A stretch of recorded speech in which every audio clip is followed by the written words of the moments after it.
those struggling with mental health and addiction. To donate and learn more, visit GraysonMurrayFoundation.com. Right now, our world feels divided. But out here, we have so much in common.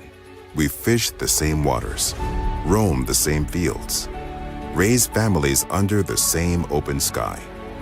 Out here, there's no left or right.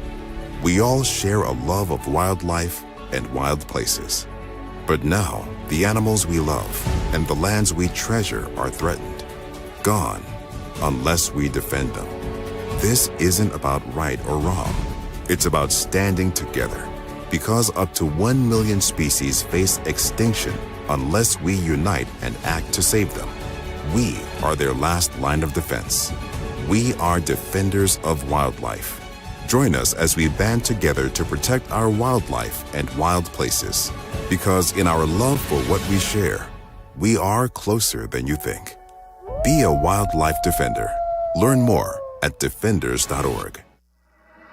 This is ESPN Chicago, WNVP, WTBC, HD2 Chicago, a good Karma Brands radio station. Chicago. This is your morning routine. Put some respect on my name. Kap and J Hood. That's right, we bad. Watch the show on Twitch. Follow ESPN 1000 Chicago. Stream the show on the ESPN Chicago app and on FM 100.3 HD2 and on ESPN 1000 Chicago. Now, David Kaplan and Jonathan Hood. Good morning, everyone. Bring them out. Woo! Bring them out. Bring them out. Bring them out. Bring them out. Bring them out. Bring them out. Bring them out. Bring them out. Bring them out. Oh, yeah. Welcome in to the Kap and J Hood Morning Show on ESPN 1000, and we're streaming on the ESPN Chicago app. With David Kaplan and Jonathan Hood with you. We've got Shay, we've got Jay Moore, we've got you for a 3-hour ride on this Tom Thayer Thursday with open phone lines for you at 312-332-ESPN, 332-3776. That's our telephone number. Watch our show on all the shows on YouTube, youtube.com. Look for ESPN Chicago there. And on Twitch, twitch.tv/ESPN 1000 Chicago. So it is meat and cheese week when it comes to the Bears and the Packers. However, there is another Chicago and Milwaukee/Wisconsin conversation that we have to have here to start the show this morning. And that is just the overflow from our meeting just moments ago. So we know over the last 24 to 48 hours, Cap, the story about Giannis Antetokounmpo from the Milwaukee Bucks. We knew that at some point this was going to come to a head, and he's looking to get out. He wanted to kind of see what the team was going to be like for the first, 10, 15 games. And he had to know that there's now a big supporting cast around him. Doc Rivers is the head coach. There's something to be said about that. And Giannis is looking to get out. Like a lot of players in the NBA, if they feel uncomfortable, they feel like they can't win a ring, they feel like management is not behind them, then they want to go someplace else. And so the question we had this morning is, with our Chicago/Wisconsin theme, what if with Giannis to the Bulls? And so what were you saying about it just moments ago in the meeting?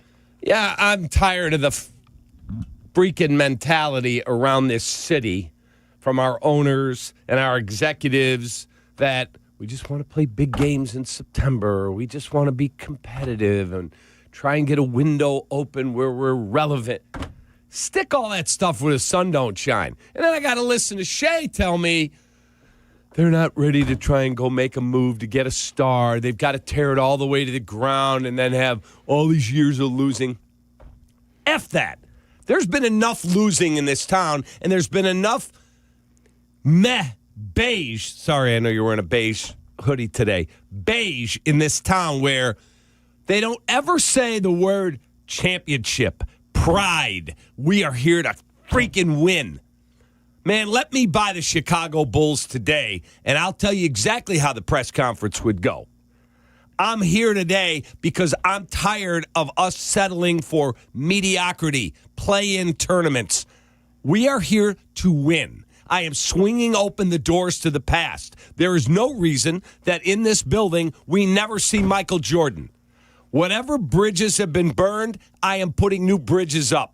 I am opening the door. I would like our past to meet our future. And every move we make will be with done in a first-class fashion. Our players are going to know they're treated better here than anywhere else. That's A. B, every move we make is about what it takes to win a championship. Period. I don't want to hear another time that a star becomes available. We don't have the assets, or we can't take on that contract, or the window's not open yet. Screw that. Screw that. If I was the owner of that team, you know what I'd do? I'd collect my 6 rings and my 6 trophies, and I go, I want you to put them in my SUV because I'm driving to Milwaukee and I'm having dinner with that guy if I got permission to try and make a deal because he's obviously on the move. And I'd set all that stuff down. Giannis, come on in. Giannis, this is our past, and we have lost our way for 25 years or so. We have been lost in the NBA wilderness. I want to build around you. I want you to have an integral role for the rest of your life. Till the good Lord takes you, I want you to be a Chicago Bull, and I want you to represent this city because you're everything that's good about the NBA. You're a great person. Everyone talks about your commitment to your family, how much you love playing basketball. Well, I want you to do it for me. You tell me what it will take. Supermax deal, done. You want to be the face of this? Done. You want anything? I'm your guy. I got you. All I ask is you help me build a championship team. I'll give you any of the expiring deals you want, Milwaukee. I'll give you any draft picks you want, Milwaukee. And guess what? I'm ready to roll because I got that guy on my side. But no, we're going to be in Chicago, and we got to ask for patience, and we're not there yet. And why would he want to come to us? Because it's Chicago. That's why he'd want to come here. He eats in this city. He loves coming down and eating at Avli. He is absolutely the perfect guy. I'll give you anything you want in this city. He loves Chicago. But no, the Bulls aren't ready. Maybe he wants to go play in San Antonio. The Greek freak doesn't want to live in San Antonio. No, Cap, but there's 2 things at work. He may not want to live in San Antonio, but he can win faster in San Antonio. There's 2 things that the athlete wants. He wants to make sure that he has top dollar because he wants to be able to have financial security. That's one. But number 2, the increase your chances to win. Be in a spot to win. You think that a city sells itself. No, actually money sells itself. And also the ability to win matters. If he was 21, 22, I'm sure that he would say, you know what, that sounds like a good idea. He's 30, 31 years of age, Cap. As much as we love the city, he doesn't love the city like we love the city. There's your difference there. You're selling him a city that he spends time in. That was the problem with Chicago sports for a long time, is that this would be a great place to kick it. Great place to party. Great place for 3 or 4 games if you're a baseball player or just come through as a basketball or hockey player. But to live here and to be able to take the brunt of the responsibility of being a face of one of the teams around here, a lot of players would not want to do that. They don't mind being here for a song, but staying here for 4, 5, 6 years, some don't want to have that responsibility because they don't want to live in the shadow of Jordan or other players that have been great in this city. All I can tell you is that, Shay, when we talk about Giannis, you would think that Chicago would be on the list. However, Chicago is not ready for Giannis Antetokounmpo. That's the problem. It's the front office that's not ready for Giannis because, you see, Arturas Karnisovas and Mark Eversley, they don't have the balls to swing a deal like that. Fair. And that's the problem. Correct. That's the problem. That's why I'm saying to you, if there was new blood in that organization, I don't mean on the floor, I mean in the front office or in the ownership suite, because the guys that have it got a great asset. They paid, $16 million for it back in the mid-'80s? $16 million. And this is a true story because I had it told to me by multiple people, including Jerry, that he was at a baseball owners meeting and he gets seated next to George Steinbrenner. And they start talking about the NBA. And George said, the NBA, I'm one of the Bulls owners. Jerry's like, you are? Yeah, it was Lamar Hunt, George Steinbrenner. I mean, the richest of the rich, the Crown family. And he said, you guys don't know what you're doing. How can you guys run that Bulls thing into the ground? I was a vendor there. You basically had your own section, and that's it. There was nobody there. Nobody going to the games. Michael's out with an injury. Jerry said, boy, let me run that thing, and you can turn that thing around. And he said 2 days later, his phone rang. Hey, it's George Steinbrenner. Hey, what's up, George? Are you serious? I talked to my partners. We'll sell you the team right now. And Jerry said, done. The Tribune was offered the team. Mm-hmm. Offered the team. They said, we can't figure out how to run the Cubs. Stupidest business decision they never made. Sure. They turned it down. Jerry buys it for like $16 million. Mm-hmm. It's worth like $8 billion now. Yeah. He's a brilliant businessman. He is an awful owner of trying to win because he doesn't care. He doesn't prioritize it. Why would Giannis isn't going to get you to win, man? You'd trade Modest, you'd trade multiple first-round picks, you'd trade Vooch, you'd trade Herter because you have to match the salaries. Okay. They're not doing it without getting Modest back. You give up your only really talented young player, then it's Giannis and the Windy City Bulls, and we can watch them win 38 games a year? What does that do for me? You're not going to turn this into a finals contender because you trade for Giannis. Yeah, because the East is loaded. I know. Cap, you're refusing to listen. The damage that the GM has done to this point by refusing to rip the studs out of the wall and do what has to be done is why you can't make this move. You would blow up all your draft capital to be Giannis and the Windy City Bulls with zero young talent anybody cares about. You'd be middle of the pack in the East. Again. Maybe. And you'd probably, Yep. You'd be playing Bulls with Giannis, so that's super fun. And you'd probably turn Milwaukee into the next OKC because of all the capital you'd have to give them, and you might not even be making the playoffs. Now, here's the thing, Cap. There's nothing wrong with star power in this city. We love star power. Giannis in a Bulls uniform is star power. That's 100%. But here's the thing with the Bulls, and here's why it's so uneven. It's so strange because the Bulls continue to be one of the top teams, if not the top team in attendance. So it's not a butts and seats issue. This ain't New Orleans, right, where you get a problem putting people in the seats. The people will still come even though the product is substandard. But the thing is that the indifference as a team, that's the problem. The people are indifferent to the Bulls because they continue to underachieve. What I'm telling you is that there's nothing wrong with having Giannis on the team, but you can't turn it quickly because it's Arturas Karnisovas and Mark Eversley in the chair. Don't you see? That's fair. But I'm just saying, I would love to have Giannis on the team, but imagine having someone with basketball chops that's willing to pick up the phone. You have a management team that wasn't even willing to pick up the phone at the trade deadline for 3 years. Just think about that. You realize they got offered 3 second-round picks for Andre Drummond. Yeah. They were dead in the water. 3 second-rounders by the Sixers. Do you realize that was at the deadline? At the end of that season, you didn't win the title. And guess where he signed for free? That'd be the team that offered you 3 second-round picks. Yeah. You basically had someone walk in your office and go, hey, here's 3 picks in the second round. And don't tell me the second round doesn't matter because that's where Nikola Jokic and a whole bunch of other dudes have been discovered. Jalen Brunson. Stars.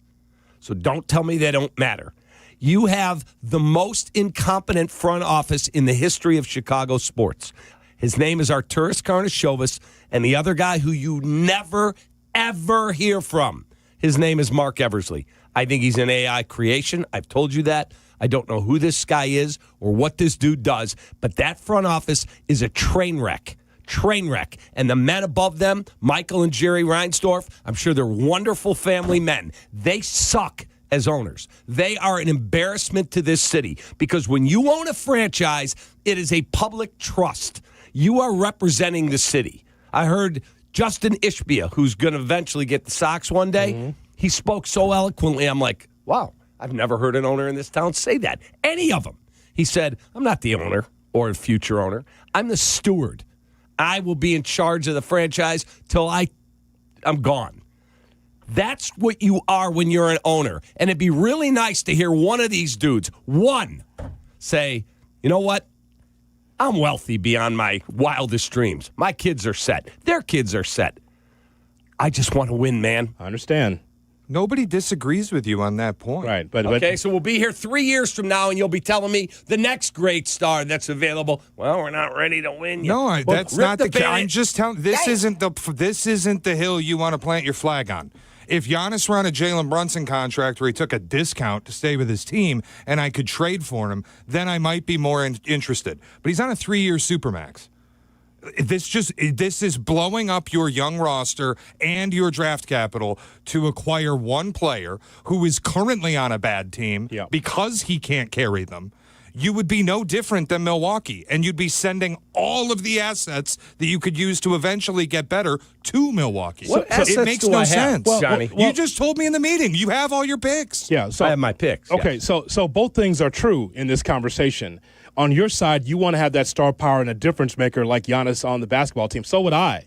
On the other side, what he's talking about is you don't want to blow up your team where all of a sudden you're the Clippers. Do you understand Kawhi Leonard ruined the Clippers? Yeah. Do you understand how bad this is at 6-16, where they got no hope? They put all their eggs into a basket of a guy that doesn't play, and Kawhi Leonard. And I'm not going to play unless I have Paul George. You brought Paul George along, and now that franchise, brand new stadium. You have an owner that's willing to spend, do whatever it takes, and yet they're 6-16 underwater. So what I'm saying is that both of you guys are right, and I agree with you, Cap. Like, I wish we had an owner or a general manager that had balls to say, we are doing whatever it takes to win. But they won't do that, though. This is across the board. It's not a Bulls thing. This is a Chicago sports thing. Yeah. No one puts their balls on the table and says, this is what it's about. But what he's talking about is that if you mortgage your future, you're not going anywhere.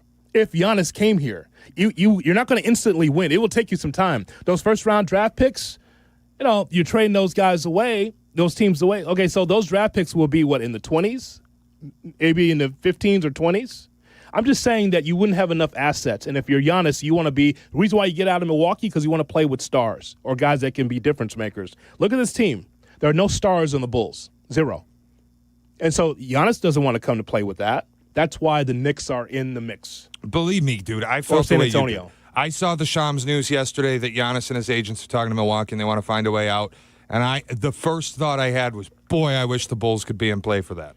But it's not this isn't the hill to die on. This isn't the one. Yeah. If there's some free agent star available in the offseason, then go do that. But don't mortgage your future for Giannis, who currently can't win on a team that he's by himself on. He'd be by himself here, and he wouldn't win. Just remember what this city is about when it comes to our sports teams. Friendships trump business. Long-lasting relationships, especially in the Reinsdorf teams with the White Sox and Bulls, long-time relationships trumps trying to do business the right way. That's a fact. Yeah, That's 100%. What I don't understand is if you're a billionaire, you get on your jet and you go to Arizona or you go to Florida, wherever it is you live in the winter. Why do you own the team if you've got all the money in the world and your reputation now is, and it's deserved because the way your franchises play, you're almost like a pariah in town. Yep. And that's going to be the way you go out. Why own it then? For what reason? To make more money? You can't line the coffin with the money. When the good Lord says it's time to take a dirt nap, guess what? You got no say in the matter. Wouldn't you rather go out saying, man, I died trying to win there? Yeah. Guns a-blazing. Guns a-blazing, man. All right, should I have made that move? Probably not, but he's such a good player. I rolled the dice. I wanted my city to win. I want to run that press conference. I want to sit up there and say, I'm one of you. All you fans out there, I'm one of you. And all I'm going to do is spend every waking second trying to find a way to win. That's it. I understand 100% what you're saying, Cap. I can't even call it risk-averse. It's just diverse. There's no risk with these teams. There is no risk. It just drives me insane. There is no rolling of the dice to be able to go to the top shelf to get players. And not only that, the past front office issues with players. Yeah. It keeps superstars not wanting to come here. Right. It's just what it is. Looks like you've taken a fall, says Siri. Yeah. I'm okay, Siri. Thanks. But, that's every day. But not fall. I just, but again, Cap, I can understand if it's a team that's needing more people in the stands and trying to curry favor. The Bulls fans still are coming out there as if Jordan and Pippen are going to play tonight. They continue to come out there. So it's not an attendance issue. You're still making money hand over fist. Correct. But you need that star power. Correct. And the Chicago Bulls just feel comfortable with how they are right now, just comfortable. Like Everyone's paid. The general manager's paid. The president of basketball operations paid. The head coach is paid. All good. Yeah. I Put your watched feet that up. game last night, and Horrible. look, they went on a trip where they played awful teams. I mean, truly awful. New Orleans, the Pacers, who are just decimated by injury. And I just keep watching them lose. They've lost 5 straight. Last night, I said to my brother, I think we should bet the Bulls. They're coming home. They got to pound on the Nets. The Nets are, 5-16? Some awful record. Yeah. And I look up, and I'm like, nah, we're not going to do it. We got to prove that they at least can win. I look up, and they're double digits down to the Nets, and I'm seeing just Vooch looked awful. I'm like, what is going on? How can you sit in the owner's suite? You've got a very competent coach who's got 0 chance to win because that roster sucks. Yeah. Sucks. It is what it is. The coffee pot would be going, and I'd be looking at everything I could possibly do to shoot some life into the franchise. I would want my employees to pull in the parking lot every day to go to work. Pride. Guess what? I work for the Chicago Bulls. I work for an owner who all he cares about is winning. Yeah. And instead, oh, well, we lost. We need your patience. But make sure you buy that freaking City Connect jersey. That red and black collab. Yeah, buy that one for Christmas. Why don't you buy 2? I need more money in my pocket. F that. Well, you could put this conversation in any of the Chicago sports teams, by the way. You insert Cubs, insert White Sox. You know, most of the teams in this city, the Blackhawks, you could put all those teams in the same box and just say, why isn't there more of a commitment to winning? Okay. It's only fair. And people are going to be like, do we have one owner who really wants to win? I'll tell you who that one owner is next. And you'll be like, oh, wow, I didn't think of it that way. 312-332-ESPN, 332-3776 is our telephone number. We'll talk more about the Chicago Fire owner and more of your phone calls coming up on the Kap and J Hood Morning Show. Kap and J Hood, morning 6 to 9. ESPN Chicago. Yes. If we keeping a book right now, we have. Do not, and I mean you, do not miss the Kap and J Hood Show, now morning 6 to 9 on ESPN Chicago. But you're busy. Things happen. We get it. If you have to miss it, you can always listen to the podcast on your time. Find it on the ESPN Chicago app or wherever you go to pod. It's brought to you by Republic Bank. Let me tell you about Howard Ankin. He can represent me in the deal to take over the Chicago Bulls. The coup that I'm going to have over at 1901 West Madison. Howard is the best personal injury attorney in Illinois. It's a great representative because the Chicago Bulls, that's a team that's always in an accident. All the time, a slip and fall. There's always something with them, so you need an attorney to help you out in those situations. No question about it. He is the #1 rated attorney in Illinois. 312-6 million. That's right. Talking about 80 attorneys and staff to help anyone injured in Chicagoland understand their rights. He's the guy. He's Howard Ankin. 312-6 million. Injury law made personal. That's Ankin Law. Jay Moore. Hey guys, are you craving that legendary Chicago pizzeria taste without the wait or the price tag? Meet Connie's Frozen Pizza. Premium pizzeria-inspired pies from your freezer to your table. Oh, yeah. Born in Connie's restaurants, now in your freezer. Connie's brings that unmistakable flavor that says, I could have gone out, but why? Hosting, dodging cooking, or are you just hungry? The solution is Connie's. Find Connie's Frozen Pizza in your local freezer aisle. Connie's Frozen Pizza. Authentic Chicago taste without the pizzeria prices. Hey, this is David Kaplan. I dislike winter. Give me a 95-degree sunny summer day and I'm a happy guy. So I spend most of my winter free time indoors, and it's why I rely on Atomatic. They've been making Chicagoland homes and businesses comfortable for 80 years. I don't even have to think about the outside because my home is perfect all year round. If you're not feeling confident that your winter's going to be carefree, go to Atomatic.com right now. That's Atomatic.com. Whether you're building a single roof or a successful roofing business, roofing contractors like you need the right tools for the job, and software is no exception. Service Titan is on a mission to be the most powerful software platform for the trades, with purpose-built technology proven to maximize revenue, streamline operations, and deliver 5-star customer experiences. We are taking roofing companies like yours to the next level and beyond.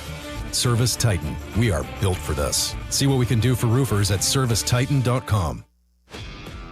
This is the story of the one. As the purchasing manager at a manufacturing plant, she knows the only thing more important than having the right safety gear is having it there when you need it. That's why she partners with Grainger for auto reordering, so her team members can count on her to have cut-resistant gloves on hand, and each shift can run safely and efficiently. Call 1-800-GRAINGER, click Grainger.com, or just stop by. Grainger, for the ones who get it done. Hey, it's Desmond Howard. You want to win the weekend? It all starts with the tailgate. And for me, that means Kingsford Charcoal. They've been bringing the flavor, the smoke, and the heat since 1920. No wonder they're still the gold standard of grilling. So fire it up, feed your crew, and let the smoke do the talking. Kingsford, the king of the tailgate. Get it today at the Home Depot. How doers get more done. Who knew caffeine could taste this good?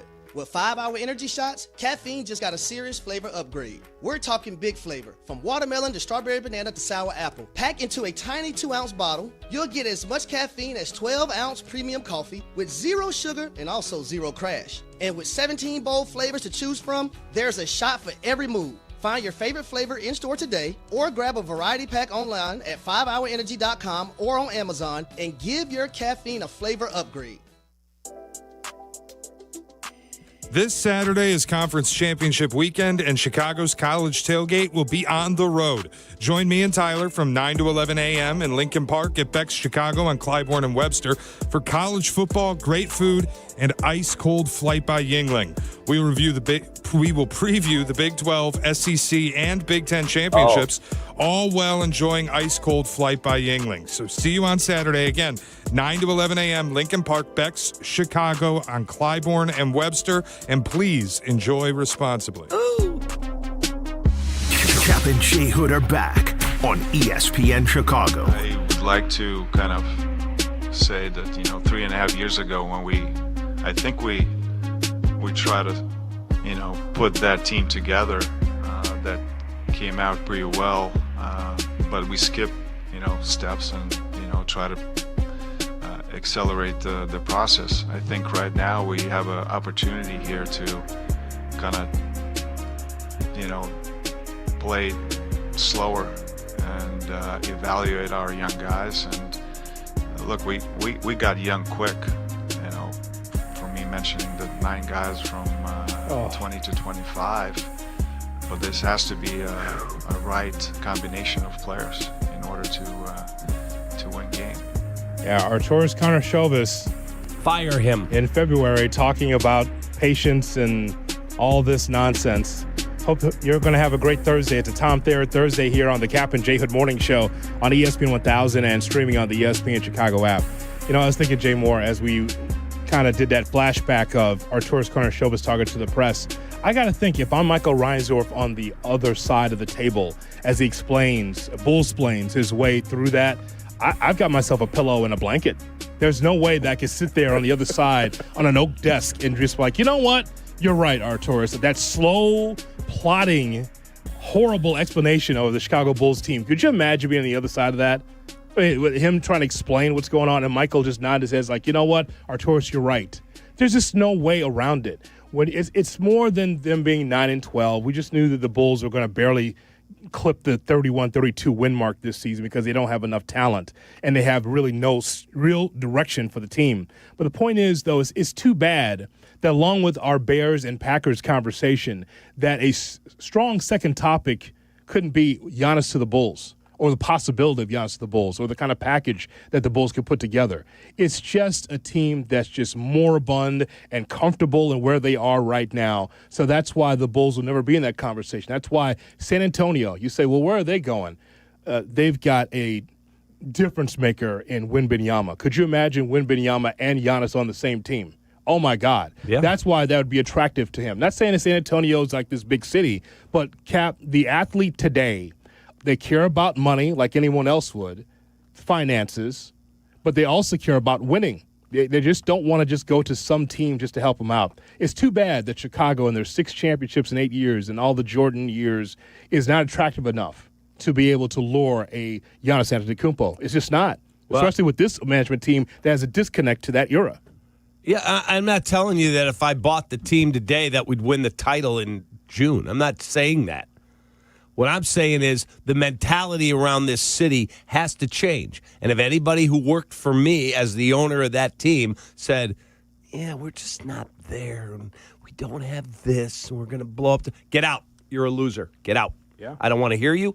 Get out.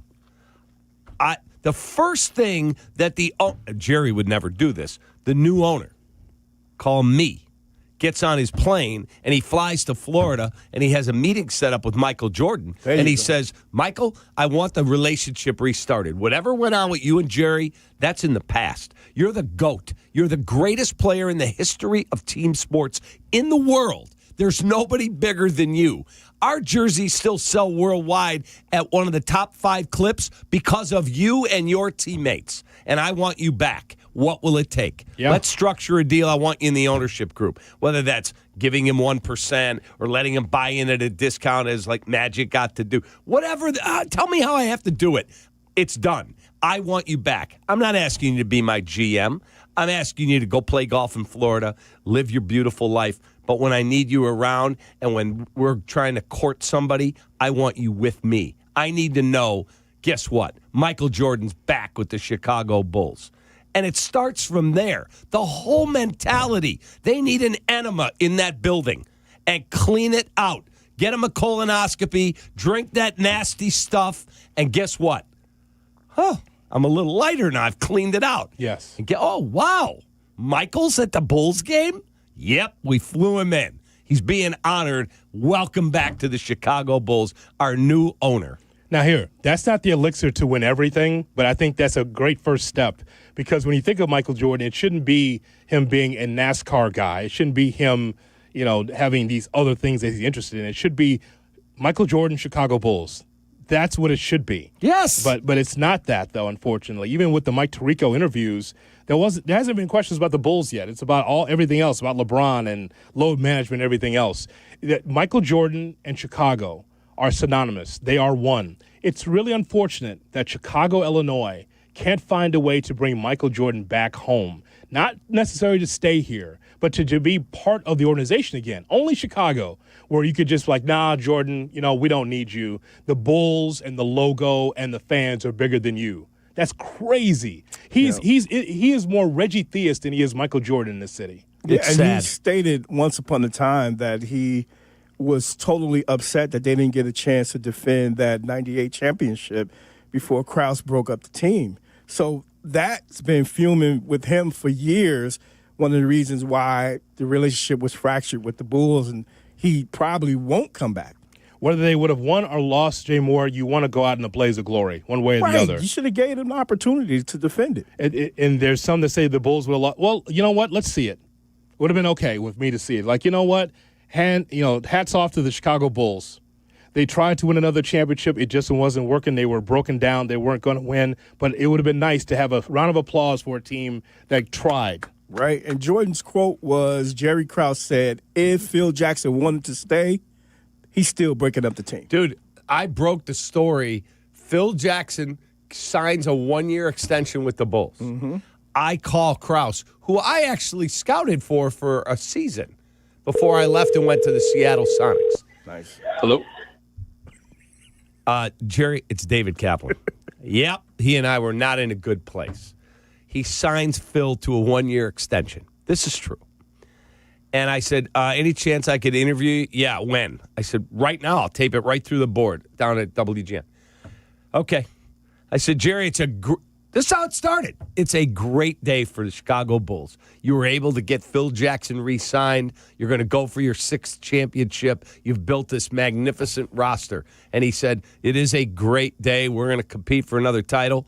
I said, any chance you would just extend Phil if you win it again? He said, we could go 82-0 and Phil will not be back here. Jeez. Excuse me? Wow. That's how bad the relationship had gotten. And shame on Phil for letting it get to that point. Shame on Jerry Krause. Yeah. But most importantly, shame on Jerry Reinsdorf. And what is the one common thread that has run through Jerry's ownership of both his teams? Infighting in the organization. Mm-hmm. Whether it's Ozzie fighting with Kenny, whether it is the whole Michael Jordan, Phil Jackson, us against them mentality, on and on and on. Kenny and Rick Hahn. Rick's trying to be the GM, and Kenny keeps trying to block him at every turn. I mean, it's truly amazing that a man can be as smart and brilliant and wealthy as Jerry Reinsdorf is, and he allows this BS to go on in multiple organizations, and nothing's done about it. Yeah. Pathetic. This is why, again, full circle, this is why Giannis won't be coming to the Bulls. It's ownership, it's management, it's the mentality. You're just not getting it. Right. And so there it is. Sell the team. Yeah. If you don't want to win, take your billions of dollars and ride off. Just don't ruin my favorite basketball team. Their problem is that they want to win. They just don't want to win enough. It's what 3 years ago I said, rip the studs out of this thing, rip the Band-Aid off, and you'll be back quicker. But instead, they've just gone along this treadmill of mediocrity. Okay, so I teased this when we were going to break. Yes? Tease it again. Who's the one owner in this town that truly, truly wants to win? Who is it? Okay. We will talk about that coming up, hopefully. 312-332-ESPN, 332-377-660 phone number. We'll talk a little bit about the Red Stars when we return on Kap and J Hood. Not them. Red Stars. Good morning. Kap and J Hood Morning Show on ESPN Chicago. It's a bad take. Bears Weekly. Host Jeff Joniak and Tom Thayer take you inside with the latest on your team. The latest news and the best interviews. Bears Weekly, tonight at 6:30 on ESPN Chicago and the ESPN Chicago app. Take it from me, when you want the job done right, you call the pros. And that's why Chicago trusts Window Works. For over 30 years, they've delivered custom windows and doors that fit your home, your style, and your budget. No cookie-cutter stuff, just certified pros who get it done. And it's not just about beauty. These windows can help cut down your energy bills, too. Right now, buy one window, get one free. Dial pound 250 on your phone and say Waddle to book your free consultation today. 1. Some say it's the loneliest number, but when one is a collection of many, one can stand for all. Blue Cross and Blue Shield of Illinois is one company serving their communities across one country for nearly 90 years. And as they continue to empower whole person health with compassion and innovation, one member at a time, Blue Cross looks forward to keeping you and the ones you love at the center of everything they do. Blue Cross and Blue Shield of Illinois, through it all. Hey guys, it's Silvy. Are you feeling sore, stiff, or just not at your best? Maybe you've been dealing with pain for months, hoping it will just go away. You deserve to feel your best. Chiro One Wellness Centers offer personalized chiropractic care to help you live pain-free. No drugs, no surgery. Too many of us think pain is just part of getting older, but that's not true. Visit Chiro1.com today. They have locations across Chicagoland, including Schaumburg East, West Addison, and Des Plaines. That's Chiro1.com, and let them know that Silvy sent ya. Hey, it's Tyler Rocky. Golf is great, but just getting a tee time at the course you want at the time you want can be a total pain. And green fees, they're out of control. So let's talk about a golf membership. Our new partners at Golf on Any Tee, or GOAT, have created a membership program where you pick the courses and tee times you want, and your greens and cart fees are zero. Plus, it's unlimited. So book tee times on the Golf on Any Tee app and play for free all year long. Use code ESPN when getting your membership and save $400. Download today. Whether you're building robots, developing award-winning video games, training on medical simulators, or diving into sports communication, Bradley prepares you to change the game. Choose Bradley. Apply today at bradley.edu. Gear up for this festive time of year with incredible digital deals through the Jewel Osco 4U app. Save big on everything from premium produce and salty snacks to tasty beverages and more. Download the app today and get set to score more savings. Hey, it's Desmond Howard. You want to win the weekend? It all starts with the tailgate. And for me, that means Kingsford Charcoal. They've been bringing the flavor, the smoke, and the heat since 1920. No wonder they're still the gold standard of grilling. So fire it up, feed your crew, and let the smoke do the talking. Kingsford, the king of the tailgate. Get it today at the Home Depot. How doers get more done. The post Career Day press conference. Brought to you by Progressive. Anthony, can you tell us what happened during Career Day? I'm a biomedical researcher. The kids just weren't impressed. How did you feel when your son called in the backup? Embarrassed, and I knew it would be a fireman. It's always a fireman. It's cliche, but a crowd favorite. He had an axe and everything. I can't compete with that. And will the fireman be helping your son with his science fair project? Hope not. I'm literally a scientist. Like it or not, sometimes you need a backup. That's why there's Progressive to protect your home and auto. Progressive Casualty Insurance Company affiliates and other insurers. Not available in all states or situations. 'Tis the season for cozy nights and big games. Celebrate with Surfside, made with real vodka, only 100 calories, and 0 bubbles for smooth sipping. It's not a seltzer, it's Surfside. Must be 21. Please drink responsibly. This college football season, show your school spirit every time that you pay. Introducing college-branded Venmo debit cards. Rep your team on and off the field with custom school designs that let everyone know who you root for. Get yours now at Venmo app. Hey, learn more at venmo.com/collegecard. Max cash back vary. Terms apply. The Venmo MasterCard is issued by the Bancorp Bank. And hey, J Moore.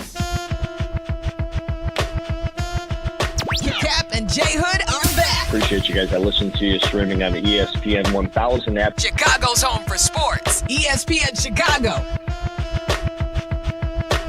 It's the Kap and J Hood Morning Show on ESPN 1000 and streaming on the ESPN Chicago app. We're with you until 9 o'clock. Then it's Carmen Jurko at 9, followed by Rich Eisen at noon. Bleck Abdalla uninterrupted at 2 and Waddle Silvy at 3. I'll be back with you at 6:30 for Chicago's game night right here on your home for the Bears and the White Sox, ESPN 1000. 312-332-ESPN, 332-3776 is our phone number. On this Tom Thayer Thursday, we'll hear from Tommy coming up at 7:30. His thoughts about the Bears and the Packers. We've got full coverage all day Sunday right here on the home of the Bears, ESPN 1000. 312-332-3776 is our phone number. So out of all the owners that would be able to make a big move, like we're talking about what if with Giannis to the Bulls, who would that owner be in Chicago? George McCaskey. George has as many playoff wins since he became the chairman in 2011 as me, you, Shea, and J Moore. Zippo. None. That does not mean that he doesn't want to win. He just didn't know how. They were so incompetent in their hiring processes that they picked Mark Trestman over Bruce Arians, that they do not know how to win. He's now gotten out of the way. He's never shied away from spending. Jerry Angelo told me he called George and said, hey, I'm chartering a plane. We're going to be waiting outside Julius Pepper's house, the number one free agent, when free agency starts at 12:01. We're going to be there. And at 12:04, Adam Schefter reported, Chicago Bears are in agreement with Julius Peppers. Great. How much are they going to take? What did they pay him? Like $90 million? Sure. Whatever the going rate was at the time. And that team was solid. Lovey just wasn't good enough to get him over the top. And then that's where the wheels fell off. Because they always wanted to have a feel-good hire, like a guy who won't embarrass us at the podium and he won't swear. Stop. But he's never shied from spending. That's fine. But George McCaskey, that's the valedictorian of your summer school class, meaning the short straw. Well, when the rest of the class is Tom Ricketts, who's a very nice person and did win a championship, great, but now says, I just want to break even. No, that's not the deal. All you should say is, I just want to win. I'll do the best I can. I'm not going to probably be able to spend $700 million on Ohtani or $760 on, but he'll have plenty of money to try and win, Jed. Nope. I just want to break even. That's pathetic. Danny Wirtz. Is there a more invisible owner in town? Danny Wirtz? Yes. Invisible. Jerry Reinsdorf, I've made clear. Yeah. He will die as a very good man, a good person to his friends.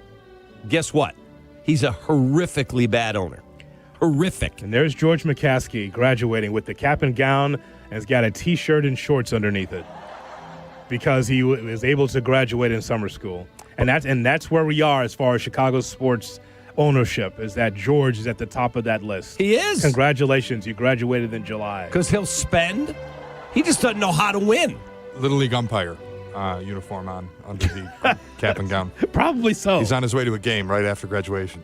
And by the way, the jury's still out on that. Brought to you by Ankin Law, 312-6 million for the great Howard Ankin. The jury's still out when it comes to what the Bears are. Like, it's turning around, but I'd like to see the sustained success like we have for all the Chicago sports teams. You're 100% right. It's still got to be proven they can win. But Ben Johnson's how much? $13 done. I never thought he'd do it. Dennis Allen's how much? $5 million a year for the coordinator? Done. Oh, we want to steal Antoine Randall. How much does he make? Oh, we want to get Dan Rauscher to take this job. Whatever, Al Harris, we want to steal from the Cowboys. Oh, yeah. We got to give him a bigger title and a lot more money, George. Done. They wanted to build the best building in the NFL, and that's what it's regarded.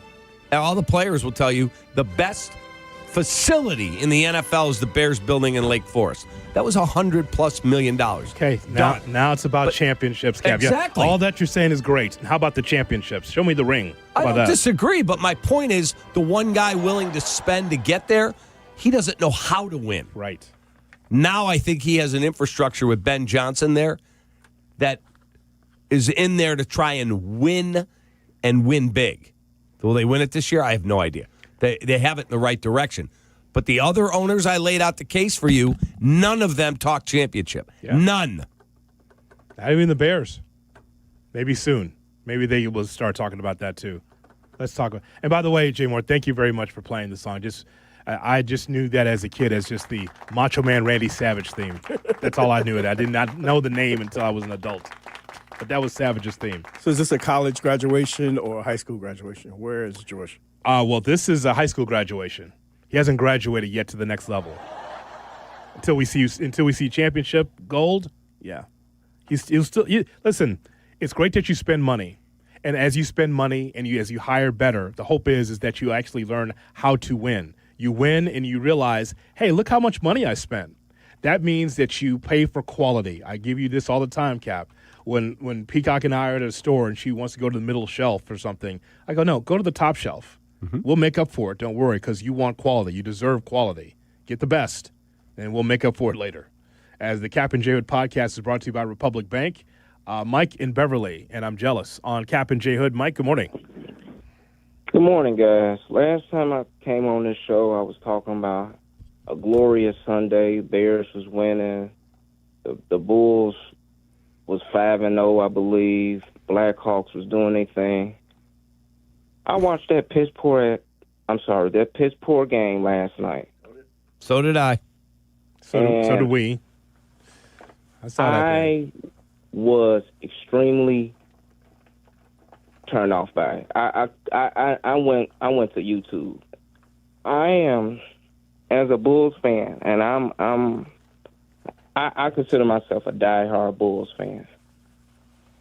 I'm 35 years. I will be 35 years old in 2 weeks. Congratulations. And I'm tired of hearing about Michael Jordan and Scottie Pippen. Quit telling me that stuff. Okay, I think that's a new generation. You fan how you want. That's ridiculous. The greatest player in the history of the world is your guy, and he's persona non grata here. That's pathetic. But Cap, I mean, I'm not tired like that. I'm in. We have new guys like Giannis. We have LeBron. We have all of these guys. You keep telling us something that happened 30 years ago. We want more. We want more championships. We want to be seen on ESPN. We want Stephen A. Smith to talk about us every day. We're not getting that attention. Well, you don't deserve the attention. That's the point. Because of the management structure, because of the team that you have, you don't deserve that. So I understand your point. You're saying is like you'd like to be able to move on, but you can't move on from a legacy. Mike, that's the thing. 6 titles in 8 years it will never be. I don't think that'll ever happen again in the NBA. And it was with some of the best players that you've ever seen. I understand your point. You say, well, I like to move on and talk about the new Bulls, the new legacy. That ain't happening with this ownership structure. Fair. So until then, you're going to hear about the greatness of Michael Jordan, whether you like that or not. That's just what it is. It's who you are. The Bulls is all about legacy in the past more so than the present. No one is giving you the great history of Buzelis and the Billy Donovan administration. You know why? Because there's nothing to talk about.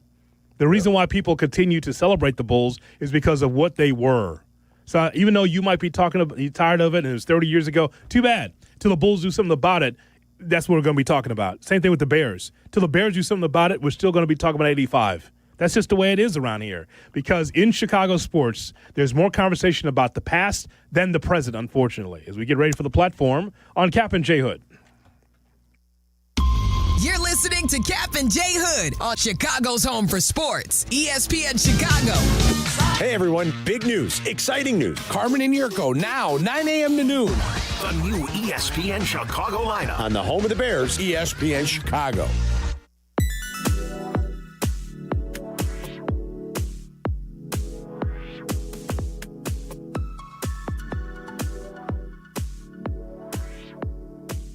Cap, let's talk a little bit about Professor DeFalco because you got to raise your scholastic spirits. You do. Carmen is brilliant, a brilliant man. He's a tremendous chef, but his expertise in the bourbon and Scotch area is incredible. Yeah, so think about this.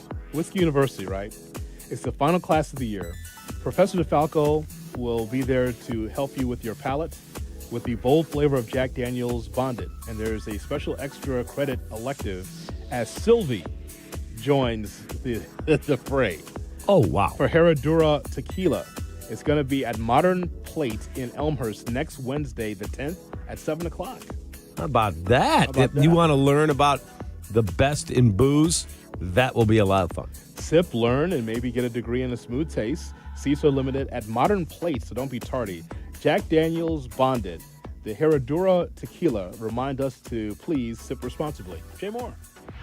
With 3 locations to serve Chicagoland, Advantage Chevrolet gives you so much more. Visit and see the amazing inventory and savings at Advantage Chevrolet Hodgkins. And Advantage Chevrolet values your time. They'll have you in your new Chevy in less than 60 minutes, or they'll make your first car payment. That's right. Drive off in your new Chevy in less than 60 minutes, or they will make your first car payment. Visit AdvantageChevrolet.com. Together, let's drive. Must mention offer upon arrival before negotiation. Restrictions apply. Ask dealer for details. Crash, bang. You know, I've been saying that to Chicago sports fans for the last few seasons. Lisa, why don't you give it a try? Crash, bang. That's what that feels like. Of course, personal injuries feel much worse. They do. That's why the Chicago Personal Injury and Workmen's Compensation lawyers at Maurici Longo are here for you. I'm Jim Maurici, and she's Lisa Longo. Visit us at mauricilongo.com. That's MORICILONGO.com. We're in your huddle when you need us. Football Fridays are great. And Green Bay Week, next level. Let's meet everyone at Twin Peaks and Algonquin for an amped-up Waddle and Silvy show. Join us from 3 to 6:30 tomorrow. A huge rivalry game means we need strong new material. How's this? Get 29-degree frozen tundra cold beers. Not bad. How about this? There will be love lost in this game. All right. You know, Waddle, the quarterback is Jordan Love. Moving on. Come on, who's good? See you at Twin Peaks and Algonquin. And please enjoy responsibly. Do you owe $10,000 or more in credit card debt or personal loans? With credit card debt at all-time highs, Debt Relief Advocates is urgently notifying consumers of debt relief now being made available, designed to aid consumers with out-of-control credit card debt. Those who qualify and enroll for this relief program will only have to pay back a fraction of what they owe. This is not bankruptcy or a debt consolidation loan. This is a relief program that credit card companies would rather you not know about, as it ends your debt nightmare and saves you lots of money. Consumers owing at least $10,000 in credit card debt or personal loans can now take advantage of this debt relief as the cost of living skyrockets. Debt Relief Advocates has established a relief hotline for you to call to learn what debt reduction you may qualify for, so don't wait. For this free information, call the Relief Hotline at 800-606-8737. 800-606-8737. 800-606-8737. Bulls fans, you don't need to be at a Bulls game to enter the 50-50 raffle this season. Winners take home half the pot, with the other half benefiting Chicago Bulls charities. All Illinois residents 18 and older can enter at bulls.com/5050. If you missed something, get the podcast on the ESPN Chicago app. Kap and J Hood are back on Chicago's home for sports, ESPN Chicago.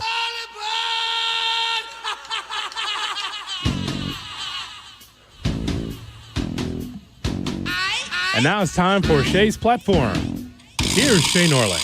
Shay's Platform is always brought to you by the Chicago Transit Authority. Save money, do more, ride CTA. Today, fellas, I have for you what I would consider a hot take.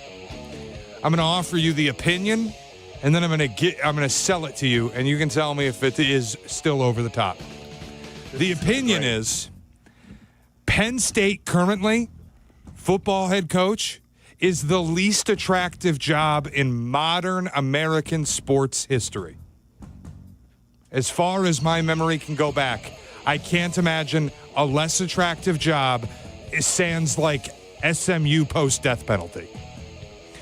Now, here's how I'll sell it. Currently at 24/7 Sports, one day after early signing day, Penn State has the 150th ranked recruiting class, sandwiched between South Dakota State and Prairie View A&M. They have the lowest ranked FBS recruiting class by far. They're below Army. They have two total commits in their class. Again, early National Signing Day was yesterday. They have 2 total commits. Why? Because their entire recruiting class flipped with Franklin to go to Virginia Tech. So, whoever they hire will need to build the entire roster, basically every scholarship, through the portal, because any talent on this team is going to the NFL or transferring out. Donors are begging the program, reportedly, just hire the interim head coach, which tells me whoever you hire at this stage of the cycle, donors aren't going to back them. Which, again, how do you get players through the portal if donors aren't giving you money to do it? And then there's this tidbit. Penn State's coaching search, according to On3 Sports, has netted coaches an estimated $370.8 million in extension money. Kalani Sitake stayed at BYU. Jeff Brom stayed at Louisville. Clark Lee stayed at Vanderbilt. Eli Drinkwitz stayed at Mizzou.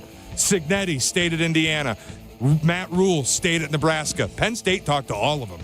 And in the meantime, Bob Chesney, who I love, and nobody knows, but he's the head coach at JMU, James Madison, he has spent his entire career in either New England or the DMV area. He's recruited all of the ground that Penn State covers. He was the perfect hire. He has never coached west of, pick an eastern seaboard city, New York, basically. Yeah. He's never coached west of it. He went to UCLA. Nobody wants this job. Okay. So, Cap, do you know one of the reasons why no one wants a Penn State job or is not in the mix for the Penn State job?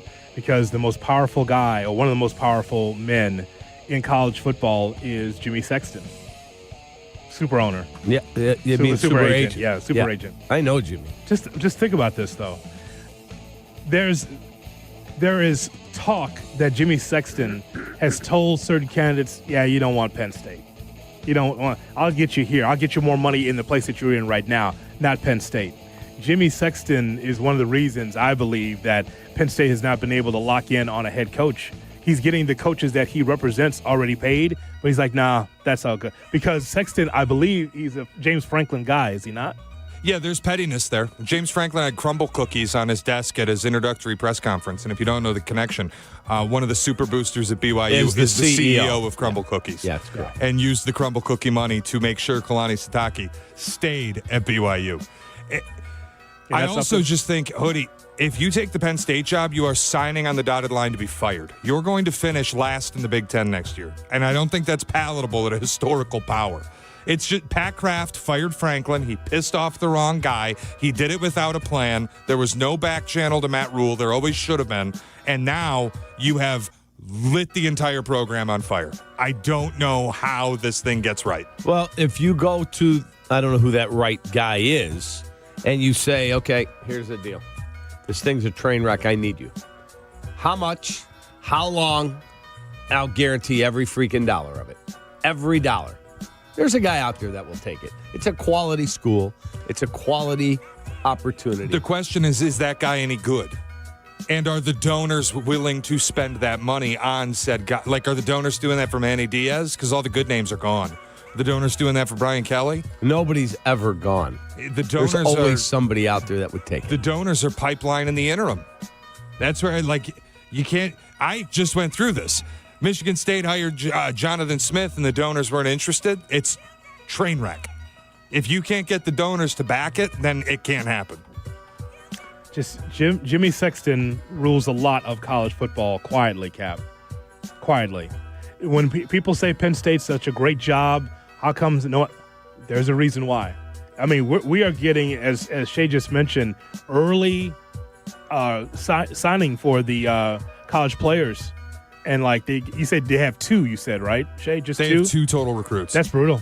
Their entire class went with Franklin. Virginia Tech's going to be good, man. Penn State's entire recruiting class went there. You tell me I can't go to get on my plane if I became the AD and I meet with Matt Campbell, who I love. I think he's a hell of a coach. Matt Campbell, how much? What do you make there? I make $6 million, $7 million. It's Iowa State.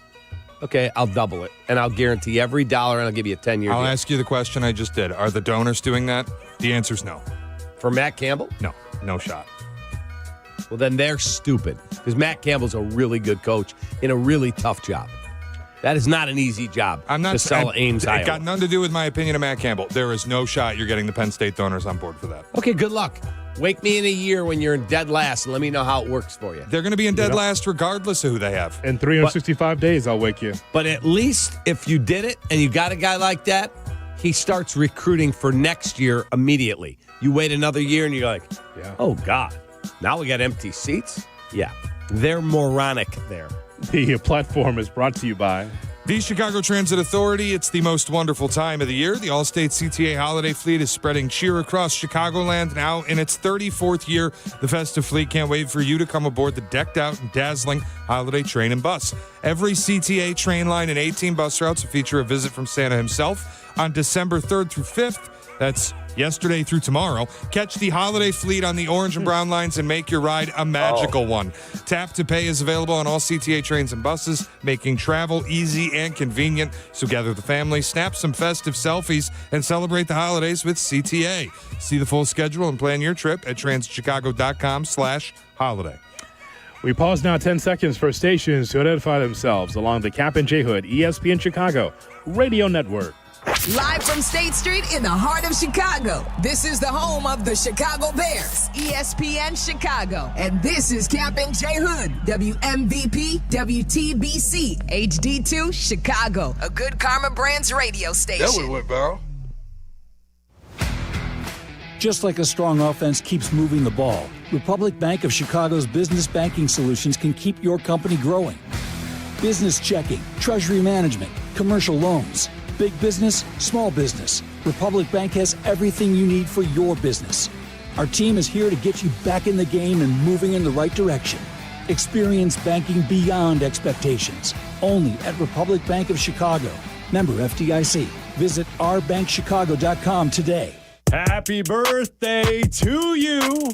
Happy birthday, dear Adam. Please stop singing. It's your birthday, Adam, and we're having a party in New Lenox. Just want you to stop singing. I stopped. Thank you. Come on out to Tom Kelly's in New Lenox Thursday, 1 to 4. I'm opening presents. We enjoy some Ice Cold Flight by Yuengling, and we broadcast live on the ESPN Chicago app starting at 1. And we'll continue the party until 4. See you on Thursday, and please enjoy responsibly. Do you owe $10,000 or more in credit card debt or personal loans? With credit card debt at all-time highs, Debt Relief Advocates is urgently notifying consumers of debt relief now being made available, designed to aid consumers with out-of-control credit card debt. Those who qualify and enroll for this relief program will only have to pay back a fraction of what they owe. This is not bankruptcy or a debt consolidation loan. This is a relief program that credit card companies would rather you not know about, as it ends your debt nightmare and saves you lots of money. Consumers owing at least $10,000 in credit card debt or personal loans can now take advantage of this debt relief as the cost of living skyrockets. Debt Relief Advocates has established a relief hotline for you to call to learn what debt reduction you may qualify for, so don't wait. For this free information, call the Relief Hotline at 800-606-8737. 800-606-8737. 800-606-8737. Good morning. Glad you're along for the Kap J Hood experience on Chicago's home for sports, ESPN. Hello. Chicago. Good morning.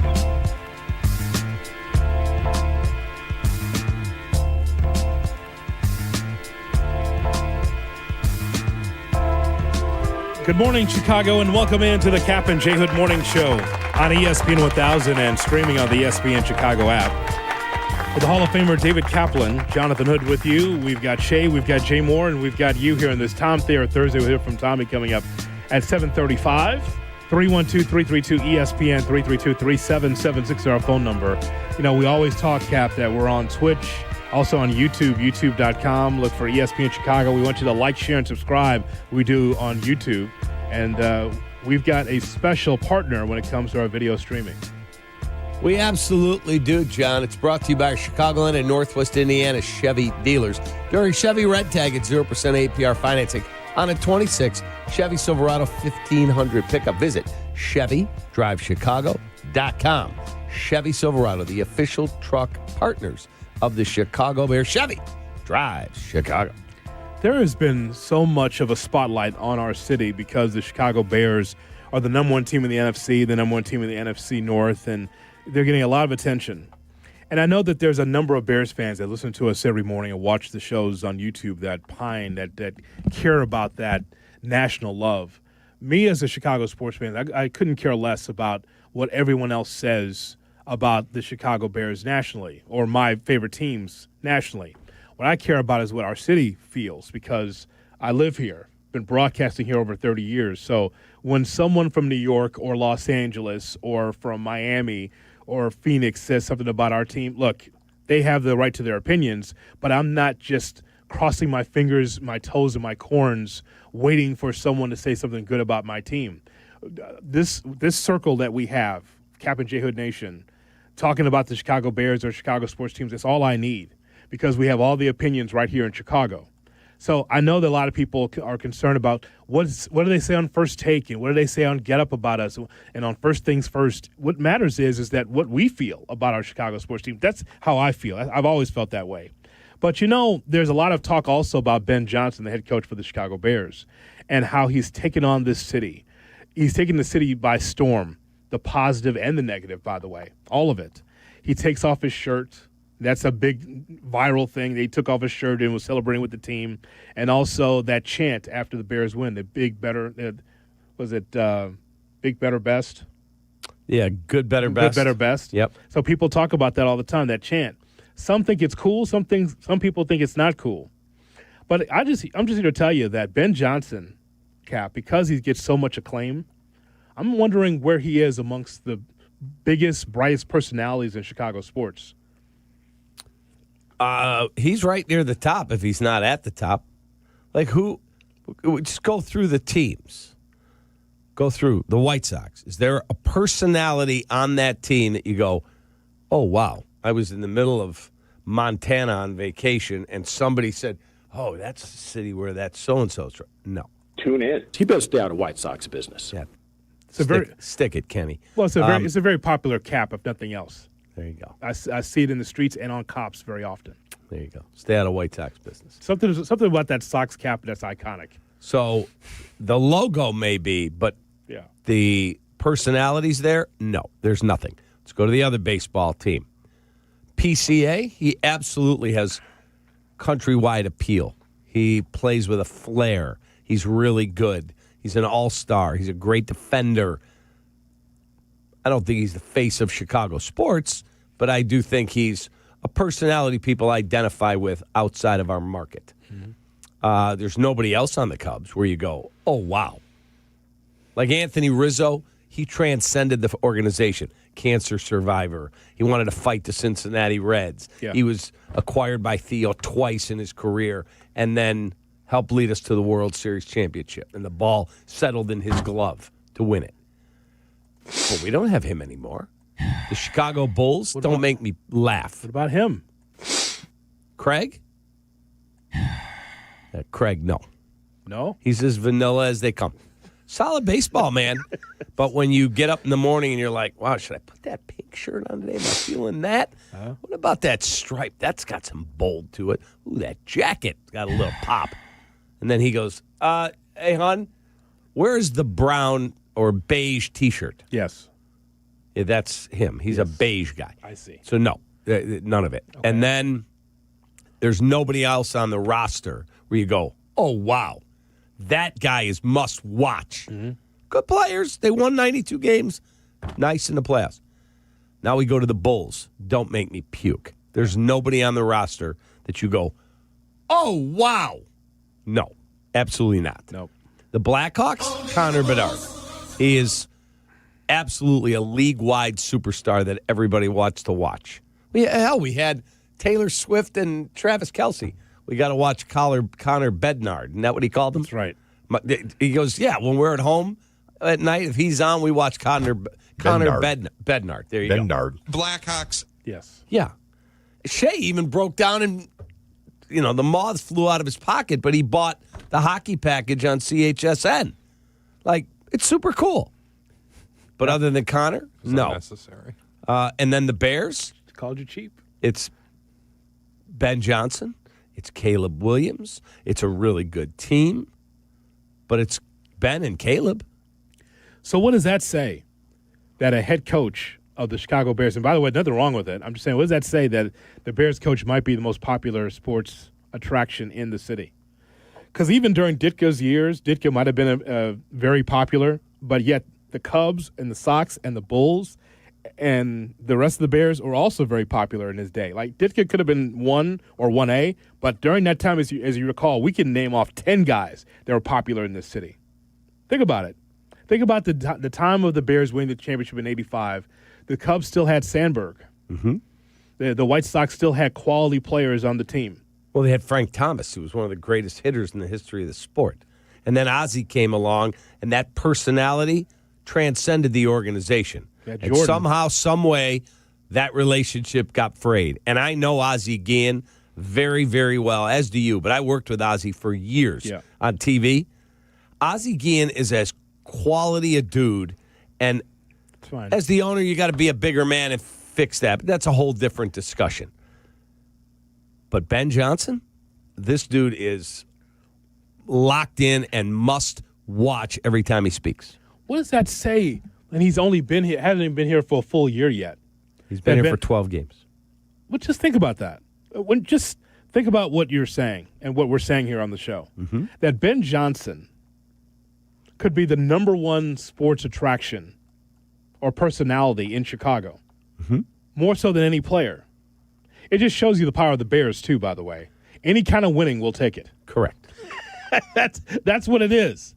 Shay, do you think we have that right? Think about that. Like, we just went across the board of all the athletes in Chicago. Ben Johnson being the number one face of Chicago sports, and he hasn't been here a year yet. It's pretty close. Now, I know we went through the summer of PCA, and I think that for the most part, he deserved that acclaim.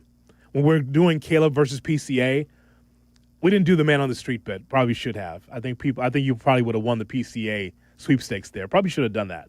But the point is, though, is that I think that when we gave PCA his flowers this summer, I thought it was deserved. Because Caleb Williams came off a year which was substandard, underachieving, all the coaches fired, and he got sacked a million times. He might have been the number one pick in the draft, and he might have been the QB1, but it was not good to the point where people weren't sure whether or not Caleb Williams could pull the nose up in his own career in year two. So PCA, I think, deserved it. But are we saying that today that Ben Johnson, non-player, is the guy in Chicago sports? I would. He's right there. I mean, look, I don't even think he's right there. I think he's far and away the guy. Who do you credit more for the Bears being 9-3? Ben Johnson or Caleb Williams? Ben Johnson. Done. He's the guy. But if the Bears keep winning and they make a deep playoff run, it will be like Ditka and the 85 Bears. The 85 Bears had a number of guys go to the Hall of Fame. Yeah. If the Bears were to win the Super Bowl, the quarterback will be legendary for the rest of his life. He will, and he'll live on in eternity. It's just a fact. The quarterback of the Super Bowl winning Bears? Yeah. Oh, stop. Please. Now, the universal answer. So it could change. Well, the universal answer is Jordan, the guy we mentioned last hour. He's the universal answer. But today? Yeah, active. I'm not talking about in the past, because in the past, it's probably, I don't know, are we taking one from each team? I mean, then it's 5. Then it's not a Mount Rushmore. It's 5. It's Frank Thomas for the White Sox. It's Ernie Banks for the Cubs. It's Walter Payton for the Bears. Correct. Patrick Kane for the Blackhawks. And Michael Jordan for the Bulls. That's it. That's the 5. But active, PCA, Ben Johnson. Who else? Connor Bedard. Who else? Oh, there's plenty. David in the West Side will tell you on Kap and J Hood. David, good morning. Good morning, gentlemen. I love Ben Johnson. Don't get me wrong. Angel Reese is a way bigger figure around here than Ben Johnson. Who? You walking up the street Who? and you see Angel Reese. Come on, stop it, Cap. Don't do that. Oh, you're better than this. Reese, Oh, you see Angel Reese and you see Ben Johnson. Most people are going to go up to Angel Reese than Ben Johnson. Let's just be real. Are you like? Come on, man. You hitting the pipe early this morning, huh? No. Cut it out. Cut it out. Angel and that's Reese. Borderline racist, Cap. And you're bigger than that. Angel Reese. Angel Reese is a bigger figure than Ben Johnson. You're insane. In Probably popularity, got a bigger yes. figure, but You're insane. In popularity, yes. No shot. She's not in the top 5. Oh, okay. I mean, that's your opinion. No, I'm talking about, this is not my opinion. That's fact. That's definitely your opinion, Cap. That's definitely your opinion. Angel Reese is a bigger. Angel Reese have billboards around here, bro. What are you talking about? If Angel Reese said, I'm giving away hot dogs at the Wiener Circle, there'd be like 50 people in line. Ben Johnson had because thousands. ESPN, what are you talking about? That's because ESPN pumped it up so much. Oh, my God. Angel Reese is a bigger figure in this town. Angel Reese? Buddy, should I put it on You the go poll? to the South Side. No. You go to the South Side. You ask them about Ben Johnson or Angel Reese. I guarantee you. You go to the West Side. You ask them about Ben Johnson or Angel Reese. More people gonna know who Angel Reese is than Ben Johnson. David, what part of the West Side you from, man? I'm from the Henry Horner Housing Projects. Born and raised. I know exactly where you from. Yeah, right across the street from the United Center, Chicago Stadium, Suda Elementary School. Yeah, rocks blows, baby. Hey, love that you listen to us. Love your passion. My brother, you are so off on this one. Now, here's the thing. Just like any other young athlete, if Angel Reese is going to be around, and that's a big question mark, too, because the Chicago Sky is built so poorly in organizationally. We talk about bad organizations. The Sky definitely is one, especially from a PR standpoint. But what I would say is, like, for any young athlete, like Angel Reese still has room to grow. She coming out of college, she was a star. There's no question about that. It's just that this mix on that Sky team, it's not good. I like Cardoso, I like Reese too, but they both have to grow. Yeah. But as far as the Bears, and one thing that David has to understand is that, you know, the Bears, once again, they galvanize the city. Whether they're good or bad, everyone gets on the bandwagon for the Bears because there is no divide like the Cubs and the White Sox fan. So, no, Ben Johnson right now, because the Bears are winning and because the team is winning, this is why Ben Johnson trumps Angel Reese at this time. And he also has a leg up because he coached in our division. So the fan base knew him before he even came here to coach. Well, the other point I would make is Angel Reese has billboards. Yes, that's correct. Angel Reese has also a longer runway than Ben Johnson. She's been here for two years. Yeah. Ben Johnson has coached in this league for, what are we at, 13 weeks? Yep.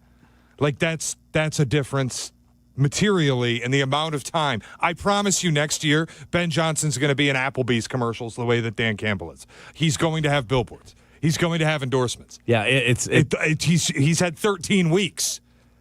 Well, listen, the one thing about Angel Reese, and I think that Michael LaGrange makes a great point. Mike, good morning.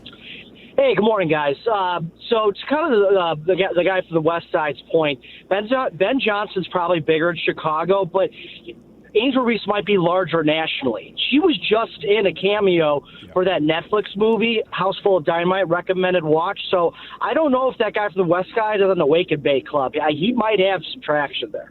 Yeah, I would agree with you that Angel Reese has a bigger platform and profile nationally, whether it's movies, fashion, all that. It's actually more so off the court than it is on the court. Keep in mind, she plays for the Sky, so you would think in this major city that the Sky would do better by Angel Reese or take care of her, or she'd come on ESPN, Chicago, like all of that, right? But she does not. She actually, Jay Moore, has a bigger platform nationally than she does here in Chicago. Yeah, she does. But Ben Johnson's the head coach of the Bears. The question was centered. It's not even close. Yeah, that's all. The question was centered around Chicago, right? Not nationally, right? That's correct. I just put a poll question up on my Twitter. Who is the biggest current name in Chicago sports? You can only put 4. Caleb Williams, Ben Johnson, Connor Bedard, Angel Reese. She's on the list. She's in the photo. I don't think she should be on the list. I don't either, but that was to the point. Right now, Ben Johnson's running away with it. And Angel Reese is in last. This isn't a disrespect Angel Reese thing. It's just she's not. Is she as big in Chicago as PCA? She's not at this time. No, not at the. And by the way, is she as big as Kate Horton?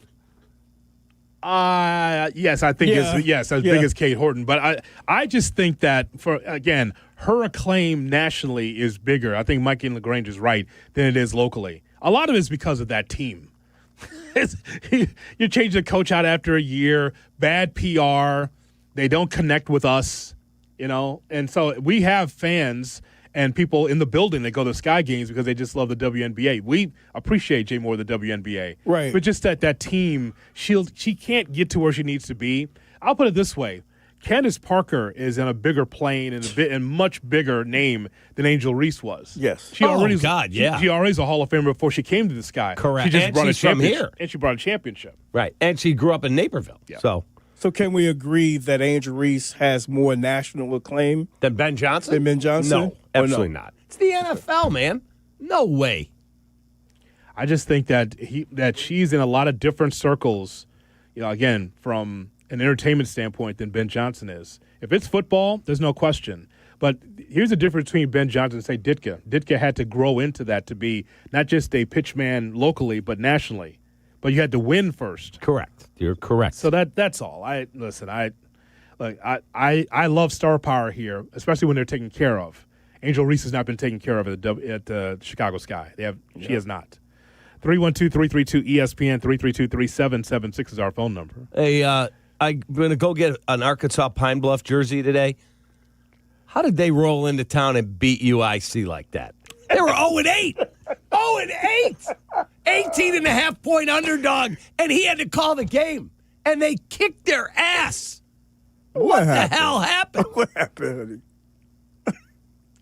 It is, without question, one of the more disappointing losses that I've had in 14 years at UIC.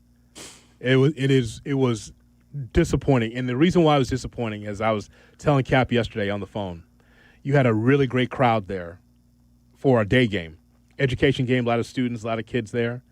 And it was so disappointing to see the UIC Flames lose in that manner. And I felt like calling the game, the ebb and flow of the game, that we were never in it against an 0-8 team. Damn. I never felt a rhythm. I flipped it on ESPN Plus. Bad. And I'm watching this thing, and I'm like, what is going on? That's bad. If I was back coach, I'd have had a stroke coaching that game. I couldn't have been more disappointed. Oh, my God. It was pretty bad to have a team 0-8 losing the way they had, and then the way that the UIC Flames lost. Bet that post-game show was fun when you had to interview the coach. I sent it to you. You saw it. I saw it. Rob Eson looked very ashen, not happy, and neither was I as a broadcaster. See if they can pick it up, but it's hard to come back from. Who do they have next? Yale. On the road. Yeah, tough. Lay all the points, boys. Your phone calls coming up. Don't forget, it's a Tom Thayer Thursday. We'll hear from Tommy coming up at 7:30 right here on Kap and J Hood. Kap and J Hood, morning 6 to 9. ESPN Chicago. Tailgate. Bleck Abdalla's pregame tailgate. Sunday morning at 11. Brought to you by Bradley University and ESPN Chicago. Hey, if you're looking for the perfect holiday gift this season, I have it for you. It's called Tastes of Chicago. They ship Lou Malnati's legendary deep dish pizzas nationwide. Hot, cheesy, and straight from Chicago. It's the perfect way to share a taste of home with family and friends, or even treat yourself. And if you really want to win the best gift award, you can add on other Windy City favorites like Portillo's Italian Beef, Garrett Popcorn, and more. Or make it easy and send a Tastes of Chicago gift subscription. They'll get new Chicago Eats delivered all year long. You cannot go wrong. Visit tastesofchicago.com and ship Chicago's best food anywhere in the country. That's tastesofchicago.com.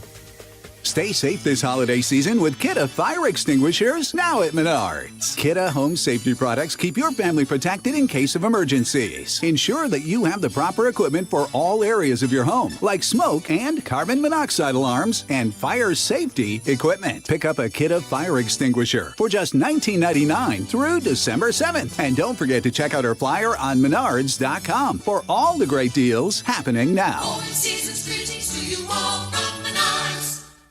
This holiday season, make Alma at Hotel Zachary in Wrigleyville your home base. When the temperatures drop and the lights of the Chris Kindle Market Wrigleyville start to glow, there's no better winter escape than Hotel Zachary. Nestled on the second floor is a cozy lounge, Alma, where you can sip something warm or watch the snow fall from a snow globe on the outdoor terrace. Whether it's a weekend staycation or fireside craft cocktails, experience Winterland and get 15% off your check at Alma by letting your bartender know the holiday code ALMA15.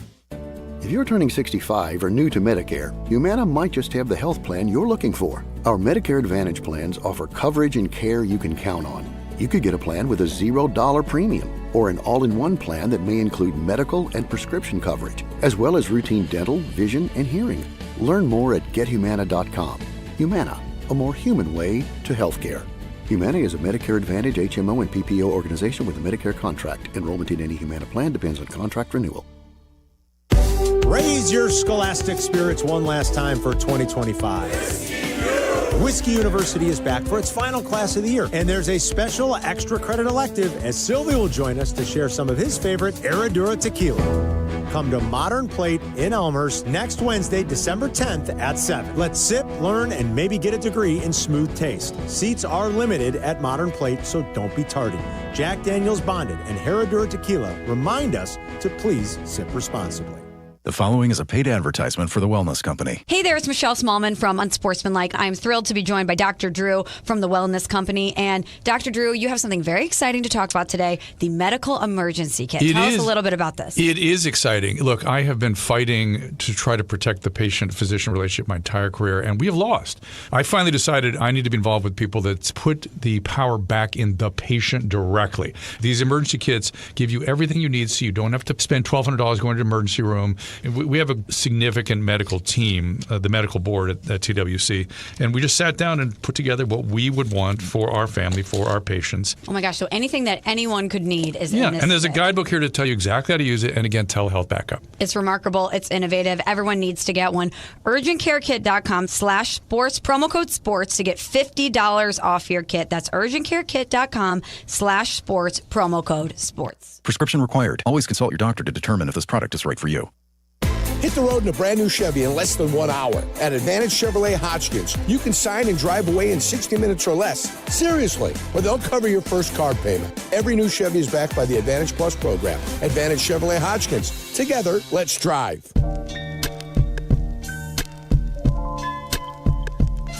Now back to Kap and J Hood. What do you mean, you people? On ESPN Chicago. Brother. Well. Brother. Kap and J Hood on ESPN 1000 and streaming on the ESPN Chicago app. Brother. We're going to hear from Tom Thayer momentarily as we get ready for the Bears and Packers right here on the home of the Bears, ESPN 1000. 312-332-ESPN, 332-3776 is our phone number. Where were we, Cap? So I put out a poll question. We were discussing who's the biggest current name in Chicago sports. And right now, I just put it up a couple minutes ago, Ben Johnson has 65% of the vote, 64.6. Caleb Williams has 21% of the vote. Connor Bedard has 10.4% of the vote. Angel Reese has 4% of the vote. And all 4% of the caller that just called in. He's got a bunch of Twitter accounts. And damn, I was literally like floored. Angel Reese. Caitlin Clark's bigger in this town than Angel Reese. I mean, that's just a fact. Damn. I mean, are you kidding? I mean. So what are you saying? She's a really, really amazing basketball player. Her ability to rebound, she plays hard, not a great scorer. She's a great brand. She loves the fashion industry. All's cool. It's literally Secretariat at the Belmont by 31 lengths. Ben Johnson over Angel Reese. I mean, it's the NFL, man. Did you see how many people watched the Chiefs-Cowboys game on Thanksgiving? Most watched NFL game in history other than a postseason, regular season game. 54 million people. Angel Reese? What are we doing here? Yeah, it's most popular figure of by far the most popular team in town or Angel Reese. Right. Yes, it's not even the sky. It's just Angel Reese. If that isn't the hydrogen bomb versus coughing baby meme, I don't know what is. Yeah. Listen, I totally understand it. But we're talking about the caller from our last segment who felt like Angel Reese is bigger than Ben Johnson. And the thing is that, again, Angel Reese is a young player. I use the young player conversation across the board when we talk about how you got to develop and get better. No one's a star off the bat in this town, off the bat. Even Connor Bedard had to be able to go through a season before he could say, yep, he's going to be the guy. Even though, again, highly touted, people talked about him. But the point is that with her, she's a good young basketball player. Not great yet, just a good young basketball player on a team that's not going anywhere anytime soon. But would you agree that if the team that the young player goes to is good, they can become a star right from the jump more than Angel being on a horrible Sky team or whoever the bad team, Connor Bedard going to the Blackhawks, great player. Yeah. The team was horrible. But like Chris Bryant rolled in here, was Rookie of the Year and was a national star because his team went to the NLCS and then won the World Series in year 2. Something to be said about the infrastructure, right? Exactly. Yeah. That's my point. I mean, look we had a Hall of Famer, a GOAT in a lot of ways, Candace Parker, that left the legacy. Like, here, I won a championship. I'm going to L.A. I'm going to retire. I'm going to have a family. I'm going to further my family. And here you go. And then nothing. See, Nothing he much. has a slight point when it comes down to brand, like a national brand. She's in movies. She did some modeling stuff, and she walked the Victoria's Secret's runway for their big show. Oh, yeah. So she has all those accolades when it comes down to brand, because Ben Johnson doesn't have that yet, but the face of Chicago sports, she's not. Adam in Boston, listening on the ESPN Chicago app. Hi, Adam. Hey, how's it going? Good, thanks. I like your conversation. I tend to agree with Kap here that Ben Johnson is bigger than Angel Reese, but I think there's a distinction. We both said the same thing. Like Adam, hey, Adam, we both said the same thing on the show. You say you agree with Kap. We both said the same thing. I'm not sure what you're listening to. I'm listening. Go ahead. To you. I just Go needed ahead. to finish my point. Thanks.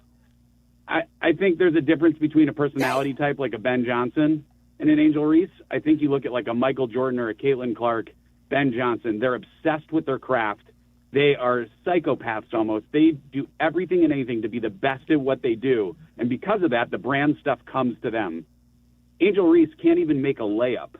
She chases the brand stuff. She's obsessed with the brand and the stardom, but she's not obsessed with the sport.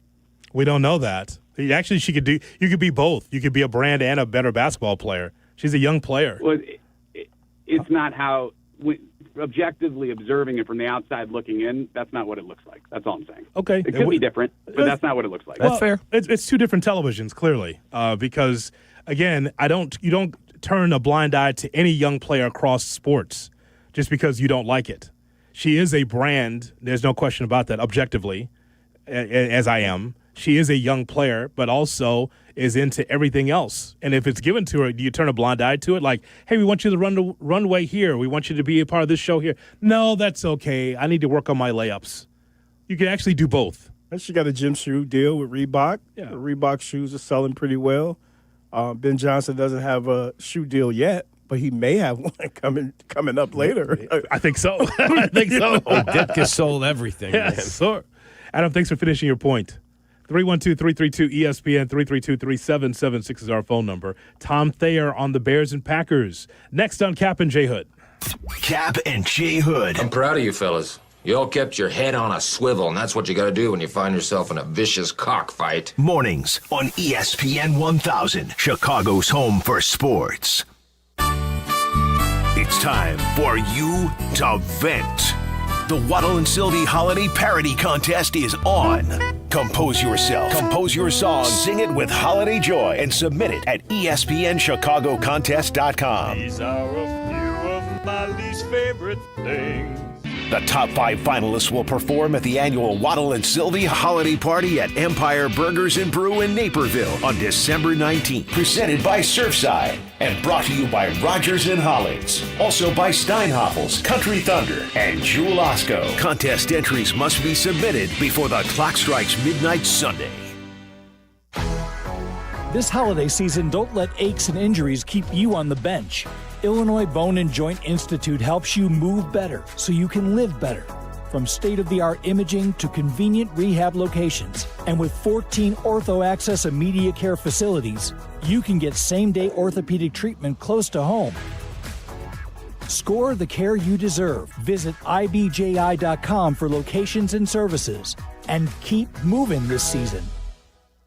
Hey guys, it's Sylvie. Are you tired of the same old holiday lights, that same old look to your home? Outdoor Lighting Perspectives has the perfect upgrade. Permanent roofline lighting that's stylish, easy to use, and built to last. Their app lets you pick from thousands of colors and patterns for any occasion. Whether it's game day, the holidays, or any night, it's hassle-free and it looks amazing year-round, and everyone in the family will love it. I'm a proud customer. Visit PermanentLightingChicago.com and get your home ready for the holidays today. That's PermanentLightingChicago.com.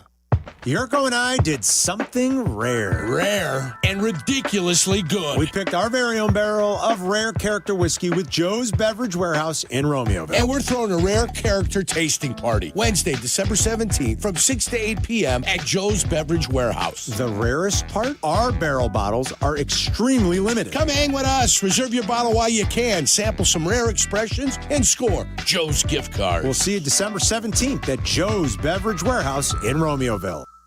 Looking for the ultimate night out? Bring your squad to a Blackhawks game at the United Center for an experience you won't find anywhere else. Whether it's birthdays, office outings, family gatherings, or just a much-deserved night out, nothing beats the energy in the UC.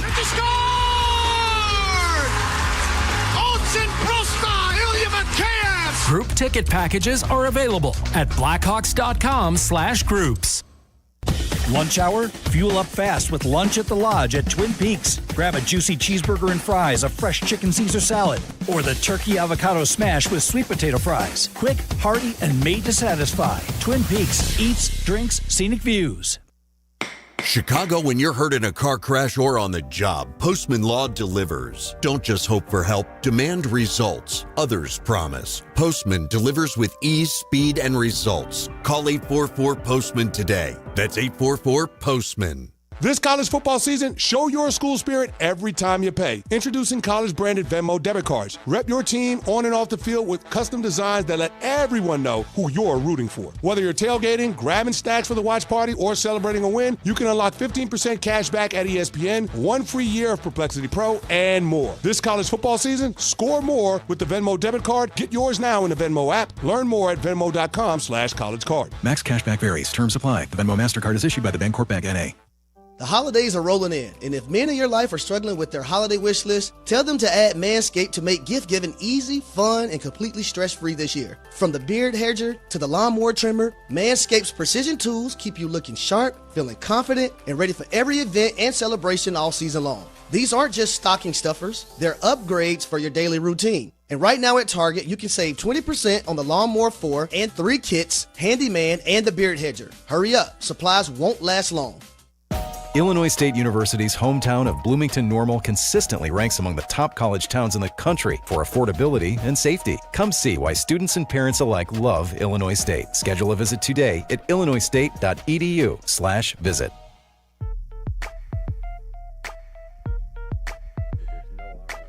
Who knew caffeine would taste this good. With 5-hour energy shots, caffeine just got a serious flavor upgrade.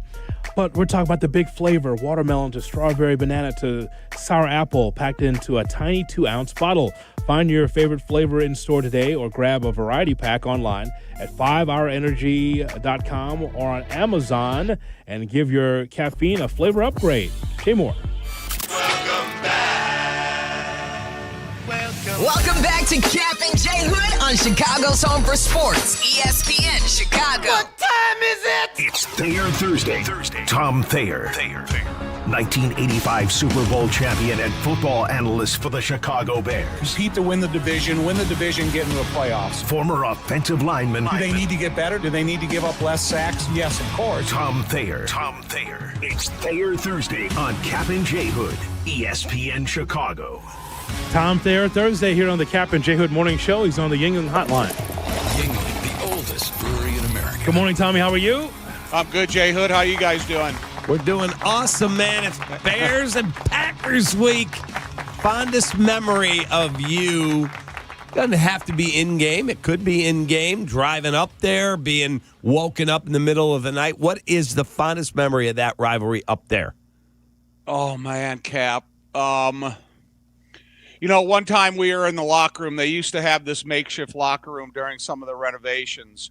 And so there's a lot of angst, and Forrest, Greg, and Dicka didn't like each other. The Bears didn't like the Packers. Dicka disliked the Packers more than anybody. And so when we showed up in the locker room, Dicka started smelling something strange, and he went into his locker, and someone put cow crap or horse crap in his locker. And so he came out into the locker room, and he just wanted to show them how disrespected we were when we are just right in the midst of not losing to them for quite a while. And it took Dicka from, war games, from DEFCON 3 right to DEFCON 1. Right. And, from that point on, it was going, we're coming. As soon as we leave this locker room, we're going straight out for an ass kicking, and that's what we're going to deliver. Horse crap could be motivation, can it not? Hey, listen, man, because he went in there and he smelled it immediately, and he knew something. It wasn't fishy; it was horsey, and so it was. That's a great story. And he came and shared it with everybody, and I've just, it was like, all right, let's go out there and get this job done. Tom, we never ask you about the point spread because you're a broadcaster. You got to focus on the team, the film, and tell us your thoughts about the Bears. But I'll ask you this question. Do you believe that the Packers are a 6.5-point favorite and 6.5 points better than the Chicago Bears on the field? I don't, but that just seems like, because if you go back and you look at the ESPN site where they have percentage chances of win, I think it's 68% for Green Bay, and then the remainder for the Bears. So there is not a lot of respect yet for these guys, because when leading up to the Philly game, nobody gave them a chance, and then you see what they were able to do. And now not a lot of people are giving them a chance. What are they, 6.5-point underdogs? Yes. All right, going into the game. But I don't think. Yeah. Jay Hood, just to answer your question quickly, I don't think they're 6.5-point favorites, because you got to kind of take Ben into consideration, his creativity, the approach that this whole Bears coaching staff has lent to the preparation of this football team, how they play, how resilient they are, and all those things that they've been putting on display as this season has gone on, it's hard to ignore. In terms of looking at the film and at the technical matchup, Tommy Waddle said to me the other day that he really likes this matchup, because does that mean the Bears are going to win? Absolutely not. But he said the matchup, no Devontae Wyatt in the middle of their defensive line. Yeah, they got great rush edges, but that's a massive loss against the run game. Do you, having studied the film as vociferously as you do you like the matchup?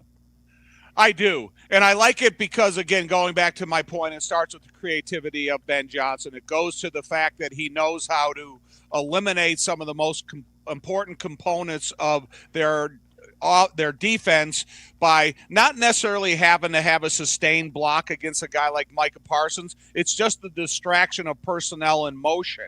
And that's what I appreciate most about it. And then when you go back to that Philly game, we are all sitting here talking a week ago about Jalen Carter and Jordan Davis. And so what do the Bears do? They go out and they have 3 consecutive double-digit drives. And, that the mentality of defensive players, from the 85 defense to all the other ones, they're built for a 3-and-out mentality. When you go out there and you have an 11, 15, 11-play drives, now all of a sudden you're immediately creating fatigue and question marks into the minds of the defense and the defensive coordinator. So now when you start taking guys as important as Jalen Carter and Jordan Davis out of the lineup because they need to be supplemented, you're also losing a certain skill set when you take those guys out. And now you have an injury on the interior of the defensive line. I think the linebackers at Green Bay, they really flow well. But if you look at some of the offensive line blocks, they were able to have significant double teams that led right into the path of the linebacker, and they never got into their area of responsibility because the offensive line was doing such a good job. And I do think that's one of the things that the Bears can and hopefully will be able to do. But with those 3 double-digit drives, the Bears took the crowd out of the game immediately, and Caleb was able to control the line of scrimmage with a verbal cadence. I mean, for this matchup against the Packers, though, I think the thing that's interesting to me, Tom, is that how the Bears win the game, because they're not all the same. One game it could be the running game. Next game it could be the tight ends. Next time it could be special teams. It could be defense. Sometimes it's Caleb. It's very interesting. I just want to know from you the game plan here, because I don't expect 200-plus yards from the running game necessarily, but I can expect a lot more, maybe more of a variety. What do you think? Yeah, I agree with you, J. Hood. That's what I love about Ben, is his creativity week in and week out. And he even told us back when the season began, no 2 games are going to look alike. So, J. Hood, you're the offensive coordinator of the Chicago Bears, and you're looking at this defense, and you're going, wow, Rashawn Gary, Micah Parsons, they can rush the passer. Sometimes you really don't know where Micah Parsons is going to line up. So what is your thinking going there? Is get the ball out of the hands of the quarterback as quickly as possible. So you have outlet passes and screens that are being run really efficiently. You have a group of tight ends that can catch the ball and it can get out of your hand with 0.9 of a second. You do have good wide receivers downfield that they're helping in the blocking game, but they're also good. So to me, it's how can I create a fast-paced offense for this game that I don't have to rely on sustained protection sometimes if I'm overmatched, because I have guys that can, catch and get and get the ball into their hands immediately. More with the Super Bowl champ, the voice of the Bears with Jeff Joniak, our friend Tom Thayer. After this, a Kap J Hood. Kap J Hood, ESPN Chicago. 1, 2, 3, came Courtney Cronin, the latest from Hallis Hall and wherever Bears roam in Chicago. Be an informed fan with ESPN Chicago. Brought to you by Costa Ivoni. Make your game day a winner with Aurelio's Pizza, Chicagoland's oldest pizza chain since 1959. This is Joe Aurelio inviting you to indulge in our crispy thin crust, signature sauce, 100% real mozzarella, and your favorite premium toppings like our fresh ground Italian sausage. Dine in, carry out, or have it delivered. Visit AureliosPizza.com for the location nearest you. Download the Aurelio's app and start earning rewards today. Aurelio's Pizza. It's a sauce. Raise your scholastic spirits. One last time for 2025. Whiskey University is back for its final class of the year. Join Professor DeFalco and school your palate with the bold flavor of Jack Daniel's Bonded. And there's some extra credit elective as Silvy joins to share some of his Herradura tequila. Come to Modern Plate in Elmhurst next Wednesday at 10 o'clock. I'm sorry, the 10th at 7 o'clock. Sip, learn, and maybe get a degree in a smooth taste. Seats are limited at Modern Plate, so don't be tardy. Jack Daniel's Bonded and Herradura Tequila remind us to please sip responsibly. It'll be Wednesday the 10th at 7 o'clock at Modern Plate in Elmhurst. Jay Moore. Hey guys, it's Silvy. It's getting cold out there, and if you spent last winter thinking it was time for new windows, good news. You waited for the perfect moment. Right now, Window Nation's end-of-year sale is going on. Get 50% off plus 0% interest for 5 years. These windows stop cold drafts, seal out moisture, and help lower your energy bills. Installed in just 1 day, backed by a lifetime warranty and an A+ rating from the Better Business Bureau. Don't miss out. Visit windownation.com today. At Uline, they know going the extra mile takes hard work. For companies pushing to go further, Uline will go the distance with you. 24/7, they answer the phone to get you the shipping and industrial supplies you need. Business can move fast. Unexpected large orders, adverse weather, new safety guidelines, and changing economic trends. Uline works hard keeping 41,000 items ready to ship, minimizing detours on your way to the extra mile. Visit uline.com. Kap J Hood here with Howard Ankin. Howard, I know someone who was injured on the shop floor. Please have him call me. My guy. Howard, I have a buddy who was T-boned by a utility truck. Please have him call me. My guy. Your guy? Correct. Not this again. Howard Ankin is my guy. Hold on. Cap, your friend, Hoodie, your buddy. I'm their guy. And I'm also your guy and your guy. Call 312-6million for injury law made personal. Howard Ankin, our guy, on the Kap and J Hood Show, weekday mornings on ESPN Chicago. My guy. Yeah. The post-crib assembly press conference, brought to you by Progressive. Michael, you had some trouble putting the crib together today. What went wrong? You know, those instructions can be tough, and, well, you saw the outcome. Were you upset when your wife pulled you and called in the backup? No, I mean, the baby needs a crib to sleep in, so whatever it takes. You've got a changing table to put together next. It's got a lot of drawers. What's your comment? You know what? We're done here. Like it or not, sometimes you need a backup. That's why there's Progressive to protect your home and auto. Progressive Casualty Insurance Company affiliates and other insurers. Not available in all states or situations. This college football moment is brought to you by ServPro. College football teams have moments they recovered from and made it like it never even happened. Like on September 24th, 2016, when Tulsa found themselves down 31-0 to Fresno State. With 10 minutes left in the second quarter, Tulsa fought back to tie the game at 41. And then won 48-41 in double overtime. ServPro, like it never even happened. Bulls fans, it's not too late to secure a partial season ticket plan. Catch more action at the United Center this season by choosing from flexible plans that unlock benefits and allow you to save on individual game pricing. Visit bulls.com/tickets to secure your seats today. If you missed something, get the podcast on the ESPN Chicago app. Kap and J Hood are back on Chicago's home for sports, ESPN Chicago. Thayer Thursday is brought to you by Aurelio's Pizza, Chicago's oldest pizza chain. Make Aurelio's part of your weekend plans. Aurelio's Pizza, it's the sauce. Hey, Tom, as you look at the Bears' ability to run the football against the Eagles and now try to extrapolate that to this Green Bay game, Devontae Wyatt is out with a broken leg. He's probably done for the season unless they were to make the Super Bowl. He might get back. How does that affect what they do defensively and our ability to run the ball with Parsons and Rashawn Gary out there? You know, whomever takes his place they're all gonna have to increase the amount of reps they play per game.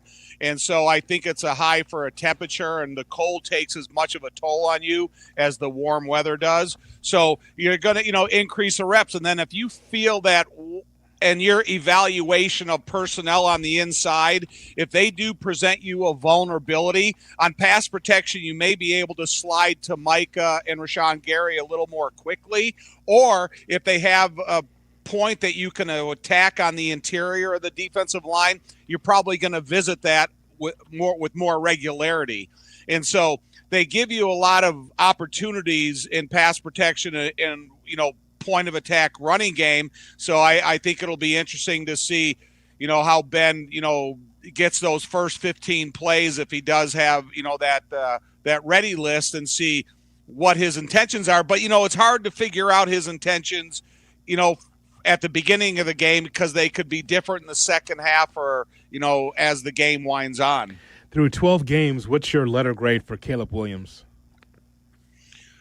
I'll give him a solid B+. I don't think the best out of Caleb is going to come until next year. And I think of the circumstances that he's facing, the development of the offensive line throughout the time from OTAs into training camp and so on. But I'm not disappointed in Caleb at all, and I'm encouraged that the relationship that his offensive quarterback coaches and Ben are developing. It's not the bottom, Cap. It's not the top. It's a young man developing at the quarterback position. All I look at is I'm a simple football fan, Tom. All I know is that he got killed behind the line of scrimmage. He holds the ball too long now. But last year, the amount of sacks that he took, the issues with the offensive line, the rhythm wasn't there. This year, there's more of a rhythm. And so I'll take that as like the staircase effect, the next step for him. The rhythm's there offensively with him. Absolutely. Yes. To go on from Hoodie's point for that, do you see a breakout game? Because Ben has talked about we're close. Caleb said we're close. Do you anticipate this season, oh, wow, look at that pass game, like maybe it's Sunday? You know, Kap and J Hood, it's almost like I'm not looking for a breakout game because, again, I keep reiterating the point that I don't think we're going to see the best until next year. And so next year when he goes out there and throws for 360 yards in a game, we're going to be calling that the breakout game. Maybe we can talk about his best game up until this point.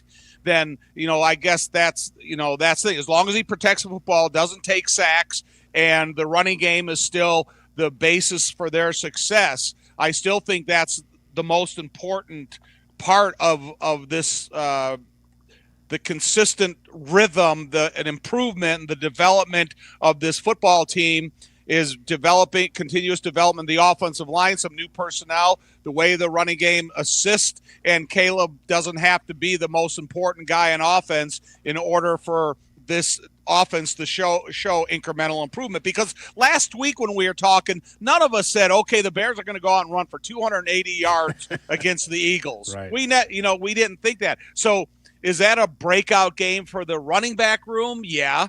But, it is about the continuous development and the improvement of Caleb. How about that defense? That stands out to me, too. I ask you about the defense every week, Tom, because I'm interested. I think that there have been some of the unsung heroes because there's been so many injuries, but people are stepping up. What about this week, the defense against the Green Bay O? Well, what's fun about this week, because some of it started last week. So if you go look at some of the blitzes or some of the pressures they bought where they had more guys at the line of scrimmage than you can block, a couple of them are better athletes than their blockers. When you look at Kyler Gordon or you look at Gardner Johnson or Jaquan Brisker, when you have the ability to blitz better athletes, then either an offensive lineman can get into blocking position or the quarterback can run away from. That puts a faster pressure into the mind of the quarterback, puts him in a challengeable fundamental throwing position, and sometimes it results in a sack. So to me, when you look at Dennis Allen and saying, okay, this week I'm going to get back Jalen Johnson, I'm going to get back Kyler Gordon, how can I incorporate those guys in third down defense? And then, because of, Jackson and Anban Bamiga, they've been doing a nice job holding down the fort. Hopefully you get TJ Edwards back. I know Noah Sewell has been in full practices. And it's just the continuous of you're getting experience for young guys that you learn about. Then you get veterans back in the fold. And then you get athletes back at the third level that are deployable from every level. So I just think that you're continuously going to that in the chemistry lab with Dennis Allen in developing these different defenses on every down and distance that can help the overall defensive performance. Before we let you go, you played in this game multiple times. Waddle has played in this game. How difficult is it to walk in that stadium? It's going to be freezing cold, and to take that on. How hard is the challenge? They're a good team, but we're a good team. Or, no, it's just another game. Just play it. No, it's not just another game. And don't let anybody ever tell you that, because the emotions start as soon as you knew you were going to win in Philly. And from the ride home throughout the whole week of preparation, it's a special game. And, we talked to Tom Clements yesterday, who was the longtime quarterback coach of the Green Bay Packers. And I talked about him because during my era when we were winning regularly, and then during his era as a coach when they were winning regularly, did he feel it was the same emotional impact even though they had consecutive wins in a row? And he says there's no doubt about it. It's still an emotional football game, and it's something that started in conversation from the head coach and leads right up into kickoff. So if anybody thinks that they're just going into another battle, it doesn't matter. But as cold as it is in your 20s, Cap, nothing's ever cold. And now in my 60s, everything's cold. Everything, Tom? Everything. Everything, J Hood. Tom Hoodie, I went last night to like a ski shop to buy like cold weather gear. I'm like, okay, it's going to be freezing cold, but I'm going to be there. Holy cow, man. I'm ready. It's going to be, 3? It's going to be chilly. It's worth it, Yeah, though. but you know what? So we're all fortunate that they have the warm weather gear that they were built for. Now, Tom Clements was telling us that he played a game in the Canadian League that it was well below freezing. And the coach suggested that he put tacks in the fingertips of his glove to get a better grip on the football. I mean, you think about the gear that they have nowadays in the semi that Tony Medlin's got to pack to drive up to Green Bay.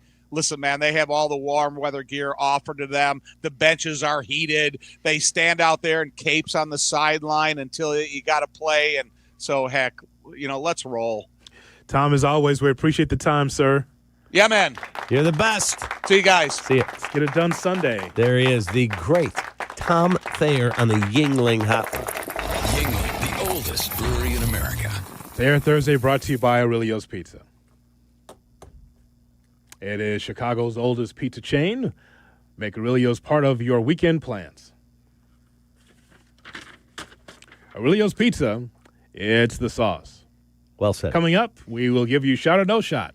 That's in 2 minutes, but first, we pause 10 seconds for stations to identify themselves along the ooey gooey Kap J Hood, ESPN Chicago Radio Network. Live from State Street in the heart of Chicago, this is the home of the Chicago Bears, ESPN Chicago. And this is Kap J Hood, WMVP, WTBC, HD2, Chicago, a Good Karma Brands radio station. Yes. Crash, bang, suddenly you are on the DL. If that happens as a result of somebody else's negligence, we can help. I'm Jim Morisi, Chicago personal injury lawyer. Our experienced attorneys and support staff will talk with you during a free consultation, tell you your options, and ensure that you take the right steps throughout the entire process. Visit us at MorisiLongo.com. That's MoriciLongo.com. Your future is our priority. Hey guys, are you craving that legendary Chicago pizzeria taste without the wait or the price tag? Meet Connie's Frozen Pizza. Premium pizzeria-inspired pies from your freezer to your table. Oh, yeah. Born in Connie's restaurants, now in your freezer. Connie's brings that unmistakable flavor that says, I could have gone out, but why? Hosting, dodging cooking, or are you just hungry? The solution is Connie's. Find Connie's Frozen Pizza in your local freezer aisle. Connie's Frozen Pizza. Authentic Chicago taste without the pizzeria prices. Happy birthday to you. Happy birthday, dear Adam. Please stop singing. It's your birthday, Adam, and we're having a party in New Lenox. Just want you to stop singing. I stopped. Thank you. Come on out to Tom Kelly's in New Lenox Thursday, 1 to 4. I'm opening presents. We enjoy some ice cold Flight by Yuengling, and we broadcast live on the ESPN Chicago app starting at 1. And we'll continue the party until 4. See you on Thursday, and please enjoy responsibly. This holiday season, don't let aches and injuries keep you on the bench. Illinois Bone and Joint Institute helps you move better so you can live better. From state-of-the-art imaging to convenient rehab locations. And with 14 Ortho Access immediate care facilities, you can get same-day orthopedic treatment close to home. Score the care you deserve. Visit ibji.com for locations and services. And keep moving this season. You're listening to Kap J Hood. Follow the show on Instagram @the Catman and @IGJ Hood. This is ESPN Chicago, Chicago's home for sports. Checkmate 1-6, immediate suppression on target. That's why I see him in my shot. Shot or no shot with Kap J Hood on ESPN 1000 and the ESPN Chicago app. That's why I see him in my shot. Good morning and welcome in to the Kap and J Hood Morning Show on ESPN 1000 and streaming on the ESPN Chicago app with David Kaplan, Jonathan Hood with you. Still to come, we'll hear from Tracy Butler to find out what's going on today and in the weekend weather. But first, we have Shot or No Shot. Here's Shay Norling. Shay. Good morning, boys. How we feeling on a Thursday? We're good, man. Thursday night football tonight, and then football Friday, and then we crank it up for the weekend, and it culminates with the Bear at the Packer. It's good, Shay. You know, I'm getting used to just getting comfortable with the college basketball at night now, right around dinner time. Indiana, Minnesota last night, put that on. And a few other games too. NC State. What were you watching last night, Dan? Did you have any basketball on at night? I hung out with the wife. I did not watch any college basketball last night. Any sports? Took a night off. Nope. Took a night off of sports. I watched back in for the rest of the week. I watched the Bulls, and I studied the Arkansas Pine Bluff DePaul matchup for the weekend. There's no need for that. See if there was a money-making opportunity after they beat UIC. Was not good yesterday. No. I'm glad that you're making me feel better, though, about that loss. They're always good. You weren't coaching the team. I was calling it, though. I called him last night. I was in the parking lot at the grocery store. So I bad. called him. And he's like, hey, what's up? I said, what the F, brother? You lost to Pine Bluff? They were 0-8? They were 18.5-point underdogs. Bad. Wow. It is pretty bad. But there's always another opportunity. There's Yale coming up on Sunday. On the road. Yes. That one won't end well. All right, Shay. What do we Yale have? Go to the tournament last year? Yes. And you upset them last year. That's correct. They're going to be out for blood. That's correct. Everybody in their sweaters. And their Yale sweaters will be coming after us. The big Y. And the white sweater with the blue Y. Yeah. Hell of a season. God bless. Shay, what do we have for the Thursday edition, sir? All right, let's get started. Shot or no shot. The Bears have been winning in spite of the passing game, according to Ben Johnson, because of the effectiveness of their ground attack combined with the nose for the football, leading the league in takeaways. Johnson this week blamed pretty much everybody for the passing game. It was the inaccurate throws from Caleb Williams when he said, when the primary receiver's open, we got to hit him. But he also blamed the receivers for running soft or misrunning their routes. My question, shot or no shot? The Bears are going to need an accurate Caleb and an effective air attack if they're going to beat Green Bay on Sunday. That's an absolute shot. You got to establish the run first and foremost. That is the linchpin to beating them. But off of that, you're going to have to make plays in the passing game. If you can't, you're getting on the bus going home a loser. Yeah, that's a shot, Shay. We talk about the complexion of every game for the Bears, how every game is something different. The last game we saw was a potent, productive, strong running game. I don't expect that on Sunday, but I do expect for Caleb Williams to be able to connect his receivers. There will be no wind excuse here. It might be cold, but there will be no wind kind of, well, he can't throw the football because of the wind. No, I want Caleb Williams to be able to be the reason why the Bears are successful offensively.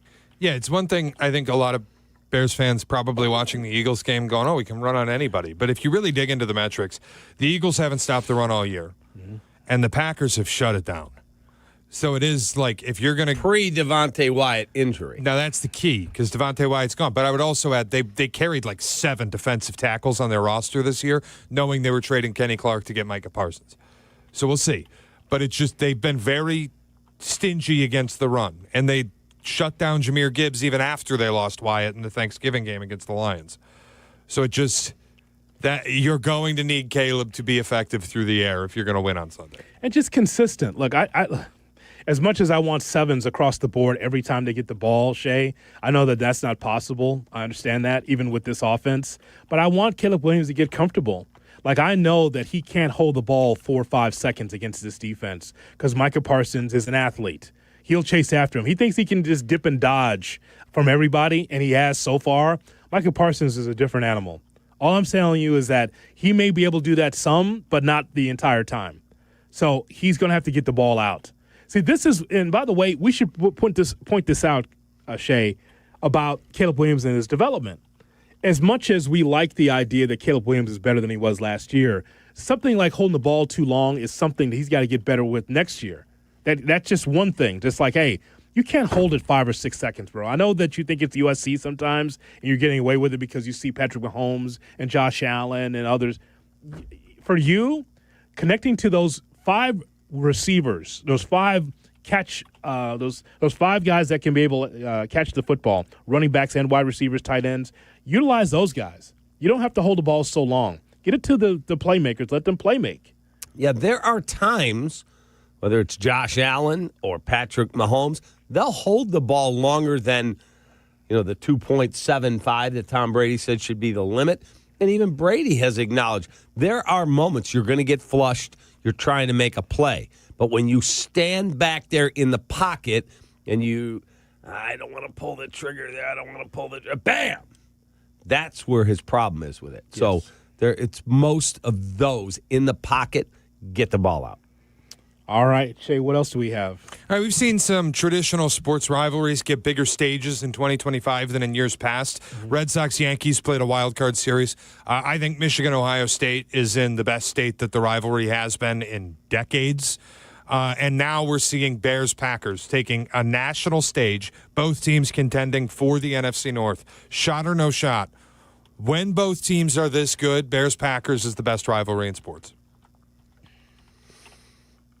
Oh, it's a shot. That's an absolute shot. It's a shot. I mean, we're from the Midwest. Like, who would be your Mount Rushmore of the best rivalries? It's got to be Cubs Cardinals. It's Bears. The Cubs Cardinals historically, but it's not now. What do you mean? The Cardinals aren't even trying. They're not even trying. Okay, that doesn't mean that you turn a blind eye to it. It's still Boston a great. And the Yankees. Cubs Cardinals. I know you want to get rushed past me, but it's Cubs Cardinals. Okay, it's still a rivalry that's important in baseball in the Midwest. So it is. It doesn't matter if the Cardinals are down. Cubs are down a lot in that series too. Down. So don't give me that. Boy, top 4. I don't know if I'd put it there. I don't. Well, then you're out of your mind then. And you're not a baseball fan. I am a diehard baseball fan. Then the idea that you're saying that the Cubs and Cardinals are not a top rivalry in America? I despise the St. Louis Cardinals. Let me be clear. But Cubs-Brewers right now is a way better rivalry. It's recent. Sox-Brewers was a rivalry. Fighting, going up there with my old man to County Stadium, that was a real rivalry. Now, that's real. No one's fighting in the stands with Cubs-Brewers right now, the way it was back in the day. Cubs-Cardinals, I don't know what you're doing there. Cubs-Cardinals are still a strong rivalry in baseball. I'm not saying it's not strong. It's not as good as Boston and the Yankees. Okay, fine. But it's on the list. Okay. What are you arguing there? Because we can only have 4 in all the sports. Well, I don't think Cubs-Cardinals makes the list. Okay. I don't. Okay. Cubs-Cardinals or the Iron Bowl? Go ahead. I'd say the Iron Bowl. Well, that's now he's just saying it just to say it. Folks. No, I'm not. It's awful. It's just awful commentary, just to be negative against me, just to go against me. Absolutely, that's nonsense. You using college football. You saying college football, a rivalry in college football is stronger than Cubs Cardinals? Bigger than the Iron Bowl. Ohio State, Michigan's the best rivalry in college football. I agree with you. Okay, fine. Okay, that is absolutely bigger than Cubs Cardinals. Yes. 100%. That's one. Steelers Ravens? No. He's not familiar with it. I mean, it's okay. Red Sox Yankees? Absolutely. Yeah, for sure. Yes, Cubs Cardinals. That's 2. Is there a hockey one that I'm missing? Blackhawks Wings. That we don't play them anymore. I know, that's the problem. The hockey ones, a lot of it involved the Red Wings, and a lot of it's I know. Is Montreal, Toronto, is that a big deal? Who cares? It's not even in America. I don't care. Wow. I don't. That's good for Rush Norling to stop by. Hoodie, tell me I'm wrong. Biggest American sports rivalries. Montreal, Toronto. No, it's not cracking the list. Knicks? North America. Boston and the Knicks? Boston Celtics Lakers is bigger than Celtics Knicks. Okay. Traditionally. And Cubs Cardinals. It's on the list. Iron Ball's another one on the list. Georgia, Alabama. It's not really one. No. Okay. It's everyone except the one I chose. That's typical Cap. Right there. Cap, USC Notre Dame or Cubs Cardinals? Cubs Cardinals. USC Notre Dame. Take that. You're ridiculous. As soon as I go there, he jumps off. Hoodie, Bedlam or Cubs Cardinals? Well, I'm a college football fan, so I love Bedlam. But Cubs Cardinals still What's matters. Bedlam? Oklahoma State. Yeah, but Cubs Cardinals still matters in this country. Take Hoodie, that. Wait, okay, actually, legitimate one because presidents attend this game. Duke, Army, Navy? Duke, Carolina, or Cubs Cardinals? Cubs Cardinals. You talking about basketball or football? Basketball. What are you, nuts? I'd probably go Cubs Cardinals. No president has ever attended Duke, Carolina football, ever. Army, Navy? No, come on. It's nice. It's fun. Well, we enjoy military. It's great. They provide you a blanket of freedom to sleep event. under. It's a wonderful event. In this country. It's really, you want to know the dirty trick of it, it's really great for CBS ad revenue. How about that? These are the best watches. It's Cubs Cardinals. Take that. Against your own ball club. Because the Cardinals are down. Because they're not drawing. Eagles Cowboys? Still very strong. Very strong. This is a good rivalry. I mean, they're all the NFC East rivalries are good. Cowboys Giants is good. Eagles Giants is good. Washington Dallas. Well, over the years. Well, maybe not including Washington. All the NFC East rivalries that don't include Washington are great. A shot at the old Redskins. Here's Shay Norley. All right, Cap, I hope I don't I'm going to just implode Mount Kaplan here. The Cubs have had to make massive cost-related cuts at Marquee Network. Has grabbed a ton of news this week. We haven't gotten a chance to talk about it. But now there's a ton of speculation that it is a signal this is going to be a full off-season of cost-cutting on the north side. Shot or no shot, the collapse of the Marquee Network is going to impact the Cubs off-season. First of all, the Cubs did not make those cuts. That was Sinclair Broadcasting that made those cuts because they're fighting with the Cubs over the guarantee that they owe the Cubs. GM Cap. Office Cap has entered the show, Woody. I mean, that's just a fact. Sinclair's running the thing now. Let me just put it this way. If the Marquee Network, what are you booing the Marquee Network for? You won't be saying that in a year. Yeah, okay, right. If the Marquee Network's collapse is going to prevent you from adding talent to a team that was a game from the NLCS, then you shouldn't even have the team. So it's a shot then. I'm saying if. I don't know that to be gospel because John Heyman just reported this morning that the Cubs are engaged, there are a handful of teams, on Alex Bregman.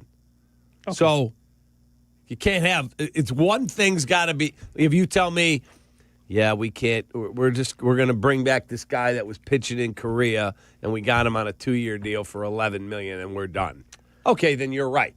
Shay, this has been the hue and the cry from the guy to my right about television revenue and how these RSNs are folding and all that, and that affects the ball club. All I know is that the Cubs still have as much money as God. And they could spend it if they wanted to, but they do not. But this will always be the crutch of, look at our TV deal, we can't spend. That's a lie. You could if you wanted to. Agreed with you. But just so you know, this is not speculation. This is a spoiler, Shay, that this will be something because we talked about all winter, January into February, about how the Cubs cannot get top dollar for starters or position players because of the Marquee Network. If that's true, dude, that's pathetic. Well, you know that's coming. There'll always be a reason. There's Jed Hoyer against the white wall talking about, well, we tried. And by the way, no shot at him as much as a shot is at the ownership because they're the ones that got the money, not Jed. So Michael Cerami from Bleacher Nation reported yesterday that his sources, and he's pretty tapped in, that the Cubs bowed out of the Dylan Cease sweepstakes when it hit $200 million. That they were the high 180s, 90s, and they went, okay, we're done. It's fine if it's a value-based decision. And again, I will withhold judgment until you get to the winter meetings. But if it's just flat out, we're not spending money on players, well, then that's not good. Then you're right. You're absolutely right. I less than zero, believe in the Cubs to make the team better until I see it. They don't get the benefit of the doubt, Shay. Sorry. You don't get the benefit of the doubt. You're the Cubs. You see who was in Toronto yesterday visiting? Dylan Cease? That would be Kyle Tucker. Fine. That's a team that's all in to win. Yeah. The moves may fail. That's a different discussion. That'll play out and resolve itself, and we'll just evaluate the results. That's right. But they're going to go, oh, we got Dylan Cease in our rotation, along with all the other dudes we've got.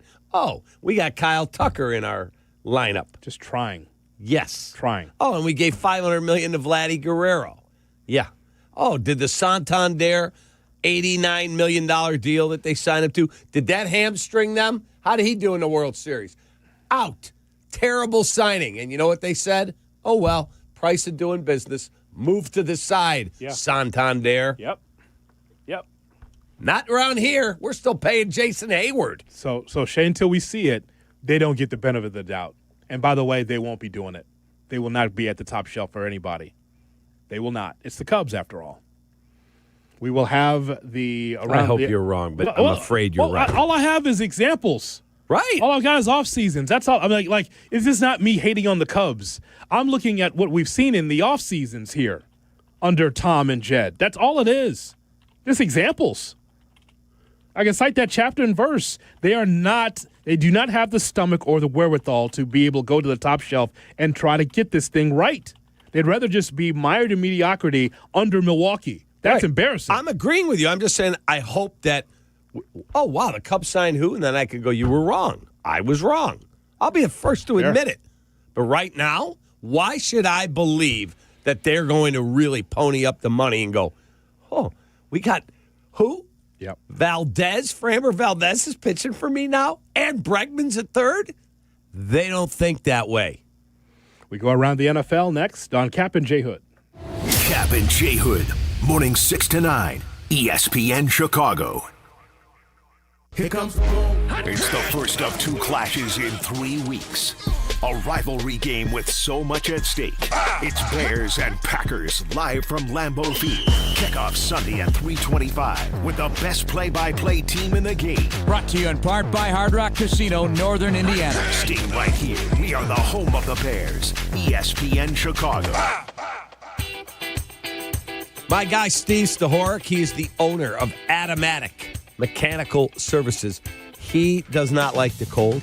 I don't like the cold, but he doesn't want the cold to get into your home. Let me tell you something, folks. It's so important to have a warm home this time of year. And because of my friends like Steve at Automatic, you can. They're the people to trust. Professional, responsive, and they get the job done right the first time. Whether it's a tune-up, a repair, or a whole new system, Automatic gets it done. So if you hate the cold as much as Steve and I do, call Automatic or visit atomatic.com. That's atomatic.com. Steve's going to be with me in Green Bay. We will both be shivering, and then we'll get in our nice warm homes, courtesy of Automatic. They'll keep you comfortable even through a Chicago winter. Use Automatic and mention me. Say, Cap sent me. A little additional savings for you. Take that.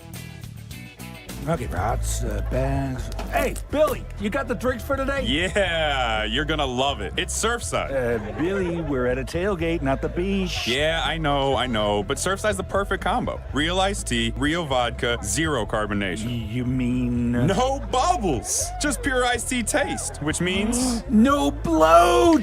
With only 100 calories, 2 grams of sugar, and 0 bubbles, Surfside is a tailgate triumph. It's not a seltzer. It's Surfside. Must be 21. Please drink responsibly. Hey, it's Tyler Aki. Golf is great, but just getting a tee time at the course you want at the time you want can be a total pain. And green fees, they're out of control. So let's talk about a golf membership. Our new partners at Golf on Any Tee or GOAT have created a membership program where you pick the courses and tee times you want, and your greens and cart fees are $0. Plus, it's unlimited. So book tee times on the Golf on Any Tee app and play for free all year long. Use code ESPN when getting your membership and save $400. Download today. Hey guys, you know I love college hoops, and nobody does it like Chicago. DePaul basketball is back at Wintrust, and the energy is electric. My guy, Coach Holtman, and the Blue Demons are building something special. So don't miss it. Get your tickets now at DePaulBlueDemons.com. Hit the road in a brand new Chevy in less than 1 hour. At Advantage Chevrolet Hodgkins, you can sign and drive away in 60 minutes or less. Seriously, or they'll cover your first car payment. Every new Chevy is backed by the Advantage Plus program. Advantage Chevrolet Hodgkins. Together, let's drive. Hey, fans! Welcome back to Fansville's Cheers and Tears. Oh. Okay, so like everybody deals with losing, right? To a rival on a last-second field goal. Whatever, it's fine. I'm totally fine. But I cope with losing with an ice-cold Dr. Pepper. Those 23 flavors are like so delicious. They totally wash away the pain of your college football team taking a big fat L. College football, it's a pepper thing. Out here, days are getting a little cooler, and mornings are starting with a few more layers. It's the season for more time at the grill, more feed for your animals. Heaters burn late into the night, and the woods start calling your name. We appreciate hard-working hands, shared moments, and love for our land. That's why season after season, we're here for your life out here. Tractor Supply. Download the True Rewards app from True North Stores. Join today and save 25 cents per gallon on your first fill-up and save 5 cents every day. Get member-only offers and stackable fuel savings in the palm of your hand. Find it in your app store. True North Stores and True Rewards. Fast, friendly, clean. Follow Chicago's Home for Sports on Twitch at ESPN 1000 Chicago. Kap and J Hood are back on Chicago's Home for Sports. ESPN Chicago. Nick Foles sucks. He sucks. I'm just a fan. I'm not a football evaluator. I love the Green Bay Packers. The guy is drunk, but there he goes. This is not Detroit, man. This is the Super Bowl. I want winners. He starts to come and then he pulls out. This is a really thickly built guy. I mean, what's the answer you're looking for on these things here? It's time to go around the NFL right here on Kap and J Hood. Still to come, Tracy Butler with the latest on the weekend weather. To tell us why Miami deserves to be in the national title picture, the college football playoff. Here's Shay Norley. Shay? All right, Woody, it's a Thursday, so typically we look at what's at stake this week. This week, though, I want to do something sort of different and just give you some things I've been thinking about as far as the season wrapping up. So you're not going to talk about Miami going into the being the college football playoff? That's not part of this? No, not around the NFL. Oh, okay. That would be a Shay's platform issue. No, I do want to start with something I think kind of fascinating is unfolding in the AFC playoff race. So Justin Herbert is trying to play through a hand injury that required surgery on Monday night. Yes. He may not be able to play against the Eagles. If he can't go, the Eagles are winning that game. I don't think that's shocking to anyone. Daniel Jones, obviously, we know, has a fractured fibula, effectively a broken leg. Broken leg. So if you look at the Chargers and Colts and you're projecting, are they going to make the playoffs? My feeling on both would be no, but you have to replace them with someone. They are doing CPR on the Chiefs. Now, this question, it was something I thought about yesterday. If you're the 2 seed, whether it's Denver or New England, at the end of the season, and the Chiefs are the 7, do you tank your way out of the 2 seed to avoid hosting Patrick Mahomes in the playoffs? You do not ever tank anything. That is impossible. No one walks into the room and goes, yeah, John, you're my best player. Not letting you play today because I got to tank this game. Are you out of your mind? You just play to win. NFL teams rest their players at the end of the year all the time. I'm not talking about resting guys. There is no way to control it. Did you think the Houston Texans were going to find a way with Lovey to win on the last play? Were they tanking to get the number 1 pick? You can't control everything. You can't control the result necessarily, but you can influence it very much. You can, like, if the Patriots are the 2 and they have absolutely no pathway to getting the 1 in the final week, and their options are we can either host the Chiefs as the 7 seed, or like, I don't know, pick your 6 at Buffalo or Indianapolis or Jacksonville. We'll say Jacksonville's the 6, or you can host Kansas City. I wouldn't blame Vrabel if he's like, you know what, let's give Drake May an extra week off here. Yeah, I don't want to see Mahomes. I believe Jurko played in the game. I interviewed Mike Shanahan. He had Denver. I think they finished 14-2, whatever it was. He rested his starters the last week of the season. And he said, we played, I'm pretty sure Jurko was on the team, Jacksonville, in the first round of the playoffs, the first game. He goes, they had a game under their belt. We didn't. We had sat for 2 weeks because I thought I'm smarter than everybody and I'm going to try and manipulate how things go. And we lost in round 1. Never again. Never again. Players play. And if they get hurt, God forbid, that's part of the deal. You do not tank games, ever. But I think, Shay, what you could be saying also is that when you do rest players, it's kind of like tanking if they are at the end of the season. Some do that just to be able to not say overtly that we're going to rest players to avoid an opponent, but some do that. We've seen that before. Did we have? It's not like Vrabel's going to do a presser and go, we don't want to play Mahomes, so Drake's not going to go this week. It just, we can't really improve our standing, so we're going to sit Drake down. And you don't have to say the quiet part out loud, but the quiet part might be, if we don't have to play the Chiefs in round 1, that's a plus for us. But I see what you're saying. Competition is competition. You just play, man. I get it. And if you sit a guy because he's banged up or Drake's banged up, sit him. That's fine. But you do not intentionally go out and try and tank games unless you want to lose. Yeah. Like the Cubs in 2012. They wanted to lose. The Astros. That's part of the plan. I get it. Mm-hmm.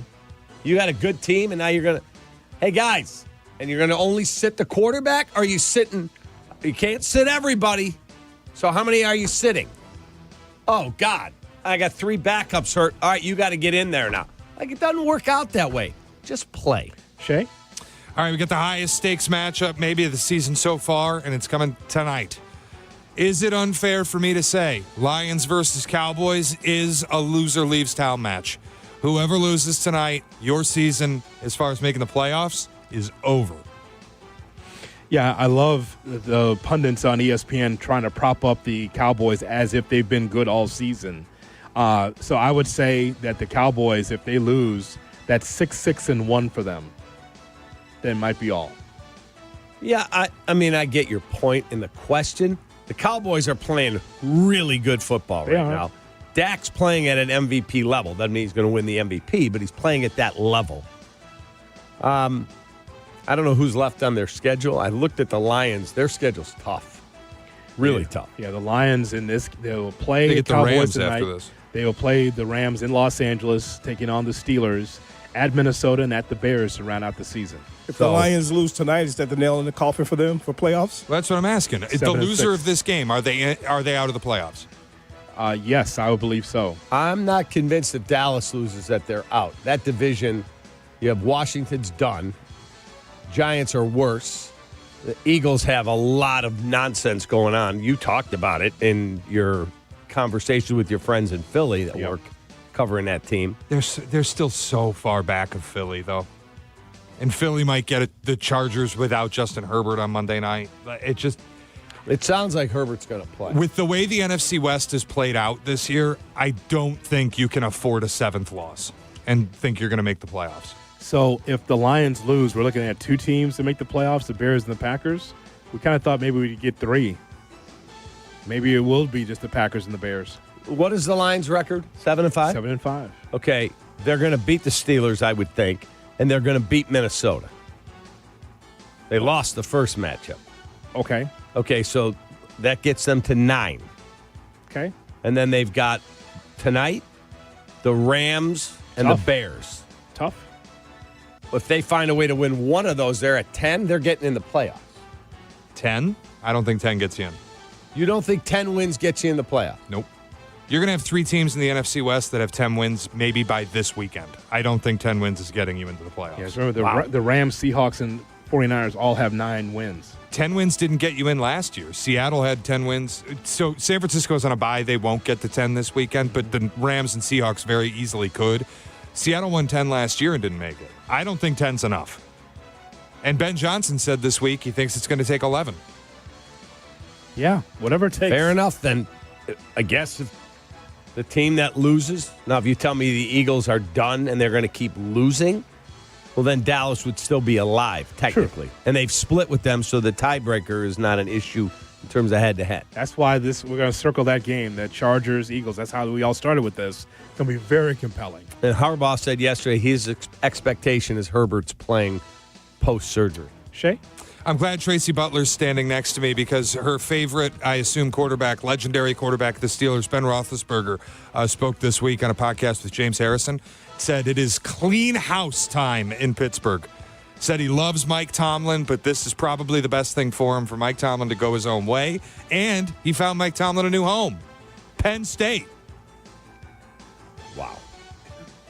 I remember that quote from Mike Tomlin saying that he was insulted, the idea that he would go and take a college job. He said, there's not a donor that has a check big enough for me to go to college. You remember that quote, right? I do. That was strong. What, 3 or 4 years ago? But strong, though. Strong. Like, he quits, gets fired from the Steelers, he'd get another job in about 5 seconds. Oh, absolutely. Just from the bravado. Penn State. Can you see him having to go in and pay an 18-year-old kid? Mike Tomlin would go insane. Not Penn State. Not that. I'll take the Penn State job after this guy takes the Penn State. Whoever it is going to take this job, I'll take it afterwards. Well, then it may be broken. I'll fix it. But let them go through that shrapnel. Whoever's going to be the coaches, whoever the hot assistant and coordinator is, let them go through that first. Then I'll pick it up from there. Giants? Oh, my God. Brother. Actually, that kind of works because I was thinking Tennessee, but I can't picture Mike Tomlin in Nashville. The Giants kind of works. I could see it. Well, Jackson Dart. Sure. The whole thing with Tomlin Jackson Dart is a Roethlisberger style player. Yes.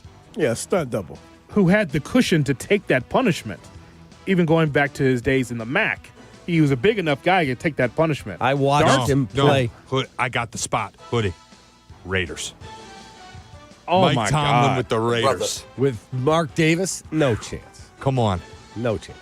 And he's I got think no he'll be in the worst quarterback? position No that chance. he is in Pittsburgh if he goes there. Mike Tomlin wearing that logo, it's perfect. He's going somewhere that has a quarterback already. He's dealt with no He quarterback. has more upside to go to the Giants than the Raiders, in my opinion. Yeah, I agreed with you. That'd be just him in a different outfit. It would just be so different. But all he's needed is a quarterback. Since Ben, they failed. Think about that. And he's a defensive guy, and he's got all those pass rushers, and he fixes Abdul Carter from his immaturity. Yeah, that works. Of course, there's cracks in the armor there, too, about what's happening in that locker room as of late with the Steelers. Is the accountability still there? Tracy Butler will tell us more about the Steelers and also the weekend weather. It's next on the Kap and J Hood Morning Show. You're listening to Kap and J Hood on ESPN Chicago. A 1 hour uninterrupted dose of Bleck Abdalla. No breaks, no gimmicks. Well, maybe a few gimmicks. Well, you need a few gimmicks, right? But still uninterrupted. Obviously. And still pure, honest Bleck Abdalla fun. As it should be. Weekdays 2 to 3 on ESPN Chicago. Brought to you by Yuengling.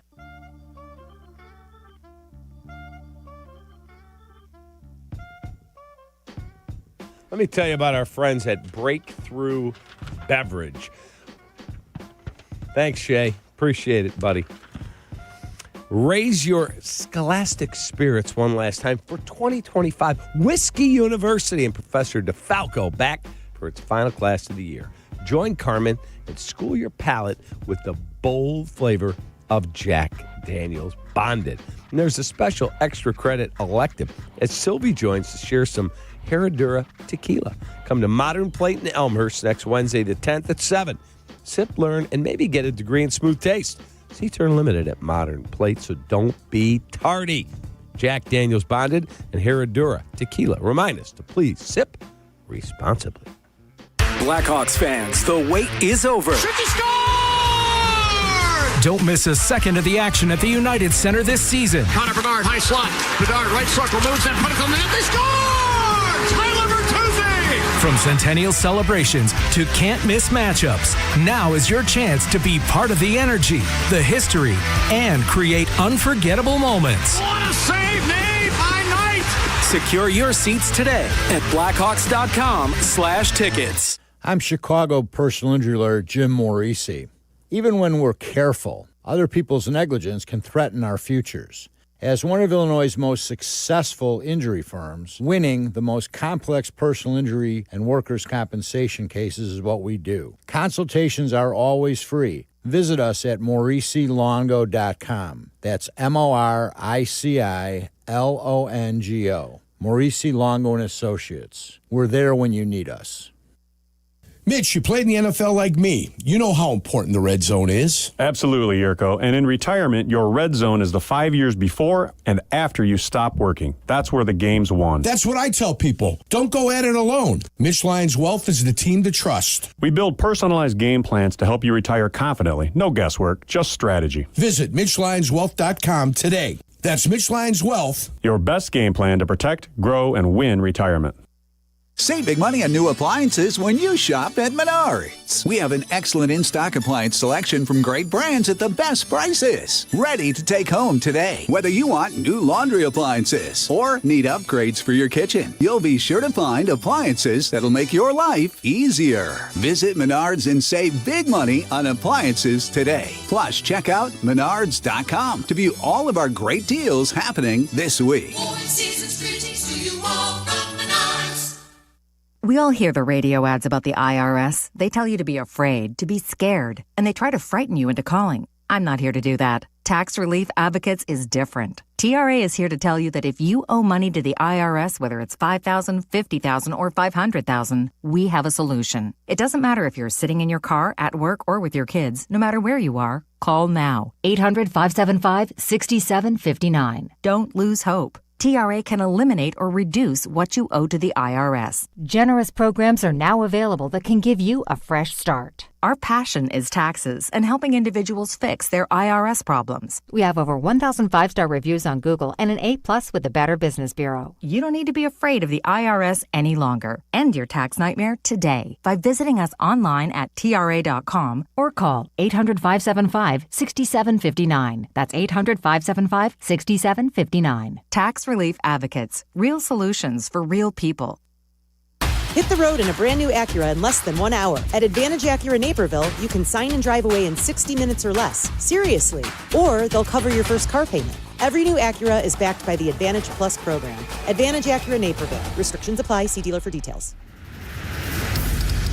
Follow Chicago's Home for Sports on Twitter at ESPN 1000. Kap and J Hood are back on ESPN Chicago. Chicago's Home for Sports.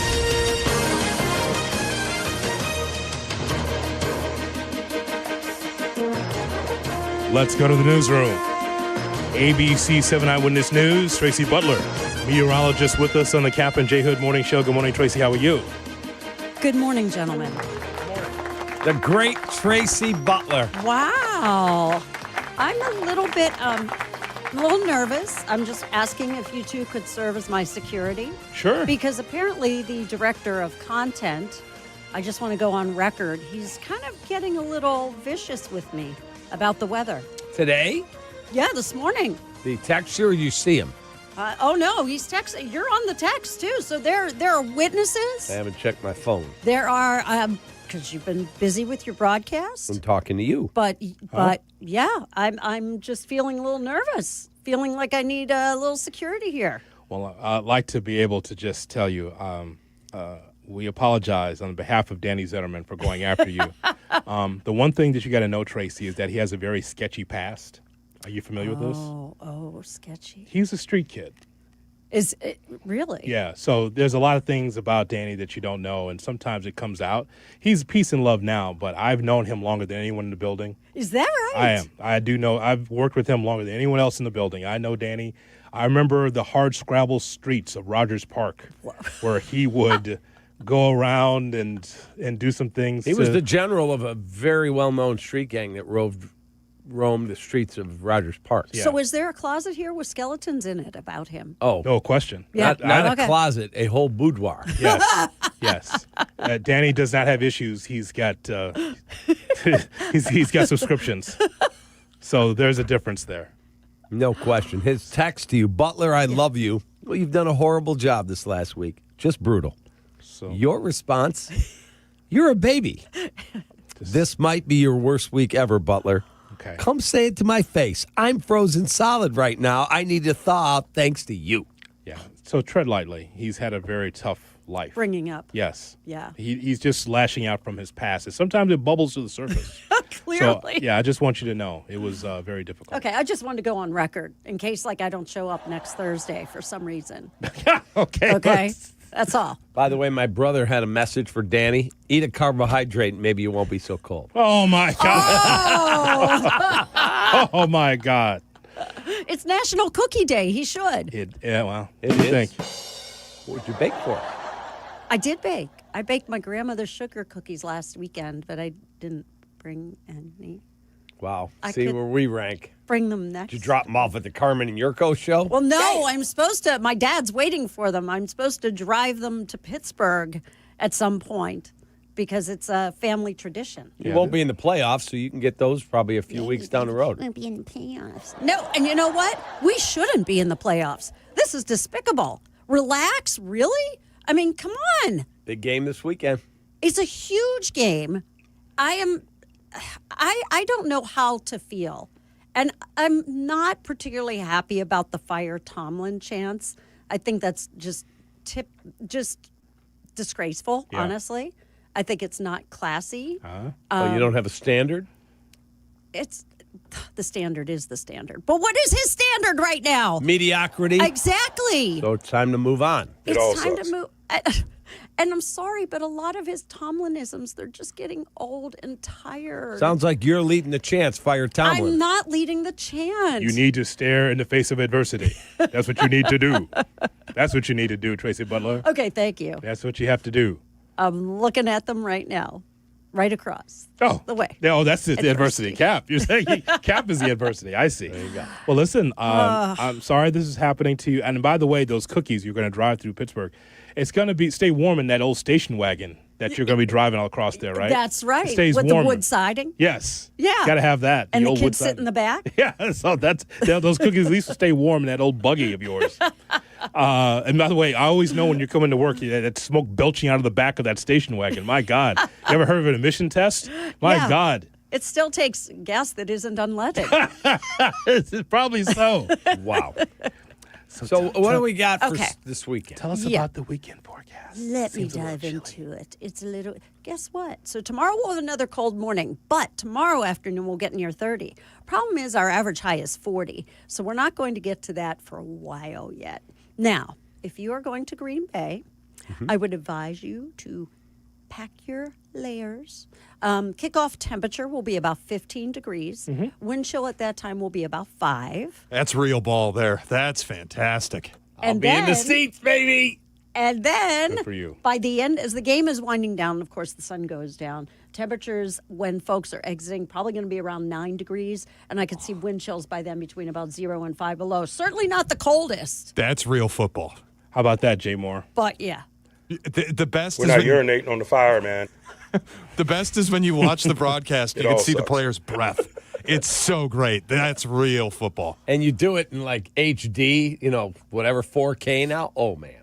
I just hope we get to see Cap. We No. need to know where your seats are so we can try to find you. You'll see the breath. The guy in blue and orange. You'll see him. Hey, what are you wearing, by the way? I bought like a ski, like the overalls, Yeah. ski overalls. What color is that? They're black. That's all they had. My wife has purple ones. That's it. Oh, Brother. it's a good thing you're not. But I wearing will have a Walter Payton jersey on. Brother. Without a doubt. I will have a warm hat. I'll be ready to rock and roll. And let's go. I'll be full-throated cheering on our Bears. What percentage of fans in the stands do you think will be Bears fans? Because when my daughter went to the Steelers-Bears game a couple weeks ago, she felt like half of Soldier Field was Steelers fans. Sold the tickets. Yeah. Hell yeah, we got to make some changes, man. That was an ugly product we put out there today. It all sucks. Yes, it does. The best was his response to the Fire Tomlin chants and the boos, and he said, I agree with him. Yep. Yeah. He did. Yeah. All right. Fire me. I want to get out of God here. bless him. I hate to see him go, but I mean, Terry Bradshaw lambasted him. James Harrison I know. Bradshaw. Yeah, I know. Doesn't even know where he is half the time. What about snow? Because the other day I was out there dealing with it like Hoodie was. Lots of snow. Yeah. We have another. Saturday, we had that all-day snow. Yep. We had anywhere from 7 inches of snow to over a foot of snow in some places. Mm-hmm. So what we're going to have starting Saturday night, kind of a parade of clipper systems that come through. Clipper systems don't typically produce Chris a lot. Paul is on his way? Lawrence Frank. They're out with him. That sounds awful. So, but they don't drop a lot of snow because they move so quickly. But we'll probably get these fresh dustings to maybe an inch and a half of snow Saturday night into Sunday. Then again, maybe Tuesday. Then again, maybe Wednesday into Thursday. So no big snow accumulations. Right now, I don't have any big snow accumulations. Right, Love it. But it's going to stay cold enough to keep the snow around that's on the ground. Right I can deal with the cold. I despise the snow. Well, clearly, Danny can't handle either. He's soft. So we got the Kawhi Leonard and James Harden of weather with that Clipper system coming in. That's awesome. That's just great. That's it. Yes, so that's next week, a little parade. This is not called the polar vortex, though, right? So what has happened is we've had the polar vortex is a fixed system, but lobes continue to kind of, like, think of it as spokes on a wheel. Mm-hmm. Like sometimes they break off and then they come south. And so we've had this little lobe, this little spoke that has come over Chicago here today. So that's why it's cold. But then it will retreat. It will go back up to that bicycle wheel known as the polar vortex. Couldn't we get, like, you know the things that ride on the Everglades that have the huge fans behind them? You know those things? Yes. Those boats? Couldn't we get those, like, planes like that and blow the Clipper system away? Have a bunch of big fans up in the sky?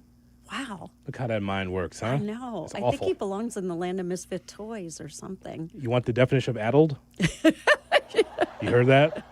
I did hear it. Wind, a fan to blow the wind away from Chicago. Well, you let me know how that works out for you. Maybe a big heat lamp that we put on top of the Sears Tower, like a massive one. How about that, Shay? And we heat downtown. Solving the world's problems right here. How about that, Shay? Heat lamp. Would you like that? No. Okay. Does that make sense? No. Okay. Big ass heat lamp just run over the city. So is any Like we're all rotisserie chickens at Costco. Are any of you taking the Steelers this weekend? I'm just curious. Absolutely. Where's the game at? In Baltimore. Yeah, absolutely. Because I'm rooting for you. Aww. Yes. Yeah, you know what? I'm with John. That's a great way. He leads. I'm right there with him. I'm rooting for the Steelers. Thanks. What about Not picking them, but I'm rooting for them. Tune in. I probably will be picking the Ravens. I'm rooting for you too, Tracy, to get a new coach and maybe change how things are being done. And with Tracy's sweater, she also is rooting for the Ravens, apparently. Oh, my gosh. As we, You're right. apparently, you're into Harbaugh as well. All good. No. Well. No. Well, I never see you come in here dressed like a bumblebee, like the Steelers. You never dress that way. You know what? Next week, I'm going to bring I don't think I could bring all of it, but I'm going to bring some Steelers gear next week. Oh, my God. No matter what they do this weekend. Yeah. Tracy, as always, we appreciate the time. Thanks, guys. If they lose to the Ravens, you could wear Steelers gear and do a good bit on the weather report where you just say 6-7. 6-7. Would be your record. 6-7. Yeah, that'd be terrible. Damn it, Hoodie. Oh, my gosh. That's it. Out. We're done. We're done with the bits for this segment, folks. When we get to 6-7, that is the bottom of the barrel. That is. As we get ready now for the Kap and J Hood cut of the day. It's right around the corner on Chicago's Home for Sports. Kap and J Hood, ESPN Chicago. ESPN 100. The ESPN Chicago Fantasy Football Show, brought to you by Tullamore Dew. Welcome to Fantasy Football! Set your lineup with Jeff Meller's guidance, Sunday morning at 7, ESPN Chicago. Apt, your #1 destination for the home, offers a wide selection of Reliance water heaters with expert installation. The right water heater, essential when temperatures drop. Our selection of Reliance water heaters includes gas and electric options at different sizes, so you can find the perfect fit for your home. You also get expert installation from Apt's trusted technicians. Call us today for your free estimate on a brand new water heater. For free and home delivery, professional installation, and complete satisfaction. Shop where I shop. I was there yesterday at Apt, A-B-T, Apt. Pleasing people since 1936. Jay Moore.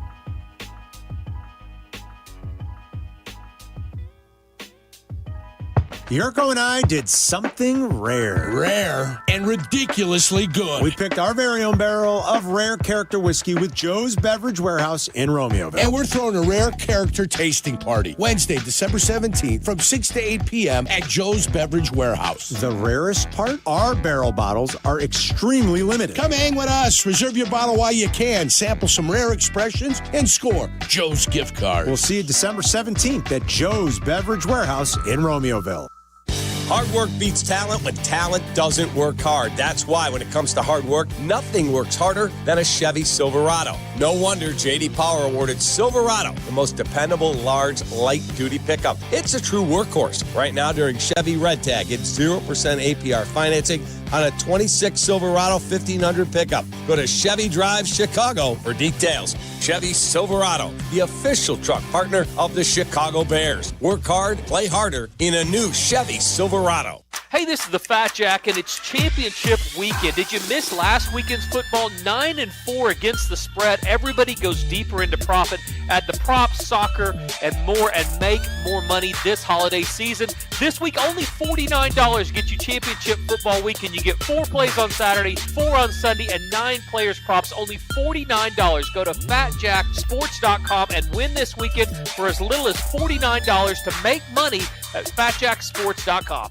This holiday season, make Alma at Hotel Zachary in Wrigleyville your home base. When the temperatures drop and the lights of the Chris Kindle Market Wrigleyville start to glow, there's no better winter escape than Hotel Zachary. Nestled on the second floor is a cozy lounge, Alma, where you can sip something warm or watch the snowfall from a snow globe on the outdoor terrace. Whether it's a weekend staycation or fireside craft cocktails, experience Winterland and get 15% off your check at Alma by letting your bartender know the holiday code ALMA15. Guys, you've heard me talk about Window Nation for a while. I used to have cold floors in the kitchen. It's because my windows were drafty. My energy bills were through the roof. It's why I called Window Nation, and I got new windows. And right now is the perfect time for you. 50% off plus 0% interest for 5 years. These windows keep that Chicago cold out. Go to windownation.com today. That's windownation.com and feel the difference this winter. This college football season, show your school spirit every time you pay. Introducing college-branded Venmo debit cards. Rep your team on and off the field with custom school designs that let everyone know who you root for. Whether you're tailgating, grabbing snacks for the watch party, or celebrating a win, you can unlock 15% cash back at ESPN. 1 free year of Perplexity Pro and more. This college football season, score more with the Venmo debit card. Get yours now in the Venmo app. Learn more at venmo.com/collegecard. Max cashback varies. Terms apply. The Venmo MasterCard is issued by the Bancorp Bank, N.A. Coach Saban here, and let me tell you, every second matters. Preparation is everything, and that's why I trust Kidde Smoke Alarms. And as North America's #1 home fire safety brand, they're built to respond over 25% faster to smoke detection. Kidde helps protect what matters the most. Find it at the Home Depot. How doers get more done. #1 claim based on total household installations as of December 2023. 29% faster average smoke detection based on internal testing of smoldering wood fires for Kidde 9th edition versus leading competitor 8th edition products. Chicago, when you're hurt in a car crash or on the job, Postman Law delivers. Don't just hope for help, demand results. Others promise. Postman delivers with ease, speed, and results. Call 844-POSTMAN today. That's 844-POSTMAN. Well, thank you so much for listening and calling in and being part of the program here on the Kap and J Hood Morning Show. Our thanks to Shay and Jay Moore on the other side of the glass. This portion of the Kap and J Hood Morning Show is brought to you by the fine folks over at Chicago Cut Steakhouse. David Flom and Matt Moore's Dining Creation on the South North side of the Chicago. So we got Carmen Jurko coming up next. We got Rich Eisen, and then we've got Bleck Abdalla at Tom Kelly's in New Lenox. Great spot. Old Twins manager has a spot in town? That's awesome. The dead Tom Kelly has his own spot. He's not dead. They'll be there. They'll be there. And don't forget also Waddle Silvy live from House Hall. All part of the mix here on a Thursday. Carmen Jurko on next. We'll talk to you tomorrow. So long, everybody. Tom Kelly's still alive. Take that. He is dead. Take that. He is not. You going to finish out the show? Or Take that. Okay. From Chicago. Well, see you later. I've got the best job, Carm. Dead. Kap and J Hood, morning 6 to 9. This is how it should be done. ESPN Chicago. Hi, this is Dave Musial, owner of Four Seasons Heating, Air Conditioning, Plumbing, and Electric, and I want to guarantee you a breakdown-free winter. Did you know that a dirty furnace costs more to operate and can lead to higher utility bills and untimely breakdowns? Now is the time to schedule your Four Seasons furnace tune-up and save $50. A Four Seasons furnace tune-up includes a 35-point inspection, complete cleaning, and we calibrate every component of your furnace. So call today. For all the right reasons, call 866-4 Seasons. Hey guys, it's Mitch Lyons with Mitch Lyons Wealth. You hear Yurko, the good kid, talk about me all the time. And yes, I did play in the NFL. But to be honest, these days, I'm more into spreadsheets than playbooks, and I'm solely focused on making sure my clients win retirement. Look, retirement's not about gambling on stocks or chasing crypto tips from your brother-in-law. It's about smart planning, steady income, and ultimately enjoying every day like it's Saturday. So if you want less guessing and more confidence, visit MitchLyonsWealth.com. Hey, it's your buddy Tom Waddle, and I drive a Hawk. Go see my friends at one of their 12 Hawk Auto locations at Forest Park, St. Charles, Plainfield, Joliet, Carroll Stream, and now LaSalle, Peru. Shop thousands of vehicles from 13 big brands and save with 0% financing for 60 months or make no payments for 90 days. That's no interest for 5 years or no payments till next year. Now's the time to save thousands. Find your next car at hawkauto.com. Drive what I drive. Drive a Hawk. HawkAuto.com. Financing on select models with approved credit. Happy birthday to you. Happy birthday, dear Adam. Please stop singing. It's your birthday, Adam, and we're having a party in New Lenox. Just want you to stop singing. I stopped. Thank you. Come on out to Tom Kelly's in New Lenox Thursday, 1 to 4. I'm opening presents. We enjoy some ice cold Flight by Yuengling, and we broadcast live on the ESPN Chicago app starting at 1. And we'll continue the party until 4. See you on Thursday, and please enjoy responsibly. Live from State Street in the heart of Chicago, this is the home of the Chicago Bears, ESPN Chicago. And this is Carmen and Jurko, WMVP, WTBC, HD2, Chicago, a good Karma Brands radio station. So much to do, so little time. Happy Thursday. It's freaking freezing outside, so just FYI, if you haven't been out of the house yet, if you haven't looked, warm up a little bit again tomorrow. But it is cold today, 10 degrees. I just saw the lovely Tracy Butler. She was walking out of the studio after her visit with Kap and Hoodie. It's always great to see Tracy. What are you looking at, Shay? What's the matter? Shay's over there. He's got some weird look on his face because I said it's always nice seeing Tracy Butler. Tracy said she wanted me and York to pick a day before we leave this building. We are leaving the cozy confines of 190 North State Street, moving into a beautiful new space in the Board of Trade building, which, by the way, is on Jackson Boulevard, not Jackson Street.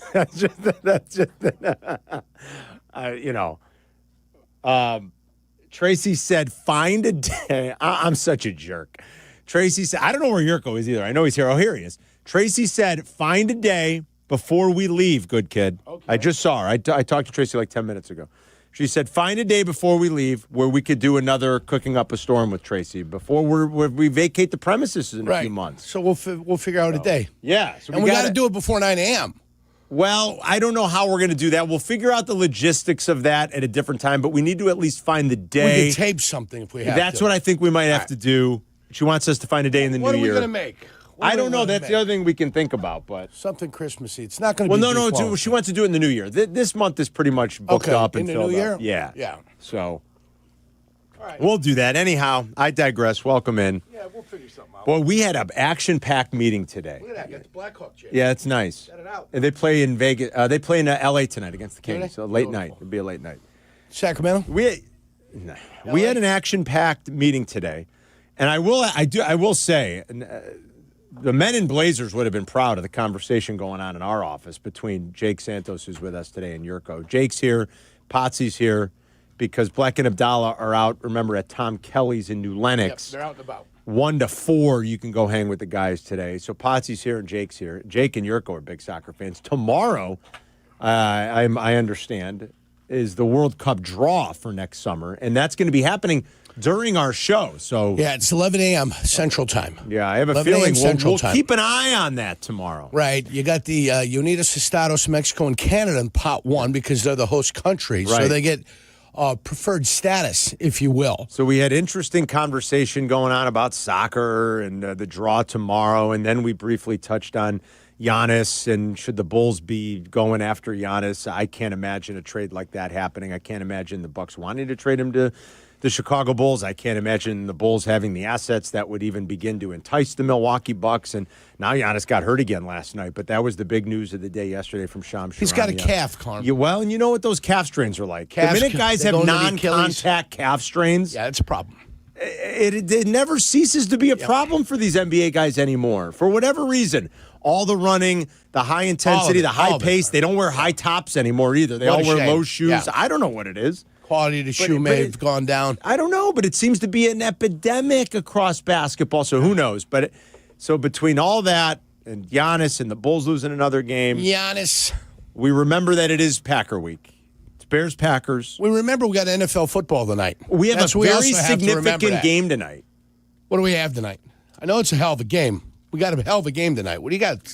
What is that? I reached into my back pocket. What do you got there? Are those gambling? Are those bets? Are those wagers that are being made? Who does that anymore? It's all mobile now. What do you mean? You don't still have a guy? What happens when you don't have the money in your account? Don't you got a guy you call? No. And say, hey, I need not anymore. I need a 12-team stinger. That's long.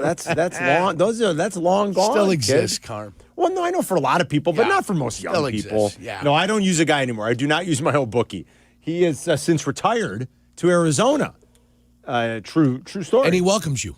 He says, thank you very much, Carmen, for all your wonderful contributions. Yeah. He had a good run. He had a good probably 15 to 20 year run. Tremendous. And he did other businesses as well. He was a successful guy. Sure he was. He sold medical device sales. I'm not surprised. That's what he did. You meet a lot of people with a lot of money in medical device sales, Carm. He did well on the side as a bookie, too. But what did he sell? He crutches? Big crutch guy? I don't know what he was. sold. Was he the number one crutch guy in the Midwest? He was in medical device sales. Yeah. And then when he saw the writing on the wall, like in 2018, 2019, he knew his business was probably going to be done, and he retired in Arizona. Yeah. Phased out. He's being phased out. Yeah. He's probably got a handful of guys wherever he's living out there in Scottsdale. Carm, what do you think? Probably. You know what? That's true. He still run a couple numbers. Nothing wrong with that. He probably does. I can tell you some funny stories off the air. I don't want to bring him to the air. I don't want too much dirty laundry. God, I can tell you some funny stories. The problem is when you bet with your bookie, Uncle Sam doesn't know what you're doing. Well, the problem with the bookie too, I will say it'd be a lot harder to catch all these guys that are up to no good if you didn't have the current system in place. If you didn't have oversight and regulation and where they were. These watchdog groups were staying on top of it. If it was all still underground, Yerk, it would have been easier for these guys to never get caught. All this wonderful government oversight. Well, you got to admit. Oh, boy. In this case, probably helps a little. It's probably helped reveal some of these and nip these things in the bud before they become even worse. Stay old school, guys. There's a reason you stay old school sometimes. Well, but you don't agree with that? You don't think it would have been a lot harder to bust Emmanuel Clase if this was all still underground? That's what I'm saying. If it was all still underground, you wouldn't have all these goofy wagers that could be made instantaneously that are ripe for the picking for fraud, Carm. That could be too. Okay, let's be honest with each other. You probably wouldn't have the amount of prop bets, and I hear what you're saying there. And it is ripe for fraud when you allow the... It is. 100% ripe for fraud. Now, listen. When you increase the volume and you have every little thing being able to be wagered on, right? Yeah, you're increasing the you're increasing the probability or likelihood that fraud's going to happen. You're right about in that. the old school wagering system, before we had any of the stuff that's available via the phone now, that's probably since about 2007, 2008, is when this phone was created to where it's, theoretically, so magical, so wonderful. If there was fraud, it was eventually caught, wasn't it? Didn't we see it? Even if it was the 1919... Well, they got busted. Yeah, they got busted. The Boston College thing, the Arizona State thing. You're right. Whenever there is grotesque irregularity in any wagering, they end up talking between each other and they end up finding out what's going on. The Saint, which one was it that in the Goodfellas? Boston College. Yes. Then you had another one at Northwestern, you had right? Arizona State. Not Northwestern. You had who's the kid from Notre Dame that got busted doing a little something? It was he ended up on ESPN. He ended up on whatchamacallit. Yeah. Yeah. So you know what I'm saying? Whenever it usually gets rooted out eventually, because anytime there's betting irregularities, there's communications. Wait a minute. Who's betting this kind of money on Townsend State and why? Now, it's always an information game whenever you wager. Always. Always. Like somebody knows somebody at college. You know the kid's dad. Hey, my kid's been down with the flu all week. I don't know if he's going to be able to play. Nobody's talking about the kid not being able to play. They've got to go to the backup quarterback, and all of a sudden somebody had that inside information, and that's how you get a big amount of money. Then they ask, well, what happened? Well, the starting quarterback didn't play. We should have taken that game off, you know? Yes. But they don't know. But they didn't know. They don't know. So it's an information game. You're right about that. It's an information game. Am I wrong for having information? You know? No. Yeah. Right. So, I mean, that's the thing in the the old issue. pros used to have boots on the ground everywhere trying to get them all the inside info. Absolutely. They used to hang out at the weirdest spots trying to find guys, hey, how you guys feel? What do you guys think? What the pros used to do. And for us, when I played, it was known that, listen, if you know this guy is a gambler, you cannot associate with him. And we went across to one of the bars, the fifth quarter. We went somewhere up there right across the street from Lambeau Field, and one of the guys, he was a flamboyant youngster. He was in there, and, he's buying drinks, having a good time, blah, blah, blah. Well, he's the local guy. He was a local book, right? Yeah. Everybody knew him. We got sat down one day and said, see this? If you see him across the street, leave. Walk the other way. No, leave. Let's just leave, yeah. Can't associate with him. You can't talk to him, that kind of thing, because he's looking for information. Uh-huh. So that's it. That's what you had to do. Yeah. So you see the picture? That's the guy? Okay, not a problem. That's how Bosa and a couple of guys ended up getting in trouble.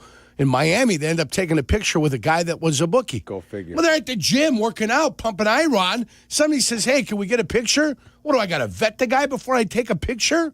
Well, what happened? What? Guy asked me to take a picture. We were working out. I took a picture. And the guy turns out to be a bookie? Yeah, guy turns out to be a bookie. Yeah, what are you going to do? Back then. Well, you're associated with illegal bookmakers, sir. What do you have to say for yourself? I have to say for myself. I didn't know who the hell the guy was, but he asked for a picture, and I accommodated him. Hilarious. Well, speaking of Craziness, man. Speaking of making how do we book, get on that? I don't even know. Speaking of making book, the Bears still sitting as about a 6.5-point underdog going into Green Bay this week. Week 14 kicks off tonight. And you've got Detroit at home laying 3 against the Cowboys in what is a pretty significant game when you look at the playoff standings, the wild card standings, and the projections in the NFC. I had said last week I thought the better result for the Bears was the Packers beating the Lions, and that happened. I think if you can, I don't think the Packers are going anywhere. But if you can eliminate the Lions, or at least push them towards elimination, I think that's better. Is that still the case today? Are the Cowboys charging a little too hard for your liking? The Bears have a head-to-head win against the Cowboys. Yep. They're 0-1 so far against the Lions. I could be wrong about this, but it seems to me if you could chase the Lions out of the playoff picture, it might be a little bit better as the Bears think about their probabilities and likelihoods of making the postseason, which I do think they're going to get there. I really do believe that. I think the Bears are going to get the requisite 2 or 3 more victories to punch their ticket into the tournament, as Ben Johnson likes The only to say. thing that the Bears can do is control who they play, right? Who's on the schedule, and they win games. Winning games are going to solve a lot of your problems.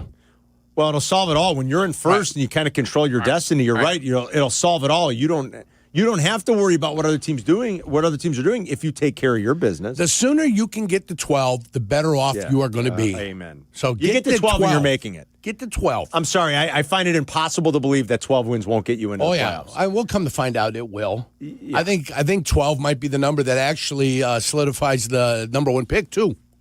The number one seed. The number one seed. Number one seed. Yeah, you're probably right. With all the games that are up Because there, at some with point, Seattle like having to play Yeah. the Rams, Right. with the Rams having to play somebody else, there's going to be losses there somewhere. Yes. If you can go 3-2 in your last 5, the Bears get to 12. And if 2 of those victories against the Green Bay Packers, I love my Green Bay Packers. If 2 of them end up against the Green Bay Packers, that's 2 losses you pounded them with. There's no way in the world they can get to 12. No. Right? No, yeah. 8-3-1. No, Packers you win. give them 2 more losses. The Bears beat 2 games against them. They can't get to 12 with 5 left. That's why it's imperative and important that you beat up on the Green Bay Packers. There, Cleveland, you come in at home, solidify the effort, and then you get Green Bay and Chicago. In the city of meat. What happens when meat meets cheese? Sandwich. Yeah, meat destroys cheese. That's what happens. Yeah. Okay? Yeah. Cheese is only a complement to meat. That's all it can do is complement meat. While meat can be the bevy and the beauty and the vessel and the carrier of everything that is wonderful and wholesome. That's right. Pure of protein and all types of vitamins and minerals. Amen. You know what I'm saying? Amen, brother. So that's what needs to happen. 2 victories, if you're thinking about it. 2 victories against the Green Bay Packers. It starts on Sunday. Treat 25. I can't wait. Peggy and I are going to check it out. It's going to be Yeah, you guys have absolute post-game. marvelous. Bleck and Abdalla Then, kick it of off. course- Pre-game tailgate starting at 11. We Yeah. have all the festivities for you, as always, right here on your home for the Bears. And then the Grammy Award-winning postgame show. That's right. Peggy Kaczynski and John Yurkovich take you right after the game for 2 hours, sometimes 2.5 if you're lucky. I also don't think it's the Grammy Award-winning. It is. No, I wasn't going to say that. That's us. Dulcet I tones. won an Air Award. Grammy Awards. I won a Marconi. I don't know that I don't think it's the end of the world if the Bears lose in Green Bay either. I mean, sure, you'd prefer a win, but It's not the end of the world. not at all. But it's not a world I want to live in. Okay. Okay. But I don't think we come in here Monday like downtrodden if the Bears play a good competitive game and just end up losing to a good Packer team in their building. You still have another crack at them at home. I just sat here for 5 minutes and painted a scenario where I need them to win both games. Well, but that way we can get to 12 as soon as we possibly can, and kind of sit there and maybe have a cup of coffee and enjoy ourselves for a little bit. But yeah, the world, of course, is not over. Not gonna end. If you lose to the Yes. Packers, you just take the ride from number 1. Okay, it's like playing Chutes and Ladders. Okay, right now you catch that shoot, and then you end up sliding all the way down to 7. Harm, all the way to 7. Is that a scenario you want? No, it's not what I want, but I then won't. What are you even talking about? I won't be for? I won't be all downtrodden come God, your Monday. negativity today is I think that I'm completely the opposite. I'm sorry. It's encompassing. I'm basically telling you I won't be negative if they lose. I don't think all is lost. Not one bit. I will not be negative. Not at all. But I did not make my life easier. Is your life easier if they go down this weekend? Hey. No, your life's not easier. It becomes more difficult. It becomes more tenuous. It becomes stressful. Who said it's supposed to be easy? Adjutant. It's not supposed to be It's easy. not supposed to be easy. That's why you lost the first 2 games of the season. You put yourself behind the 8 ball right there. Yeah, that stupid Viking loss was really That's the one that's chapping my ass. It really right now. kind of chaps your ass still, doesn't That's it? how All you these weeks dominate that team, and then all of a sudden, Ugh. and listen, he's a local kid, so we're not going to. And he's Love young. JJ. Love he's him. young. Met him. Great kid. Yeah, fantastic. His kid. his old man's the best. Former hockey player, played with a number of AAA teams out here. Decided to focus on football. Went to IMG Academy for his final year when the state shut everything down. So he went down to Florida and played a little bit more football. He's a great kid. Great kid. He's fantastic. Okay. But he's a young quarterback. Yeah. He's a young quarterback trying to find his way, and right now he hasn't found his way. But for 1 quarter, in the second game of the season, against the beloved Chicago Bear, he put it together. Yeah, I know. I mean, you saw the signs. I saw the signs. They were right there of a guy that looked like he could play quarterback in the NFL, and he beat the Chicago Bears. And that's the one you look back on now and just say, Oh, it's brutal. I mean, what an ass chapper. Yeah, because the Bears handed them that game. I mean, it's brutal. All these weeks later, I mean, it really is. All right, how you feel about Bears By Packers? the way, we can do a segment called "That's an Ass Chapper," brought to you by Boudreaux's Butt Paste. I don't think they still. I think that would be great. You know, unchap your ass. Unchap with your ass. Boudreaux's Butt Paste. Or just like this is the Ass Chapper of the week.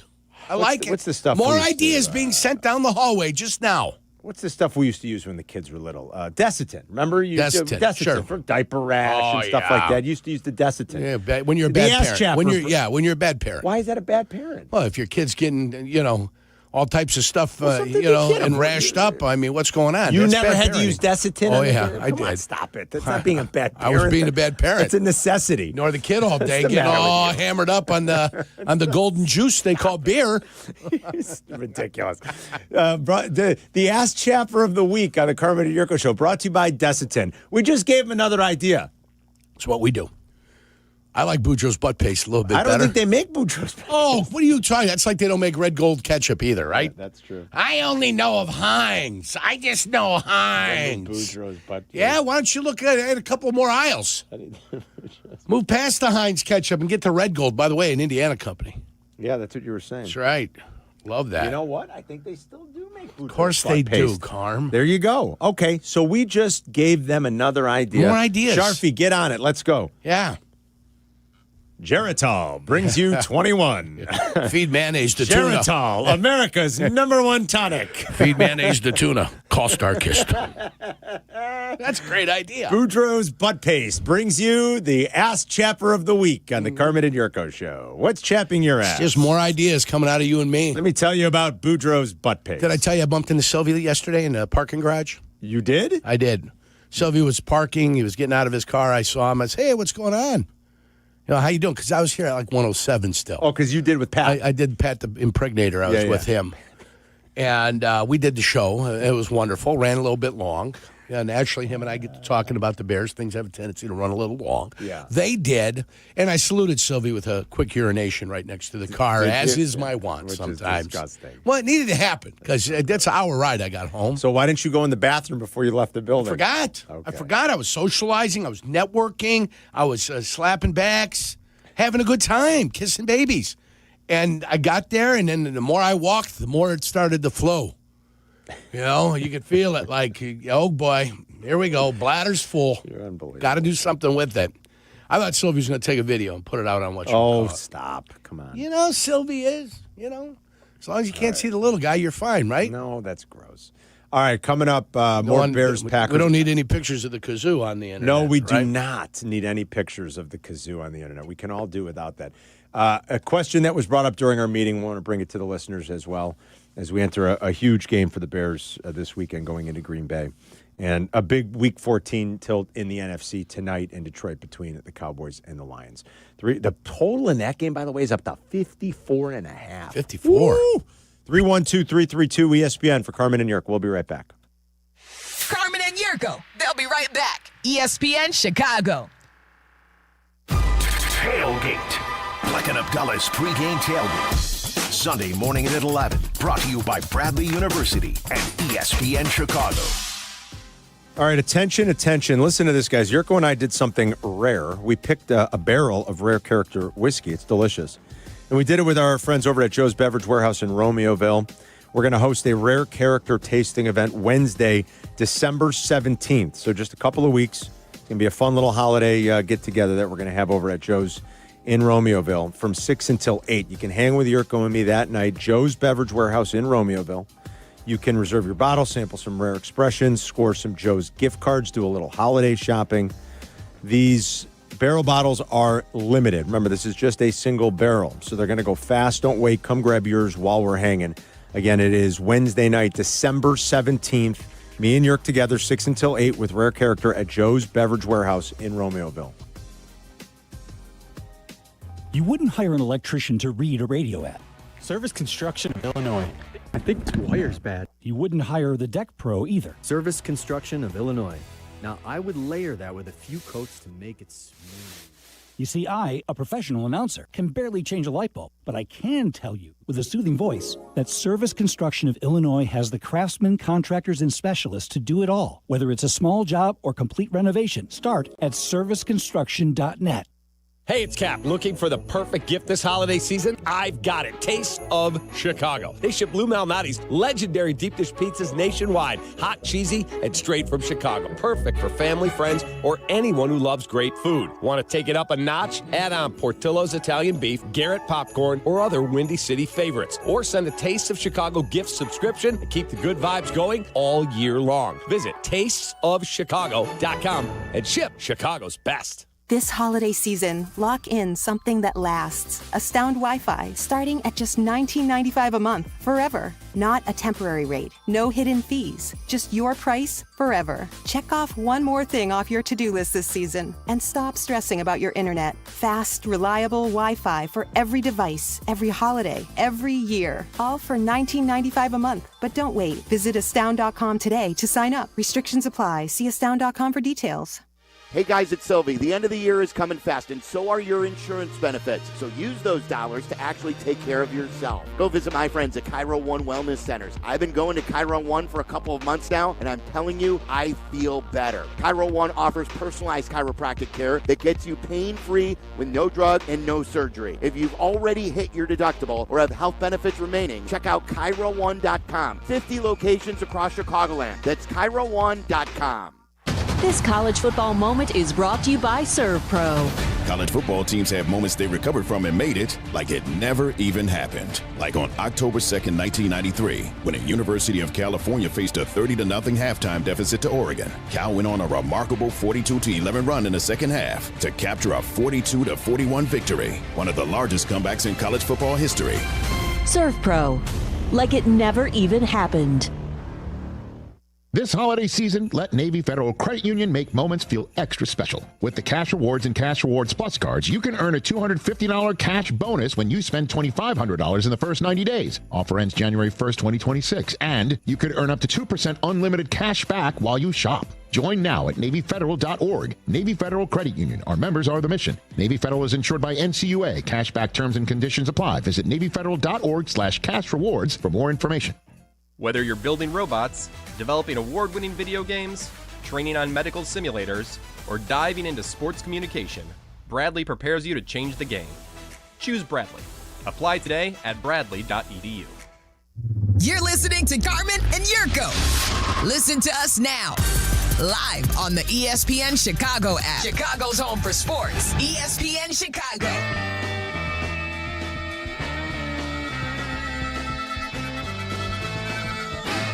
Sean Hammond in the Tribune this morning writing about how rare it is that the Bears and the Packers are both this good this late in the year. Doesn't happen a whole heck of a lot.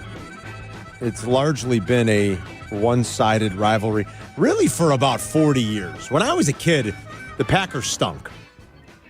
When I first started becoming a sports fan, I know that. And in the 80s, when I was a kid, you hear about the Packers and how much you're supposed to hate them. The Green Bay Packers stunk in the 80s when I was a kid. Dickey was their quarterback. They had some issues. Mikowski became their quarterback. Yep. And Mikowski had the one-year run. After replay, the Bears still sucked. Right, They won that game after the review. But through the 80s and through the Dick era, mostly, Green Bay was lousy. 93 was the first year that the Packers went 2-0. They went 2-0 again in 94, 2-0 again in 95. And that was the beginning of a 32-year That's right. vexing for the Chicago Bears, with a few exceptions in there. Like Lovie Smith came in, and he won a couple of games against those guys. Went up to Green Bay, and I know he won a game on opening day one year, too. No, I mean, it's just, but it was weird growing up if you grew up in the 80s like I did, and you were told about how much you're supposed to hate the Packers and how important the rivalry was. It was weird as a kid because you're like, well, Green Bay stinks. The Bears always won. And then, like Jurko talked about, famously it flipped. I was in high school by that point, and it is proceeded for about 30 years. So what I'm saying is, for the better part of about 40 years, it's been a largely one-sided. The Bears dominated them in the 80s. Unfortunately, pretty much ever since then, with very few exceptions, the Packers have dominated this rivalry. Yeah, if you look at the last 33 years from 93 on, I think you'd find a very complimentary record for, 33. If I go 33 years, that's 66 games. Yeah. Packers probably have... I'm guessing they've got to have 46-ish, 40-some 40-something wins, and it's pretty lopsided. Yeah. That's what happens when you go great quarterback to great quarterback. When you have Hall of Fame quarterback into Hall of Fame quarterback. And Jordan Love is pretty good, too. I know he's not Brett Favre and Aaron Rodgers. He's not there yet, though. No, not yet. Yeah, but he's good. Yeah, but he's good. It's been very one-sided. And Sean wrote that if you look a little deep dive into the stat head filter, you'll find that this will be just the second time that the Bears and Packers are both going to be 5 games or better above 500 entering a regular season meeting this late in the year. I mean, that'll tell you all you need to know about kind of how it's been one-sided, and like when one team's been good, the other team has been bad. It's only the second time it's going to happen. The other instance was December 9th, 2001, and that season, Mike Sherman's 8-3, Packers beat Dick Duran's 9-2 Bears 17-7 at Lambeau Field. So it's rare that we get this late in the year and both teams are so good and they're fighting for division supremacy. Was there an NFC playoff game here in Chicago? Yeah, regular season game. Yeah, that's regular season. Regular season. They did do it in the playoff game. They did. Where they were both pretty damn good, yes, too. that was the title game in 11. You know the Bears and the Packers have only played 2 playoff games? You believe that? Only 2. Isn't that crazy? Yeah, they've made the playoffs in the same year more times than that, but they've never really kind of had to match up against each other. You know, and it's funny when you think about some of the other division rivals. Well, if you look at it, I know Green Bay and Detroit have played because I played 2 games back-to-back. 2 straight years I played in that game. If you look at Ravens and Steelers, they've played a lot of playoff games against one another, and then let alone just within the conference, some the great conference rivalries like the Packers and the 49ers or the 49ers and the Cowboys. Packers and the Cowboys, 3 straight Cowboys, years. Absolutely. 93, 94, 95. Only 2 all-time meetings in the playoffs between the Bears and Packers. Can you believe that? Huh? Real quick here, I want to make one announcement before we move any further. Let's do it. We have another pair of Guns N' Roses tickets Beautiful. to give away. Let me get my one sheet here. We call this In the Biz. A one sheet. Call this a one sheet. Welcome to the jungle. Welcome to the Biz. So Wednesday, July 29th, next summer, which is nice to think about when it's 11 degrees outside, Credit Union One Amphitheater in Tinley Park, Guns N' Roses will be making a stop on their 2026 World Tour. Tickets will be available for purchase starting tomorrow morning, December 5th, 10 a.m. Chicago time at livenation.com. We will give away a pair of tickets later today. We gave away a pair yesterday. We have another pair today. And when you hear this, we chose this song because it's cold out, and I think we're all thinking about Paradise City. We're all thinking about Paradise City right now, wherever that paradise may be. I know it's not here when it's 11. Take me on down to Take Paradise me on down City. to Paradise City. What color's the grass, Carm? The grass is green and the girls are pretty. Oh, you got that right, Carm. GNR at its finest. Yeah. So at some point later today, Justin Pottinger, Potsy as he's known on the other side of the glass, will play Paradise City. When you hear it, and like if he accidentally plays another GNR song, don't call because it's got to be Paradise City. Like he might play November Rain just because he wants to. I don't know. Yeah. But when you he's hear in the mood. And he might be in the mood. When you hear Paradise City later today, be caller 20 and you will win GNR tickets for July 29th. Nice. Crank it, Potsy. Let's go. I love you. All right, so when you hear it later, be caller 20. Simple as that. Who's the Bears' offensive and defensive MVP so far this year? That's a serious question. You're looking at me with a serious question. You want to think about it and answer it in 3 minutes after the break? I am not going to think about it at all. I am going to shoot from the hip and give you Joe Tooney, left guard, help solidify everything that's going on in the middle, and he happens to be the creme de la creme. He happens to be the best of what they've got going on in that offensive line, though not the only bright spot. Let me have you. And defensively, let me have you. Defensively, shoot from the hip. I'm going to go with, and I don't like to do it all the way back there, but there's nobody on the defensive line that could even suggest. I know where you're going, and I'm with you. Byard. I'm with you. What's his name? Byard? Yeah, Byard. I'm with you on both. Yeah, I think Byard. I think Joe Tooney and Byard are their MVP. You can make a couple of arguments for me if you want to. Who? All right. You can make a couple other arguments, and I would listen. Who else could you argue? 312-332-3776 on both offense and defense. We'll talk about that a little bit more at length coming up. Getting set for Bears and Packers Sunday in Green Bay, right here on your home for the Bears, ESPN Chicago. You're listening to Carmen and Jurko on ESPN 1000, Chicago's home for sports. It's time for you to vent. The Waddle Silvy Holiday Parody Contest is on. Compose yourself, compose your song, sing it with holiday joy, and submit it at ESPNChicagoContest.com. These are a few of my least favorite things. The top 5 finalists will perform at the annual Waddle and Silvy Holiday Party at Empire Burgers and Brew in Naperville on December 19th. Presented by Surfside and brought to you by Rogers and Hollins and by Illinois Bone and Joint Institute, Golf on NET, and Circus Sports. Contest entries must be submitted before the clock strikes midnight Sunday. With 3 locations to serve Chicagoland, Advantage Chevrolet gives you so much more. Visit and see the amazing inventory and savings at Advantage Chevrolet Hodgkins. And Advantage Chevrolet values your time. They'll have you in your new Chevy in less than 60 minutes, or they'll make your first car payment. That's right. Drive off in your new Chevy in less than 60 minutes, or they will make your first car payment. Visit AdvantageChevrolet.com. Together, let's drive. Must mention offer upon arrival before negotiation. Restrictions apply. Ask dealer for details. This is Courtney Cronin talking with 2 of Chicago's top personal injury lawyers, Julio Costa and Anthony Iavoni of Costa Iavoni. See that? The name works. Keeping it simple. Well, of course, it's your last names. But the real point is that we can't keep it simple because we are Chicagoans and our clients are Chicagoans. We know the city and we have a strong sense of the Chicagoland clients we represent. And that puts them at ease right from the start. Bingo. Bottom line, we get you, and we're here when you need us. Costa Iavoni. Keep our number in your phone. 708-4million. Wondering what makes neutral so tasty?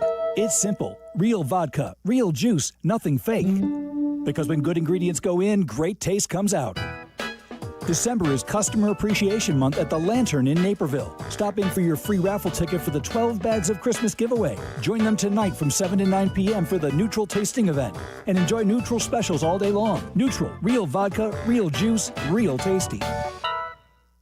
Hey, it's your friend Tom Waddle. And as you well know, I wasn't the biggest or fastest guy on the field, but I did make a career out of being prepared, paying attention, and never letting defenses catch me off guard. And that's the same way Trend Micro protects businesses. With AI-powered proactive security, they see threats before they happen, and they shut them down fast. In football and in business, it's not about size, it's about smarts. Trend Micro is the smart defense trusted by enterprises worldwide. Your business works too hard to get blindsided. Go to trendmicro.com today.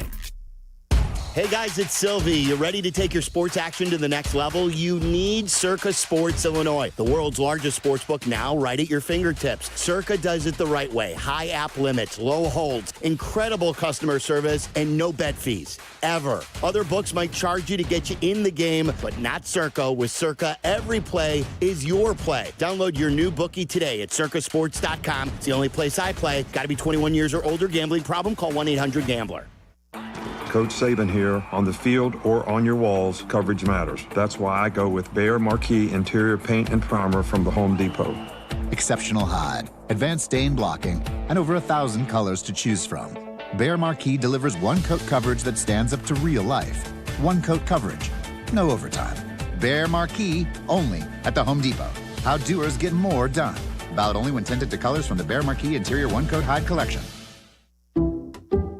Some people just know you can save money on car insurance by checking Allstate first. Like you know to check Kirk Herbstreit's pregame analysis first, before talking to your brother-in-law. In this game, the key thing to watch will be the offensive line versus their front seven. If they can get pressure without blitzing, this could be a long night. Okay, Kirk. I know stuff. Ooh, checking first is smart. So check Allstate first and see what you could save. You're in good hands with Allstate. Potential savings vary, including based on how you buy, subject to terms, conditions, and availability. Allstate North American Insurance Company and affiliates, Northbrook, Illinois. Republic Bank of Chicago's business banking solutions can reignite your business. Our team is ready to get you back in the game and moving in the right direction. Experience banking beyond expectations. Only at Republic Bank of Chicago. Member FDIC. You're listening to Carmen and Jurko. Follow the show on Twitter at Carmen DeFalco and at Jurko64. This is ESPN Chicago, Chicago's home for sports. Without consulting each other, Jurko and I agree on Bears offensive and defensive MVPs to this point. I think it's Tooney. I think it's Byard. Yeah.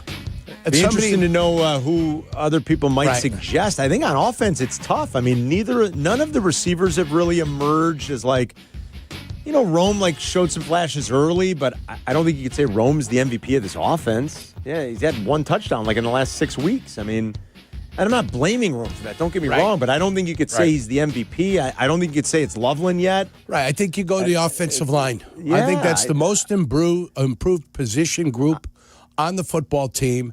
And I think you go with the represented there. If I was going to argue anybody else, I'd probably say Caleb, even though there's been some inaccuracies. Yeah. He's had some money moments, and he's been good in fourth quarters of games, and he's getting better. But I think I'm with Yerk. And again, we didn't consult on that. We didn't know who each would pick. We just brought it up in the meeting, and I agree with who you said. And I'm going to let our listeners pick out what they think the other people should be without me mentioning them. So we're going with Bayard, and we're going with with Tooney for now. Let's go to Dave in Downers. What's going on, Dave? Hey, guys. First time, long time. Thanks for taking my call. You got it. I'm downstate in Danvers, so like down by Bloomington. Oh, but, Danvers. I'm sorry. I thought I said Downers. I can't read. I'm sorry. You're all good, brother. You're all good. So my take on defense is Nashawn Wright. I mean, this kid was, an undrafted practice squad player that we picked up. He got thrown into the fire, and dude's balling out. Yeah. You're right about that. And who's your offensive guy? Go ahead. You want one on offense, too? Yeah, it's not going to be popular, but I got to give some credit to Caleb. I mean, he's eliminating a lot of the mistakes. He's not producing the wow plays that, we've come to expect from a number 1 overall pick. But, I mean, he's doing good. He's keeping the offense kind of on rhythm, kind of on time. But, he's doing okay. Yeah. I'm with you on that, Dave. Thanks for the phone call. By the way, Nashawn Wright was a drafted player, by the way.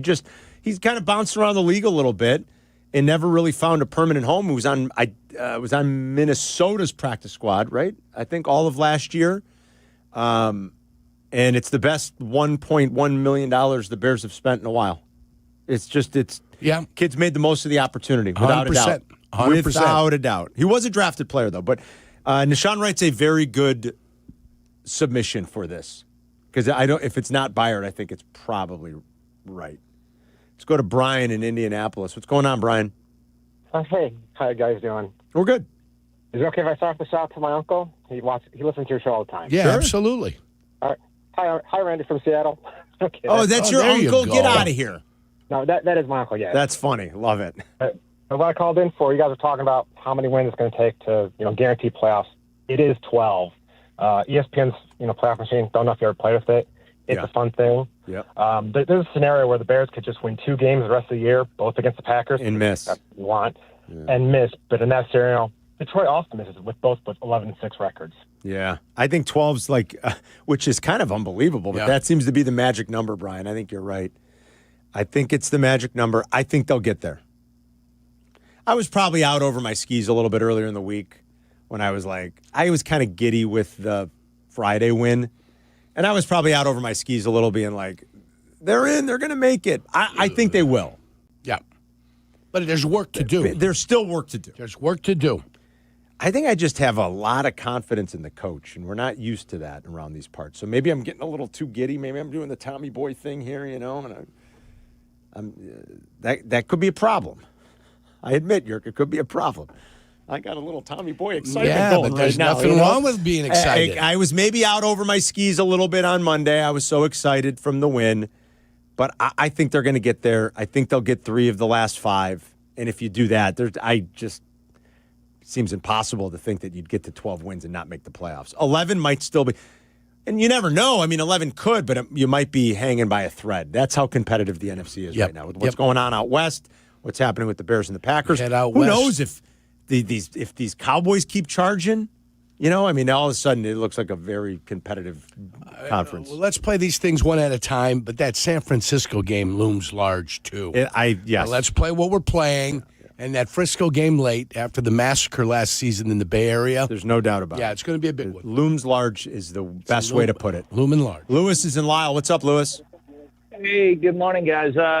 Hey, Carm, really excited for this, for next week's Whiskey U. Told my dad and my father-in-law about that. They actually really want to get in on it. They're excited for it. Let's go. Elmhurst, Modern Plate next Wednesday in Elmhurst, and it's me and Sylvie together with Jack and Herradura Tequila, so it'll be a good one. So like I said, excited for that. Well, regarding the offensive and defensive MVP, it's funny. My defensive, I actually said to Sylvie before the season started that the surprise player for the Bears was going to be Tremaine Edmonds because he was going to live up to his contract. And you know what? I think he's done that and then some. I mean, the fact that he was tied with Bayard, I think he would possibly lead the league in interceptions or in turnovers had he not been hurt these past couple of weeks. Offensively, it's a guy that I think had to get called out by his coach, but has absolutely stepped up, and that's Darnell Wright. I mean, have you been watching him just pancake guys on the right side of the line? Heck, I think he made I think it was Jalen Carter. He made someone look absolutely stupid. I think Baldinger had it on his film. It was a double team. It was Jonah and who engaged first, and Darnell Wright came in and just slammed. Smackdown. He pushed Jalen Carter 3 yards. I've been victimized by that before. He's been out there playing like a man possessed, Lewis. You're right. Sometimes you get caught. Sometimes you get caught. Even very good players. Yeah. And Jalen Carter got caught by Darnell Wright. You can get knocked on your ass. The measure of the man is that he gets up and he goes back at it right again, right? That's right. Absolutely. 100%. Marco is in Justice. What's up, Marco? Hey, guys. Love you guys. Yurko, beautiful. Hey, I had a question for you. Yerk, is this the best defensive line that the O-line's going to face all season so far? And then I wanted to ask your opinion, with this huge improvement over the course of training camp to now with the O-line, is it all straight up coaching? Is it the guys just are clicking, their bodies are figuring it out? Give us some insight because obviously two coaching. Good questions, Marco. Yeah, coaching is obviously important. It took time for these guys to become familiar with each other. In the timing of getting to the second level. Dahlman was a little bit guilty of overreaching early. Mm-hmm. Like he'd get it and really get a step out, and then the timing with either Jackson or Tooney was a little bit off. As a center, you got to maybe hang a little bit more. Or as a guard helping the center, you got to hang a little bit more before you go to second level. You got to help secure. Yeah. You got to help solidify. I think so. That needed to be worked on. And you notice, what did it take? What it usually takes, repetitions and time. Yeah. Time and repetitions. That's what it takes. Now they become accustomed to what each other likes, what they what they do, what their tendencies are, and they've figured it out between each other, communication over the course of time. That's why as you go on, it gets better and better. And obviously the coaching's got to be good. Sure, and Dan Rochar has been great. Answer his first question, too. Will this be the best defensive line that the Bears face? I thought last week was the best defensive line they were going to face, and they got the better of them. Mm-hmm. I think they didn't help themselves the further the game went on. I think they abandoned their defensive principles. I think they tried to do too much. Mm-hmm. And when you try to do too much, you do too little is what you end up doing. Do your job, play your position, let everybody else play their position, and play a good, solid defense as a unit. When you try to go make plays and you try to go independent and play your own style of football, that's not good for the team. The Devontae Wyatt loss for the Packers is significant. I think if he's there, Marco brings up a good point. It's probably the most formidable front they've faced yet. It's still really good. Rashawn Gary's still good. Cooper I wouldn't consider, I guess, because he's a linebacker as part of that line. But he's another guy that can come out and attack the quarterback and get after you. And then, there's number one, who's unbelievable and a true world beater. Does he ever put his hand in the dirt? Micah? No, the other guy. Oh, Cooper? Not really. About. Okay, so then he's not. He's not. Yeah. Bryce Pop for us and Tony Bennett for us were linebackers, but they put their hand in the dirt. Right. So eventually, when it came to pass rush situations, they were in the three-point stance coming off the corner. So that's what I would consider. Can you include him? Can't you include him? Yeah. Would you put Edmonds in as a defensive lineman? No. No. Of course Why? not, because his hand's never in the dirt. Yeah, he's a linebacker. Yeah. I mean, he'll You're right. blitz. He'll come after the quarterback, but he's got nothing to do if he's never going to put his hand in the dirt. Right. Then that can never be considered as a defensive lineman. So don't consider that guy a defensive lineman. No, you're right. So it's really Gary and Parsons does. Oh, yeah. And Gary does. So those guys are going to be coming after you. So. Yeah, but the Wyatt loss is significant for the Packers, to say the least. We're going to get a closer look at the Packers in like 15 minutes with Rob Domofsky, who's covered Green Bay forever for ESPN.com. So we'll talk to Rob in like 15, right after 10 o'clock. We'll also talk to Jason McKee at 11. We got the Brunch Rush a little bit later today. 312-332-3776 if you want to talk Bears and Packers. It's Carmen and Yurko. We'll be right back. You're listening to Carmen and Yurko on Chicago's Home for Sports, ESPN Chicago. Saturdays on ESPN Chicago. Join me, Peggy Kaczynski. And me, Dion Miller, for the cleverly named Peggy and Dion. Of course, we are always talking about the saga of Chicago sports. And occasionally, we may dive into other areas of interest. So join us Saturday morning at 11. Peggy and Dion on ESPN Chicago. Brought to you by Advantage Acura of Naperville. All right, raise your scholastic spirits one last time for 2025. Whiskey is back for its final class of the year, and you can join me and school your palate with the bold flavor of Jack Daniel's Bonded. It is delicious. Love me some Jack Bonded. And there's a special extra credit elective. Silvy's going to join the fun and share some Herradura tequila. So come to Modern Plate in Elmhurst next Wednesday night, the 10th, December 10th at 7. Sip, learn, maybe get a degree in smooth taste. Seats will be limited at Modern Plate. Do not be tardy. It's Jack Daniel's Bonded and Herradura tequila. Thanks to our great friends over at Brown-Forman. We'll see you at Modern Plate in Elmhurst next Wednesday night. Please sip responsibly. Mitch, the stock market sure can be a roller coaster, right? Going every which way, and it makes people approaching retirement a tad bit nervous. And they should be, Yurko. If you're 5 years from retirement or already retired, you're in the retirement red zone. That's when volatility can hurt the most. That's what I tell folks. You need a plan that works no matter what the market does. Exactly. At Mitch Lyons Wealth, we help people shift from growth mode to a steady, reliable income strategy, so you know what's coming in every month. It's like having a quarterback who doesn't panic, just moves the ball down the field and puts his team in a position to win. That's the goal. Consistency, protection, and peace of mind. That's what we help deliver. Don't roll the dice with your retirement. Visit MitchLyonsWealth.com and build your game plan today. That's Mitch, Lyons, Wealth.com. Mitch Lyons Wealth, your best game plan to protect, grow, and win retirement. Hey guys, are you craving that legendary Chicago pizzeria taste without the wait or the price tag? Meet Connie's Frozen Pizza. Premium pizzeria-inspired pies from your freezer to your table. Oh, yeah. Born in Connie's restaurants, now in your freezer. Connie's brings that unmistakable flavor that says, I could have gone out, but why? Hosting, dodging cooking, or are you just hungry? The solution is Connie's. Find Connie's Frozen Pizza in your local freezer aisle. Connie's Frozen Pizza. Authentic Chicago taste without the pizzeria prices. Guns N' Roses World Tour 2026. Credit Union 1 Amphitheater, July 29th. Tickets on sale Friday, December 5th at 10 a.m. at livenation.com. 1/3 of Illinois State University students graduate with zero debt, and Redbirds go on to earn $15,000 more a year than the national average just a few years out of school. Get real return on your investment. Apply today to start creating your legacy at illinoisstate.edu/apply. A Progressive Home and Auto Bundle can protect you round the clock, but we can't protect you from those painful moments in sports. Oh, I can't believe we blew a 5-touchdown lead. Sure, but you got to feel like they were going to win for almost the entire game. But I was about to buy playoff tickets. So you were prepared for a good time. That's pretty nice. It's the worst loss any team has ever had. And you got to witness history. Okay, we're done here. Well, at least your home and auto are protected with a bundle from Progressive. Progressive Casualty Insurance Company affiliates and other insurers. Not available in all states or situations. Talk about stepping up. Bang! Bang! It's time to level up your game. Introducing the all-new ESPN app. All of ESPN, all in one place. Your home for the most live sports and the best championship moments. The electricity is palpable.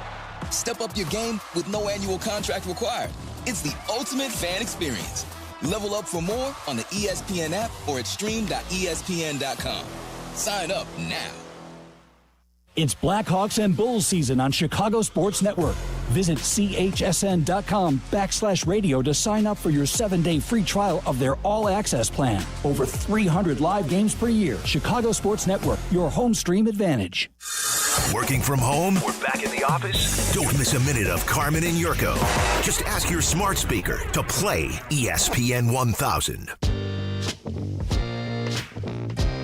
Remember, you can go hang with Bleck and Abdalla today. The guys are out and about 1 until 4, hanging in New Lenox at Tom Kelly's with Yuengling. It is Abdalla's birthday, so go over and bring him a cupcake. Wish him a happy birthday. So we got Justin Pottinger, Jake Santos with us here at the station today. Waddle and Silvy, I think they're live up at Hallis today. And then tomorrow, they're out and about up north in Algonquin at the Twin Peaks. For a little Football Friday. Dr. Pepper Football Friday, rolling you into Bears-Packers. Yeah, 29-degree beer up there. Oh, yeah. Ooh, chilly. Very chilly. But flavorful. Tomorrow, it's going to warm back up to like 29 degrees outside, too, which will feel nice after today. It's cold today. It didn't feel that bad today.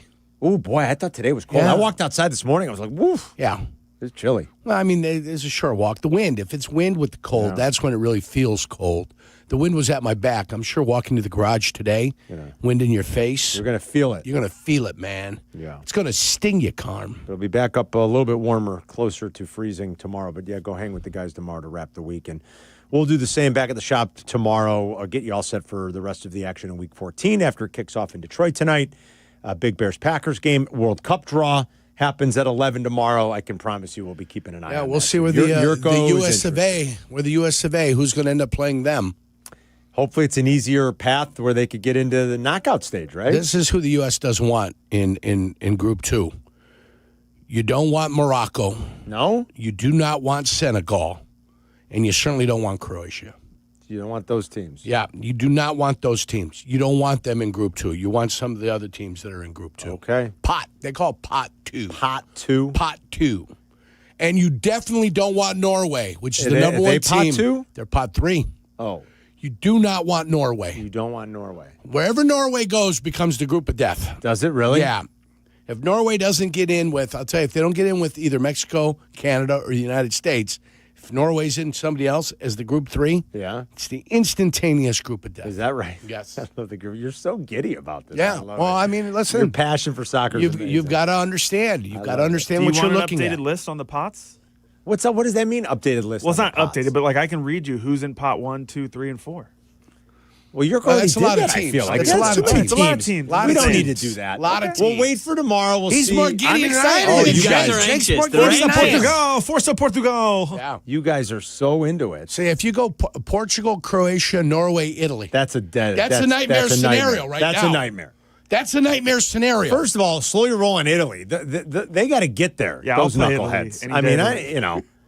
that they're life and death again to make the World Cup in an expanded field. It's the Azuri. I don't know what to tell you. It's ridiculous. My Life in grandfather expanded field. Well, there's only rolling 16 over in his grave. 16 positions guaranteed for 50 some odd European countries. I know. You only get 16 positions. If you would have told him that Italy missed the last two and is like maybe not going to make a third, he'd be beside himself. I don't know what to tell you. What's happening over there? I don't know. I don't follow it closely enough to know. Are the kids putting the work in at a young age? I have no idea. Where's your next Francesco Totti? No idea. Where's your next Where's your Totti next at? Pirlo? Huh? Where's your next Baggio? I don't know. Where's your next Cannavaro? Buffon. Where's your next Buffon? Where's your next Buffon? Where's your next Maldini? No, can't find him. I don't know. Nowhere to be found. Because I Tom. don't pay that close attention. How could one of the great soccer playing nations of the world suck? They can't make the World Cup. It used to be something.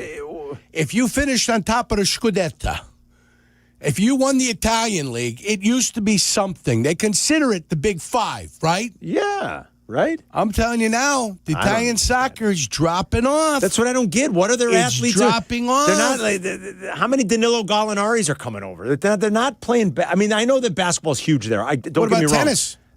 What about that red-haired tennis guy you guys got from Italy? I mean, the Yannick What's his Sinner name? from Italy. Alberto Tomba? What are we doing? What's his name? Tomba? Yannick Sinner. The Italian Yannick Sinner. I'm asking. I know what we're doing. He's 6'6". He's got red hair. You know what we're doing in Yannick Croatia? Sinner. We're playing soccer. We're playing water polo. We're playing handball. That's what we do. We used to play basketball. I don't know what the hell happened. I don't know what's going on over there. I don't know what the hell happened. We used to play basketball. I'm going to have to take a trip over there again and see. I'm going to have to see what's going on over there. I'm You like, gotta go to I'm going to Rome. go down and see what's wrong. You gotta go to Rome. Stoney, take over. I'm going to go downstairs. You got to go to Torino. I'm going to go and see what's going on over You there. got to go to the streets of Milan. Are the kids kicking the soccer ball around anymore? What are they just drinking coffee? I don't know. What are they at the yeah, cafe? man, I don't know. Smoking cigarettes, drinking coffee. Jeez. I love on Instagram like the guys who spoof like like an Italian or a Spaniard. This is a day in my life in Italy. And first I get up, I go for a coffee and a cigarette. He goes, I stroll to work about 10:30. I open up my computer for 30 minutes, and then I get bored, so I close it and I go out for a 2-hour walk. Yeah. Then I go for my lunch. Wine is non-negotiable. Yeah. It's the best. But they know how to live or what over there. Maybe that's why the soccer team stinks. Yeah, you got to work at soccer. I don't know. You got to put the time in, Carm. I don't know what's going on. What's wrong with Italian soccer? 312-332-3776. Ed's in Lake Geneva. What's going on, Ed? Yeah, it's Ted. Teddy. It's our guy, Ted. Teddy, what's going on? Yeah, I've got a quick nomination for Carm's Recipe Corner before I have my offensive and defensive MVPs. All right. With beef prices what they are today, skip the beef Wellington that somebody recommended yesterday, and speaking of the Italians, do a porchetta. Oh, yeah. Right? Now that's good. Little porchettas. Now you're talking, Teddy. I like the way Teddy said it. Speaking my language. Definitely tip save some coin on the beef and get yourself a porchetta. Now, offensive and defensive MVPs, I'm going to go with Nashawn Wright on the defense. I know he's been giving up some plays, but the interceptions, you got to give credit where credit is due there. And on the offense, I think I disagree slightly with one of the previous callers who said that Caleb has not made number one draft pick plays. I think the scrambling has been exceptional, and I think you got to give credit where credit is due. Obviously, there's still room for improvement, but we would not be where we are without Caleb. So I think that's fair, Ted. I mean, I think he's made enough plays in the fourth quarters of games and in crunch time of games where, he's helped make a difference. He's helped them win games. I think that's absolutely true. And I think you see it in just this last game on Friday for all the struggles. When he had to make a couple plays late in the third and into the fourth, he did. The throw to move the chains on what was a decisive drive after they got the turnover, the fourth down throw to Colston Loveland was big. The touchdown pass was fantastic to Cole Kmet. It pretty much sealed it. So he's made those plays. I think that's very true. We'll grab more of your Bears calls coming up during the 10 o'clock hour, and we'll get the Packer perspective of things. Like, are they going to get Golden and Jaden Reed back? And do the Bears, finally kind of have the Packers' attention? We'll ask Rob Domofsky, who's covered the Packers forever, that question coming up. 312-332-ESPN. It's Carmen and Yurko back in 2 minutes. You're listening to Carmen and Yurko on ESPN Chicago, Chicago's home for sports. Wondering what makes neutral so tasty? It's simple. Real vodka, real juice, nothing fake. Because when good ingredients go in, great taste comes out. December is Customer Appreciation Month at the Lantern in Naperville. Stop in for your free raffle ticket for the 12 Bags of Christmas giveaway. Join them tonight from 7 to 9 p.m. for the Neutral Tasting event. And enjoy Neutral specials all day long. Neutral, real vodka, real juice, real tasty. Hey, it's your buddy Tom Waddle, and I drive a Hawk. Go see my friends at one of their 12 Hawk Auto locations at Forest Park, St. Charles, Plainfield, Joliet, Carroll Stream, and now LaSalle, Peru. Shop thousands of vehicles from 13 big brands and save with 0% financing for 60 months or make no payments for 90 days. That's no interest for 5 years or no payments till next year. Now's the time to save thousands. Find your next car at hawkauto.com. Drive what I drive. Drive a Hawk. HawkAuto.com. Financing on select models with approved credit. Hey guys, it's Silvy. Are you tired of the same old holiday lights, that same old look to your home? Outdoor Lighting Perspectives has the perfect upgrade. Permanent roofline lighting that's stylish, easy to use, and built to last. Their app lets you pick from thousands of colors and patterns for any occasion. Whether it's game day, the holidays, or any night, it's hassle-free and it looks amazing year-round, and everyone in the family will love it. I'm a proud customer. Visit PermanentLightingChicago.com and get your home ready for the holidays today. That's PermanentLightingChicago.com.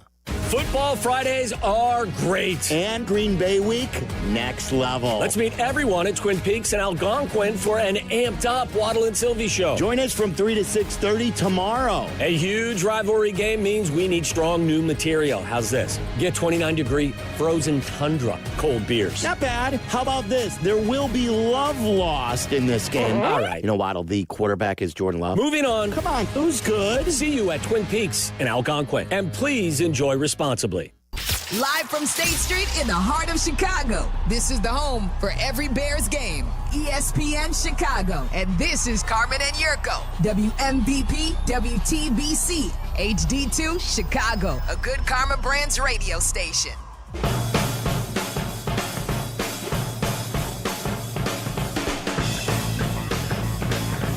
I don't know. Oh, man, I tell you. Anytime Danny Zetterman walks in, something special is happening. Anytime Director of content for Good Karma Brands. Danny Zetterman walks in, the agita starts flowing. Coast to coast. He's known coast to coast like butter and toast. This guy, I'm telling you, L.A., New York, Chicago, all the markets this guy's got. Unbelievable stuff. Look at him. I'm telling you, the longer his hair gets, the smarter he becomes. Really? Don't cut that hair, my friend. Don't like cut Samson. that hair. He's like Samson. Yeah, Samson and Delilah. That's right. Yeah.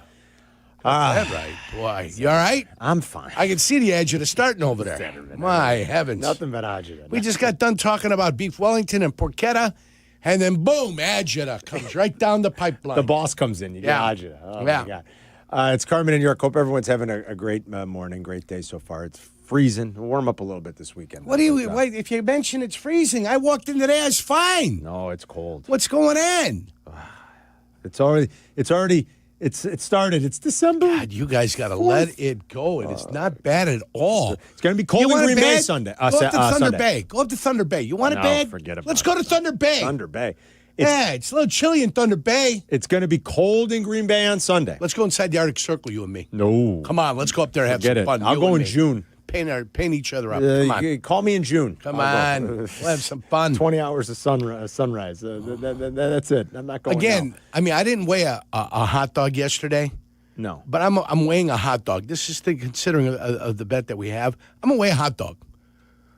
And if that hot dog comes back as 9 ounces. There's no way. There's no way a hot dog is 9 ounces. Of course not. I've had an 8-ounce filet. I know what it looks like. Of course. You got a whole package of hot dogs, might not even be 9 ounces. A hot dog is probably about 3 to 4 ounces. It's Wouldn't not you 3 think? to 4 ounces. 3 ounces? A package of hot dogs is not 5 pounds. Well, yeah, I guess you're right. I mean, there's no 2-pound package of hot dogs for 8 hot dogs. It's certainly one hot dog isn't 9 ounces. There's no way. Be lucky if it's an ounce and a half, maybe Let's 2. let's get out to the Yuengling guest hotline and Who get we talking to? We're talking to our buddy Rob Domofsky, who's covered the This Packers guy knows forever. This guy knows brats. Yeah, he knows brats. He's covered the Packers forever, and he knows the ins and the outs, and he's plugged in. And we wanted to talk to him just to get a good breakdown of how the Packers are finally feeling about the Bears and see if the Bears have kind of gotten their attention a little bit because they've played so much better. We bring in our buddy Rob Domofsky from ESPN Nation and ESPN.com. What's going on, my friend? How are you guys? We're doing quite well. We're doing good, Rob. Yeah, it's going to be cold up there. Hey, on you know Sunday. what? I've never had a brat in the press box. I love brats, but I've covered probably 500 games, and I'm keeping that streak alive. Don't eat the brats in the press box. So you only have lobster thermidor. Yeah, up what do there, they huh? offer you guys in that press box? Oh, it changes from week to week. It's not bad. I'd put it somewhere around maybe top 10 or 12 of NFL press boxes. It's Well, that's not good. the spread in Dallas, but it's not as bad as Washington, where I once went to the concession stand. I've been to Green Bay in one of the boxes. Sushi, they got pretty good sushi up there. Really? Well, Yeah. we don't get the sushi. Oh boy, but- I've been in this. I've been in the suites and went over and met somebody, company, and the whole thing. The Packers set it up, and they had sushi rolling up there. I was a little bit of a glutton. Pulling that sushi right out of I Lake was a Michigan. little bit. They're all paying attention to the game. I was over at the sushi rack, making things happen, but it's top notch. That sounds like Yurko. Yeah. So this has been so one-sided for so long. I mean, despite the fact the Bears went in there and won in Week 18 last year. Right. And I feel like for a lot of years here, Rob, it's just to the Packers, the Lions have been a bigger deal. The Vikings have been have been a bigger deal. I mean, they've competed against those teams for divisions more recently, and I'm wondering if they're finally sort of like, oh, the Bears are good. For us, it's a huge deal. Is it as big of a deal yet for the Packers? Well, it's a big deal to them to what it means for this season. That's the situation that they're in right now, and they know they're behind the Bears. And regardless of who it is, this would be a big game. I do think it's been interesting that you could see guys approach games two ways. They'll downplay it or they'll embrace it. And around here, they're not shying away from the fact that this is a big game. Christian Watson, I asked him, why are you taking that approach? And he goes, I believe that's the best way to approach a game like this. You can't deny it's a big game. And Jordan Love said something similar, we know what it's for.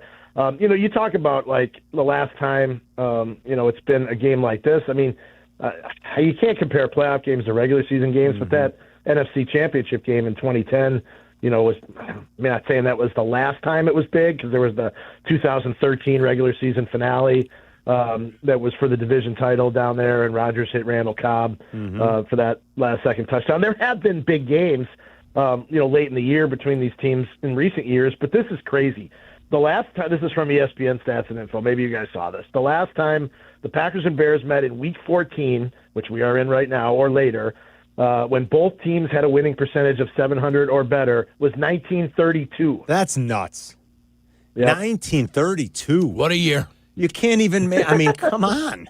That is insane. Yurko was just starting to play football then. That wasn't even a gleam in my father's eye. He hadn't gotten on this earth yet either. That is really remarkable. I did not hear that stat, actually. I mean, we've talked about a few others just where they're this late in the season, when they're both this many games over 500. I mean, even that is somewhat rare. But, I mean, to be talking about something that happened, 90-plus years ago is just... the Bears won that game, by the way, 9-0 at Wrigley Field. Sounds about right. Sounds like a thriller in 1932.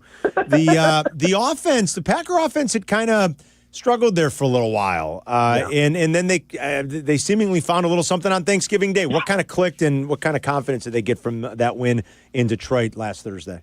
Yeah, it was weird because, like, the week before, they played a totally different type of game against the Vikings where it was just run, and they ran it really well. And so we're like, okay, is this their identity now? Like, are they a running team, and is that where it's going to start? And then against Detroit, they went out and, aired it out, and I think Jordan Love had more downfield completions in that game than he had in a long time, including a couple of touchdowns. So it was just a totally different type of game plan. I guess what that tells me is that they think they can win a variety of ways and don't always have to play one way or the other. I do think that when they have been at their best with Jordan Love, it has been the latter of those two types of games where he's really aired it out. I mean, if you remember back in 2023, he closed the season, I think it was 18 touchdowns and 2 interceptions, and 70% completion percentage, and they won 6 of the last 8 to make the playoffs. Last year in the final stretch, it was like final month and a half, it was like 10 touchdowns, 2 interceptions. I looked this up yesterday. From November on, so his first 3 seasons, just if you started him in November and went on, he's got 37 touchdowns and 6 interceptions in those, I think it's like 23 games or something like that. How much will they miss Wyatt? Yeah, a lot. And it's not just Wyatt, because they already were without Kenny Clark, who obviously they sent to Dallas in the Micah Parsons trade. But like when you're in training camp and you're looking at 2 guys out there who are your starting defensive tackles, and now here we are, 1st of December, and neither one of them are here. The 2 guys that will start the game were their numbers 3 and 4 defensive tackles in training camp. And that's a big deal. Now, the only thing that I think could help them, they're not really getting any help at that spot. But Quay Walker, their middle linebacker, who's had a really good season but has missed the last couple of games, it looks like he's going to be back this week. So, that does help, the run defense a little bit up the middle. We're talking to Rob Domofsky. He covers the Packers for ESPN NFL Nation. It's Carmen and Jurko on ESPN 1000 and the ESPN Chicago app. You're home for Bears football. You'll get all the action this coming Sunday in Week 14. Ben Johnson, kind of just shoots it pretty straight as far as we can tell. There's not a lot of nonsense, not a lot of funny business. The one time I think he kind of maybe hammed it up or placated the fan base a little was the introductory press conference when he talked about how much he liked beating the Packers when he was calling plays in Detroit, and how much he liked beating Matt LaFleur. LaFleur seemed to be a little put off by that. Like, they're not friends. They have no real relationship. Can you give us a little insight into that, and if Matt LaFleur's thinking about that at all going into this matchup this week? Yeah, I think, Carmen, would be not more of a big deal if this was week 1 and, it was maybe the first game that Ben had coached. I think we're a little further down the road now. But I can tell you this, that it caught, Matt LaFleur by surprise when it happened, because, you said it, they don't really know each other. They never worked together, never worked for the same people. And I think, Matt was probably thinking, why am I catching strays here? Now, he did say, I think he was just placating the fans. And I mean, is it all that different? Was it Lovie Smith who said at his introductory press conference, the most important thing is to beat the Packers, that's or right. something like that? Yep.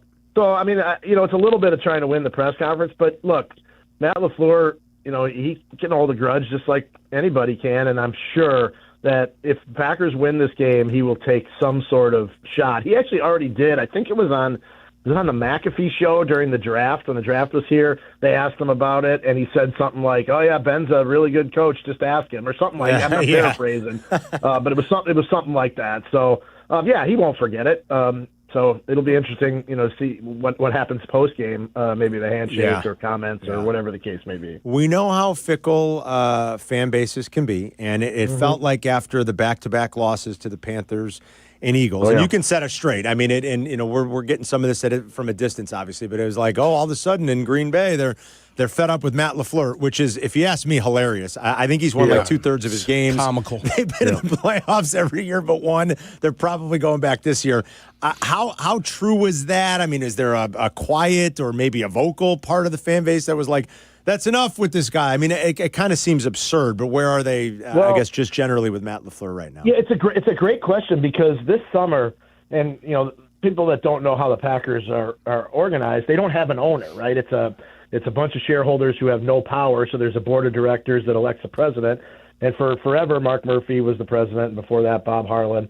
Well, Mark Murphy retired this summer, and Ed Policy, son of Carmen Policy of 49ers and Browns fame in the 80s and 90s, took over as the president. And Ed said this summer, we had a chance to sit down with him this summer, and Matt LaFleur was going, this is his second to last year, and next year would be the last year in his contract, same for the general manager.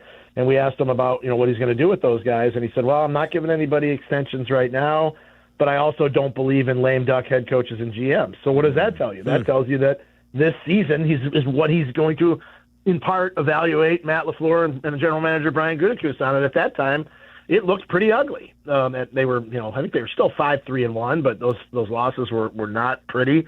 They scored like 7 points against the Eagles and 13 against, was it Carolina? Yeah. Mm-hmm. And it's it was a legitimate and still possibly could be a legitimate thing only because of those circumstances that I mentioned. Not, it's not that Matt LaFleur hasn't been successful here, but if they don't make, this is year 7, if they don't make a significant run in the playoffs, let's say they get in, they win, let's say they're 10-7, get in and have to go on the road and lose, at the Rams or somewhere.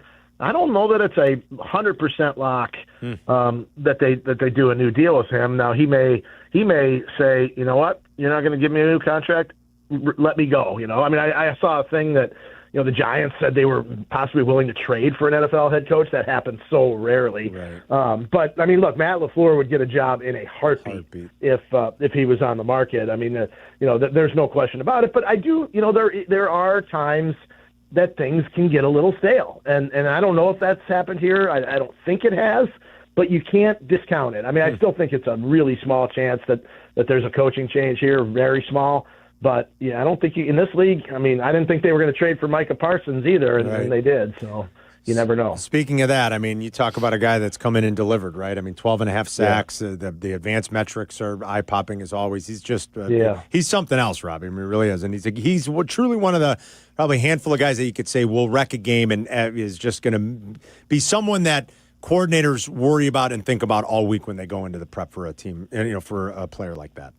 Yeah, I haven't, necessarily seen someone come in and lived up, right? There's hyped guys, but man, Yurko, were you here when Reggie got here, or were you here before? No, I was here. Yeah. I gave him my 92. Yeah. And I was here 1 year, 2 years before Reggie came. I was here with Lindy and Fonnie. Yeah, so I didn't get here till 97, which was, Reggie was still playing, but I didn't see the immediate impact. Yeah. But I would have to imagine that this is, Micah Parsons' arrival here has to at least come close to what Reggie did. With all due respect to Reggie, I don't know that anybody would surpass it. But from a, and at that time the Packers had been so bad, it was such a momentous and a big thing for them to get a guy like that. But Micah has lived up and then some. Some guys you pay a big contract or you trade for, and you just never know. Well, this guy, man, it has been the real deal. And it's not just on the field either. The guys love him. He's a very outgoing personality. He told us at his introductory press conference, hey, look, I'm probably going to say things I shouldn't say, but I'm not going to apologize for it either. So he's just an outgoing guy that I think this team kind of needed both on and off the field. Yeah. All right, are they getting Golden and Reed back this week on offense? Yeah, Reed should be back. He's in the third week of the 3-week practice window coming off IR. It sounds like he will. Golden, I'm not so sure about. He's missed the last couple games with first a shoulder, then a wrist injury. And to be honest with you, I'm not sure what they do with all those guys. Yeah. If Reed comes back, you got Watson, you got Dobbs, you got Wicks, Tavion Wicks had a fantastic game on Thanksgiving. So, they don't have Tucker Kraft, their tight end, who looked like he was going to be a star. But they've got enough weapons. They really do. Yeah. All right, buddy. Good catching up as always. Enjoy the weekend, okay? All right, we'll be seeing you. See you, pal. There's Rob Domofsky, ESPN.com. Follow him on Twitter. He's great. We love Rob. He's actually a Chicago guy. He's just been covering the Packers, as he said, all the way back to 97. 97. Yeah, long time. Rob joining us on the Yuengling Guest Hotline. It's Carmen and Jurko. We'll be right back. You're listening to Carmen and Jurko on ESPN Chicago, Chicago's home for sports. Bears Weekly. Host Jeff Joniak and Tom Thayer take you inside with the latest on your team. The latest news and the best interviews. Bears Weekly, tonight at 6:30 on ESPN Chicago and the ESPN Chicago app. Yurko and I did something rare. Rare and ridiculously good. We picked our very own barrel of rare character whiskey with Joe's Beverage Warehouse in Romeoville. And we're throwing a rare character tasting party Wednesday, December 17th from 6 to 8 p.m. at Joe's Beverage Warehouse. The rarest part? Our barrel bottles are extremely limited. Come hang with us. Reserve your bottle while you can. Sample some rare expressions and score Joe's gift card. We'll see you December 17th at Joe's Beverage Warehouse in Romeoville. Hey, it's Tyler Rocky. Golf is great, but just getting a tee time at the course you want at the time you want can be a total pain. And green fees, they're out of control. So let's talk about a golf membership.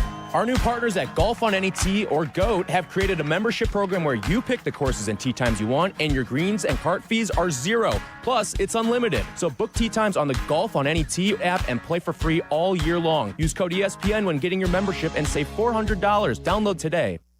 Has the excitement of betting turned into worry? Feeling overwhelmed every time you roll the dice? Problem gambling doesn't just affect your wallet. It can impact your health, relationships, and peace of mind. But there's hope. Gateway Foundation is here to help you take back control of your life with personalized treatment options. You don't have to face this alone. Call Gateway Foundation today at 844-444-5780. That's 844-444-5780.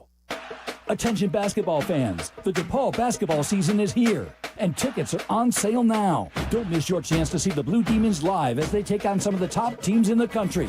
There's no better place to experience a game than Wintrust Arena, home of the DePaul Blue Demons. Get your tickets today at DePaulBlueDemons.com/tickets and be part of the action. That's DePaulBlueDemons.com/tickets. Go Blue Demons! Hey, I'm Mike Slater. My dad passed away at the age of 63. It's out of nowhere. Had a stroke. Super hard, obviously, for the whole family, but my dad had life insurance. This is why I have life insurance for my family, for my wife and 4 kids. And the best place to get life insurance is ethos.com because you can do it in 10 minutes. And there's no medical exam and no blood test, just a few health questions. Get life insurance in 10 minutes so your family is protected. Ethos, E-T-H-O-S, ethos.com/play. This is the story of the one. As an HVAC technician, he and his digital multimeter are in high demand. So when a noisy office HVAC turns out to be a failing blower motor, he doesn't break a sweat. With Grainger's easy-to-use website and product information, he selects the product he needs to keep everything humming right along. Call 1-800-GRAINGER, click Grainger.com, or just stop by. Grainger, for the ones who get it done. This time of year, we all look back on where we've been and what's ahead. As you plan for the new year, reach out to my guy Mitch at Mitch Lyons Wealth. He'll make sure you're set financially in the year ahead and beyond. Reach out and you'll thank yourself and the good kid later. Visit Mitch, Lyons, LyonsWealth.com today. Did you know that Fry the Coop is now using Vienna beef pickles on their epic chicken sandwiches? Vienna beef sells pickles? What, do you live under a rock? Yeah, Vienna beef is celebrating 100 years of selling pickles. Where have you been? Right here. Well, they are the bomb.com. Fry the Coop uses their zesty pickles, which are a sweet and spicy crinkle-cut pickle. When I tell you they are epic, they are epic. If you haven't tried Vienna beef pickles, do yourself a favor and head to Fry the Coop today. Zoning out on that Zoom meeting? Zoom. Find out what Carmen and Yurko were talking about. Tell your smart speaker to play ESPN 1000.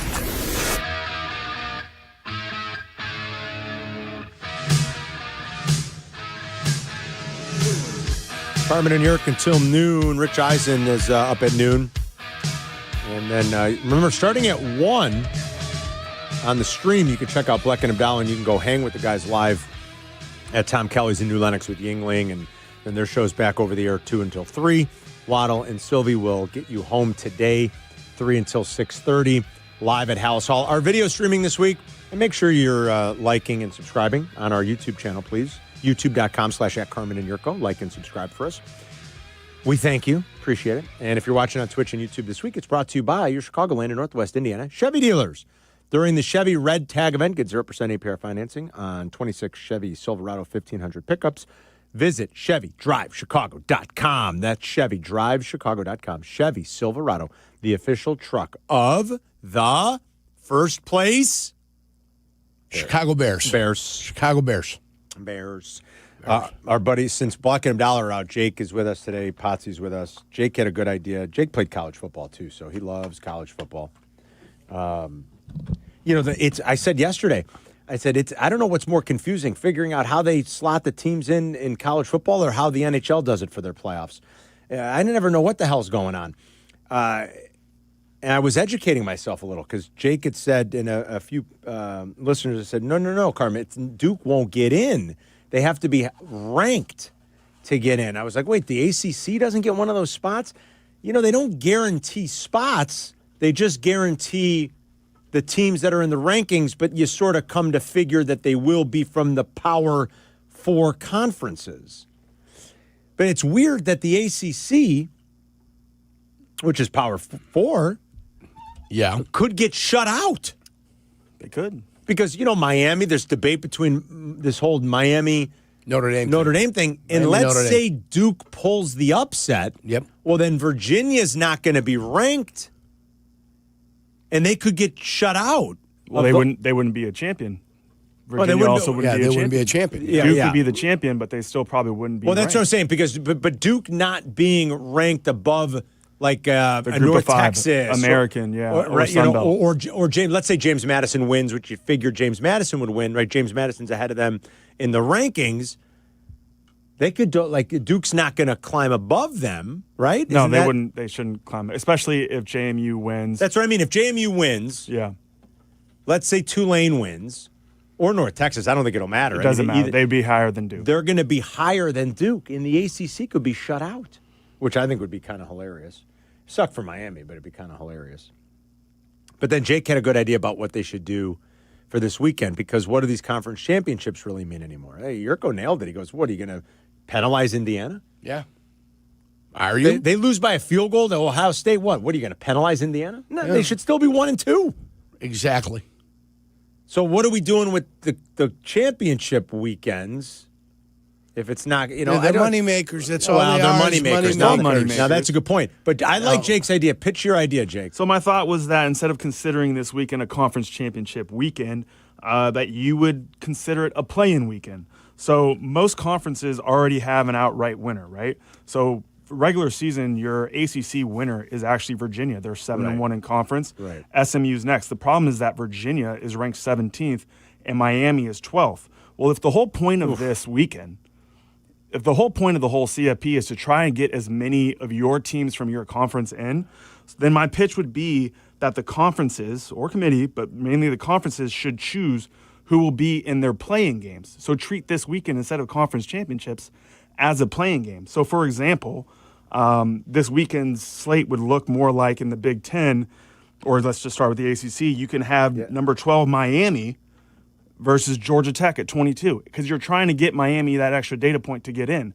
Or if you're the Big Ten. Does that screw Virginia, who did win the regular season? No, because they're 10-2 right now. You could have it be Virginia and Miami. See, I wonder if Miami-Virginia is the better option could be an in your option, scenario. But the point would because be, why is Duke in there? Because of a series of tiebreakers, like a 5-loss Duke team's playing in the ACC Yeah, but title the point game. would be have the conference commissioner and those school presidents, whoever it may be, push who they want to actually risk to get in. You're giving Miami another opportunity. Yeah, because you want that second team as an ACC. So if you went to the SEC, right? Yeah. In the SEC, you have Alabama and Georgia and others tied at 7-1, but Alabama has the head-to-head against Georgia. You could say that they're co-conference champions. That's fine, but nobody needs to see Georgia play another game. They're in. So why not have Alabama play Texas? Or if you think Alabama's in at 10-2, right, and your regular season conference champ, have Texas play Vandy. Vandy's 14th. I know. Boy, who doesn't want to see Pavia play more? Well, I'll take it. The idea of these are all money grabs. You're still going to want to go see Michigan SC in a play-in game. I think for the schools and for the interested, there's a lot on the line. I don't think it's the craziest idea that Jake's pitching. Like if you're the Big 12, right, and you have BYU at 11 and Utah at 15, and in the Big 12, let's see here right now, in the Big 12, Texas Tech is 8-1. They're in at 4. At Why are Texas you going Tech's to in. risk Why are they them? going to beat the Right. snot out of BYU again? Yeah. Right, correct. Why not have BYU and Utah try to get a second team Right. in there for the Big 12? Yeah. I think people would still watch. The other thing that this might do, it might force Notre Dame's hand to be in a conference sooner rather than I later. was going to bring that up. What does that mean for Notre Dame? They wouldn't be playing this weekend regardless. They wouldn't be playing, I don't think but now the debate is going to be not versus a group of 5 teams. The green-eyed monster. Is there anything that could ever convince Notre Dame to join? Envy is such an evil, evil mistress. Why is everybody so jealous of the Fighting Irish? They're in a conference everywhere else. Yeah, but And everywhere else, they're in a conference. They're one of the last independents out there. Well, there's not many. What, Air Force Yeah. is still independent, right? Is Air Force still independent? Well, after all the reshuffling, No, Air Force isn't. Air Force is in conference. Mountain West. Who are they in? They're in the Mountain West. Mountain West. Mountain West, that's right.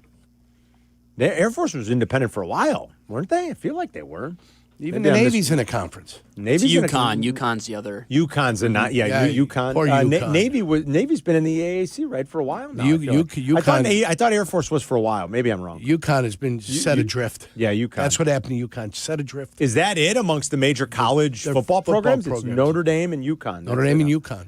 For Notre Dame, it's always made sense because they're such a big, powerful entity. They didn't really need a conference. I don't know that they still need a conference. I feel like if they needed it, they would have joined by now, right? They make so much money. Yep. NBC's happy with them. I think so. NBC's happy with them. They get all the money. You know how much of the money they get from NBC? 100%. They get 100% of the money from NBC. Pretty sweet little deal they got going on. Nice over little there. deal. Yeah. If they're not a consistent top team year in and year out, then something like this, where you're having this weekend be playing games between teams that are on the bubble and they don't get to do it, pretty soon, if they're not actually participating in the CFP, their hands going to be dealt. We'll see come Sunday. I think you pitched a good idea, though, Jake. You should take it to the conferences and see what they say. They might laugh you out of the building, you know. We try to tell them how to do it. They don't listen to us. Steve's in Crown Point. What's going on, Steve? Hey, what's going on, guys? Good morning. How you doing, bud? Happy Packer Week. Happy Packer Week is right. So, guys, I wanted to talk about championship football being won in the trenches, and I'm loving the fact that their O-line is actually coming into their own, and that Ozzie Trapillo has a chance to showcase his skills. He's already gone against Max Crosby. He's already gone against T.J. Watt and the Steelers. He's gone against the Eagles D. Now he has a big chance going up against the Packers twice, the Browns, the 49ers, and the Lions to finish off the season. And then to finish off the trenches, we really need to have our defensive tackles step up and get paid or earn their pay. What do you guys think? I know Jurko would agree with that. Yeah, I think the whole defensive line unit as a whole, every single one of them needs to be a little bit better. Yeah, especially in the pass rush. Agreed. I think they're playing better against the run now, and they're going to have to. Facing the Green Bay Packers, they're going to have to play the run better. But the pass rush has been woeful. Woeful. It has been woeful. And I mean, I'm not just mentioning Montez Sweat, who's your sack leader at 7.5. Dexter's next at 4. The new guy, CJ Gardner-Johnson? Yeah. He has 3 sacks. How I think about he's that? third. That's crazy. He's third in sacks on his football team. Harm, take a look at the Bears sacks, Bears stats. Take a look where they're at. He got here a month ago. Yeah, got here a month ago. Played 5 games. Has got 3 sacks. He's your third leading sacker. Your third leading sacker is a defensive back that you brought in a month ago. Yeah. So that's not good. So I mean, as a whole, though, I'm not going after individuals.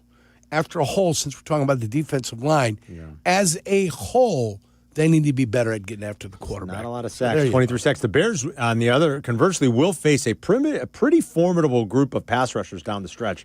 Micah twice, Myles Garrett, Aiden Hutchinson. They don't have to deal with Nick Bosa, which is good when they go to San Francisco. They don't have to deal with Michael Williams because he got hurt too. Well, you in typical 49er fashion. You know, But the Packers, they've got a guy, what's he have, 11.5 or 12.5 sacks? 12.5, Mike. Gary's got 7.5.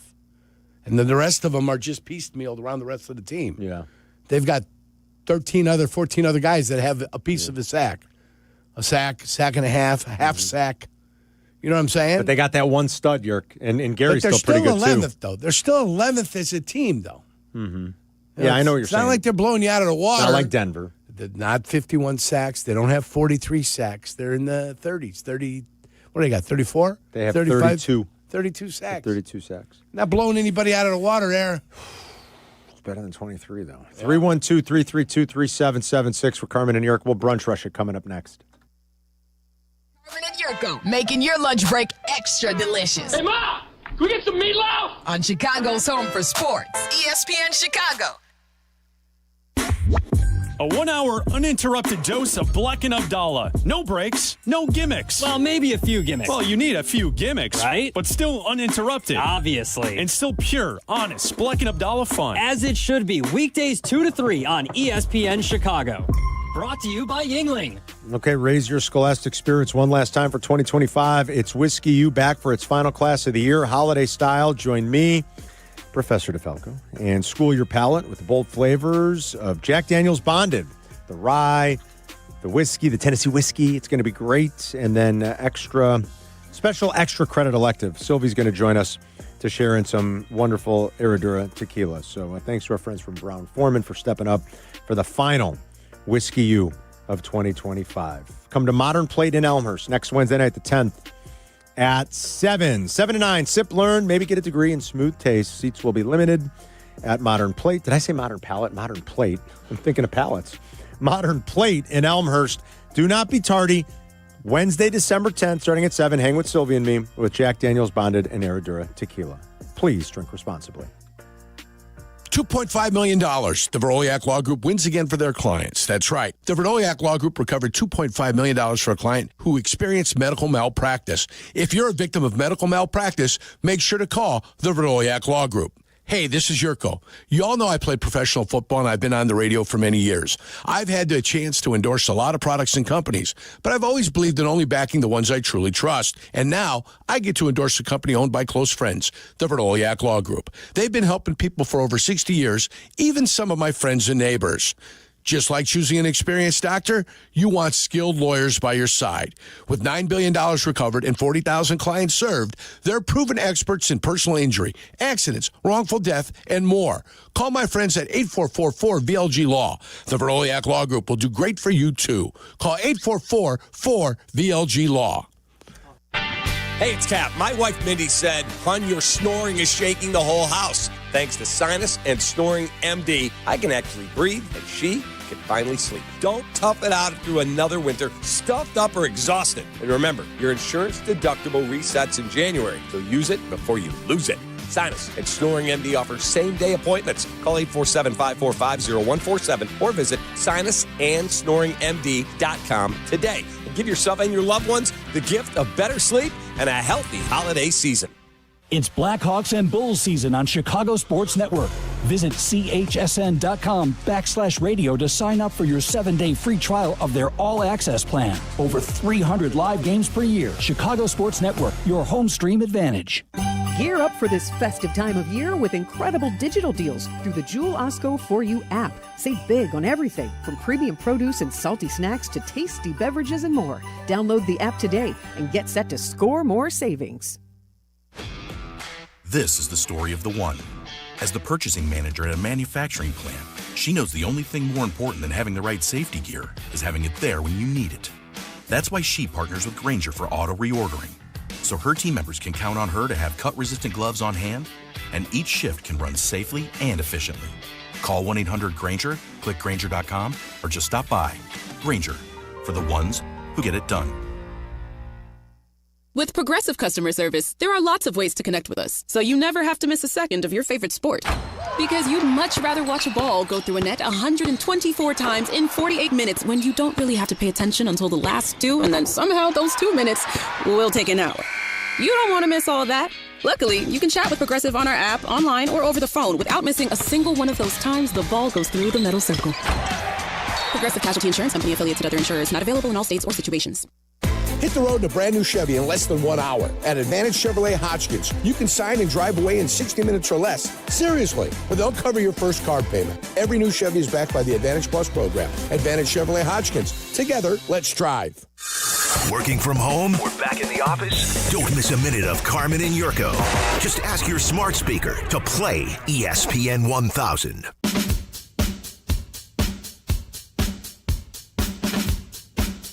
I don't know what he's saying, but I just looked up at the TV screen and I saw Dan Orlovsky on First Take. I'm just reading the graphic. Are the Bears legit Super Bowl contenders? ? I don't know what Orlovsky was saying. Yes I know, or but no, it seems as though everybody's at the chuckle hut. they're all laughing. Once he started talking. They're talking about it right now on First Take. I don't know what they're saying. I'm not sure they're legit Super Bowl contenders yet. Yeah, they're trending in a good direction. Somebody's got to head out over to the skis right now. Maybe a little. A legit playoff team is where you're trending to right now. I think they're building Being towards a something. legitimate playoff team. Yes, that's where you're going. That's the direction you head. Like Waddle and Silvy were talking about it yesterday. Silvy was back, and they're back. They're going to do the show live at Hallis today. But can you finally go into like a? Of course. Can you finally go into a real championship window? Like, can you finally, can you treat us as fans to being in the playoffs 5 of the next 7 years? Like that's what you're looking for. We haven't experienced that. We don't know what it's like. We don't know what that's since like. the 80s. You don't know what it's like since the 80s, man. Where the playoffs were almost, okay, right. How good are we going to be? Right.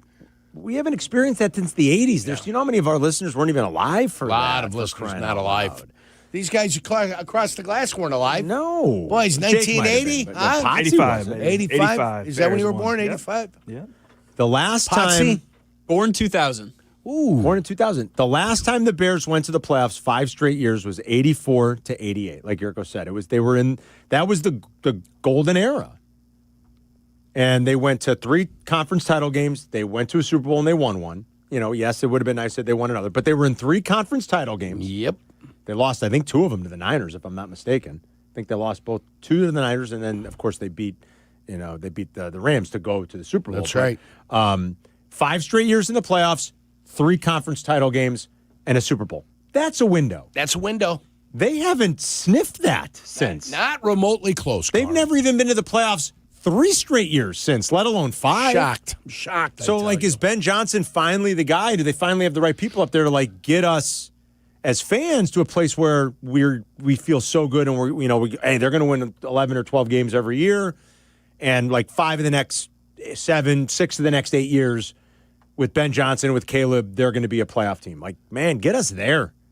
I don't even know how we react. That'd be incredible. We've never experienced that. All right, let's do the brunch rush. Jake's going to handle it for us. Beautiful. Bleck and Abdalla are at Tom Kelly's with Yuengling today in New Lenox starting at 1. Go ahead, Jake. Shout out to Adam Abdalla. It's his birthday today, right? The birthday boy. Happy 41, Adam Abdalla.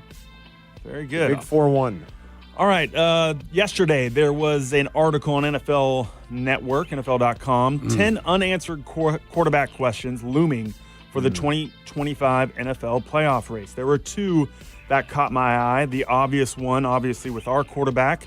It was the 8th question, and it says, will Caleb Williams' completion percentage eventually be a problem?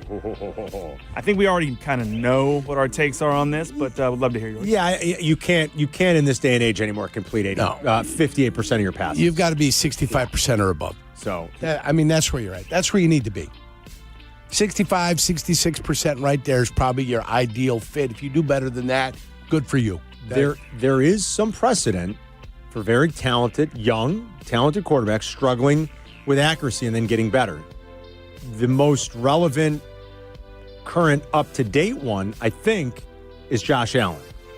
Josh Allen, his first 2 seasons, completed 56% of his passes. Yeah.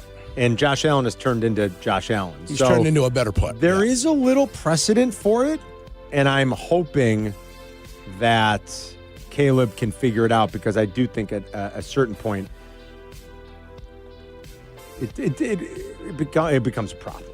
Yeah. If you really want to take that next level and be a great quarterback. So I'd imagine Lamar Jackson his first 2 years too was pretty much of a struggle. I don't know if it was as much to the extent. The one that really stands out. Look him up. The one that stands out is Josh Allen. I think Baker Mayfield maybe a little bit too. Baker was right around 60-ish% his first couple years, and he's been better. Baker 2 years ago was at 64%. Last year 71%. This year 63%.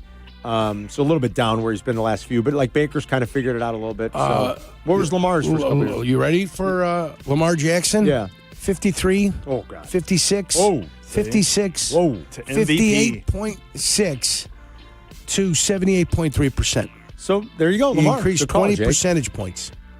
So there is some precedent, and I hope. Hold on, guys. That's per game. I'm wrong. All right. Let's do this again. 58.2% to 66.1% to 64%. So it can get better. Right. And then he's been 64.9 for his career. Gotcha. So 58% his first year, then it jumped up to 64%. So I hope that Caleb can follow that path, because I think it's the one thing maybe holding him back right now from being a pretty damn good quarterback. So, and it's an important thing, unfortunately. You look at a guy like Dak, people, like I say all the time, people rip Dak Prescott. Go watch Dak spin it and the accuracy on Dak's balls. That sounded weird. Sorry. One of the it sounded a little bit weird. Go watch. Yeah.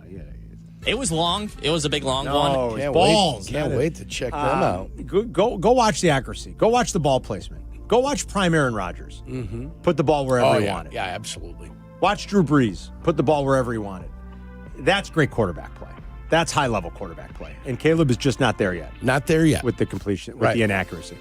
All right, what else, Jake? The other question in this article, which I Game thought was logs. very important, is any quarterback safe from Myles Garrett? Okay, because listen, he has 19 sacks on the season. Crazy. And 22 and a half is the record.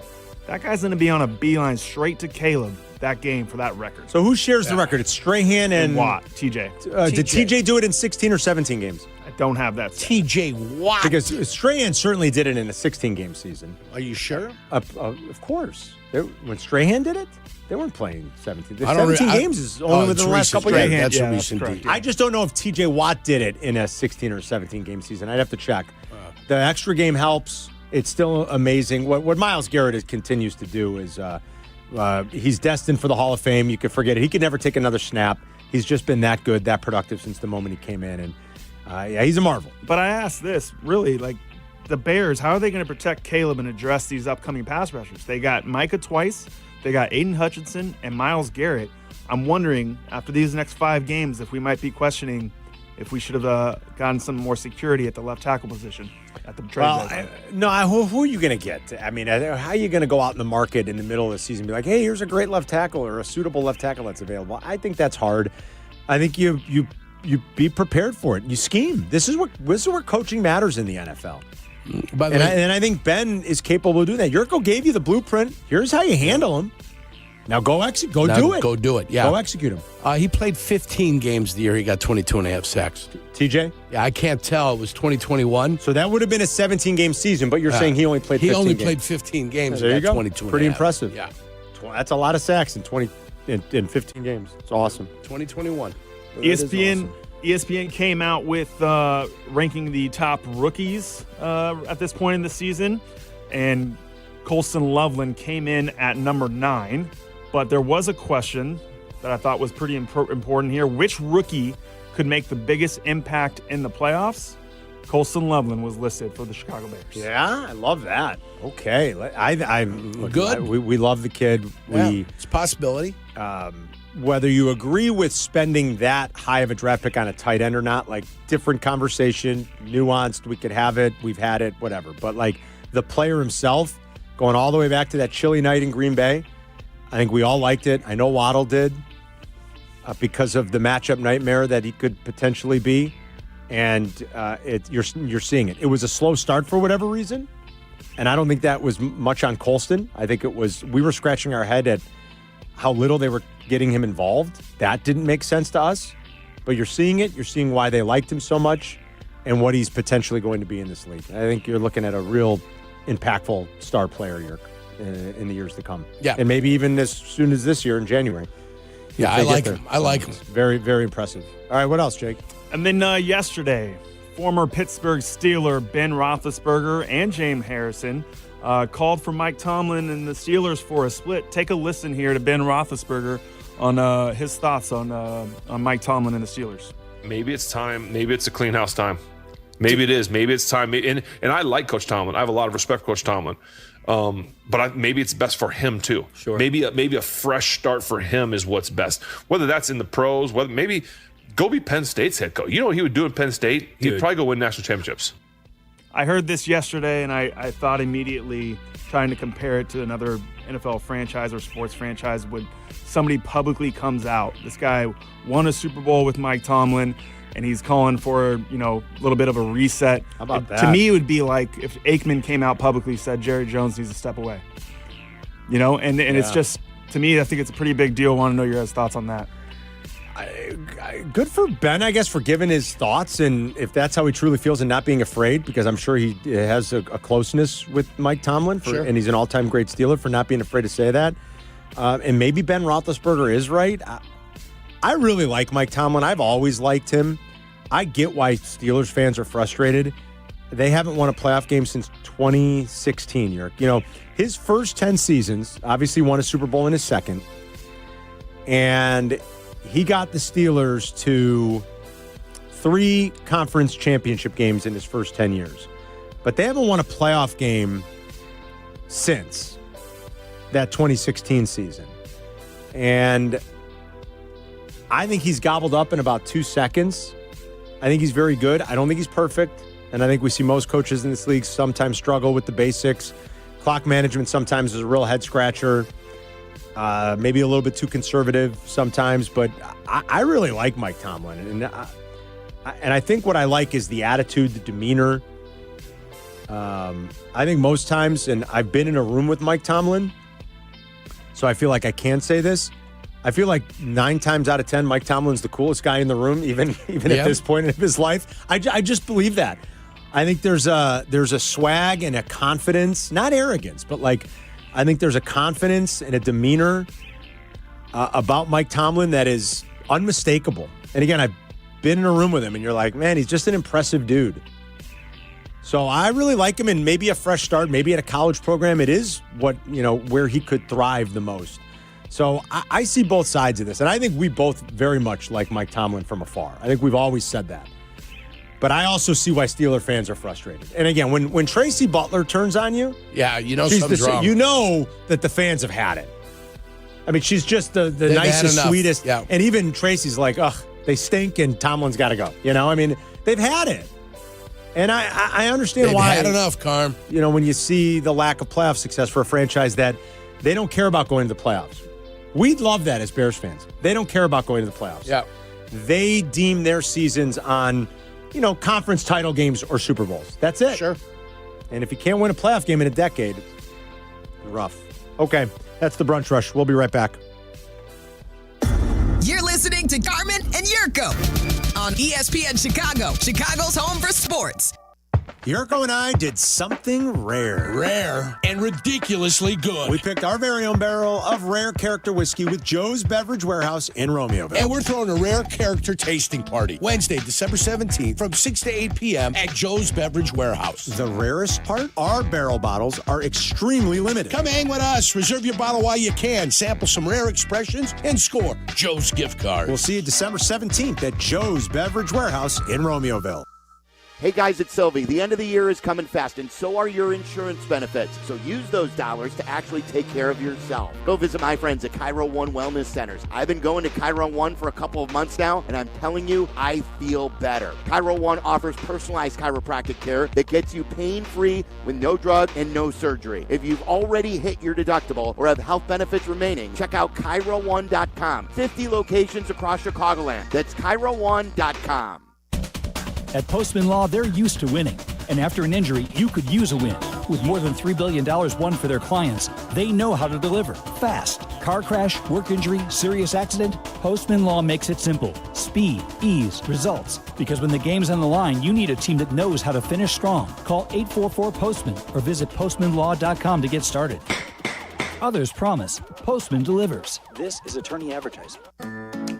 Hey, this is David Kaplan. I dislike winter. Give me a 95-degree sunny summer day and I'm a happy guy. So I spend most of my winter free time indoors, and it's why I rely on Atomatic. They've been making Chicagoland homes and businesses comfortable for 80 years. I don't even have to think about the outside because my home is perfect all year round. If you're not feeling confident that your winter's going to be carefree, go to Atomatic.com right now. That's Atomatic.com. The game is on the line. You need your best play. What's it gonna be? Do you make the call for welding or HVAC? Do it now, and you could complete your education at ETI School of Skilled Trades in as little as 7 months. We offer day and evening classes to fit your schedule, and financial aid is available if you qualify. Visit eticampus.edu or call 888-830-7678 to learn more. ETI, it's your future. Own it.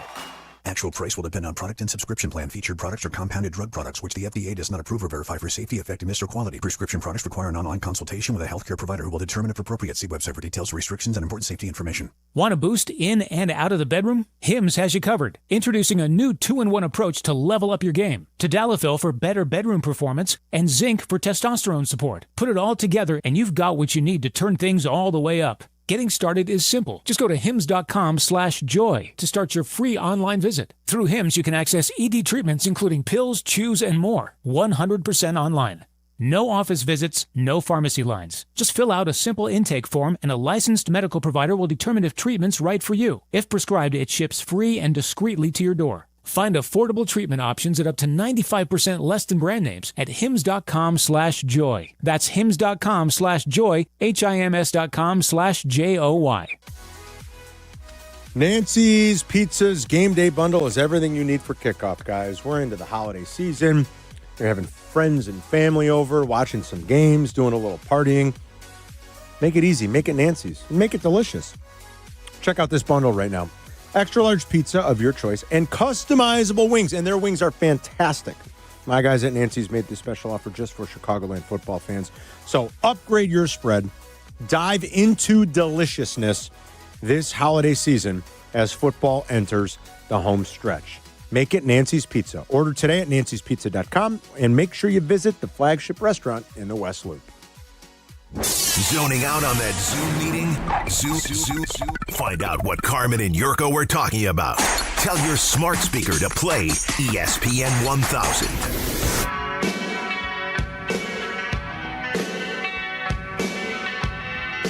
Five, 4, 3, 2, 1. Oh, people are paying attention. They're starting to light up like Christmas trees, as Mikey would say. Mikey North? You know it. Mike and I will have a fresh odds couple for you tomorrow afternoon. I can't wait. Rolling into your championship weekend in college football and Good big stuff. Bears-Packers Week 14 action. Big weekend. Kicks off in Detroit tonight. A very significant playoff, standings game that the Bears will keep an eye on. Sure. It's the Lions and the You suddenly bet. hard-charging Cowboys from Ford Field tonight. Should be a great coming one. after you. And the total, that thing has been bet out, my friend. Has it? Oh, my Lord. What's I it looked at? this morning. It was up to 54.5. I'm going to see if there's been any Where's this resistance. game being played at? Detroit. Beautiful. 54.5. That's why. Sweet Lord. That's Brent is in Naperville. He wants to talk a little bit about the college football playoff stuff that we were talking about earlier this hour. What's up, Brent? Hey, guys. Thanks for taking the call. Love you guys. Thank you. It's very interesting this week, if you think about it, because of the screwed up college football rules. You knew the 11 and 12 were going to get replaced by either the ACC and the Power 5 or 2 Power 5. So you know they're out. Number 10 is where the line of demarcation is. 9 and 10. 9 is safe, 10 is not. Right. So when you saw that switch of Notre Dame and Alabama, especially Alabama squeaks by a bad Auburn team, and Notre Dame goes out to a bad Stanford team and is up 43-6 in the fourth quarter, and you're wondering, who does the committee really want in? Notre Dame, they know whoever's 9 is not safe this week. They got to make that switch this week. And for them to switch it with what happened this week, I know it put them in a tough spot. They chose to keep Alabama safe and put Notre Dame at risk if BYU would win. Now 12, 11, 10 get kicked out. But what if Bama loses to Georgia, though, Brent, and Notre Dame's obviously not playing? Bama's in regardless. They were at minus 2,000. I'm looking at the odds before the playoff committee came out, and I'm looking at Bama's odds, and they're minus 2,000 to make the playoff. Yeah, and I'm thinking that's strong. They're in regardless, and the committee knows it, and Vegas knows it. Yeah, that's strong. And I didn't realize they were that strong of a favorite. Yeah, that's a good point, Brent. I don't know what they are now. It's probably even more, but I was getting Notre Dame not to make the playoff at plus 1,200 last week because I saw this scenario. It was all chalk for the last 3 weeks in college football. And I saw the scenario where they're an underdog, but it's not unreasonable that BYU beats Texas Tech. I mean, it's not that unreasonable, but the spread between that and Notre Dame getting plus 1,200 to not make it, yeah. I mean, to me, it's just obvious that they want the money, playoff money, flowing to the conferences. And not just to Notre Dame. Notre Dame, they took all that money to themselves last year. Yeah. They didn't split it with anyone. No, These conferences pass it. They pass it out to every team in the conference. Yeah, Brent, So- it's a good call, buddy, and thank you. And yeah, a lot of people were talking about that, like how they moved down one and Alabama jumped them. Tyler texted us this too when we were talking about it. Tyler Aki. ND won't join a conference ever because they made $20 million in TV shares last year. 22 million. Was it 22? Well, they make $22 million from NBC. Maybe. This is based on their CFP performance. Right. They were in a conference; they'd have to split it up. Sure. Yeah. So and you were talking about just the money from NBC. Just the money from NBC. And then, like Brent was saying, though, they renegotiated. The conferences distributed. Not they all go to Notre Dame. renegotiated that deal in 2023. So at that time, they were making $22 million from NBC. So whether they're making 23, 24, 25 million, I don't know from NBC. But yeah, all that money went to them last year. And they don't have to split, in the conference. Yep. Hard for me to believe Alabama with 3 losses. But if they're minus 2,000, 3-loss Alabama team. What if they lose by a field goal? Doesn't matter. You got your 3rd loss. And what did your guy Adam Abdalla say here the other day? Now that it's his birthday, he said, "If you're a 3-loss team, you don't belong." Period. That's right. He's a Bama fan. That includes Texas. If you're a 3-loss team, you don't belong, period. Can't wait for Sunday. It'll be interesting. All right. And if they do ice Notre Dame out of this, that's what they're doing it for. And then They want them to join a conference. Then it becomes a charade. Then it becomes, what happens in that scenario is now it's a crock of blank. That's what you have. Like there. if a 3-loss Alabama or Texas team gets There you in go. over Notre Dame. Then you know what you've got is a sham. It's a shamockery of itself. Travis Shamockery. That's what you Who's got. our winner, guys? Who won the tickets? We gave away a pair of Guns N' Roses tickets. Who was it? Brian McClendon. Brian, congrats. Next summer, you're going to see Guns N' Roses, Credit Union 1 Amphitheater in Tinley, and tickets are on sale at livenation.com tomorrow morning starting at 10. Jason McKee will talk Bears with us when we return in 2 minutes. You're listening to Carmen and Jurko on ESPN 1000. 1000, Chicago's home for sports. When it comes to your home, why juggle a dozen different contractors? Service Construction of Illinois does it all. Kitchens, bathrooms, basements, decks, outdoor spaces, you name it, they build it. For 50 years, they've been the one-stop shop for families across Chicagoland, combining craftsmanship, reliability, and a true passion for making homes shine. Work with Service Construction of Illinois once, and you'll know. You can rely on them for any needs for the lifetime of your home. Visit serviceconstruction.net and start your project today. This holiday season, don't let aches and injuries keep you on the bench. Illinois Bone and Joint Institute helps you move better so you can live better. From state-of-the-art imaging to convenient rehab locations. And with 14 Ortho Access immediate care facilities, you can get same-day orthopedic treatment close to home. Score the care you deserve. Visit ibji.com for locations and services. And keep moving this season. Dude, did you hear Fry the Coop has Vienna beef on their chicken sandwiches now? Wait, hot dogs on chicken? That's interesting. No, not their famous hot dogs. They're pickles. Vienna Beef has been making pickles for over 100 years. Now their zesty pickles are stacked on Fry the Coop's epic fried chicken sandwiches. Oh, sweet, spicy, crinkle cut? This is unreal. Fry the Coop and Vienna Beef Pickles, the perfect combo, the perfect sandwich, the perfect bite every single time. Raise your scholastic spirits one last time for 2025. Whiskey University is back for its final class of the year, and there's a special extra credit elective as Silvy will join us to share some of his favorite Herradura tequila. Come to Modern Plate in Elmhurst next Wednesday, December 10th at 7. Let's sip, learn, and maybe get a degree in smooth taste. Seats are limited at Modern Plate, so don't be tardy. Jack Daniel's Bonded and Herradura Tequila remind us to please sip responsibly.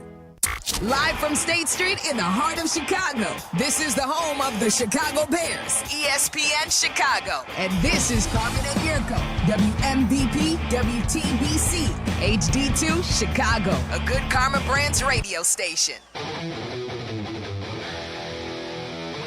Hope everyone's having a lovely morning. Week 14 kicks off tonight in Detroit. We got a action-packed weekend coming up with some huge games. Bears-Packers. How about the Sunday nighter from Arrowhead?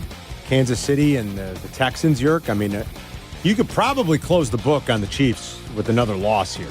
And they're already plus money to make the playoffs now, meaning, you know, their odds are below 50%. Yep, Their implied odds are below 50% to make the playoffs. And that schedule it's not a cream puff schedule they've got to play. No, it is not, Yerk. You're right about that. That is a schedule. They got Texans, Chargers, Titans, Broncos, Raiders. Got Bengals, Bills this weekend, which is kind of interesting. Is if the Bengals can go on the road and pick up another win and kind of make all their fans believe that maybe they can hang around in the playoff race. You got a big AFC South matchup in Jayville this weekend. You know the Colts haven't won in Jacksonville, Yerk, since like 2014. You know that? Yeah, it's been a long like time. A decade since the Colts have won in Jacksonville. Yeah. And they're a small favorite going into that game. Steelers-Ravens, even though it's a mishmash of a division, like that could potentially be good and there are big implications. So we're getting into it now, my friend. We're late in the year. We got 5 games to go, and we got a big Bears-Packers game on deck. And you know who's going to be on the sidelines? Who? Freezing his keister off? Who? He's used to it. He played a lot of cold weather games.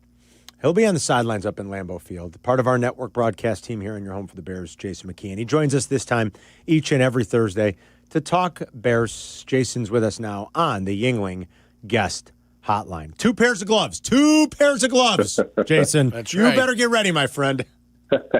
I mean, with the anticipation and such a storied rivalry and my blood boiling, I might grab a helmet from Tony Medlin or something like that out there. Maybe that'll keep you warmer. Yurko used to always joke. He goes, "I didn't care if you were going to call me a big sissy." He goes, "I put sleeves on when it was cold." What was always your approach in cold weather games?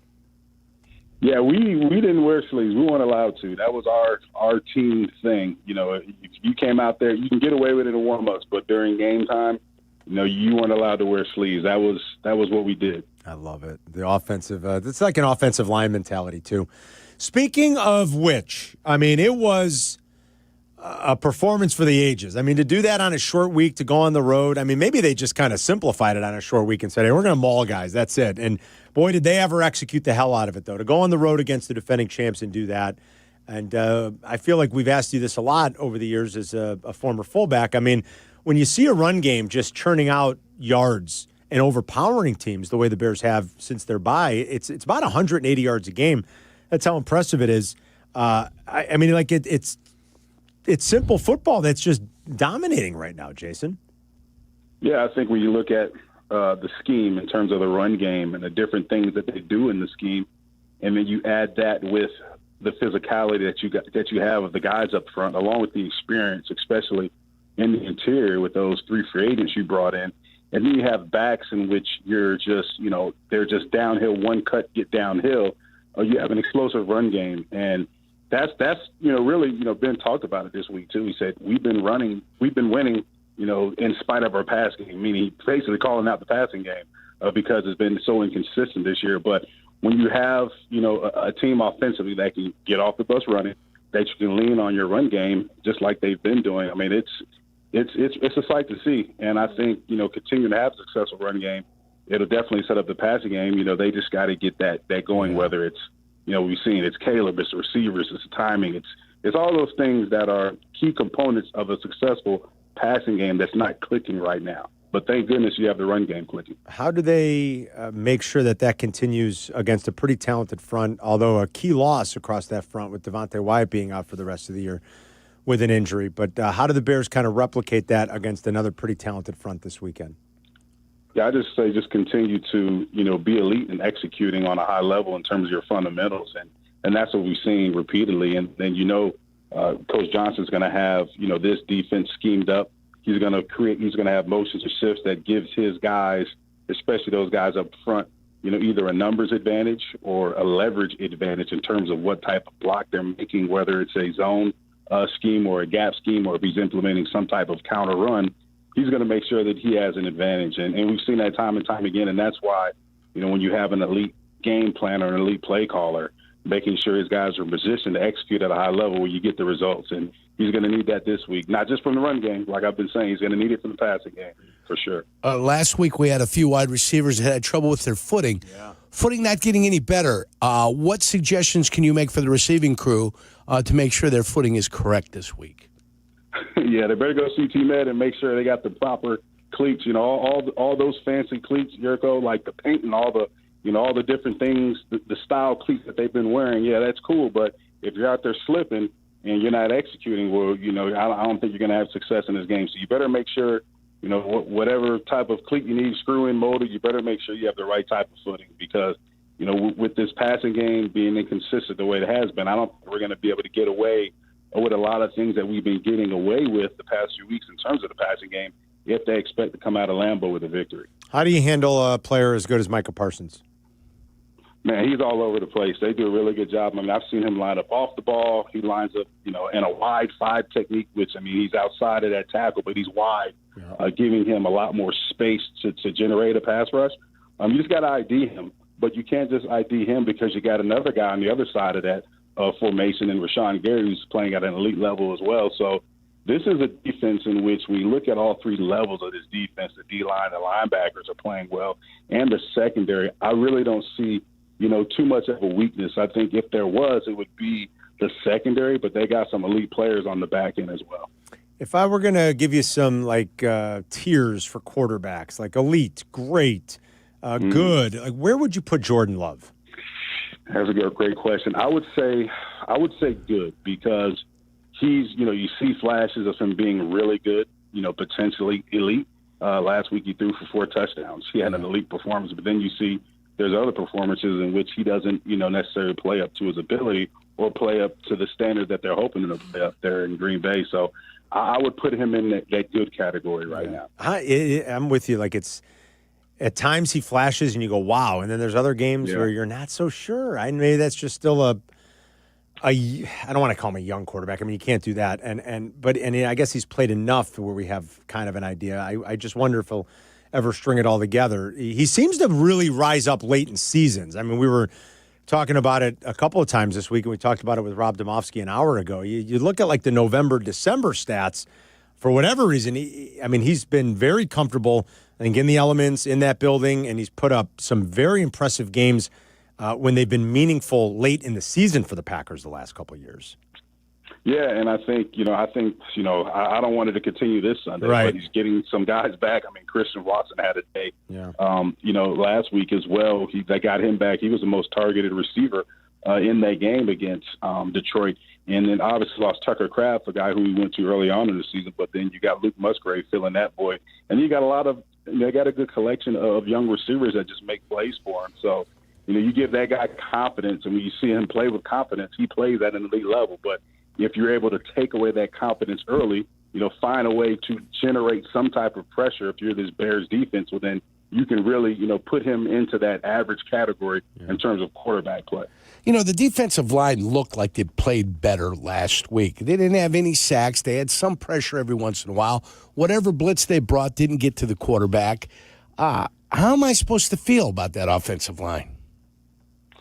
Yeah, I think defensive line. My fault. Defensive line. Yeah. No problem. Yep, Green Bay. They're an offense that hasn't given up a lot of sacks. When we look what the Bears did last week, right? They created pressure by running a lot of stunts and twists. So they ran a lot of TE stunts where that tackle will go B gap and that defensive end will loop around in the A gap, just to create confusion in the pass protection, but also to create pressure on Jalen Hurts.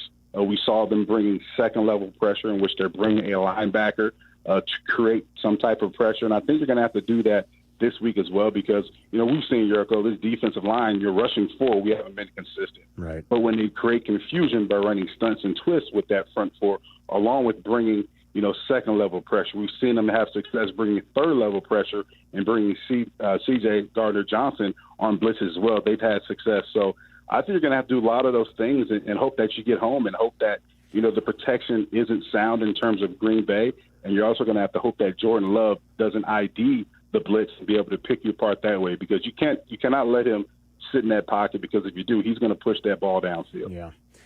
Caleb, and some of the inaccuracies, J-Mac, how is that a simple fix? Is that like a mechanical thing that they can continue to work on with him in the coming year or so where he can get that cleaned up? Yeah, I think it's everybody in the passing game. We've heard him say that this week when he took the podium. And for me, the confusing thing is, and the frustrating thing is, I mean, you're well into the season. So when you talk about timing, you talk about receivers not hitting their proper depth or landmark on their route, and Caleb, having those accuracy issues, it's a problem for me because those are, you've run a lot of these route concepts over and over again. And yes, you may have changed the way they look by formation or emotion, but I mean, a post route is a post route right now. And if the timing isn't there based upon what type of drop that Caleb's implementing on that particular play, and you're missing those throws or the receivers aren't getting the proper depth, it's a problem. And that could come back to haunt the Bears because as good as this run game is, right, this run game fuels the passing game. We know Ben Johnson, right? Everybody talks about his creativity, but he likes to layer his plays. So each run will have a pass off of it, play action off of it, have a special in terms of a reverse or a screen. And if you don't have that adequate passing game with it, you can't layer those successful run plays that the Bears have been implementing.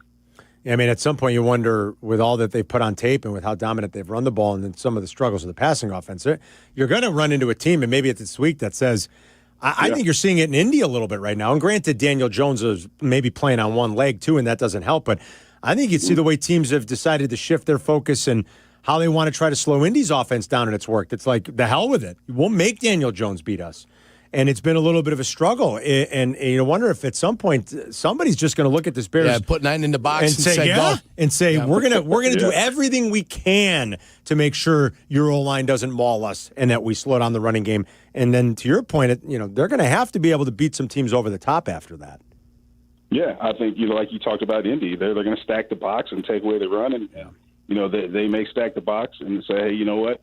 We're going to if you're going to beat us, it's going to be because of the arm of Caleb and these receivers. And we're going to put you in third and long situations where we know you have had success all season in. And you're going to have to show us that you can play from within the pocket and that you can execute at a high level in the passing game. On the road, a lot of factors are going to be in play in terms of crowd noise. It's going to be cold. All of those things that you're going to get, late in the season, and see if you can beat us that way. So, I really do expect to see some of that from this Packers defense. All right, buddy, stay warm, and we'll be listening on Sunday. Thanks. All right, have a good day, guys. We'll talk to you later. You too. There's Jason McKee on the Yuengling guest hotline. Remember, our video stream all week brought to you by Chicagoland and Northwest Indiana Chevy dealers. During Chevy's Red Tag event, get 0% APR financing on 26 Chevy Silverado 1500 pickups. Visit ChevyDriveChicago.com. That's ChevyDriveChicago.com. Chevy Silverado, the official truck of the Chicago Bears. We'll take a look at Cover 5 games that we like for this weekend with the League's week kicking off tonight in Detroit. We'll do that coming up next. 312-332-3776. If you want to join us, it's Carmen and Jurko. We'll be right back. You're listening to Carmen and Jurko on ESPN Chicago, Chicago's home for sports. A 1-hour uninterrupted dose of Bleck Abdalla. No breaks, no gimmicks. Well, maybe a few gimmicks. Well, you need a few gimmicks, right? But still uninterrupted. Obviously. And still pure, honest Bleck Abdalla fun. As it should be, weekdays 2 to 3 on ESPN Chicago. Brought to you by Yuengling. $2.5 million. The Veroliak Law Group wins again for their clients. That's right. The Veroliak Law Group recovered $2.5 million for a client who experienced medical malpractice. If you're a victim of medical malpractice, make sure to call the Veroliak Law Group. After playing professional football and spending years on the radio, I've had the chance to endorse a lot of products and companies. But I've always believed in only backing the ones I truly trust. Now, I get to endorse a company owned by close friends, the Veroliak Law Group. They've been helping people for over 60 years, even some of my friends and neighbors. Just like choosing an experienced doctor, you want skilled lawyers. With $9 billion recovered and 40,000 clients served, they're proven experts in personal injury, accidents, wrongful death, and more. Call my friends at 844-4VLG-LAW. The Veroliak Law Group will do great for you, too. Hi, this is Dave Musial, owner of Four Seasons Heating, Air Conditioning, Plumbing, and Electric, with our biggest sale ever. Furnaces from just $39 a month. Furnace and air conditioning combos from just $57 a month. Plus 6 years, interest-free financing. Four Seasons guarantees to beat any competitor's price by up to $1,000. With an A-plus rating from the Better Business Bureau and over 30,000 five-star reviews, we are Chicago's trusted local experts. For all the right reasons, call 866 4 Seasons. Within the cities we call home, Busey Bank is more than a name. It's a commitment to your dreams. With Busey, trusted guidance is tailored to empower you every step of the way. Whether it's seamlessly managing your finances or planning for your future, Busey is dedicated to your financial success. Busey Bank, building business, growing wealth since 1868. Member FDIC. Guests appearing live on ESPN Chicago. Call in on the Yuengling hotline. Yuengling is in Chicago. After 196 years, you can now enjoy Yuengling Traditional Lager, Light Lager, Golden Pilsner, Black and Tan, and Flight. Lunch hour? Fuel up fast with Lunch at the Lodge at Twin Peaks. Grab a juicy cheeseburger and fries, a fresh chicken Caesar salad, or the turkey avocado smash with sweet potato fries. Quick, hearty, and made to satisfy. Twin Peaks eats, drinks, scenic views. Do you owe $10,000 or more in credit card debt or personal loans? With credit card debt at all-time highs, Debt Relief Advocates is urgently notifying consumers of debt relief now being made available, designed to aid consumers with out-of-control credit card debt. Those who qualify and enroll for this relief program will only have to pay back a fraction of what they owe. This is not bankruptcy or a debt consolidation loan. This is a relief program that credit card companies would rather you not know about, as it ends your debt nightmare and saves you lots of money. Consumers owing at least $10,000 in credit card debt or personal loans can now take advantage of this debt relief as the cost of living skyrockets. Debt Relief Advocates has established a relief hotline for you to call to learn what debt reduction you may qualify for, so don't wait. For this free information, call the Relief Hotline at 800-606-8737. 800-606-8737. 800-606-8737. Hit the road in a brand new Acura in less than 1 hour. At Advantage Acura Naperville, you can sign and drive away in 60 minutes or less. Seriously. Or they'll cover your first car payment. Every new Acura is backed by the Advantage Plus program. Advantage Acura Naperville. Restrictions apply. See dealer for details. Exclusive Bears Access. Pick up after every Bears game. Caleb, another come from behind victory. That is Ben Johnson, Bears head coach. Hear Ben Johnson and Caleb Williams first before their post-game press conferences on the home of the Bears. You guys are the most resilient group seen around here in quite a while. Thank you. ESPN Chicago. You're listening to Carmen and Jurko. If you miss something, get the podcast on the ESPN Chicago app. This is Chicago's home for sports. ESPN Chicago. I'll tell you, Eric, I love these Sugar Bee apples. It's my new favorite apple. Is that what it is, Sugar Bee? Sugar Bee apple. What about a Golden Delicious, Ken? I don't like Golden Delicious. How about a Honey Crisp? I used to like Honey Crisps, and they're still good, but these Sugar Bees, man. What about a Macintosh? Okay. No. Jazz apples aren't bad. Jazz You know, apples? there's like 8,000 different What varieties. about the old grapple, Carm, the grape apple? Grape apple? No. Yeah, you don't like a grapple? Genetically modified is They're not for genetically you. modified. Yeah. These Sugar Bees, man. They sound delicious, man. Damn. They're lip smackers. Hot You've damn, got it man, going good right apple. now. Boy, I've never seen somebody smack an Go ahead, apple the make way a- you're doing make it, kid. Make some joke. Go ahead. I know. I'm not going to. Yeah, I know you want it. Nope, I know did you want not. to make fun of me about something. I am not going to make fun of you. Yeah. Why would I do that? Oh, God, why? That apple never stood a chance against them teeth. See? I knew it. Oh, my head. You asked for I it. told you. I was not going to say anything, and then you said you wanted it. I told you. You had to have it. I told you guys. So if you got to have it, fine, I'll deliver it. I If know. that's what you want. What year was the game you played in Lambeau against the Raiders? 1993. That was 93. Okay. Not that I remember. December 26, 1993. Okay, so that was Outlined December against the 26th. dark gray December sky. It was- There stood you- John Yurkovich. You guys won 28-0. Yes. You guys were a 3-point favorite. You won by margin. Right. You shut them out. 28-0. You guys degrees. moved to 9-7. I was going to say, do you remember? Okay, I'm looking at the specs. I think we moved to not 9-7 because that was You moved to 9-6. Yeah, 9-6. We lost the final week against the Detroit Lions, and then the Detroit Lions made the playoffs. We made the playoffs, and then they came to play us. No, we went there to play them. Went there to play them. We went there to play them. Yeah, they won the home field there. So it was Cold. It was 0 degrees. I asked York, I said, was that the coldest game you've ever played? Minus 20 with the wind chill. And that's exactly what it reports on the game info. Yeah. 11-mile-an-hour winds, Yeah. minus 20 wind chill. Yeah. Coldest game you ever played in? Coldest game I ever like played in. college, anything? Coldest game I ever played in. We played one in Montana. Yeah. We went there to Eastern Illinois to play Montana. It was cold too, but not 0 degrees. And you guys famously, you did say, hey, we're wearing sleeves. Reggie wore sleeves. Leroy was wearing sleeves. And you said the Raiders came out. We're from, where were they? Were they in L.A. at the time? Or were they L.A. Raiders. They were in L.A. Raiders, they weren't in Oakland, right? They all came with their sleeves off. They came with their sleeves off. Yurko said, hey, look, that Steve Wisniewski doesn't have sleeves on. Steve Wisniewski got no sleeves on. Howie Long, no sleeves. I'm like, you guys are idiots. You guys are nuts. You guys are nuts. I go, how many people here that reside up here and go ice fishing don't wear anything? Amazing. Oh, my God, Baron. Look at me. I'm dumb. Amazing. No, nobody's dumb up there. They're intelligent. They're smart. So what do? We all had sleeves on. So you guys Yurko was just watching highlights, too. And he was saying, look, Reggie's got sleeves on. Leroy's got sleeves on. I wanted to remember who did and who didn't. So I looked at a couple of the highlights. Bryce Pop, Reggie White. Everybody's got sleeves on. You guys all wore sleeves. We're not lunatics. Tony Bennett, sleeves. Everybody had sleeves on. Was there, by the way, you're right, too. You guys did lose to the Lions in Week 18 that year. Yeah. You then... 17. Yeah. 18 because it was 2 buys that year. 2 buys, right, yeah. Yeah, because I was looking at the you're exactly right. There were 2 buys that year, so it was Week 18. You guys went to Detroit and you beat them 28-24, then you lost at Dallas. Right. Was there like a threshold where if the mercury dipped below, you were like, okay, now I'm putting sleeves on? I mean, if it was 30, were you like, I'll be cold, but I'm wearing sleeves? No, because against the Detroit Lions a year later, I didn't have sleeves on, and probably because it was 30 degrees. Because you were like, okay, this I can handle. Yeah. But you knew going into a game with 20 mile an hour Insanity. or with negative 20 wind chill. Yeah. You were like, forget it. I'm not insane. Yeah. I mean, there's no reason to be insane. Those guys got to the sidelines, they had jackets on, they're afraid. Now you got to go back out, now you're exposed again. Yeah. Why? Tell everybody the Vaseline in the shoes. So you put Vaseline on your toes before you put your socks on.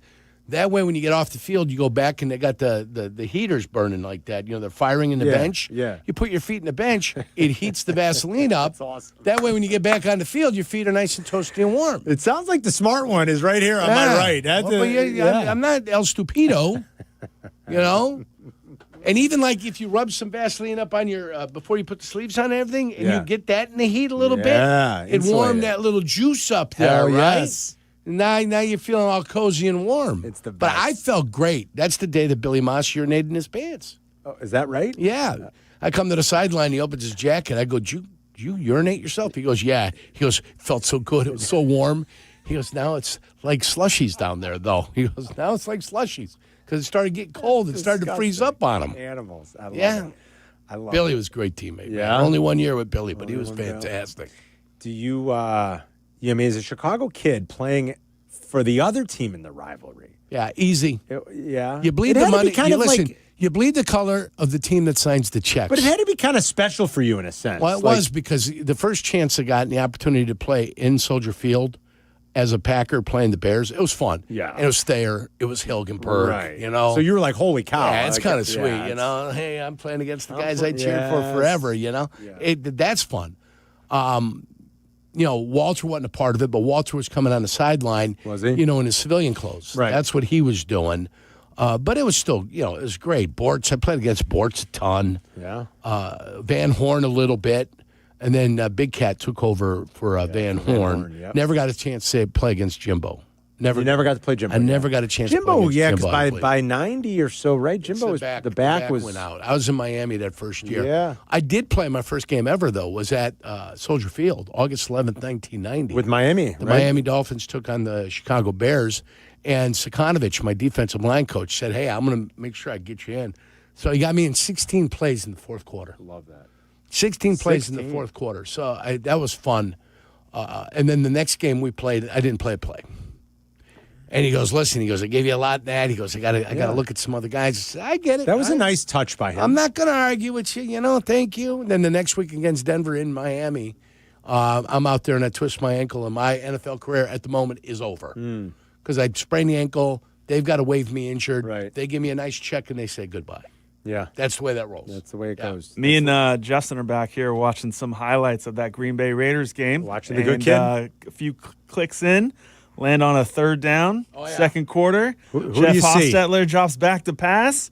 He steps up in the pocket, and there's the good kid. Crossing the back. Yeah. That's the famous sequence photo in my basement. I've seen the sequential photos in Sequential Yurko's photos basement. in the A basement. nice got like zoom 4 in of on them. his face right after. Oh, yeah. It was He's great. got the Thurman Thomas face mask. It's Yeah. nice. Did you see the hooded? I had the hood on too.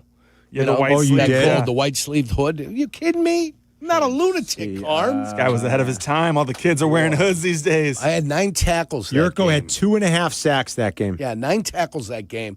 Like 4 of them for loss.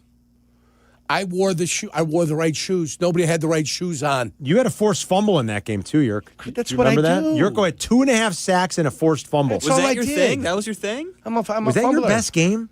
Ever? That was your best game? By far, Carm. Not even. I had 9 sacks in my career. What I do you know. mean, wasn't your best game? Of course, it was my best. Tony game. Bennett, Yurk, and Reggie White each had 2.5 sacks. Bryce had a half. Bryce had a half. Yeah. Yurko and Tony Bennett each forced a fumble. Oh, Yeah. so did Leroy. You guys forced 3 fumbles. So we did. We forced turnovers. It's a good team. That's awesome, dude. Yeah, but I had the right shoes on. I played against Max Montoya, Mosbar Pretty was on good that team. Pretty good Raider offensive line. Steve Wisniewski was on that team. I mean, Listen, they had pretty good players. I think Bruce Wilkerson was one of the tackles on that team. I didn't play against the tackles, though. I Right. played against the guys on the interior. But like I said, I had the right footing. I wore a triple tier, cone-shaped turf shoe on a grass field. a turf shoe, but you wore it on a grass field on because a it was grass so cold? field because it was ice bar. It was a brick. So like it was It's hard like and playing on a slippery, so parking like you'd lot. want to use a turf. Yeah, you wanted So to I mimic got turf. the turf shoe on there. I went and tried 3-4 different pairs of shoes on. Yeah. That was the best pair. Advantage Jurkovic. Yeah. I looked like I was playing at a different speed. The best. To the point where the Raiders almost signed me that year. They were thinking about signing me because this guy's unbelievable. Unbelievable. Mosbar and Montoya are going back Like, to the sideline. What the hell's? Who is this guy?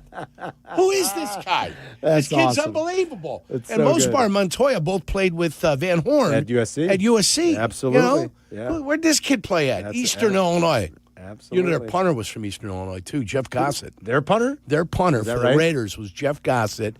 Local kid out of Charleston was a punter. Really? Played in the NFL for a number of years. Love it. So him and I took a picture before the game. Awesome. Yeah, you guys.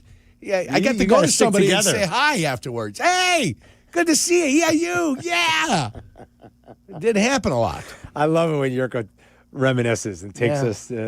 us story time with Yurko. Yeah. That's know? like if I had like a highlight film, it'd be all Raiders. Yeah. Because I had another sack against the Raiders later on. Did you? I don't know what it was. Something I against love the playing Raiders. against the Raiders. It's fun. Bolitnikov saw me the day we played out there. I was with Jacksonville. 1996, we played out there. We lost. Jerry Ball intercepted the ball, returned it for a touchdown. Screen pass. Yeah. So Bolitnikov comes and he hunts me up.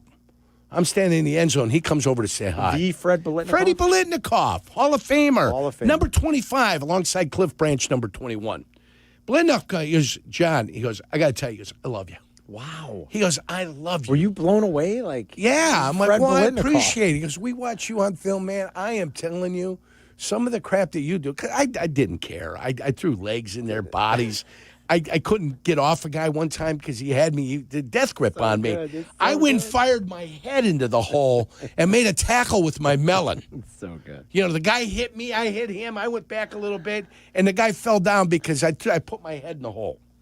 I leg whip guys. I did not give a rat's ass. Fred Bolitnikov. The Taylor point was Yurko. bringing people down. What doesn't Waddle have a story? But didn't Dion say something to Waddle after a meeting once? I don't remember. I thought he said something like he pulled Waddle aside after a game and he was like, "Hey, you're the best wide receiver I faced this year." It was- Something it like was- that, It was right? between him and Scott Schwades. Yeah, and it was like, well, that's pretty awesome. Two white I receivers think in the Dion league. said it. I'm going to text Waddle. Hey, I man, think you're Dion, the best white guy I played against like, this year. went up to him after a game. He's like, "Hey, Yeah. you're the best white guy I Because that played Scott against." Yeah, Schwades like- wasn't worth crap. Like I think I'm going to text Waddle. I'm almost positive. I think he went to Syracuse, Scott Schwades. He was with me in Miami. I think he did. I think it was, the other one was Jeff Query. You remember him? They called him White Lightning out of, he was out of Aurora Forsyth in Illinois. I love Good it, player with us, yeah. I love it. Let's say hi to Paulie Cheesecake real quick.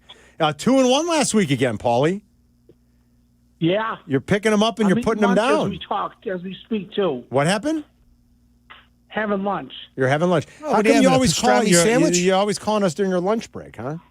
Yeah, I'm having chicken and pasta. Chicken and pasta. All right. That's man. tasty. With the vodka sauce. With the vodka sauce. I don't gotcha. know. Any vodka in there? Danny Zetterman might, the armchair nutritionist might have a thing or two to say about that, but that's okay. Well, okay, how was whatever. Thanksgiving? Whatever. Very I good. love it. Well, you know what we did? We played Texas Hold'em that night. Oh, how did you Nice. do?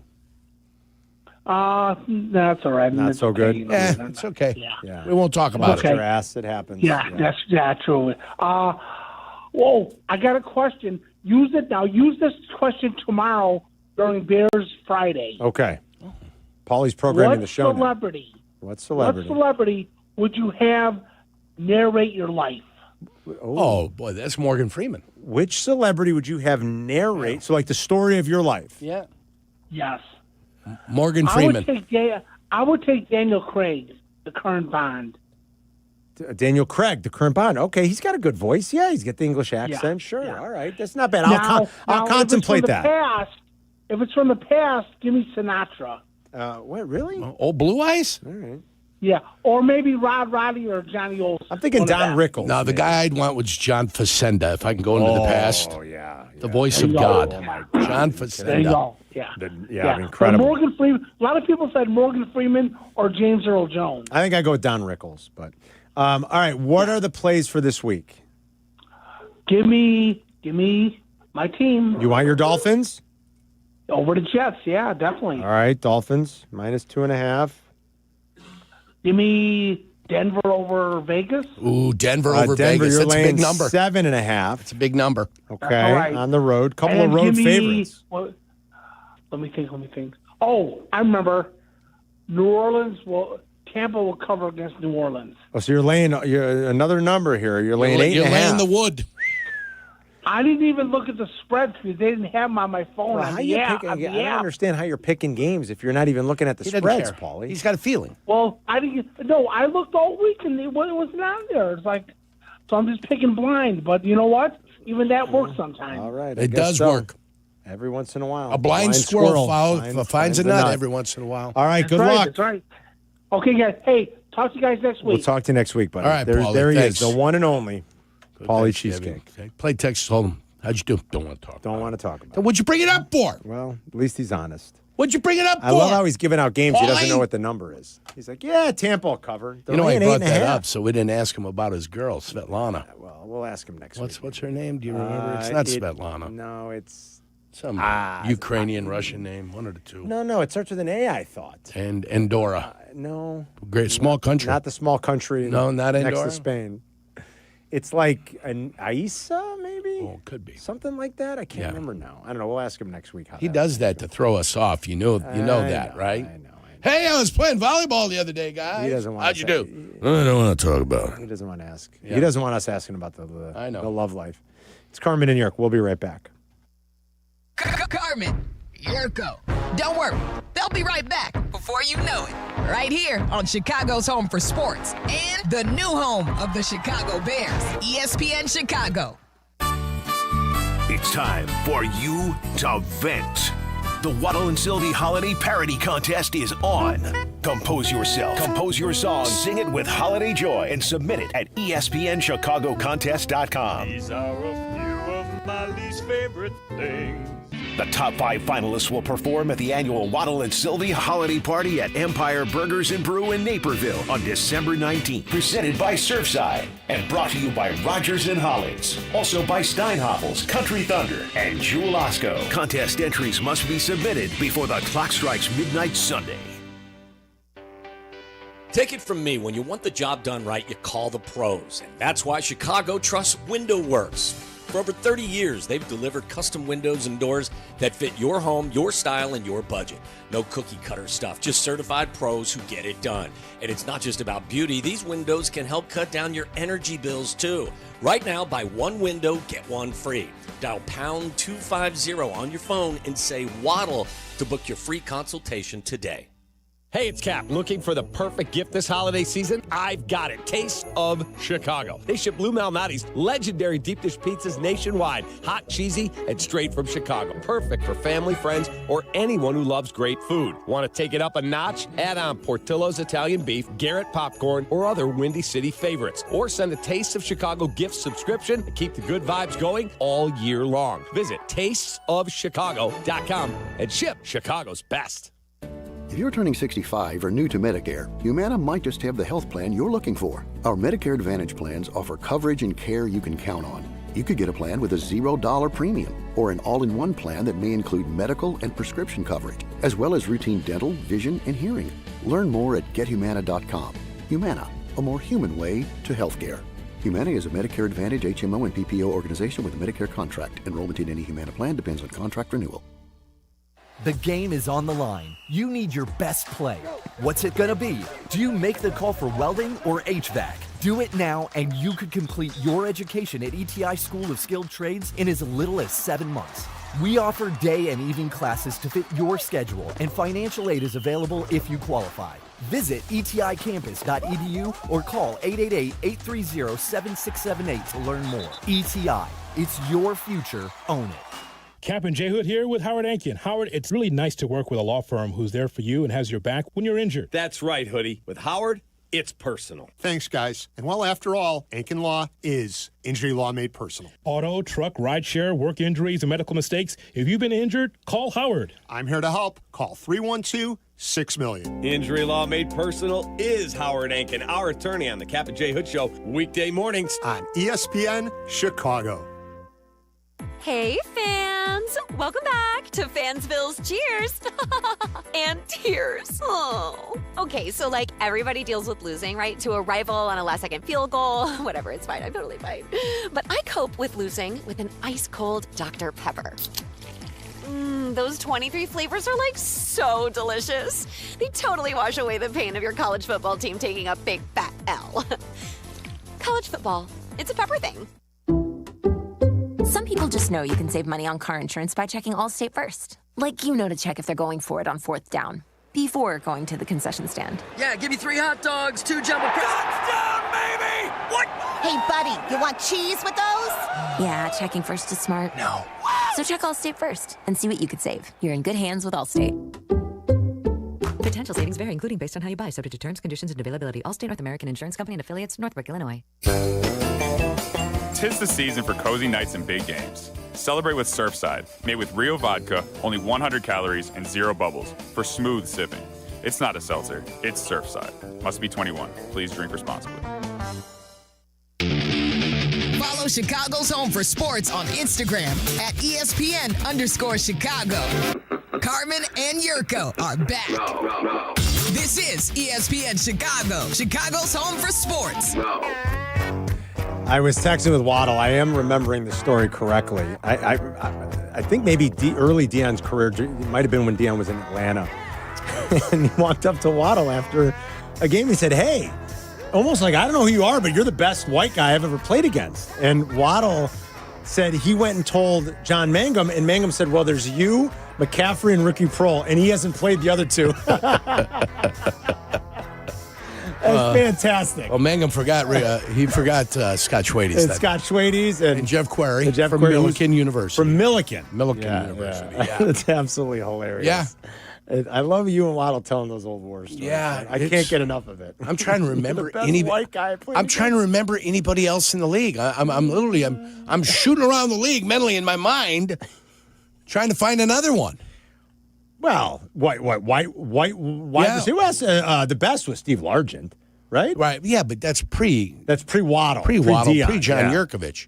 I mean, we can go with Golden Richards. I can give you Golden Richards. He played here with the Bears for a little bit, but I'm talking about during Dwight Clark during the 90s. Yeah, during the 90s. I don't know. Ricky Prohl, who was a Bear for a little while. I remember Ricky.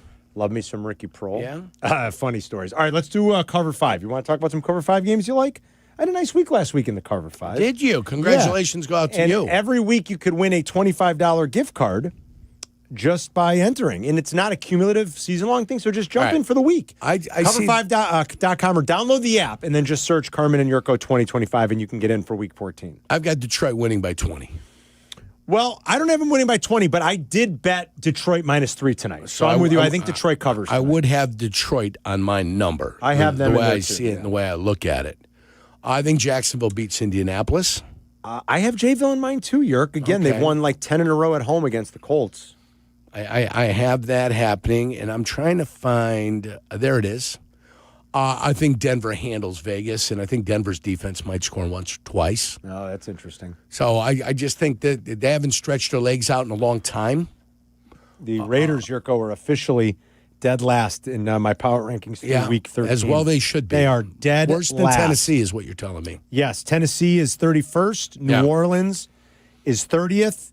Cleveland is 29. And the Bengals are 28, but they're trending a little bit up. You can't because of fire Joe Burrow. enough people in Vegas, and they No. just got a new coaching staff. They've already fired one. Yeah, they sacrificed one, They're the worst team in the league. So they are the worst team in the league with some talented players, but an offensive line that just stinks.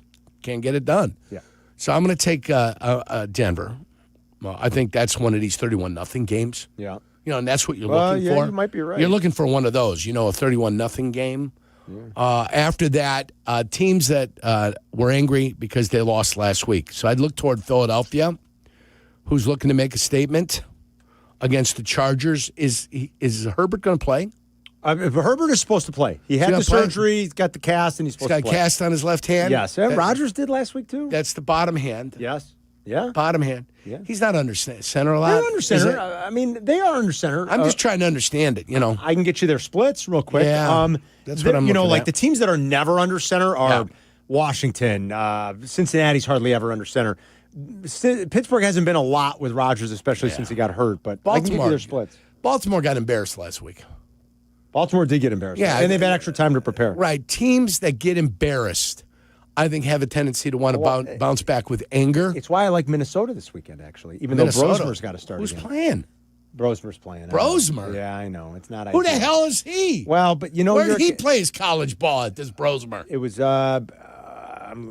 we talked about it all last week, and I can't remember now. Brosmer? Well, listen, they're playing the Commanders. I'll find it right now. And they're at home, and teams that usually get shut out, roster, they tend to bounce back the following week. Minnesota kid. Yeah, but he came from someplace Where'd he else. go? He came from someplace else and went New to Hampshire. Minnesota. Yeah, New Hampshire. New Hampshire, Minnesota. New Hampshire. Yeah. He came from a small college, came up to Minnesota to play 1 year. Mm-hmm. Brosmer. Oh, Fighting Chip my Kelly. sweet heavens. Yeah, Chip Kelly's the guy that took it on. Oh, my heavens. Look at him. He looks like the guy from V for Vendetta, but without the mask. Oh, God. Look at him. It's a good call. He does. He looks like the V from Vendetta Kinda guy. does. Yeah. That's the Guy Fawkes mask. He looks like Guy Fawkes. He looks like the Guy Fawkes mask. Yeah. 100% Well, not correct. like Guy Fawkes mask. He looks like Guy Fawkes. I mean. Yeah, that's him with the mask. That's the guy that wears the mask. Yeah, but. I get you. I Guy understand. Fawkes is a real His name person. is Guy Fawkes. Yeah, that was a real historical person. That I didn't know that. Well, he was Is that a...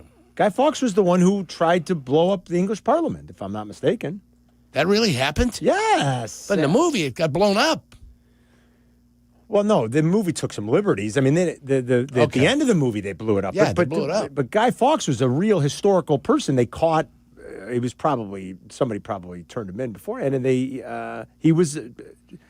had some plot like in the 16th century to blow up English Parliament. Like he was a revolutionary. Yeah, I got you. Back then, where revolutions really happened. Yes. You know what I'm saying? In those times, things like that really happened. Let me try. Ask the Archduke, Franz Ferdinand. Ask Franz Ferdinand. That's right. That's the Archduke. Okay, you want shotgun and under center, so you were wondering about. Yeah. For your guy out. Yeah, Chargers are with the Chargers. Chargers are in gun at like a fringy top 10 rate here, Yerk. Yeah, so they're in gun a lot, not a ton under center. Does that affect their running game? I don't think so because they generally do it this way no matter what. I don't think he'll be under. Do you still center. believe in the Chargers? Do you still believe? I don't. Well, I didn't pick them to go to the playoffs. The Right. Chargers were not one of my playoff teams. They're in right now. Boy, I mean, you lose the tackles like that and some of the other injuries they've had. Now your quarterback's got a bum wrist. I know it's not his throwing hand, but geez almighty. It's got to affect you a little bit. The running back's a good story. You know, the draft pick, Hampton got hurt. The young kid, Vidal's been really good for them. Yeah, Vidal Monty Sassoon. Vidal Right? Sassoon. Vidal Sassoon. He's been really good for them, yeah. Yeah, he's been quite the find for them. Yeah. Commanders, I told you this when the Bears played Washington earlier in the year. Is Dobbins the other guy there? No. Who's the other guy that's there? It's, I'm sorry. They've lost. Sorry for asking the question. They've lost 2 running backs so far this year, Yerk. Right.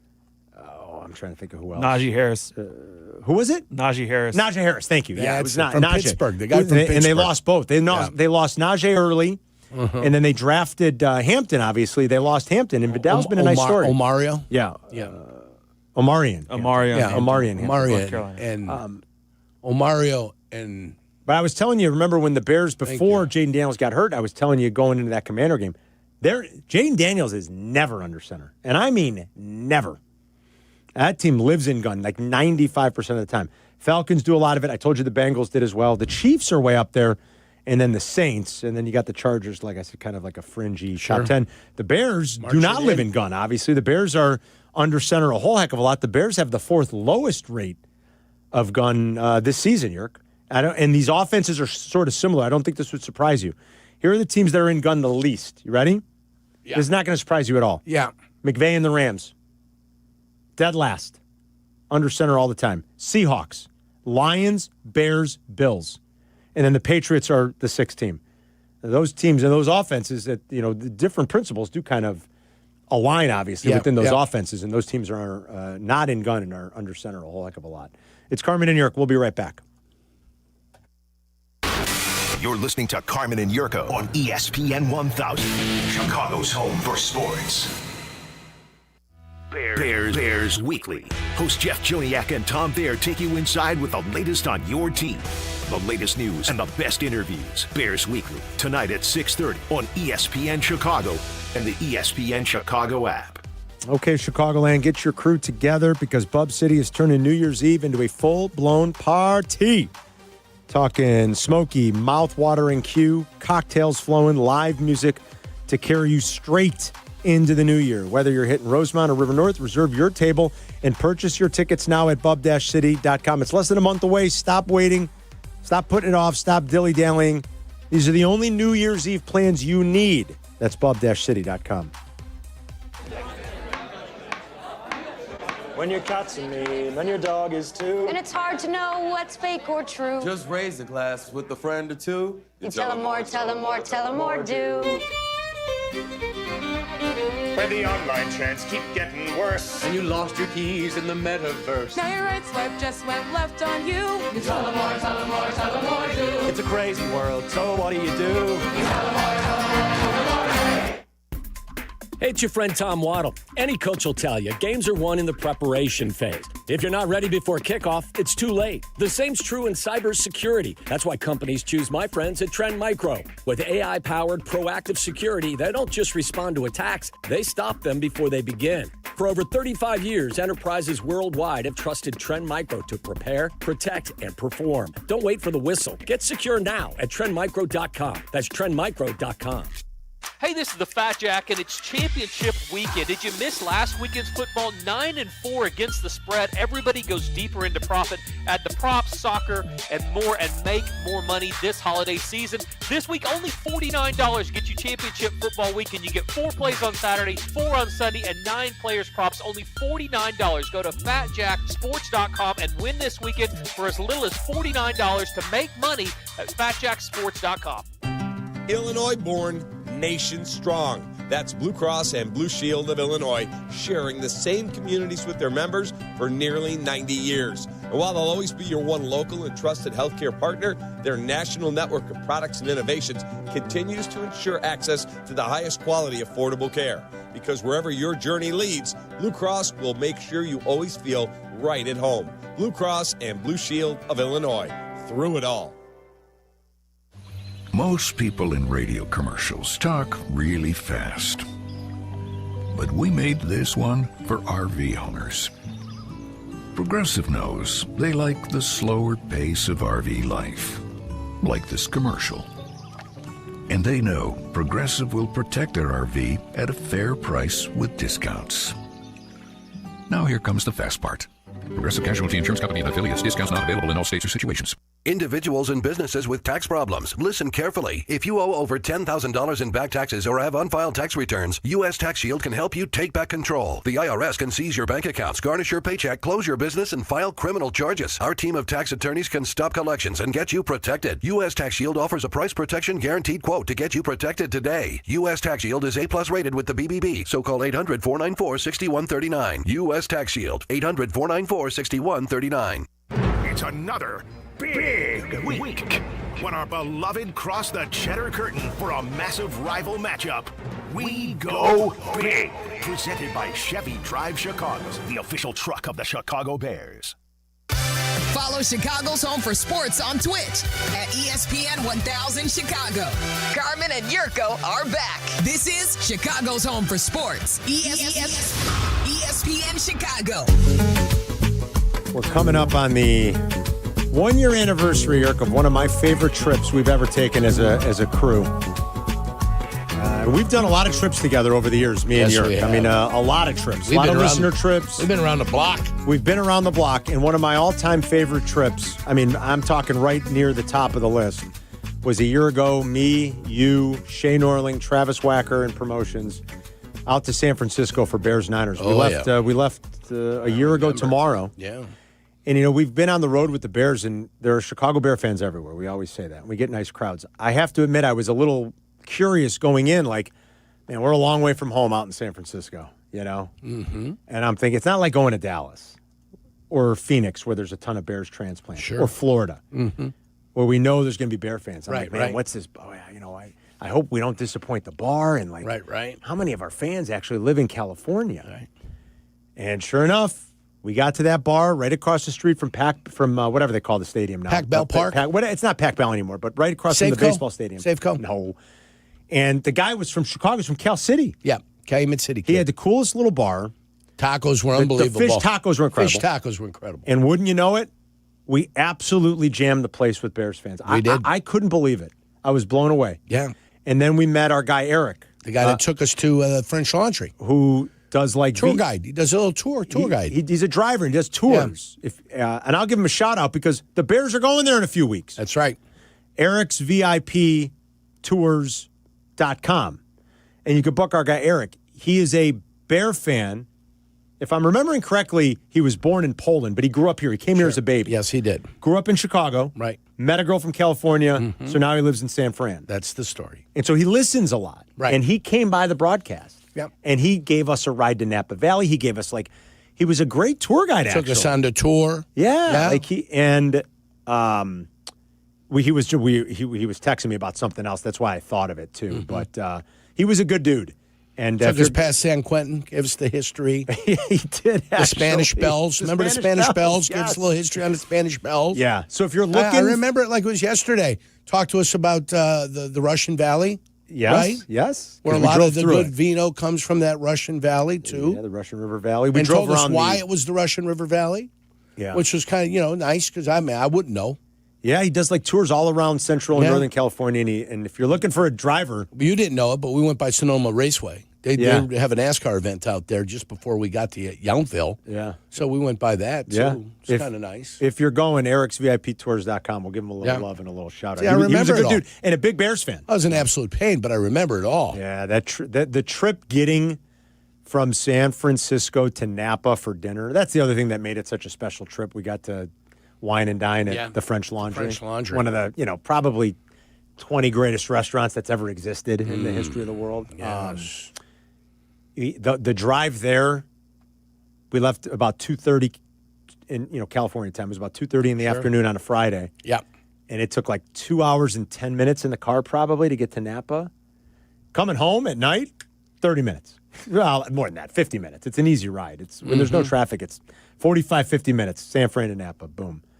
But it took about 2:10, 2:15, and that's when poor Yerk had the knee injury, and he's in that car, and I could just tell the look on his face. I'm like, Yerko needs to stretch his legs. He's got to get out of this car. I limped in, It was a long drive. I limped in at French Laundry. That vino was exceptional. You did. Then we got a little tour of the facility, which, of course, we loved. I got pictures. Oh, wait, the tour is unbelievable. I got pictures. And then the of ride Yurko. home, was silky because it was at nighttime, so it was a silky ride home. Oh, very silky. I'm going to share some pictures on this weekend and the anniversary. I think you should. The picture, I got a picture of Yurk. He's taking a bite of food, and he's in heaven. The expression on his face. Hold on, I got it on my phone. You're going to love this. The oyster. Remember was it an oyster I The, had? The pearls of something? The pearls, yeah. The caviar, the pearls. The caviar and pearls, right, Jake? Yeah, it's so good. Wait, let me see if I've got this picture of Yurko. Yeah, this is the one. Look at it was yeah. I got the jacket on. I had to get dressed up. Look at that picture. I had to get dressed up. He's in heaven. He's loving the bite. And early on, I was taking some of Travis's stuff because Travis didn't like it.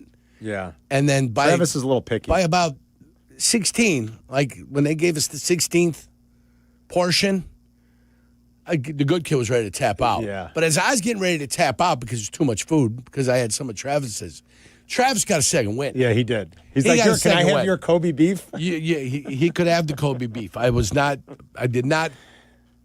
It was awesome. I'll be honest, I didn't care for the Kobe beef. Oh, man, it was good. How about the desserts? Give me when they a brought good American steak. Give me a good American steak. I don't need a fat steak. I don't need that. How about those desserts, Yerk?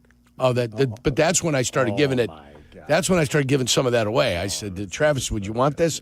Travis was, yes, I do. Second win, but the ice cream was phenomenal. Unbelievable. Yeah. So it was great. It was great. It's a once in a lifetime thing to do. Yes. I would never make it a habit of doing that too much. You do it a couple times in your life, maybe. Yeah. You're right. You pick a few like really great prestigious restaurants. You go a few times in your life if you're lucky, and that's the end of it. I'm with you. That's why it was so memorable, and we got the tour of the kitchen, and it was amazing. Too bad the Bears laid an egg. Yeah, they did. I thought they were going to win that day, a couple days later. I left Saturday because I had to come back here and do the game. Yeah. So I left Saturday. But what a trip. I knew you guys were in for it. Yeah, you had a feeling. I was optimistic, you guys and you had weren't. A great game plan to get to the game, to get away from the game. You guys had a great game plan. I saw it coming, and I'm like, boy, this is not going to go good for the Bears. It did not go well. We had fun, though, and a lot of Bears fans. And there'll be a lot out celebrating, having a good time. There'll be a lot at the end of the month out there. All right. We'll wrap it tomorrow. Dr. Pepper Bears Friday. Thanks to Potsy. Thanks to Jake Santos for producing today. Remember, Bleck and Abdalla are live southwest suburbs in New Lenox. Tom Kelly's with Yuengling. They're going to be there from 1 until 4. So you can go hang. They'll do the show live. You can get some lunch, have a beer with the guys, and wish Abdalla a happy birthday as he turns big number 41 today. So everybody have... That's right. World Cup draw tomorrow. World Cup draw. We'll be breaking it down. Have a great day. Bleck and Abdalla coming your way live from Tom Kelly's up at 2, but they're going to be hanging there starting at 1. You can watch them on the stream. Waddle and Silvy get you home at 3. We'll see you tomorrow to wrap the weekend of Bears Friday. Rich Eisen is next. Wondering what makes neutral so tasty? It's simple. Real vodka, real juice, nothing fake. Because when good ingredients go in, great taste comes out. December is Customer Appreciation Month at the Lantern in Naperville. Stop in for your free raffle ticket for the 12 Bags of Christmas giveaway. Join them tonight from 7 to 9 p.m. for the Neutral Tasting event. And enjoy Neutral specials all day long. Neutral, real vodka, real juice, real tasty. You wouldn't hire an electrician to read a radio ad. Service Construction of Illinois. I think this wire's bad. You wouldn't hire the deck pro either. Service Construction of Illinois. Now, I would layer that with a few coats to make it smooth. You see, I, a professional announcer, can barely change a light bulb, but I can tell you, with a soothing voice, that Service Construction of Illinois has the craftsmen, contractors, and specialists to do it all. Whether it's a small job or complete renovation, start at serviceconstruction.net. Hey, it's your buddy Tom Waddle, and I drive a Hawk. Go see my friends at one of their 12 Hawk Auto locations at Forest Park, St. Charles, Plainfield, Joliet, Carroll Stream, and now LaSalle, Peru. Shop thousands of vehicles from 13 big brands and save with 0% financing for 60 months or make no payments for 90 days. That's no interest for 5 years or no payments till next year. Now's the time to save thousands. Find your next car at hawkauto.com. Drive what I drive. Drive a Hawk. HawkAuto.com. Financing on select models with approved credit. It's time for Christmas at Cantini. A time for laughter and joy. A time for cherished moments by coming together with the ones you love. Be awed by twinkling lights. Feel the thrill of gliding on ice. And enjoy the cozy warmth of s'mores by the fire. Cherish the moments together this holiday season at Christmas at Cantini. Get your tickets at Cantini.org. Sponsored by the Robert R. McCormick Foundation. This is ESPN Chicago, WNVP, WTBC, HD2 Chicago, a Good Karma Brands radio station.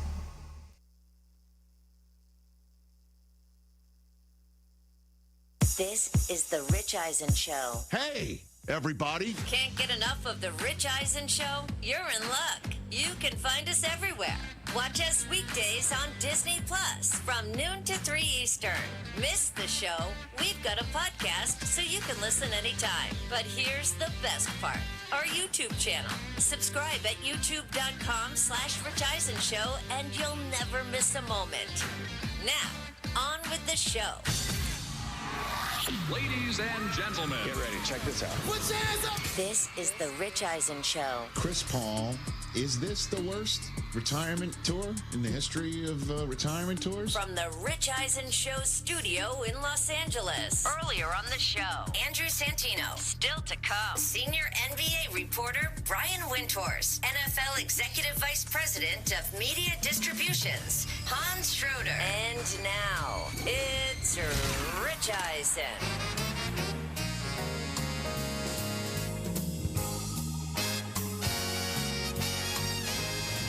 Hour number 2 of the Rich Eisen Show is on the air. Great chat with Andrew Santino, one of our favorites. And support, again, if you're out there listening, certainly on ESPN Radio here in Los Angeles, ESPN Radio, presented by Progressive Insurance. There is a great event going down at Los Angeles Valley College on Saturday in support of Special Olympics Southern California, going hit home runs off of Bill Burr.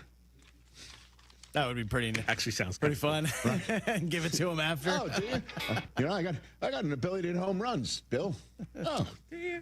Oh, do you? There you go. Okay, that'll be on Saturday.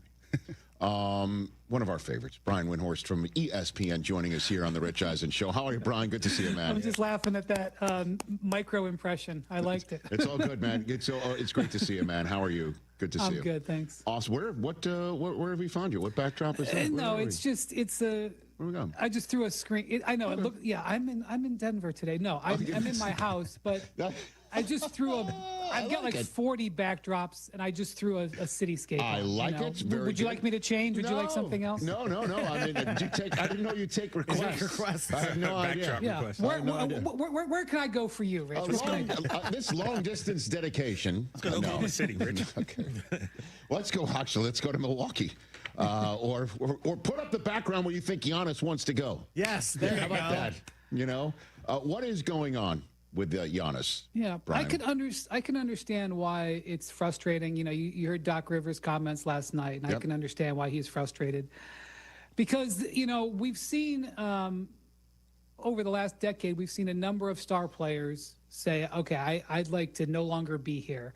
In fact, this is, you know, let's just go back 1 year and see what happened with Jimmy Butler, where Jimmy Butler made it very clear he no longer wanted to be with the Miami Heat, and he went on like a 6-week-long, rampage to get what he wanted. And in the end, he got to the place that he wanted for the contract that he wanted, and that team ended up being really good the rest of that year. They didn't end up winning anything, but that's kind of more the norm. Giannis has not, viewed it that way. Giannis has not, gone up and said, I want to be traded. Giannis has just expressed frustration, and his agent has had to be sort of the guy behind the scenes that has talked about stuff. And so I understand that what people want is, does he want to be traded or not?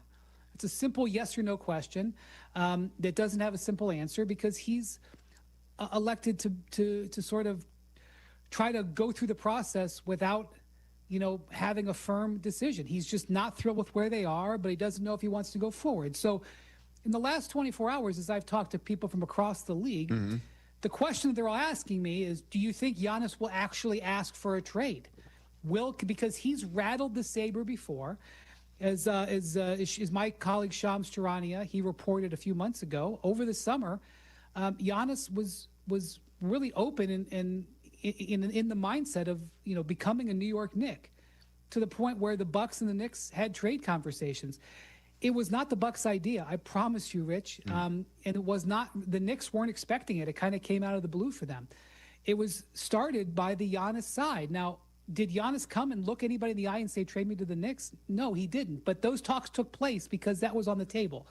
So the Bucks are aware that they're in a tenuous position. And they just, they got their biggest win of the season last night. Giannis had an injury, and luckily not a severe injury, a moderate injury to his calf. But fortunately, that is not what we were talking about today.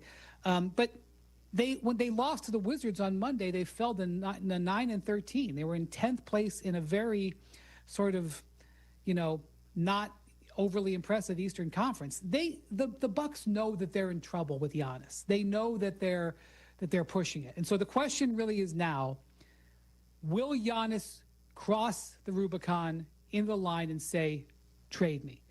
I don't know the answer to that. But I do know, and Shams has reported on this for months, that it's something that Giannis is very much considering. And I know that that's frustrating to hear that gray area, but that's just where it is. No, I know. So the trade talks that you're referring to involving Giannis over the summer that did involve the Knicks was inspired by a vibe the Bucks picked up? No, I mean, come like, on. so no, I'm serious. Like, No, they were told. They were told. Right.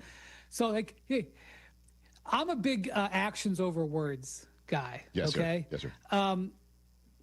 The Bucks do this deal where they cut Dame Lillard. That costs them $100 million for a player who's not going to play for them anymore.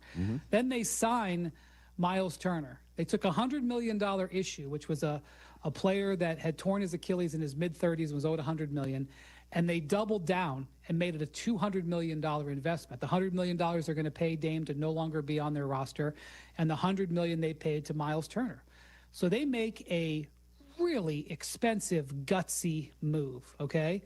Giannis sees that move, and his representation says, he wouldn't mind being a Knick. Now, I want you to think about if you're the Bucks. So I promise you, the Bucks did not make a $200 million double down and then say, I wonder what the Knicks are. I wonder if the Knicks are interested. The Knicks, okay, here's how I know that they didn't think this was coming. Because in the last week of July, they signed Mikal Bridges to a contract extension.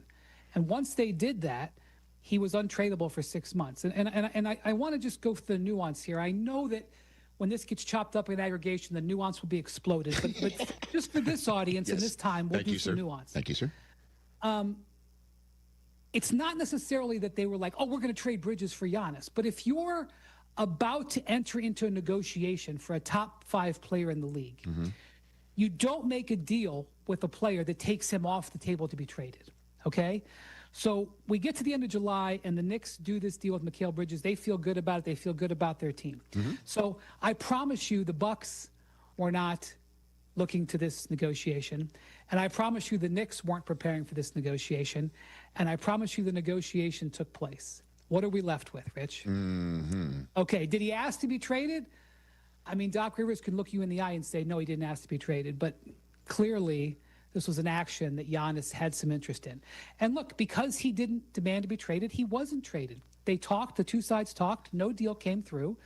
Giannis said, I'm going to be in Milwaukee, to use his words, for the next 6 to 7 months. The Bucks signed his 2 brothers, and we went off into the season. And the season hasn't gone very well. And now Shams is saying today he's looking at 2 to 4 weeks being out.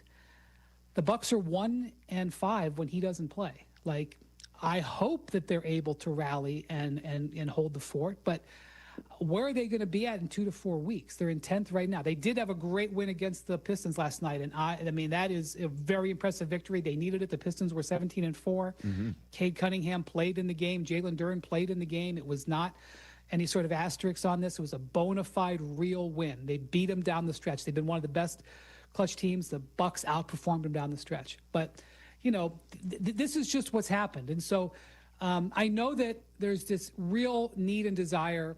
And if I was a Bucks fan, I would be frustrated too. And if I was another fan who wanted to trade for Giannis, I would be frustrated too. But this is the landscape that we've got here. This is the way Giannis has decided to approach it. This is the way the Bucks have decided to approach it. And so I know that Giannis is, concerned about his future, and I don't know how it's going to play out. Brian Windhorst here on the Rich Eisen Show. Let's move to Chris Paul then.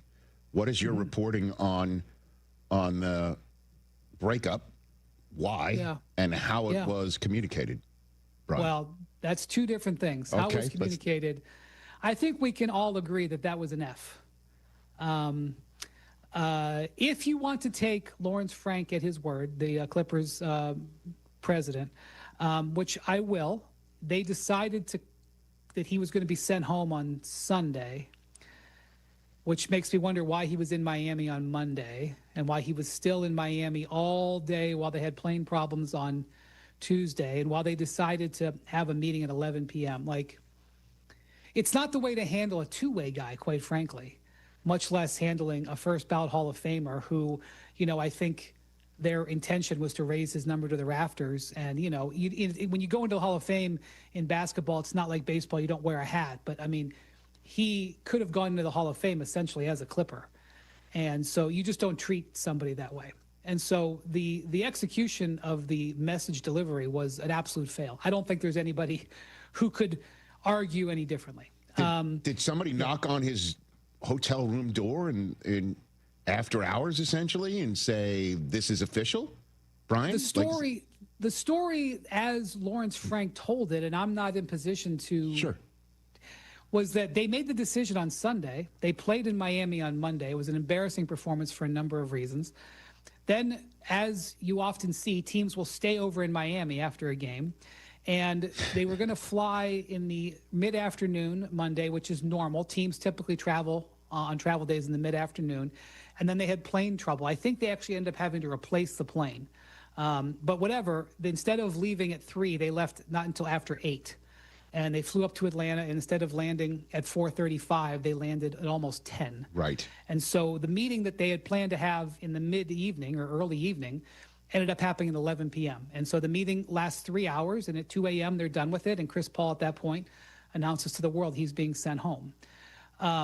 If the decision was made on Sunday, I don't know why he was even in Miami. But, there may have been some other factors that I don't understand. But so the rollout of this, again, I don't think it's controversial at all. I think everybody would say that was handled poorly. I don't think you should handle anybody that way on your team, much less, again, a first ballot Hall of Famer.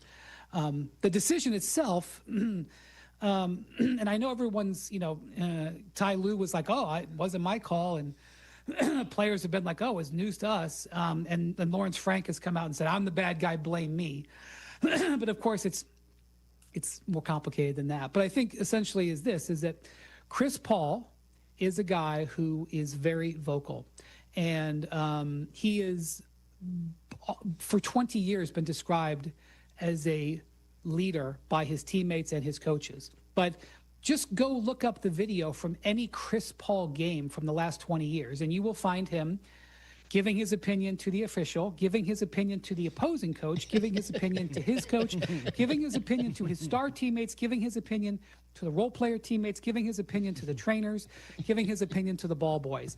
That's just what you can see on the cameras. This is who Chris Paul is.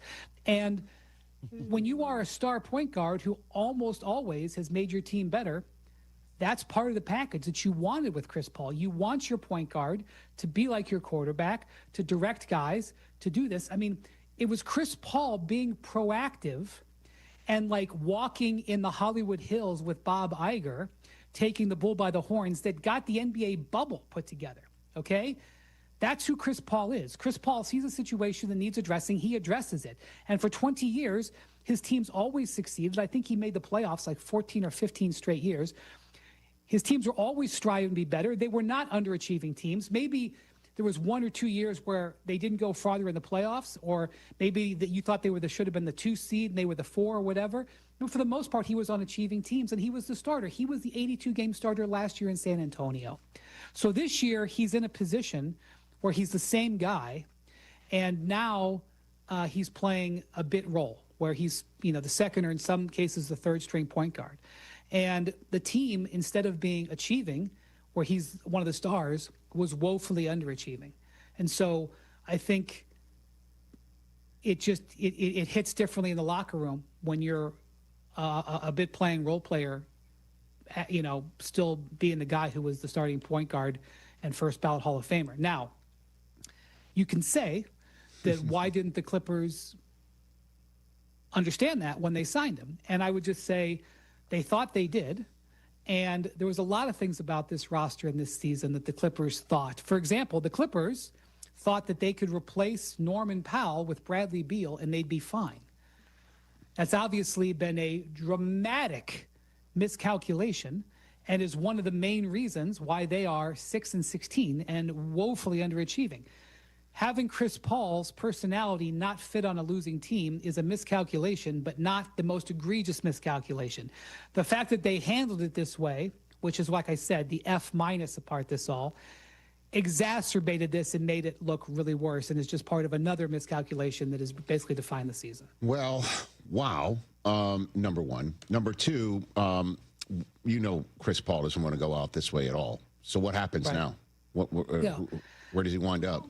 So it's complicated. I saw headlines yesterday saying the Clippers have released Chris Paul. In fact, they have not. He has not been released, and he will not be released, I don't think, for the foreseeable future. And he has not been traded, and he's not even allowed to be traded for at least another 11 days. I don't know how much you want me to get in the weeds here. NBA teams have to have 14 players on their roster. It is the rule. The Clippers have 14. The Clippers only have about $1.2 million in space that they're allowed to spend under the first apron. I know it's exhausting to talk about this, but if they cut Chris Paul today, they do not have enough money to sign another player, okay? So they have to do one of two things. They have to trade him to another team, which I said they can't do for 11 days because as a newly signed player, you can't be traded until December 15th. Or they have to agree to a buyout where he would take less money and they would have money because his money is guaranteed. Either way, you're talking about negotiation and seeing how things play out. So what I would expect is that Chris Paul does, I have a good feel that Chris Paul does want to continue this year. He is going to retire at the end of the season. He does not want to go out this way. So I think he will look for an opportunity that makes sense. Maybe that opportunity is there now. Maybe that opportunity will present itself. Maybe it's a trade that gets worked out. Maybe he gets cut and signed. But the Clippers are not really in position where they can just cut him right now. And so he will not be cut. And so he will live in this exile nether region for some period of time. I'm not sure how long. Hopefully not too long for his sake. So knowing all those rules, as I'm sure the Clippers front office did, makes me think that's a lot of opinions he was sharing for them to just say, we're done. We're done. And you're not only done, you're done here in Atlanta. And I know this is not going to play out well in the media, and it's not the way we wanted it. Probably they envisioned it. But my gosh. As somebody who's been around, somebody who's been around pro sports and is a problem-solving person, you may be seeing why the story that we're being told isn't 100% the actual story. Because nobody would say, oh, the plan is to cut him in a hotel in Atlanta at midnight. Obviously, nor do they want to say that. Nor do they want to say he was so insufferable to be around, and he with us that because of what's going on that we just can't have. You know what I mean? Like I just said the words of what I'm trying to pick up from all this. My goodness gracious! So let me ask you. Let's finish up the conversation with this. When Giannis returns. Let's say it's a month from now. Doc said, right. But I mean, this sort of stuff. How many times have we seen calf strains turn into something far worse, right? So let's just say, let's give it the month here. Doc did say we're just a 10-game win streak away from this thing going away. I agree with that. If they win 10 in a row, it would go away. They got 9 more to go. They got 9 more to go. And so let's just say they might not win 9 more in a row. They come back, he's healthy, or at least everybody believes he is. Play it out for me. What trade deadline is when, and who might be interested? And I'm imagining this won't be a pocket listing just for the Lakers if it happens. So what do you think? Play it out for me, Brian. So this is the conversations I've been having for a day now. Right. You know? Sure. So the question is, and obviously the injury is a new factor in all this. So I don't know how it affects it. Okay. Right. Will Giannis simply rattle the saber like he has in the past. And the Bucks, when he's rattled the saber in the past, like, there were times when Giannis, you can go back and look at it. I won't give you the exhaustive, but, like, for example, Giannis a few years ago said, I'm not going to sign the contract extension that they have on the table right now. I'm just going to wait. And then they traded for Dame Lillard, and he signed the contract extension. Okay. He had another contract extension. They traded for Drew Holiday. He obviously had some angst the way this last season ended. They go out and make this Miles Turner trade. I think they're pretty much out of moves, but John Horst and the Bucks ownership have pulled off some things. Like maybe there's a move that they could make where they get a player, and it does help them. Maybe they don't go 10-0, but maybe they go 6-4 or 7-3, and Giannis comes back, because this has happened. Giannis has radically changed before, so people wonder, like, will he actually ask for the trade? That's an unknown. That's number one. Number two, let's say that he does ask for the trade. Is it a situation where it's, in August, it was a one-team list. It was the Knicks. If he does ask for that trade, are the Knicks still number one? Or is it 3 teams, 4 teams, 9 teams, 13 teams? I don't know. The third thing is Giannis, after this season, has 1 year plus a player option left on his contract, but essentially 1 year. When we see players in this situation, Jimmy Butler was an example of this. Last year, Jimmy Butler had 1 year left on his contract. Anybody who traded for him knew that they had to have a contract understanding with him. So when he went to Golden State, they negotiated a contract extension with the trade, and he signed it. Now, Giannis is not eligible to sign an extension for rules that I won't get into right now, but you certainly would want to know that if you traded the sun, the moon, and the stars for Giannis, that he intended to sign next summer. So the question would be, does Giannis get to control this if he actually asks for a trade? And I have talked to a bunch of people in the league with this exact question, and I thought the answer would be yes. He's been there 12 years. He won a championship. He's won 2 MVPs. They want a respect for him. They want the most that they can possibly get in a trade. Giannis, they would work with Giannis. Not everybody agrees with me. People in the league think that the Bucks, if they had to, would make a deal where they wouldn't do what Giannis wanted. I don't believe that. I believe that Giannis would basically choose his team. So if you're a Laker fan, which is really what you're getting to, Rich, what you're saying, because the Laker fans are like, well, when are you going to say how he's getting to the Lakers? Like, when are you getting to that? Yeah. If Giannis said to the Bucks, trade me to the Lakers, yes, sir, he would be a Laker. But any other way, I don't see how the Lakers do it, because I don't think the Lakers can win a bidding war. Okay, if it's a bidding war where there's teams offering draft picks and players and stuff, because I don't know how long when do you want me to go here, but the Bucks don't control their next 3 drafts. Okay, so the Bucks starting a rebuild where they like, okay, we're gonna sink down and get, that doesn't work because they don't control their picks. So the Bucks probably are either going to want real players who help them today in a trade, or they're going to want draft picks from a third team. What I mean by that, a third team, is me having my draft pick doesn't work. I don't control the next 3. I'm trading you Giannis Antetokounmpo. Your team's going to be awesome. Giving me your draft picks for the next couple of years aren't doing me any good. Do you have third team picks that might be valuable? And so these are all things that would be valuable. I don't think the Lakers have a package that can win out teams that have draft picks, have good players, and have third-party. There's teams out there that are good teams that have third-party draft picks that could offer. So I don't think the Lakers can win a bidding war. But if Giannis says, make me a Laker, yes, there's a deal there that could happen because the Lakers have a bunch of expiring contracts that I think could make it. But I do think it would be a bit of a journey to get there, but not impossible. All right. Plus, I don't think John Horst wants to have his name in the rafters next to Nico Harrison's as a retired jersey in crypto. Yes, fans of the Lakers Luka are didn't trying to say a word. That's the difference. That's the difference. Well, I'm sure. Wild, man. This is wild. Listen, I know I've kept you Or he doesn't ask for it at all, and he's a Buck for the next 6 months. What do you want from me? It could be. What do you want? Hey, man, I know I've kept you so long, but you want to spend a minute on the last time when we spoke forever? You're like, we're not paying attention to Jokic enough. And then that night he drops 55 on the Clippers, and right now he is 100% in the averaging a triple-double for the season, with shooting almost 62% from the floor. It's insane what he's I doing. just want you to know that Shea Gilgeous-Alexander Yes, sir. is on a team that is 21-1. Yes, sir. He just put up a month where he is a reigning MVP, a finals MVP, all that stuff. He just had one of the best 6-week stretches of his career on a team that's 21-1. He did not win Western Conference Player of the Month, and I agree. I agree that it was Jokic, because Jokic was so amazing that he even overcame that, is how great that he has been. I figured you'd want to have the floor on that, and we should be paying more attention to what's going down there, and then maybe that's why you chose that as your backdrop. Denver, Colorado. Good to see you, Brian. I didn't think about that. There he goes. Thanks, there he Tom. goes. He's flying across the sky. There he goes to block another shot to maybe get a quadruple double.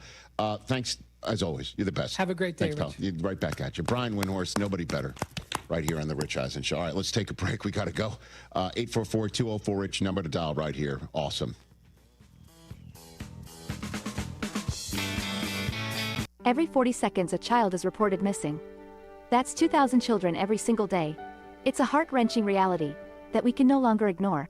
Find the Children is a non-profit organization dedicated to helping find missing kids. You can be a part of their mission by donating your unwanted vehicle, running or not. Call 1-800-294-0222. We guarantee that you will receive the maximum tax deduction. We provide fast, free pickup with 24-hour response. Call 1-800-294-0222. Find the Children provides crucial resources to help find missing children and educational materials to teach kids how to recognize and avoid predators. Our recovery programs have a proven track record of reuniting kids with their families. It's time to act. Donate your unwanted or unused car. Help us build a world where every child is safe. Pick up the phone and call 1-800-294-0222.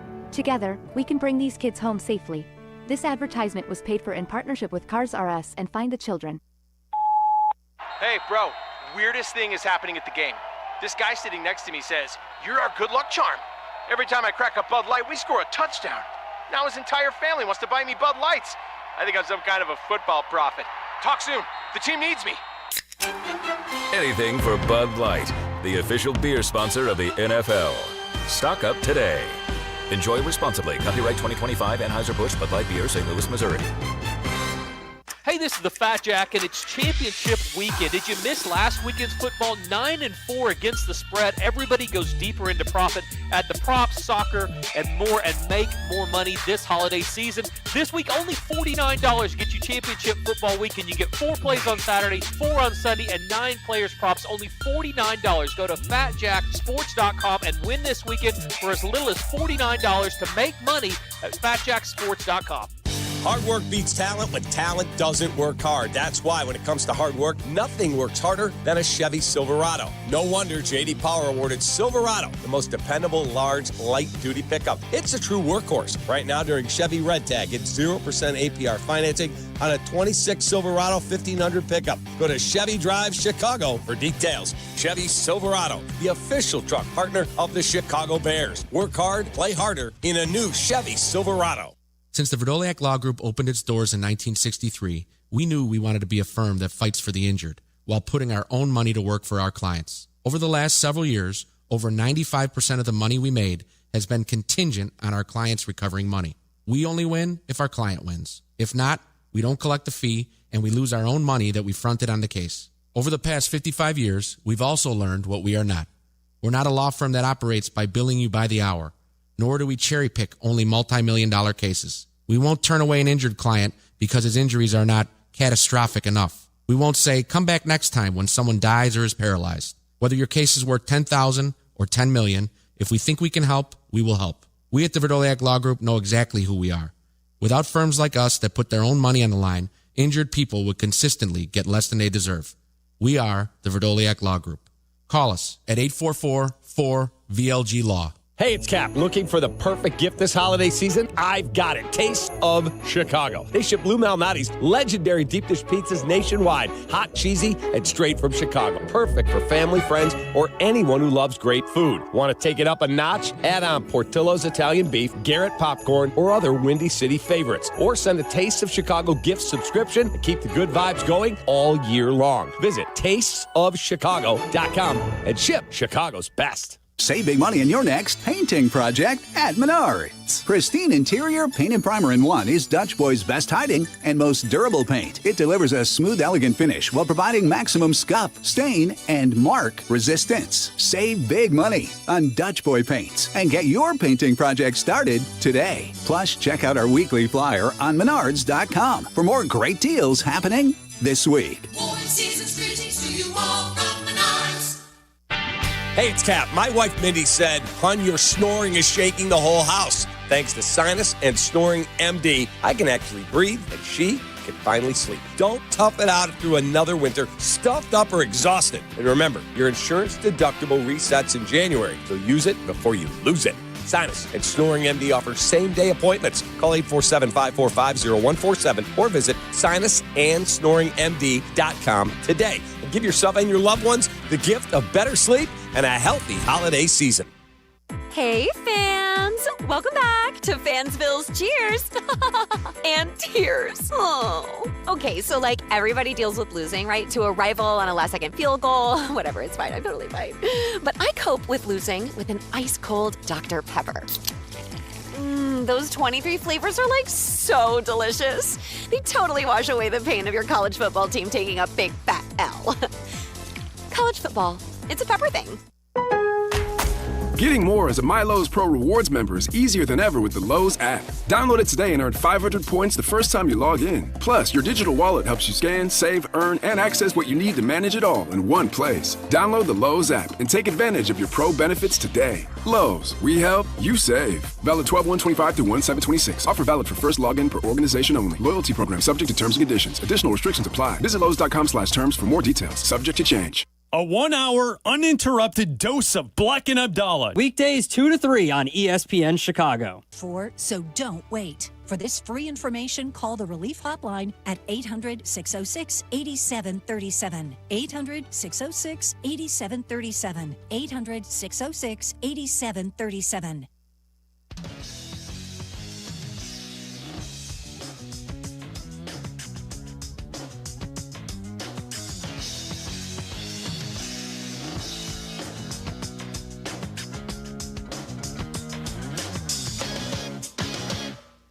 Back here on the Rich Eisen Show on ESPN Radio, presented by Progressive Insurance.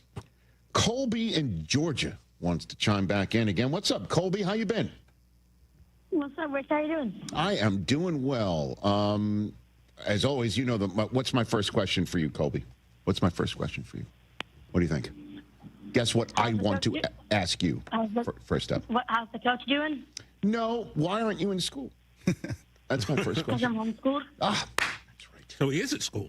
You are at school, and your brilliant homeschooling is, let's take some time out and call the Rich Eisen Show, right? Genius. Is that what it is? Yes. Excellent. Yes, sir. Is he getting credit for this? Yeah. Yeah. Extra credit. You should get extra credit. That's right. You should. You should. What can we sign? What can we do? Yeah. Journalism. All right, Colby, what do you got for me? What do you want? What's on your I mind? wanted to say that I am really confused with the Dolphins right now. Why? I don't know what's happening. Why? Why are you confused? Let's walk you through it. Because I just feel like at the start of the season, I feel like it's just win-loss. Lately, though, we've been on a win streak, so I'm glad about that. Yes, sir. I just feel like every time things start to get going, it just goes downhill again. Well, And just something goes wrong.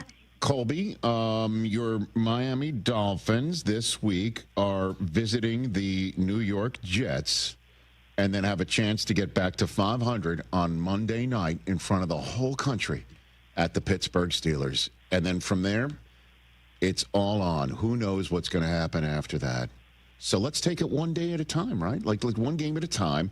I'll give you there's one word as to why it's happening. You want to know what that word is, Colby? You want to guess what that word is? Guess what the word is. What is it? It's a name. It's a last name. Give me the name of the guy that's the reason why it's happening. What do you think? Starts with an A and ends with a Chan. That's his name. A-Chan, pal. That guy. You know what? It's a higher register Thursday. I'll ask the question in higher register. Should A-Chan be in the mix for Offensive Player of the Year? Ooh, really great question. He is a beast. He's unbelievable. But when you're 5-7, no, I understand that, but it's as you know, it's a stat related award. There's 5 guys who can win it. I mean, there's 5 finalists. Essentially, is what I'm saying. So Colby, that's the guy. He's been unstoppable, and he's the one that he's a home run hitter. He may be the best home run hitter, and name a Marlin. He's probably more of a home run hitter than any of them. To be honest with you. I definitely think if you can keep it up, you'll have a good chance. Thanks for the call, Colby in Georgia, everybody. All right, Colby. Your top 6 for odds for Offensive Player of the Year. Let me go. Okay, great. Offensive Player of the Year, McCaffrey. McCaffrey's 4th. Jonathan Taylor. He's 2nd. Is Achane on any of these? No. Okay. Gibbs, number 1? Gibbs is 5th. Who's 1? Jackson Smith and Jigba. Okay. There you go. He's minus 125, Taylor minus 105. And then it's either between those two right now. And then it jumps up. George Pickens, 25-1. Pickens. McCaffrey, 35-1. Gibbs, 75-1. Devin Achane is 125-1. And that's probably because of the record of the team. Sure. Guy's been unreal, man. James Cook is 100-1. I might have some numbers on to support all this stuff, but I don't think I printed out anything on the Dolphins on this Week 14. George Pickens, though, that's an interesting top 3 there. Dude, he's been unbelievable. I was looking up he's the closest to Jackson Smith and Jigba in receiving yards. Yeah, I was looking up some old overreaction takes from the offseason, and there was one in May where I said George Pickens would lead the Cowboys in touchdowns, and he does. Is that right? Yeah. I don't know who loves being right more, me with my regular takes or you with your outlandish ones that end up sort of coming true. Well, it's not just that, too, because you are, at the end of the day, I don't know what you love more, is being aggregated by our friends at ESPN and Disney or for your hot takes. On the Tuesdays, I know. He doesn't love that. They take you literally. They take it literally, which is just like, can you guys just at least say in the copy that it's overreaction Monday on a Tuesday? Because most people don't know. Yeah, right. All right, I'm glad we tap danced long enough. Here are the numbers for Achane. 1,404 scrimmage yards, 6th in the NFL. He ranks 3rd in the NFL in rush yards with 1,034. 5th in touches with 240. Most rush yards through 12 games by a Miami player since Ricky Williams. Bingo. 1,284 in 2002. He's the leading pass catcher for the Dolphins. I was going to say, he probably... Well, Tyreek been gone for quite some time. How many does he have? 54. Wow. When he touches the ball 20 times in a game, that's happened 5 times. You want to guess what the Dolphins' record is? 5-0. Correct. They're 0-7 in all the others. Wow. That's why when I say H, I didn't even know that stat. That's why I tell Colby, wow. Listen, we're homeschooling you, sir. He's had 100 or more scrimmage yards in each of the last 4 games, all wins. He's led the NFL in scrimmage yards with 157.5 per game since Week 9. The only player with more games than his 10 with 90 or more scrimmage yards this year is Christian McCaffrey. 120 or more rush yards in 3 straight games. That's tied with the aforementioned Ricky Williams for the longest streak in Dolphins history. The only one with more of a streak in such a regard in the last 10 seasons with 4. 120 or more rush yards in a game for 4 straight games in 2016. You want to guess who that was, TJ? I'm asking you for a reason. 2016. Oh, DeMarco Murray. No, Zeke. 16. Man, maybe Achane at 125-1 isn't a bad sprinkle. That's what I'm telling you. Yeah. If the Dolphins run the table, why not? That's what I'm just telling you, man. What happened? Well, let's trade away Jalen Phillips. Let's fire the general manager. Before we do that, why is it happening? Well, Tua's not throwing the interceptions as much.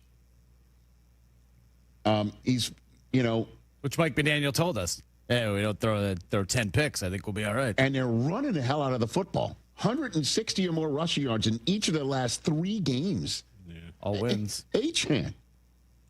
He's been dominant. Let's not put the ball in the air as much.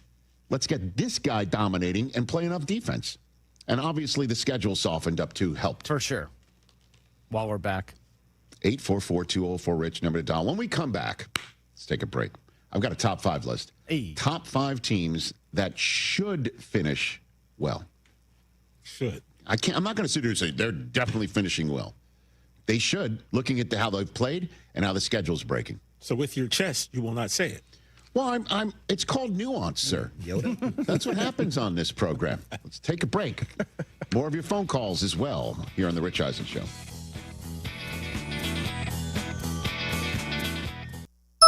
That's the ease at which you get information. You want it, you get it. Like that. Ask your phone. Group chat. Smartphone. You're always connected and informed in real time. No waiting. So if you're diabetic and still using finger sticks to read your blood sugar, what are you waiting for? Knowing your blood sugar levels instantly is important for managing diabetes. Call US Med at 888-665-0696.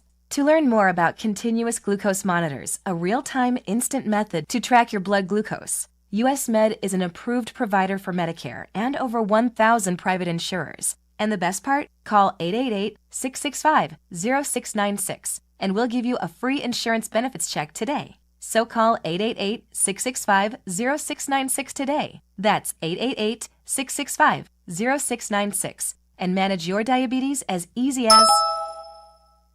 Hard work beats talent when talent doesn't work hard. That's why when it comes to hard work, nothing works harder than a Chevy Silverado. No wonder J.D. Power awarded Silverado the most dependable, large, light-duty pickup. It's a true workhorse. Right now during Chevy Red Tag, get 0% APR financing on a 26 Silverado 1500 pickup. Go to Chevy Drive Chicago for details. Chevy Silverado, the official truck partner of the Chicago Bears. Work hard, play harder in a new Chevy Silverado. Is your roof underperforming? Saggy shingles, leaky spots? Sounds like someone needs a little Avondale Roofing. They don't just patch things up, they go all the way. Tight, sealed, satisfied. It's the kind of roof that'll have your neighbors going, Now that's a roof. Avondale Roofing. They get on top so you don't have to. Call now. Your house deserves it. A certified GAF roofing installer. Wallner Law helped me get the compensation that I deserve. Wallner Law helped me get back on my feet.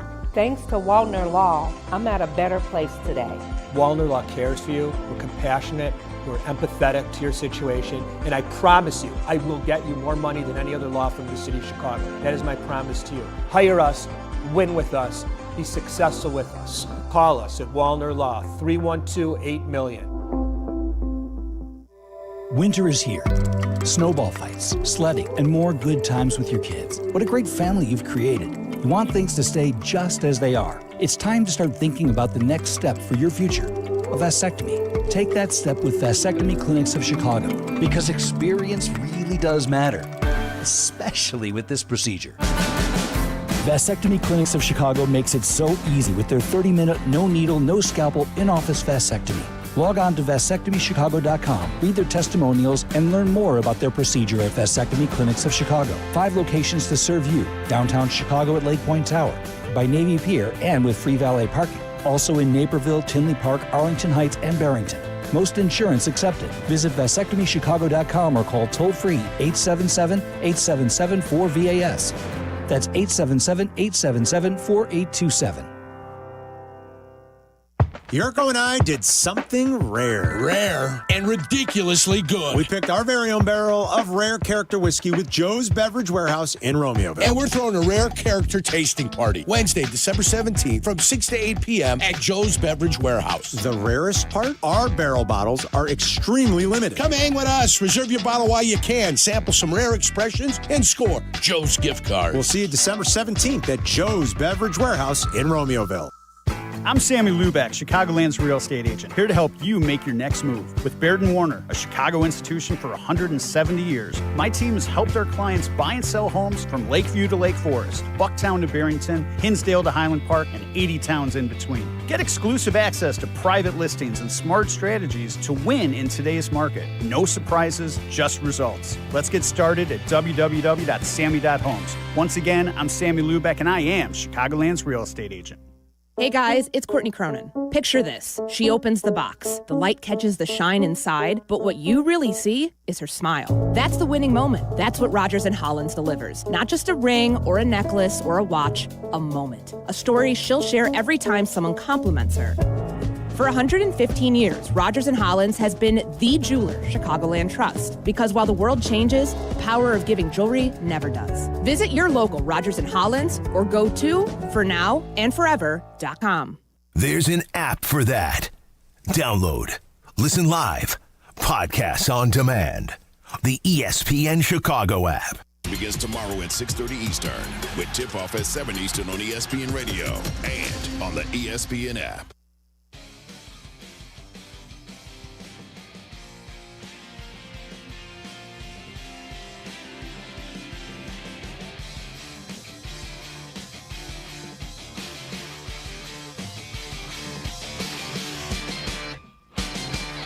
That's funny. That's funny. Back here on the Rich Eisen Show here on ESPN Radio and that was great. Our feed all together here. 844-204-RICH is the number to dial here on the program. Is that right? Okay. Hyundai Hope on Wheels is something that everybody should go to HyundaiUSA.com and check it out. For over 27 years, every single Hyundai sold has helped make sure that pediatric cancer research is as well funded as possible. Hundreds of millions of dollars has been raised. It is awesome. Make sure you check it out. Hyundai Hope on Wheels. Over 800 dealers nationwide have been together working to make sure that we don't hear about anything negative on this front ever again. At Hyundai, hope doesn't come optional. It is standard. 844-204-RICH is the number to dial right here on the program. I've got a top 5 list, everybody. Let's do it. Yeah, you do. I do. I'm glad you're happy about it, because I am as well. Well, I just like that. I know that Brockman's going to argue your 5 with you, no matter what it is. No, it's not true. I enjoy that. This is all good. My top 5 teams that I've done a top 5 negatively, which is teams that I'm concerned about how they're going to finish. Now I'm going to raise expectations. These are my top 5 teams that should finish strong, presented by Hyundai. Hit it. High 5. 1, 2, 3, 4, 5. Rich's top 5. All right, everybody. My top 5 teams that should finish strong. Okay. I don't want to hear anything otherwise. Okay. These teams should finish strong. Don't screw it up. Yeah. Number 5 on the list. 5? I'm not quitting them. Oh, jeez. Kansas City Chiefs should finish strong. What are we doing? What do you mean, what are we doing? What does that mean? They're going to lose on Sunday. How is that starting off with a finish strong? Only one of their 6 losses have come at Arrowhead. One. And the Colts had them dead to rights the last time, and they let them off the hook. So the Chiefs have their toughest opponents remaining on their schedule are at home. If you take a look at it, yes, Houston's stout. And then the Chargers are coming into town. And they have Denver coming into town on Christmas night on Prime Video. Those are the toughest ones. They're at Tennessee. They're at Vegas. Let's just say they don't lose at home because it's Arrowhead and things go well for them there and they're tickling everybody's tonsils. They should finish strong. They're number 5 on my list. How dare you feel otherwise? It's like you get royalties for mentioning the Chiefs. I do not, sir. I really thought he was going to put the Bengals in there. On the list. Let me shut you up right now. Number 4 on the list of the Patriots. Oh. Well, yeah, we have the easiest schedule. I keep hearing from everyone that we have the easiest schedule. You are home against the Bills and you're at the Ravens, but after that, yeah, you're at the Jets and you're home for Miami. You should finish strong. Let me ask you this question real quick. Do you want them to lose? Oh, man. As a Patriot fan, would you prefer one of these final games result in a loss so that could potentially help grow, get it out of the way, as they say? No. Okay. I want to win out because if you win out, that's 1 seed, so you get the bye. Then all you got to do is win 2 games in this Super Bowl. Let's go. Okay. So you want to go into the playoffs on a 14-game win streak. 07. Undefeated year. Right. Probably would have been nice to lose one of those. Like at Baltimore, that probably would have been nice to lose. But you didn't lose in the Super Bowl because you hadn't lost one yet. No, that's true. We couldn't block Michael Strahan and Justin Tuck. Yeah. Right. Everyone else on that defensive line was... You didn't have to blitz Brady. You just could put 4 sets of hand in the dirt and go get him. That was rough. I'll never forget that night. And catch one off your helmet. Ugh, Rodney Harrison. That play should honestly keep Rodney Harrison out of the Hall of Fame. Wow. That's absurd that you would give slander like that. All right. Patriots should finish strong. Number 3 on the list of top 5 teams that should finish strong are the San Francisco 49ers. Should come off their bye. And you look at the Niners' remaining schedule. They're home for Tennessee. They're at Indianapolis. They have a home game against Chicago, which is going to be outstanding on Sunday night. And they have then a home date with Seattle. They should go into that game against Chicago on a 5-game win streak, with all due respect to the Colts. And they should finish strong.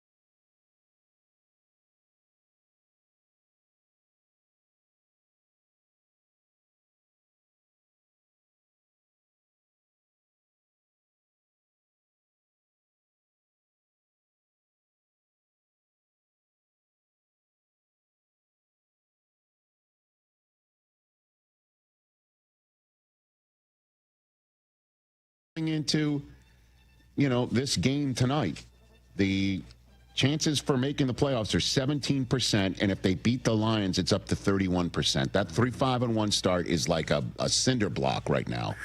Yeah. But each win chips away at that cinder block and makes it less of a presence undertowing them. 5 winnable games. Let's go, boys. And the number one team to finish up strong are the Cincinnati Bengals. To heck with everybody else. Yes. Seriously. Yes. I'm quadrupling and quintupling down. Yes, they should finish strong. Come on. Joe Burrow is back. Yeah, baby. The defense is suddenly balling out. They're going into Western New York, and every single Bills fan will tell you if they are filled with sodium pentothal or not, or whatever is in their red cups. Labatt's. Yeah, blue. With Burrow coming in this weekend, everybody's Bill's sphincter's getting a little tighter. Just gotta sit there just a little bit. Okay? And then they can have the Ravens. It'll be Burrow's first home start, Week 15, with the Ravens coming in a chance to sweep them. Then they're at Miami on a Sunday night. Then they're home for Arizona and Cleveland. Let's go. The season is not over. They are the number one team that should finish strong in the entire National Football League. The season is not correct. And I will be proven right, and it's going to be delightful. What I'm doing right now is just a mere appetizer of what would happen if I'm proven ultimately right. Forget the other details as to why I thought the season was not over throughout. Hit it. You have one more. That's right. I did not know That's this. my boy. And I'm just going to keep doubling down on this one too. More. Take a chill pill, Eagles fans. Oh, jeez. Nah, you don't have to. Take a pill of the chill variety. Okay? I do know that in the commercial break prior to this segment, Jalen Carter's been ruled out for the Monday Nighter. Had surgery on his shoulder. I get it. Yeah, that seems bad. It doesn't sound good. That hurts. I understand. But you know what also hurts? Jalen. Yeah. That's right. He's coming. And so is Saquon, and so is this team, and they're taking on a Chargers team that's got Justin Herbert with a left hand that needs screws in it. He says he's going to play on Monday night. He's practicing today. Got it. Home for Vegas, 2 against Washington, and you go into Western New York. The Philadelphia Eagles have what it takes. The question is it going to happen? I don't know. But they should finish strong, 100%.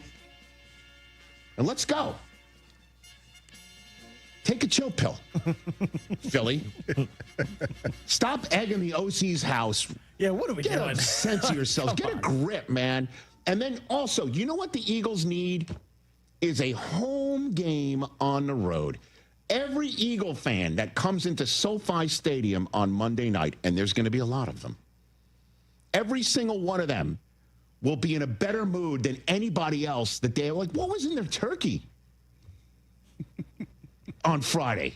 Boo! That one dude is like, I mean, I know I shouldn't do that sort of stuff because people screen grab and make GIFs. Great still frame. But seriously, that dude, all of that.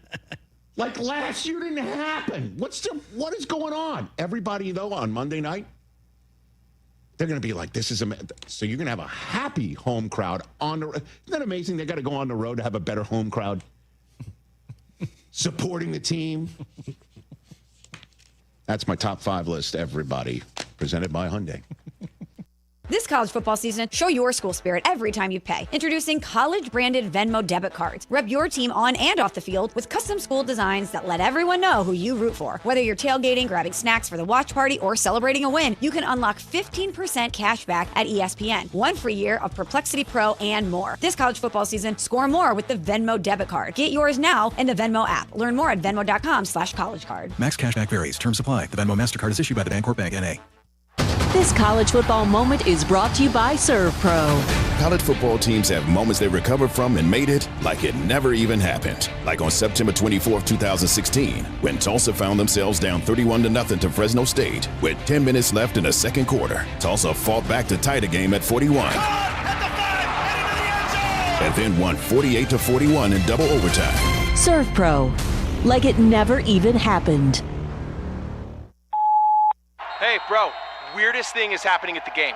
This guy sitting next to me says, "You're our good luck charm. Every time I crack a Bud Light, we score a touchdown." Now his entire family wants to buy me Bud Lights. I think I'm some kind of a football prophet. Talk soon. The team needs me. Anything for Bud Light, the official beer sponsor of the NFL. Stock up today. Enjoy responsibly. Copyright 2025 Anheuser-Busch Bud Light Beer, St. Louis, Missouri. Since we opened our doors in 1868, Busey has fostered deep customer relationships and vibrant communities, embodying a legacy of partnership and progress. With multiple lines of business, we provide a range of financial solutions tailored to your needs. From digital banking to planning for retirement, Busey is here to help you achieve your financial goals. Busey Bank, building business, growing wealth since 1868. Member FDIC. Hey, usual haircut? Yeah, but make it quick. I gotta go pay my ComEd bill. Yeah, I just mailed my check this morning. There's an easier way, fellas. Get the ComEd app. I just paid my bill while getting this trim. For real? You can pay your bill, check your energy usage, even report and track an outage 24/7. How did I not know about this? Because y'all are too busy filming dance trends on your phones. Make life easier. Download the ComEd app today at ComEd.com/app. One moment, life is moving forward. The next, an accident changes everything. Medical bills pile up, work is put on hold, and the insurance companies start making excuses. It's frustrating, overwhelming, and unfair. That's where Postman Law steps in. They have recovered over $3 billion for injury victims, delivering speed, ease, and results when you need them most. Hurt in a crash, injured on the job, sidelined by a serious fall? No matter how it happened, they fight to get you the compensation you deserve so you can focus on healing while Postman Law handles the rest. No upfront fees, no red tape, just real results. Insurance companies have teams of lawyers looking out for them. You need a team looking out for you. At Postman Law, they take on the fight so you don't have to, guiding you through every step of the process and making sure your case gets the attention it deserves. Don't let someone else dictate your future. Call 844-POSTMAN now. That's 844-POSTMAN. Postman delivers. Let them deliver for you. Hi, this is Dave Muzo, owner of Four Seasons Heating, Air Conditioning, Plumbing, and Electric. When emergencies happen, who do you call? Broken pipe, power outage, furnace failure, no hot water? The answer is always the same. Call Four Seasons. We guarantee same-day service and installation on all heating, cooling, plumbing, and electrical needs with no extra charge for nights, weekends, or holidays. That's why over 30,000 customers have given us a 5-star Google review. For all the right reasons, call 866-4 Seasons. Our local hospitals are the heartbeat of our communities, delivering critical care every hour of every day for everyone, training the next generation of caregivers. Beyond the walls, their benefit to the community is everywhere, driving the local economy and supporting local organizations, initiatives, and neighbors. Illinois Hospitals, healing communities. Learn more at team-iha.org. Sponsored by the Illinois Health and Hospital Association. Aired in cooperation with the Illinois Broadcasters Association and this station. Good Karma Brands is proud to be an equal opportunity employer, providing equal employment, development, and advancement opportunities to all teammates and applicants. To learn more about careers with us, please send an email to talentacquisition@goodkarmabrands.com. That's talentacquisition@goodkarmabrands.com. From the State Street Studio, this is WMVP WTBC HD2, Chicago. A Good Karma Brands radio station. This is Bleck Abdalla Uninterrupted. Uninterrupted. A special edition of the show, live from Tom Kelly's in New Lenox, presented by Flight by Yuengling. Now, welcome your hosts, Chris Bleck and Adam Abdalla.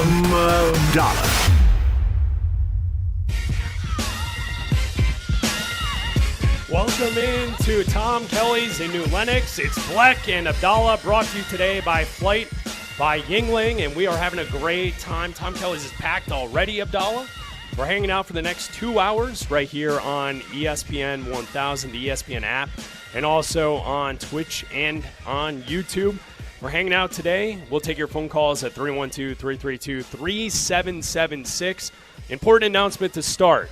We are celebrating Yuengling today. Yeah. Here at Tom Kelly's, $4 pints, $6 talls of Yuengling. So make sure you come on out and hang out with us today. We're celebrating your birthday. Yes, Happy 41st birthday, Thank sir. you. Appreciate you. Appreciate everybody. Thank you. Yes, thank you. Appreciate it. All right, that's enough of that. You're the center of attention. No. You will give us 41 reasons why you're grateful here during the show. Why I'm grateful? Yes, yeah. I for all of the Yuengling and all the Flight by Yuengling. Yes. 41 Yuenglings. I expect way more than 41 Yuenglings. Oh, we can line them up. No, not for me. I've got things to do. We can do I've got that. to host a show here, man. Are you kidding me? That's something we can do. You got to drive me back. Can you imagine how mad my wife would be if I showed up after 41 Yuenglings? She's not here. She'd be She picking doesn't me up know. from the hospital after She 41 doesn't know. Yuenglings. No. In 2 hours? No, you'll walk it off. Are you kidding me? It's a long walk back home. Are you kidding me? You can figure that out. A long walk in this weather? Yeah. Well, good to see you. You as well. Good to see you after yesterday. The voice sounds better. Yeah, sounds better. We're making it through. It sounds like you've had 1,000 cigarettes. Well, you know what? It's a game day. Yeah. You gotta come and play, right? Like you gotta be ready with your game face, and you gotta get here and get right. Yeah. So we'll see.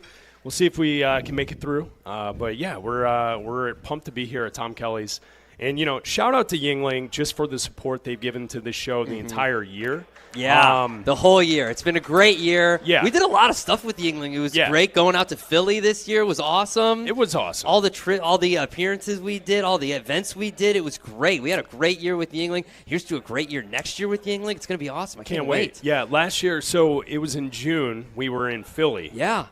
And the trip was awesome because just almost 2 hours outside of Philly is where Yuengling is located, Pottsville, PA.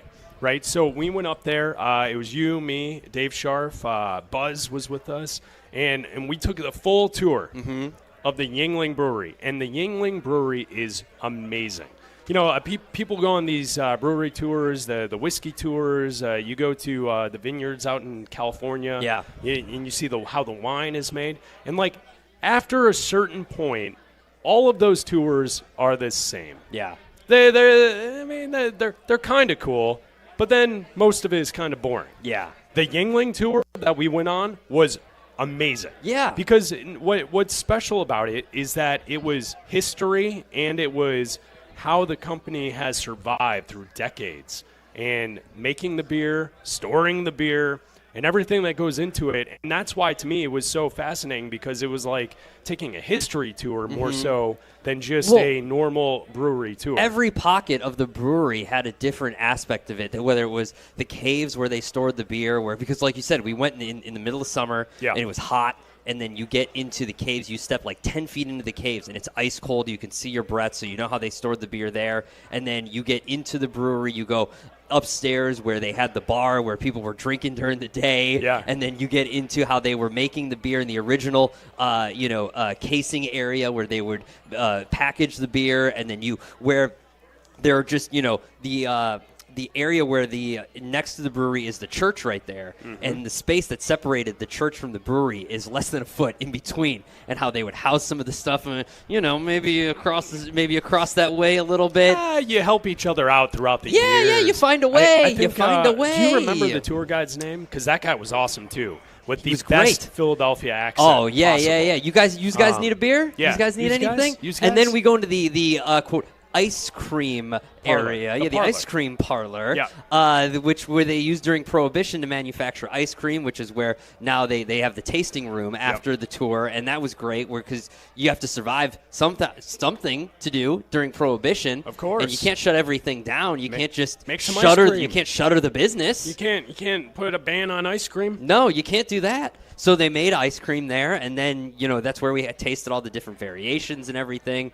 And then, we moseyed on back to Philadelphia and had a great rest of the time with all of our fans there in Philadelphia, and it was a great trip. You mentioned the church. I think the story that was told on the tour was throughout the years, what would happen is during Prohibition, Yuengling would hide the beer in the church.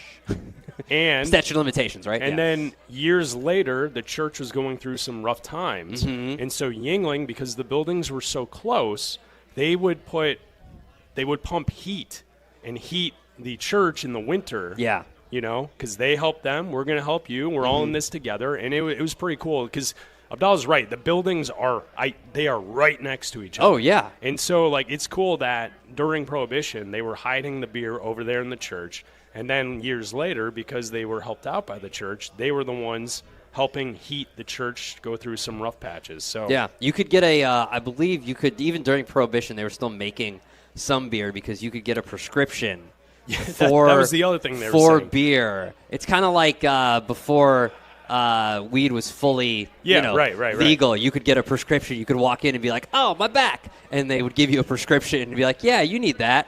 And here it was in Illinois, like I did. It was like, oh, yeah, my back hurts. Yeah. I need a prescription write this.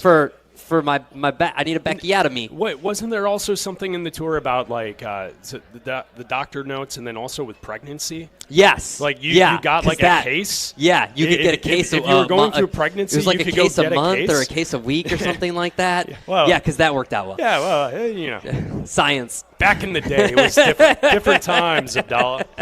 So shout out to Yuengling. Shout out for all the great support that they brought to the Bleck Abdalla show over the last year, and we're looking forward to 2026. So, Bleck Abdalla, we are live at Tom Kelly's in New Lenox. We will be here until 3 o'clock. This is the way it's going to work. Here, 1 to 2, we are on the app and the stream only. Rich Eisen is still on ESPN 1000 at the moment. When we get to 2 o'clock, we'll be on all three, the app, the streams, and also AM 1000. Yep. So we're on early, a little bonus time here. Bleck and Abdalla, if you want to join us, you can call us at 312-332-3776. The Bears are currently practicing right now up at Halisol. It's Week 14, big Packers matchup on Sunday. Meat and cheese week. Today we're going to get important information with the injury report. We're expecting the open locker room to start at about 2:15. So I'm guessing right about the time we're starting the Bleck and Abdalla uninterrupted portion of the show at 2. I'm guessing we will get an injury report right around that time.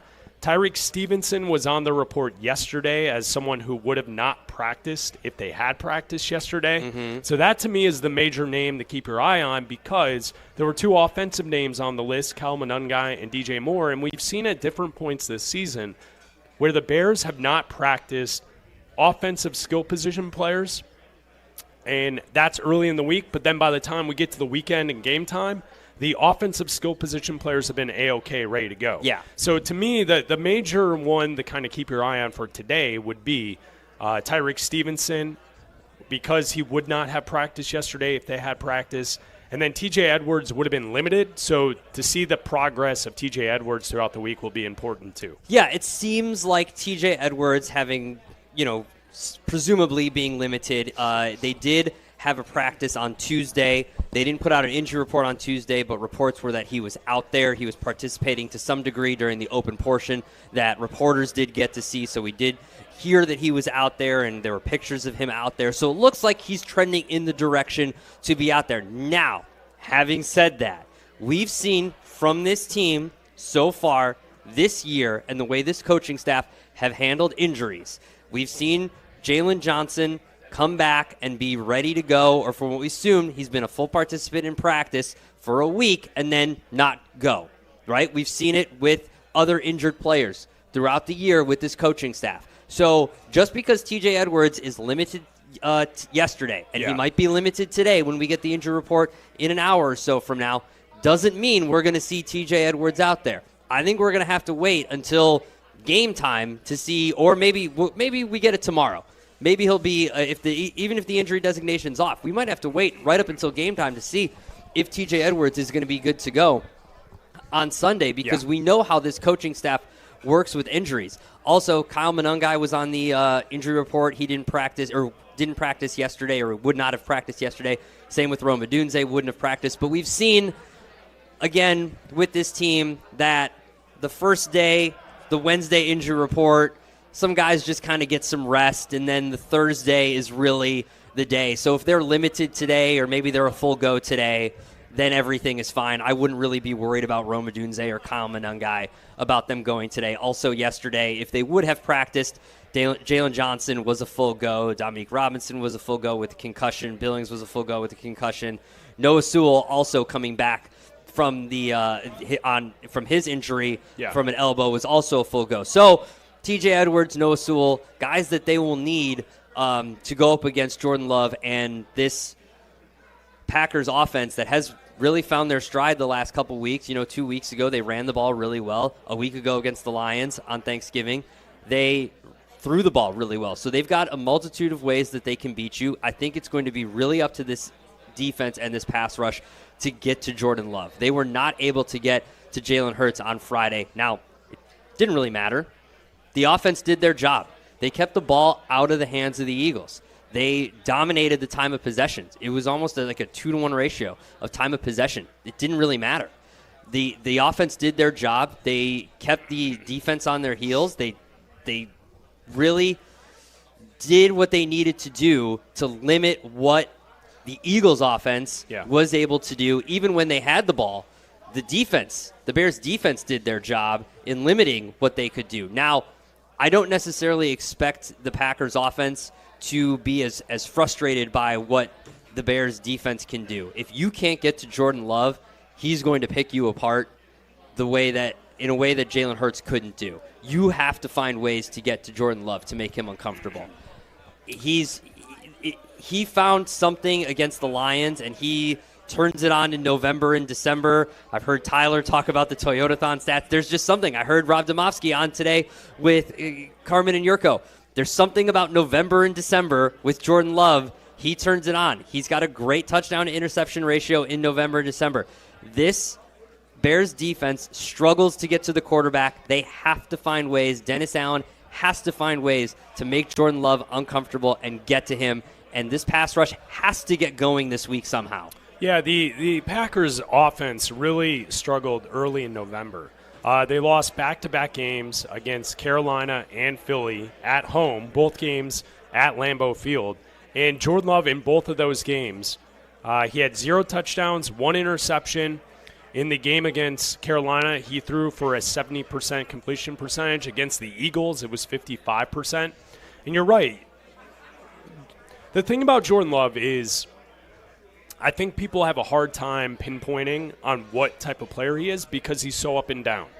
He can give you games where he looks like a guy that's pushing on the edge of top 5. He's certainly top 10.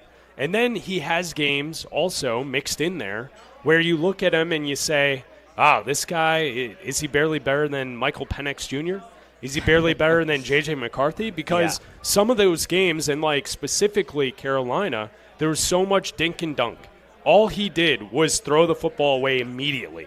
And it seems like when LaFleur and Jordan Love set their sights on a play near the line of scrimmage, that's when you see the offense for the Packers really stymie and really slow down, is when they're not pushing it and trying to go over the top and going downfield, 20-plus yards downfield. That's when the Packers struggle. I think the flip side is when you're a Bears fan looking at this contest this weekend, I have faith that the secondary is getting better, getting healthier, right? And we saw that against the Eagles. you nailed it. It's going to be, can you get to Jordan Love and make him feel uncomfortable in the pocket? Because if you can't, I do think the edge will go to the Packers against this Bears secondary. Yeah, so far in December, in 9 games in his career, he's thrown 16 touchdowns, 1 interception. He's got a quarterback rating of 105.7. He throws for an average of 227 yards per game, and he's been really good in the month of December. Oh, yeah. And I just, especially when in this team, in the Packers, they know how to beat you. And I think that Matt LaFleur will look at this, and especially with depending on if TJ Edwards and Noah Sewell are out there, they'll know how to attack this team, and they'll get the passes out in a very fast fashion, and they'll know to attack the middle of the field. And if they can't get there, and if Montez Sweat, who's getting to the quarterback faster and faster, I think he's getting better and better as the weeks go on, and he's, he got to the quarterback a few times a couple weeks ago. They didn't get to Jalen Hurts a week ago. But if you can pressure him, you can make him uncomfortable, and maybe they can rethink their game plan. But I just think that Matt LaFleur is going to see the injuries. He's going to see that Noah Sewell hasn't played in a while. I'm going to see that TJ Edwards hasn't played in a while. And even so, Tremaine Edmonds isn't out there. Noah Sewell's a backup. He's going to go after him, and he's going to test these guys down the field. He knows that Jalen Johnson's only played his second game. He knows these guys are going to be tested, and he's going to move the ball down the field and see if these guys can be, and knows that Deshaun Wright, I get it. He's come up with a lot of interceptions, but a couple of these plays, he's also given up some touchdowns. And I think a few times some pretty good wide receivers he's given up these touchdowns too. So I think that they're going to try to move the ball down the field and really put pressure on this. And I think on the flip side too, when you look at this Bears offense, they had a really good time running the football against the Eagles. And when you look at this Packers defense, they're 8th in rushing yards per game allowed. They're 6th in passing yards per game allowed. This is going to be a really tough task for this Bears offense. And this is going to be the toughest defense that this Bears team has faced so far. And Ben Johnson talked about that earlier this week, too. Well, I think they're toughest and also most dangerous, right? Like, it's one of those things where we have seen Caleb play a lot of football this season where he's not under duress and it's chaotic. Like, it seems like this offense has finally found a groove, and they run their operation. Are they always successful? No. But they are running what they want to run. And what could happen against the Packers is if you don't run the football on the ground and Micah Parsons is disrupting the pocket, that's where we're going to see Caleb running around chaotically. Yeah. And that is the worst-case scenario for this Bears offense. Now, it is possible, though, that the offensive line is getting yardage in the run game and then protecting Caleb. And if that's the case, I think the Bears are going to be able to hit the Packers downfield. And I think that's why this is such a good matchup. Usually we don't get Bears-Packers, two evenly matched teams. Like, I feel like this is as even that we've seen this matchup since Aaron Rodgers was in his prime and the Bears had Urlacher, Briggs, and all Tillman on the defensive side, and those good teams 2009, 2010, 2011, when the Bears were fighting against the Packers to try and get to the Super Bowl. I mean, it's been quite a bit of time since we've seen two of these teams in this matchup be this evenly matched. Yeah, I think it's great for this rivalry, too, because we talk about this rivalry, I think, a little bit differently than some of the older fans of this team. Like, you and I are obviously in our 40s. Talking about this rivalry. Happy birthday today. Thank you. 41. 41 shots for Abdalla today. Let's go. Let's not do that. Let's go. Not do 41 shots. No, let's not do 41 shots. I don't know if my liver can 41 handle Yuenglings. Let's go. 41 Order it up. Yuenglings. All right, I'll do one Yuengling. But not 40, not the 4 part, the 1 part. But if we talk about we've always been the nail. Like, there's a hammer and a nail. It hasn't been the case. Like, you and I always kind of look at the Vikings as more of the rival in the NFC North, because the matchups have been so much more back and forth. Like, the Lions, the Bears have always been the hammer. In the Packers rivalry, the Bears have always been the nail. At least the Vikings, it's been a lot more back and forth. Yeah. it would be nice to get a couple against the Packers here. And I know the Bears, they're 1-0 in their last one, and I know that the Packers remember that, and I know that they're looking up at the standings and saying, hey, if we win this, we go back to the top of the division, we go back to the top of the NFC. Like, there's a lot at stake in this one singular game, not just because it's Bears-Packers, but just because of what's at stake here in the division and in the NFC for the Bears. It doesn't for the Packers. It doesn't matter that it's the Bears. If this was Bears-Lions, if this was Bears-Vikings, it's just a matter of where the seeding is right now and in a matter of what the Packers can do to their playoffs and their seeding if they win this game. If you're listening on the stream or on Twitch and YouTube, you can call us at 312-332-3776. It's Bleck and Abdalla. We're live from Tom Kelly's in New Lenox, all brought to you by Flight by Yuengling. We're having a great time. $4 pints, $6 talls of Yuengling. Come on out and join us. We'll be here until 3 o'clock today on ESPN 1000. Bleck and Abdalla right here on the ESPN Chicago app. Bleck and Abdalla, ESPN Chicago, Chicago's home for sports. Real talent is defined by what people can do, not where they learn to do it. So by stopping at the education section of a resume, you might throw away the perfect hire. You might miss someone who has valuable skills to offer to help your business thrive right now and in the future. Because the truth is this. Skills First Hiring helps you see talent others miss, like more than 70 million stars, skilled through alternative routes. When you let their story unfold, you gain a competitive advantage, because hiring managers who start with skills are 60% more likely to find a successful hire. See the real person, complete. See what others miss. Hire skills first. Learn why it's a competitive advantage at tearthepaperceiling.org. Brought to you by Opportunity at Work and the Ad Council. Most elves have pointy shoes. I have 4 paws. Ho, ho, ho! Pallet, how's my favorite helper making the season shine? Oh, just sprinkling a little color wherever I go. You see, Santa, my person's a veteran, and some days the memories are heavy. When her skies turn gray, I help fill her heart with shades of hope, the purple of laughter, the blue of courage, and the happy hue of joy. Sounds like you're painting the world brighter. That's right, Santa. I'm more than her service dog. I'm her living paintbrush. With every swoosh of my tail, I add a stroke of cheer to her canvas. With every longing gaze, I brush love on the picture we're creating together. A masterpiece, wrapped in warmth and tied with a bow. Now that's a gift you can't put under a tree. This season, help paint the picture. Learn more at dogsinc.org.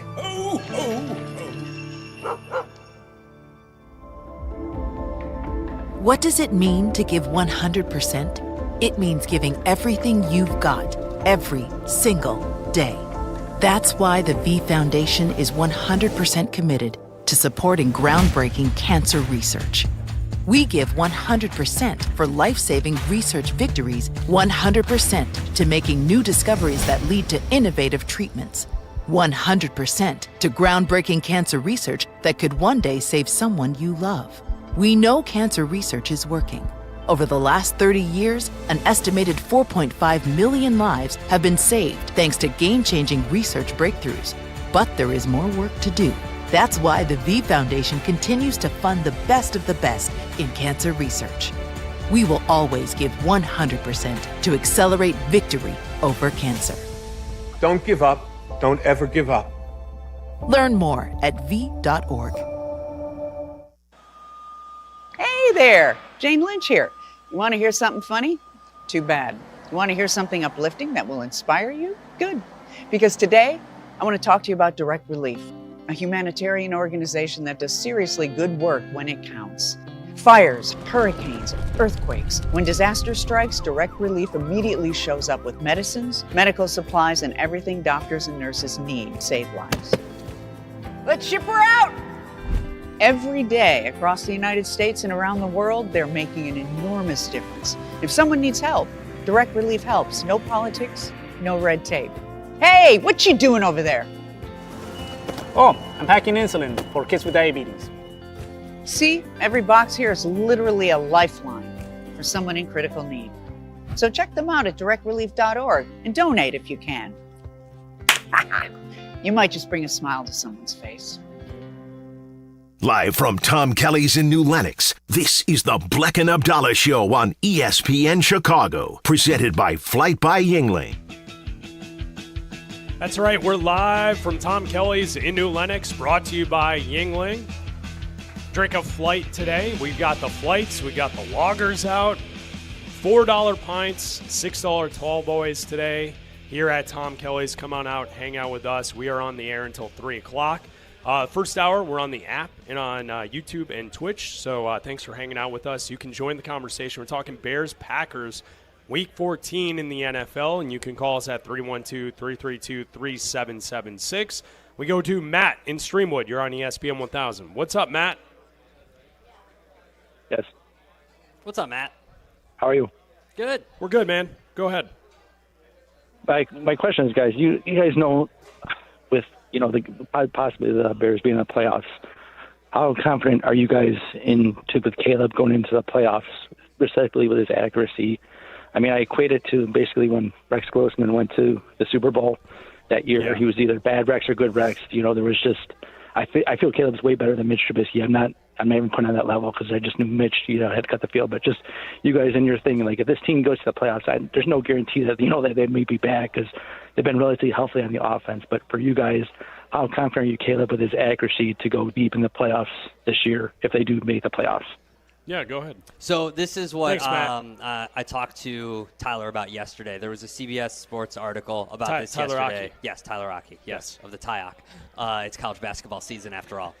And there's a CBS Sports article about how much do you trust teams going into the playoffs, and they had tiers of teams. And the top tier, there were two teams in the top tier. It was the Rams and the Packers. They're the only two teams in that top tier, the only trustworthy teams. And the Rams, obviously, we've talked about them as the best team in the NFL. We did our 5 up, 5 down yesterday. I don't know if you want to give your 5 up, 5 down since you weren't here yesterday, if you wanted the opportunity to do that. I was down bad yesterday. You were down bad. No voice. No voice. I think if you were at home punching today up, punching air as we were giving our 5 up, 5 down. Today up. Yesterday, as I kept the Rams as number one. Despite the loss to the Panthers. I agree. You have a bad game every once in a while. You go on the road. It happens. Yeah. Sometimes you just have a terrible, horrible, no good, very bad day. It just happens.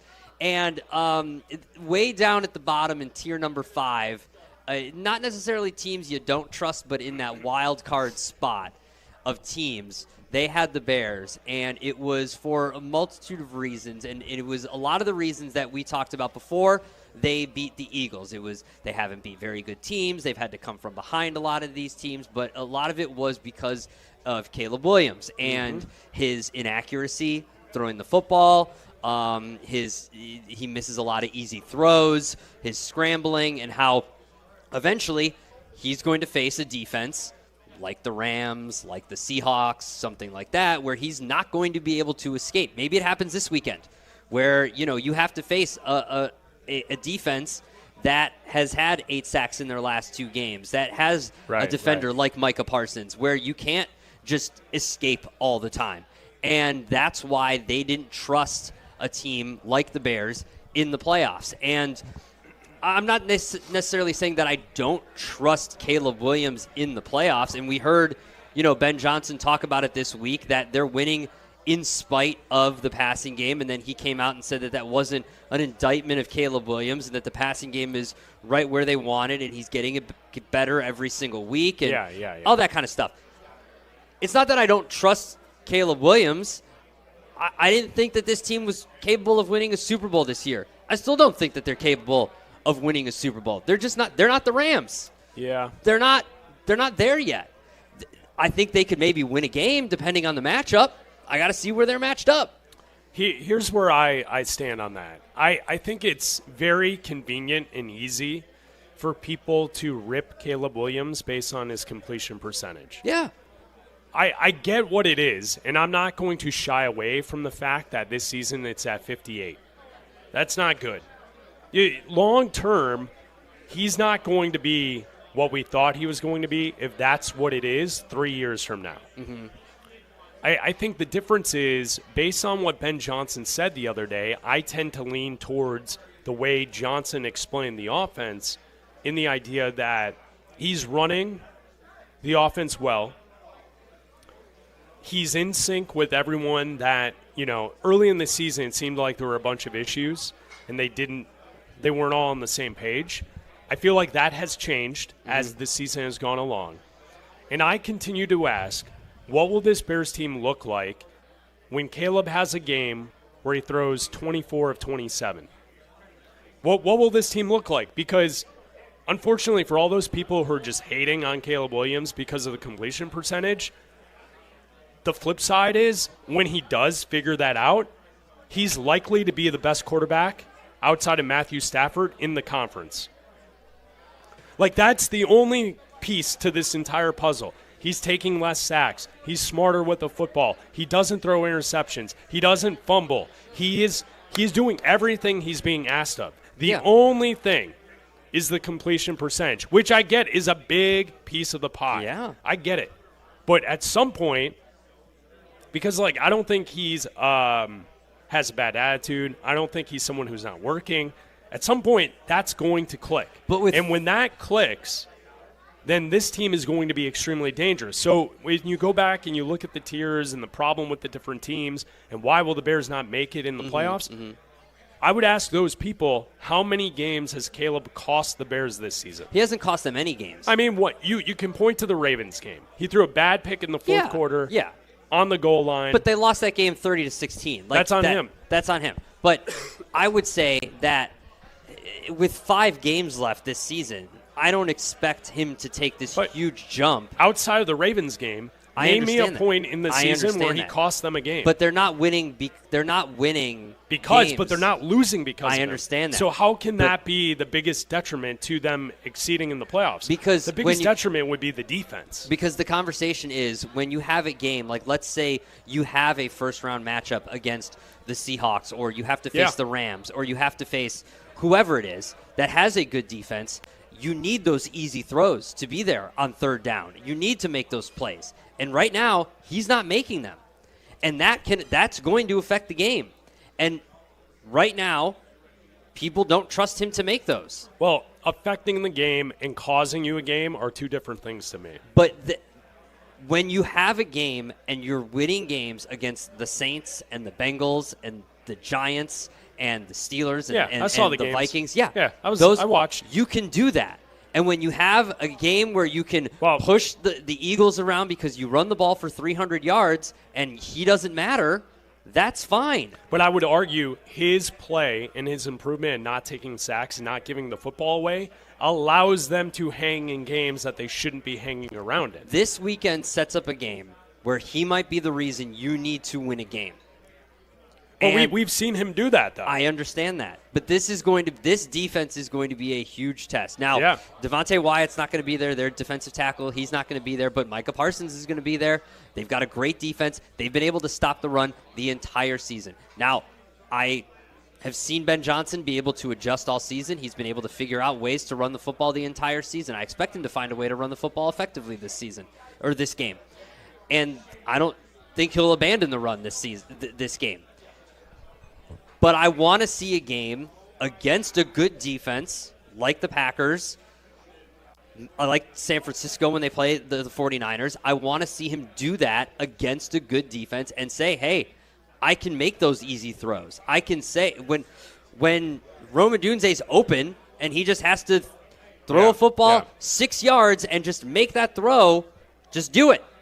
Just do it and have a game. Because we keep saying, what's going to happen when he hits 24 or 27? Yeah. Okay, do it.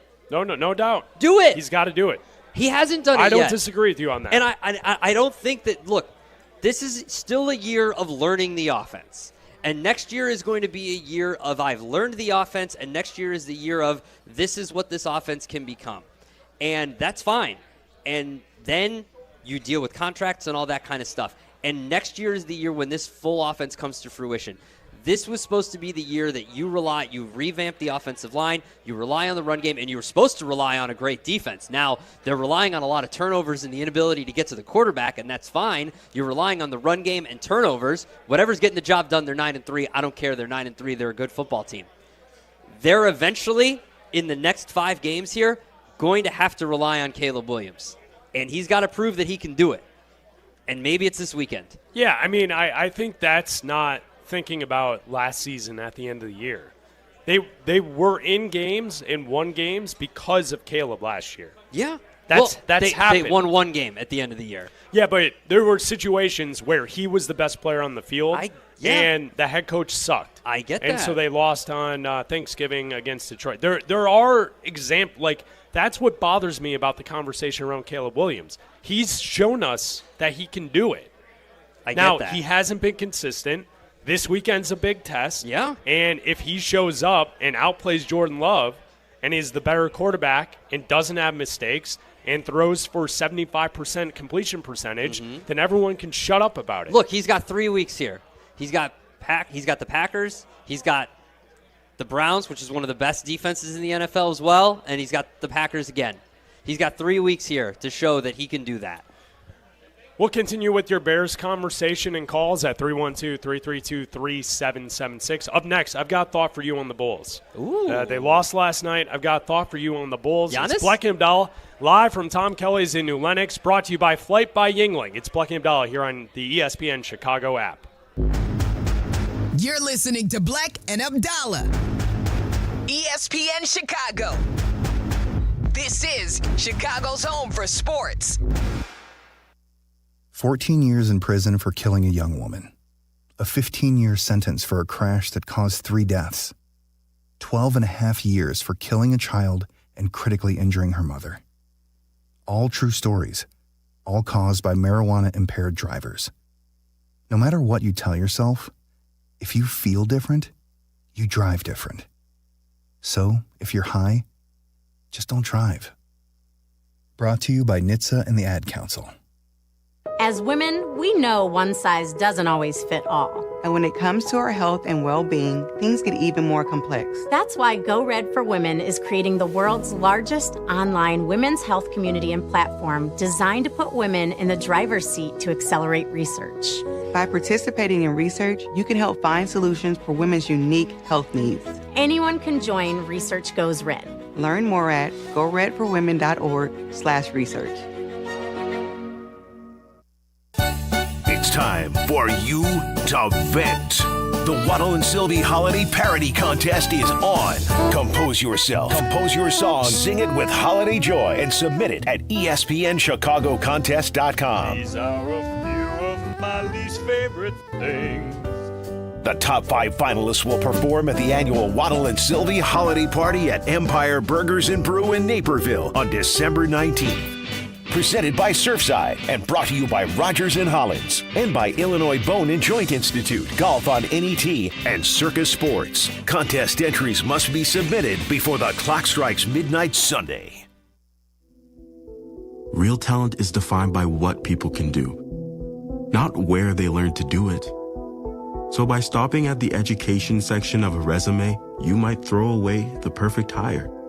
You might miss someone who has valuable skills to offer to help your business thrive right now and in the future. Because the truth is this: Skills First Hiring helps you see talent others miss, like more than 70 million stars, skilled through alternative routes. When you let their story unfold, you gain a competitive advantage, because hiring managers who start with skills are 60% more likely to find a successful hire. See the real person, complete. See what others miss. Hire skills first. Learn why it's a competitive advantage at tearthepaperceiling.org. Brought to you by Opportunity at Work and the Ad Council. Bears Weekly. Host Jeff Joniak and Tom Thayer take you inside with the latest on your team. The latest news and the best interviews. Bears Weekly, tonight at 6:30 on ESPN Chicago and the ESPN Chicago app. Follow Chicago's Home for Sports on Twitter at ESPN 1000. This is Bleck and Abdalla on Chicago's home for sports, ESPN Chicago. That's right, we're live from Tom Kelly's in New Lenox, brought to you by Flight by Yuengling. Having a great time. At 2 o'clock, we join the mothership, AM 1000. That means I have to stop swearing. No, I just want to point out that Oh. right now we're on the app, and we're on YouTube and Twitch. That means I can swear. Well, I'm going to sneak in a little Bulls talk, if that's okay. Oh. I think Zerman's only aware. I thought you meant that I can swear. Yeah, go for it. Let one rip. Hell damn fart. Okay. So what? The reason I bring this up is I wanted to sneak in a Bulls thought. Oh, okay. Because I think at Don't tell Zetterman. At 2 o'clock from 2 to 3, Yeah. when we're on the app, Can't the talk stream, Bulls. and AM 1000, I don't think you'd be happy with the Bulls' thought. No. Here's my thought. Yeah. Last night, the Nets beat the Bulls 113 to 103. Okay. The Bulls are now 9-12 on the season. 11th in the Eastern Conference, and last night they got their ass kicked from the jump. They were down by 19 in the first half. Yeah, that was bad. Non-competitive. Not relevant whatsoever. Can you get your money back for CHSN? Okay, so this is what I was thinking last night. This year, now, I don't think he's listening, but shout out to Adam Amin, a really good friend of ours. Yeah. I love Adam Amin. The best. I started to think last night, I might give this a couple more weeks, but I don't think I'm going to keep my Bulls subscription on CHSN for January. When is your month up? At the start of the month. Okay. I did it right at the start. Okay, so you're already pot committed for December. Yeah, for December I'm in. All right. But if this team continues up, and so as I started to think about this last night, this is the dangerous game teams play when they take their broadcast in-house and make people pay per month and pay a subscription to watch their team. Because I was all in. I love NBA basketball. I watch a ton of NBA basketball. Mm-hmm. Sucks for the Bulls specifically because guess what? With all my other streaming outlets, I can watch NBA basketball almost every single night, plus League Pass, right? It's on Peacock almost every night. There's a Peacock, there's a Prime, there's all kinds of things. ESPN. It's on all the time. There is stuff all over the place, right? And they are playing a dangerous game when they roll out a non-competitive, no-effort piece of garbage team that I paid for to watch last night. Now, in years past, I didn't shell out the dough last year for it, so I didn't really complain about it on the show because, listen, if I'm not paying for it, then I don't feel like it's my place to complain about it. Now that I am a paying customer for this horse blank product, I mean, are like, as I was watching the game, here's the other side part. I don't know if people have realized this. If you're trying to watch the app on a TV, it absolutely sucks. Their stream sucks. It's not a good. And I'm not talking about the people who are on it. No. I'm not talking about the production. No. I'm talking about the stream actually working. No, it's not a good interface. It doesn't work. It's not a good interface. It's always glitchy. It's always pixelated. Mm-hmm. They go to commercial break. The commercials are 3 times the volume of the audio. Mm-hmm. And then when it comes back, it stalls. And I have to log out of the app, log back into the app. It's a piece of garbage. Yeah. And that, to me, is what is so infuriating about it. Yeah. Is that if they were any good, I would deal with it. They are not good. They are pathetically bad and quickly losing any hope of doing anything this season like they got off to that 5-0 start. And I had that thought to myself last night that this is the dangerous game you play. And when you take it in-house and you make it a subscription deal, the fan, I'm committed. We talk about this for a living, so like it would be beneficial for us to pay attention to this team. I don't have it. I'm not paying for it. But most people don't have to do this. Yeah. So they just write off the team, they don't pay attention, and they're not invested. I'm not paying for it. The only team you don't have to pay for to watch are the Bears. I don't have to pay for them to watch them. They're on over the air. Yeah. I go to channel 32 and I watch it or whatever they are. 32. I got Prime. I watch the Prime game. It was right there. You know what I'm going to do on Sunday? I'm going to go to 32. Watch some football. I'm going to watch some football. I'm going to sync it up with the app. I'm going to listen to Joniak and Thayer and McKee. It's going to be great. Yeah, this isn't a – I didn't bring this up to complain about streaming. No, I know options. you don't, because – I'm bringing it up because they're not trying. They're not good. No. And their plan clearly isn't working. AK should have been fired in the offseason. He should be fired this season. They need a new direction from the top. Michael Reinsdorf is not running an organization that's worthy of my $20 a month. Well, and what you've hoped for a long time as a Bulls fan has come to fruition. You've always wanted a disgruntled star to be a guy angry. that's close by. Yeah, a guy that all you got to you just who have claims to like Chicago. You just have to send the U-Haul up for him and just drive him down. You don't even have to send the PJ. Just stop once at the Brat stop on the way down. Yeah, the news from yesterday that Giannis Antetokounmpo is trying to get the Bucks to explore trade options, but he wants to control it. In the offseason, it was reported from ESPN that the only team he wanted to go to were the Knicks. Whether or not other teams are going to be involved. And now he's hurt, wink. The Bulls are not involved. Yeah, he has a calf strain. It happened last night. Wink. And you know how that works.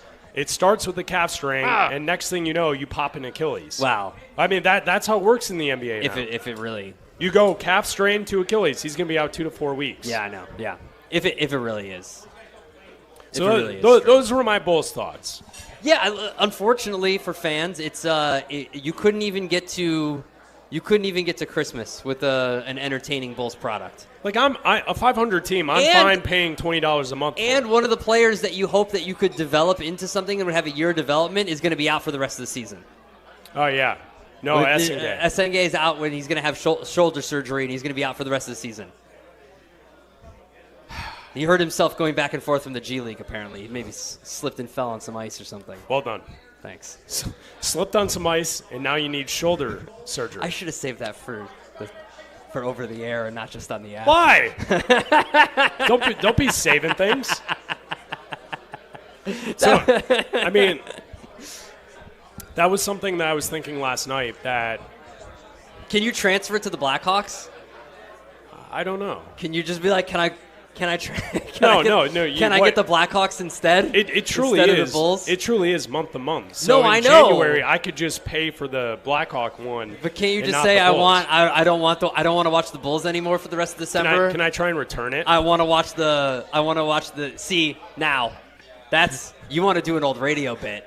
Call CHSN and try and return my subscription. Your subscription for the month of December. For crappy play. Exactly. Yeah. Black, I'll do it with you. I have a confession to make. What's up, man? No. On December 2nd, I got a charge on my account. $20, CHSN. Yeah. I forgot. I went in, subscribed to the Hawks. No, I had been paying for the White Sox through until January 2nd. Oh, yeah. Wait, they charge you in the off season for White Sox baseball? Yes, they do. What content do you get? Nothing. I didn't know I was even paying for it until it caught my eye 2 days ago. They could have gotten me until opening day. That's something. Yeah. What a scam! They got me good. That's something. They charge you for off-season baseball? $20 every second of the month. Yeah. Oh. Yeah. All right. That's shout out to them. That's a scam worth running, man. I mean, it'd be one thing if they offered like a little Connor McKnight podcast or something. I'm sure they do. Those are all free. Yeah, but like, for free. What's Connor doing right now? Can he a little exclusive? Sit down with the manager. Come on, sit down with the first baseman. Come on, Connor. Who's their first baseman? The Chicago White Sox. Yeah. Gun to your wife's head. Gun to your wife's head. Who's their first baseman? Or are you saying goodbye? Can't Colson Montgomery play a little first? No, don't do that. Don't do that. Gun to your wife's head. Are you saying goodbye? I can think this through. Gun to your wife's head. Are you saying goodbye? Vargas. Who's their first baseman? No, he's an outfielder. No, maybe it's Vargas. No, you're saying goodbye. No, she's dead. She's gone. Hold on, I can think of this. No, Baseball's not that far away. You're not getting this. First baseman. It's a trick question.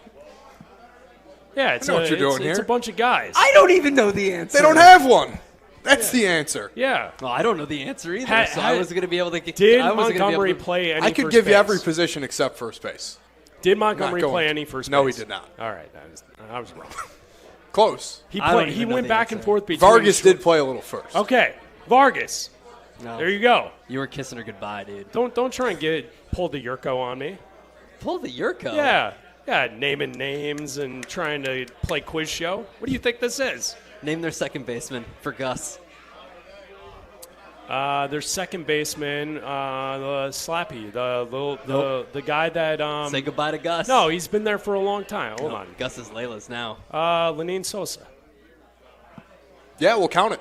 All right. Yeah. See? There Told you go. Yeah. Big year, popped year. A lot of home runs out of him, unexpected. How many? At least 24. Last year? Yeah. I believe he had 22. Close. Okay. If I got that right, I'll be See, shocked. I'm telling you, he was a hitter. They were surprised by his bat last year. 22. Dead Wow. on. Look at See, me. Aiden's Mr. White Sox. Paying for it in the offseason. Yeah, That's how you know the stats. That's ridiculous, dude. You need to call them right now. Right now. Yeah, well, I'm paying until In the January break. 2nd. That's disgusting. The fact that you've been paying for that October, November, and 3 months worth. $60?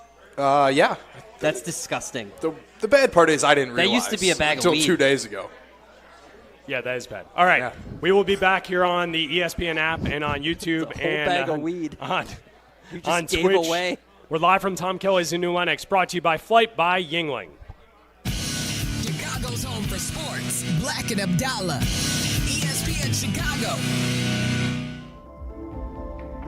What does it mean to give 100%? It means giving everything you've got, every single day.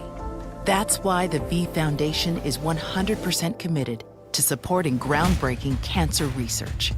We give 100% for life-saving research victories, 100% to making new discoveries that lead to innovative treatments, 100% to groundbreaking cancer research that could one day save someone you love. We know cancer research is working. Over the last 30 years, an estimated 4.5 million lives have been saved thanks to game-changing research breakthroughs. But there is more work to do. That's why the V Foundation continues to fund the best of the best in cancer research.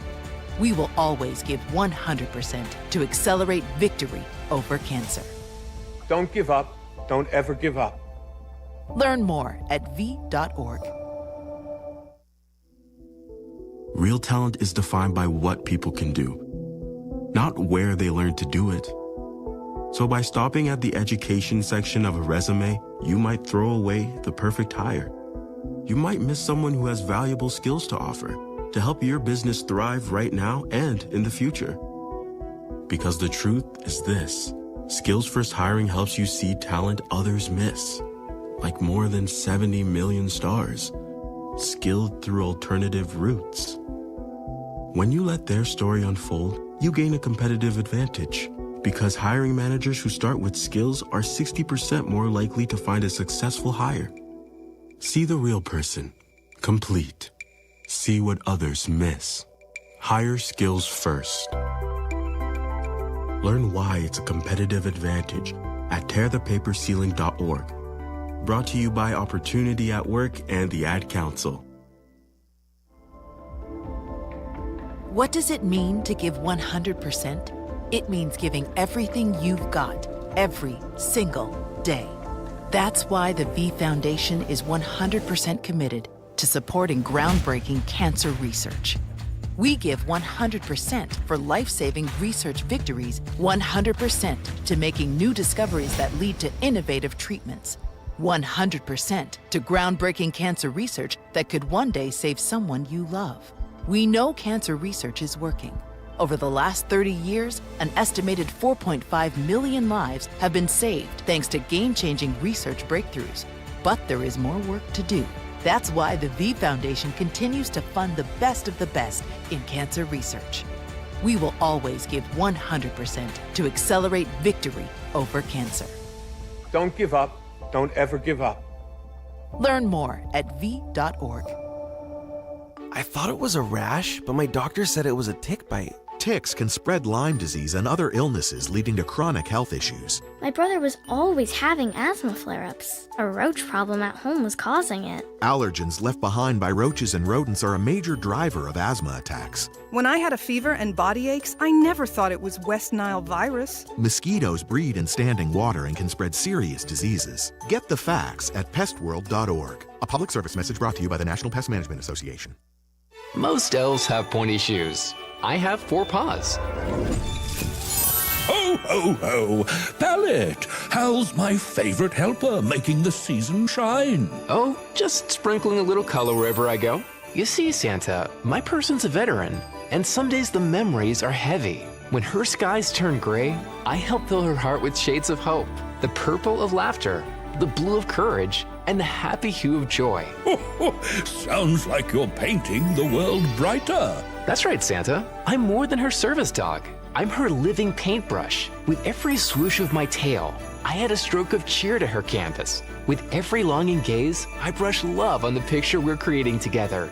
A masterpiece, wrapped in warmth and tied with a bow. Now that's a gift you can't put under a tree. This season, help paint the picture. Learn more at dogsinc.org.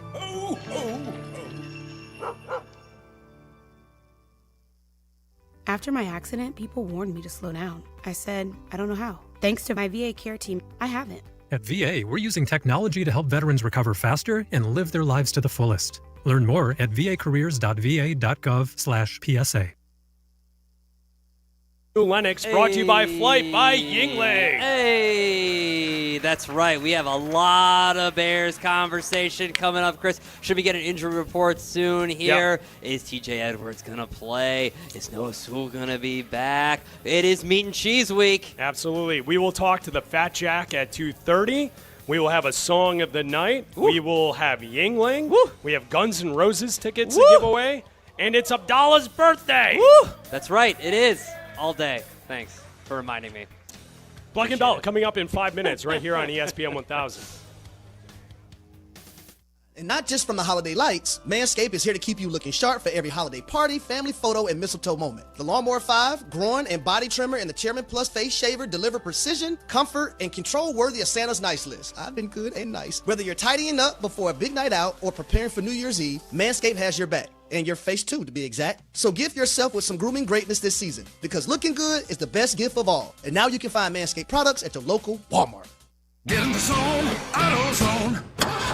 Charlie's battery is struggling to start.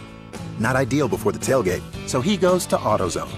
Welcome to AutoZone, where friendly AutoZoner tests his battery for free. Looks like he needs a new one, so he gets a Duralast battery. have fun and stay warm. And he makes it to the tailgate early enough to get his favorite spot. Free battery testing and charging. No hassles, just help. Get in the zone, AutoZone. Restrictions apply.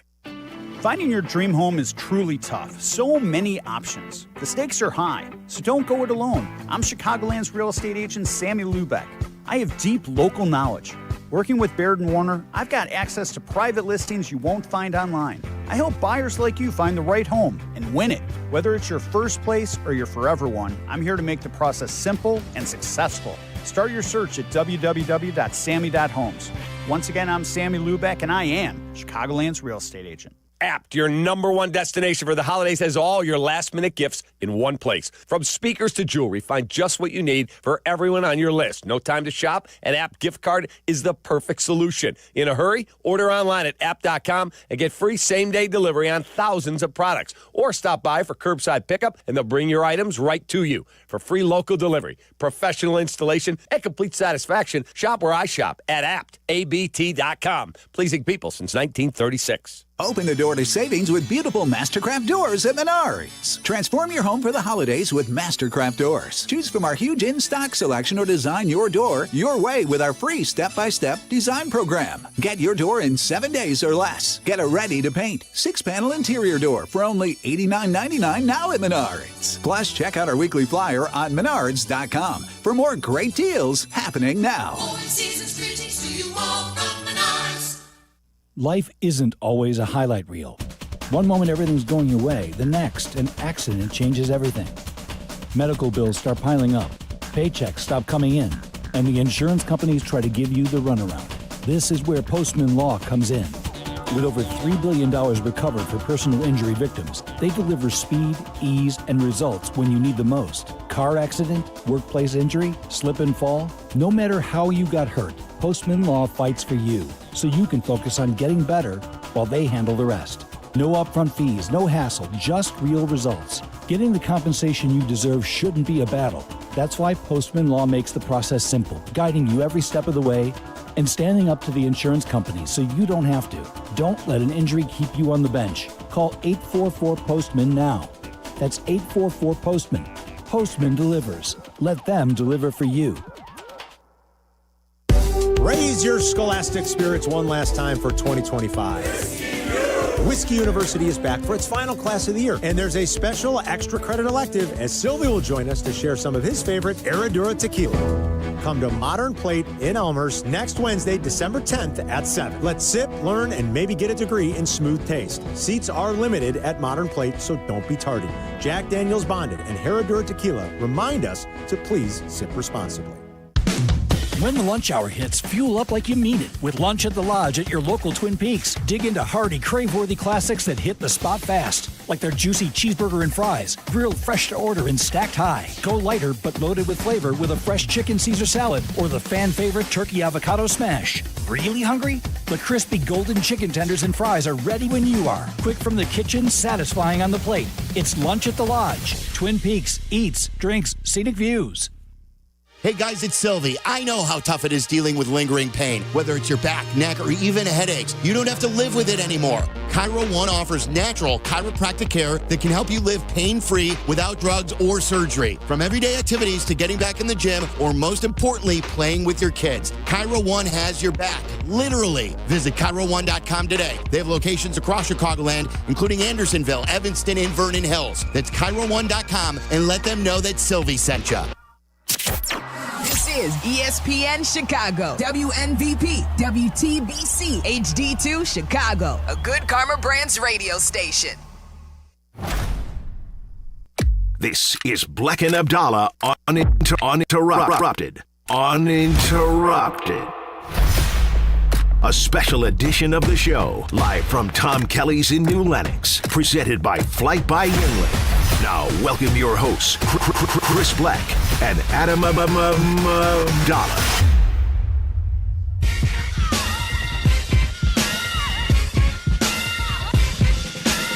Welcome in live from Tom Kelly's in New Lenox. It's Bleck and Abdalla uninterrupted here, 2 to 3 on ESPN 1000 and the ESPN Chicago app.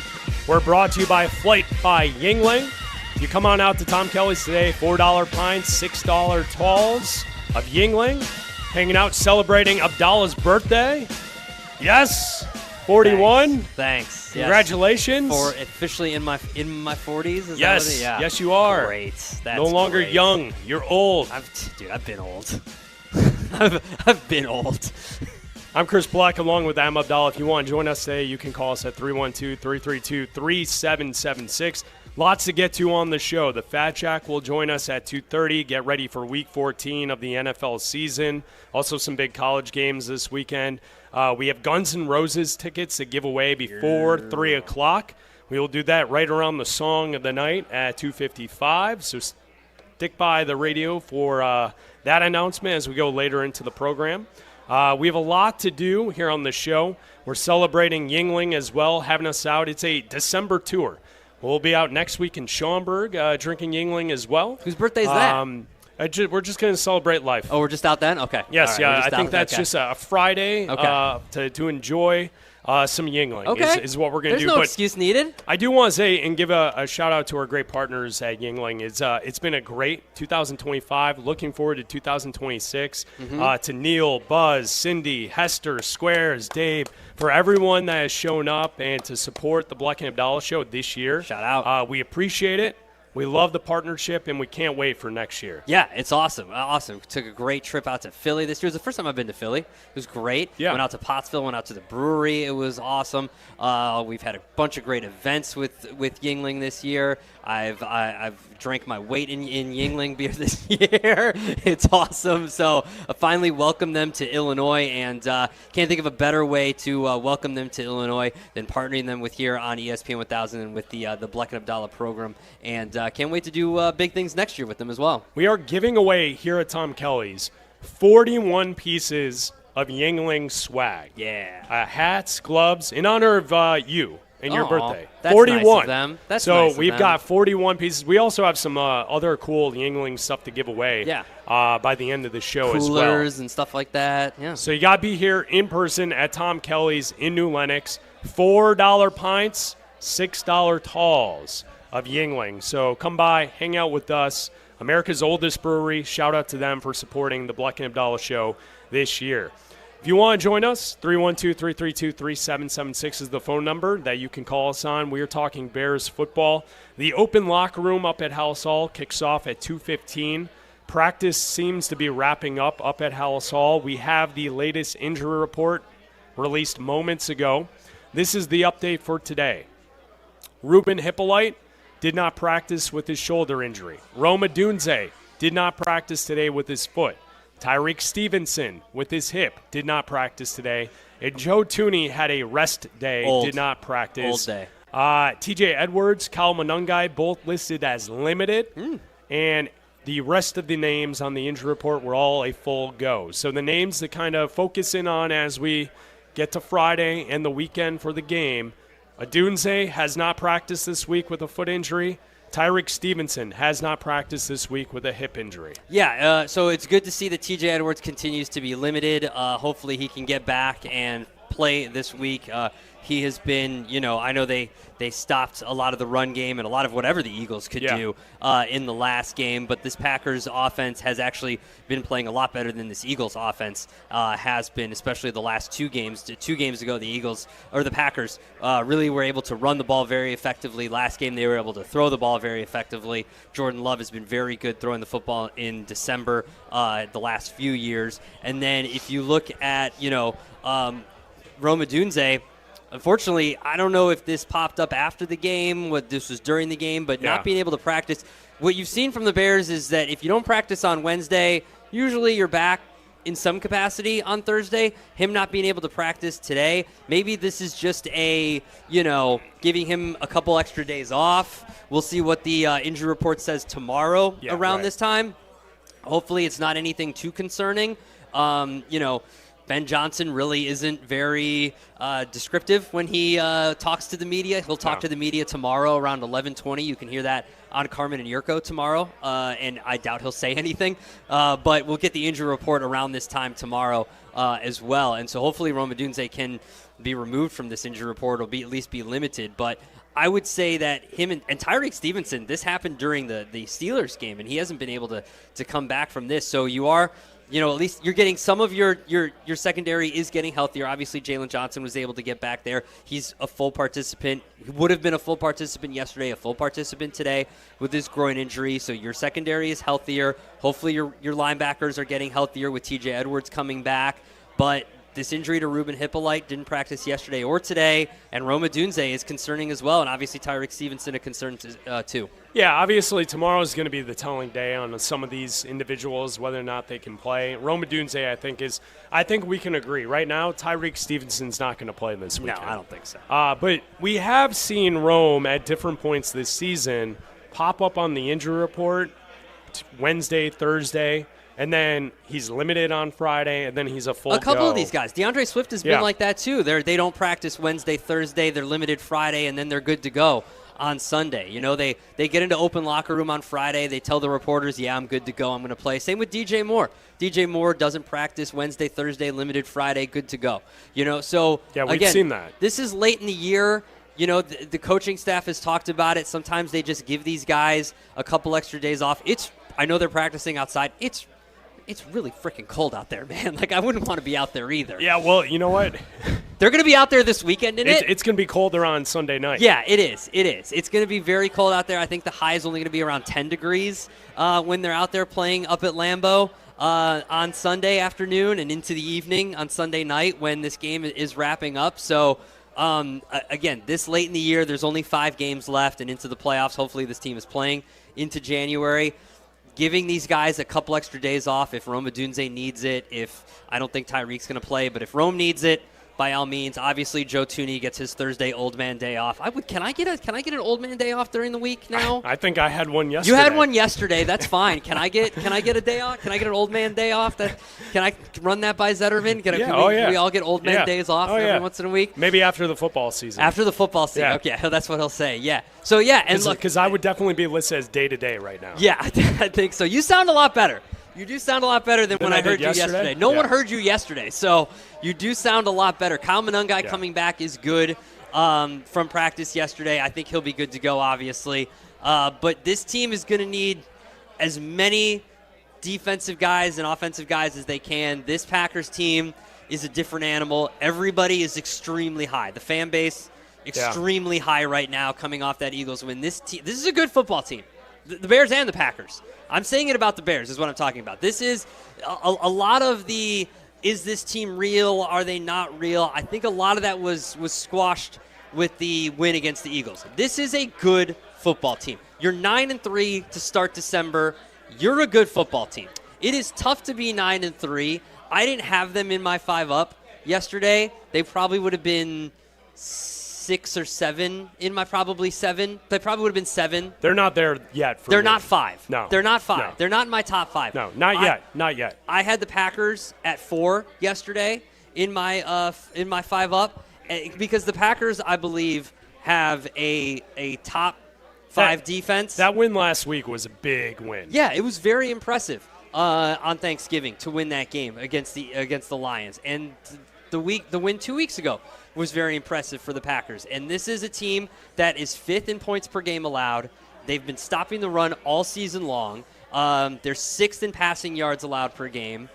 Their offense, they're 3rd in offensive EPA per play. They're 4th in success rate. They're a complete football team right now, and it's something we haven't really seen from the Bears. And the Bears, if you look at their DVOA, they're towards the bottom right now. They're in the bottom third of the NFL in DVOA, where the Packers right now are 5th in total DVOA. The Bears are 19th in DVOA. So I would say right now the Packers are a better football team.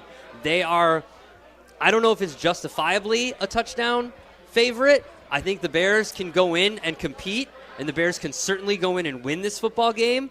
Just like the Bears could have gone in and they justifiably could have gone in and won the Eagles game. Yeah. I think they have just as good a chance of going in and proving people wrong and going in and winning this Packers game. But I can very much understand why the Packers are favored by 6.5 and why people think the Packers are a better football team right now. The opinion I had on Monday after the weekend watching all the football was that this Bears team, if the offensive line plays the way they played against the Eagles, they can beat anyone in the NFL. Now, that is not saying that I'm over the top thinking the Bears are going to go to the Super Bowl or they're going to win out till the end of the regular season. It's just, if your offensive line can play like that, you are going to be competitive in every single matchup, even against good teams. And I think that's where we start this battle, Bears-Packers. It's all going to start in the trenches. If the Bears' offensive line can attack and move bodies like they did in Philly, they're going to be in this game, and they're going to have a chance to win it. And then we can add on the different storylines and topics with the quarterback, and we can figure out whether or not if Caleb can show up in a situation and play good football in this game. Like Caleb was someone last year, I kind of felt Week 17 last year, we had a dead team walking, right? Like, head coach was fired in the season. It was obvious that Thomas Brown wasn't going to be the guy to stick around.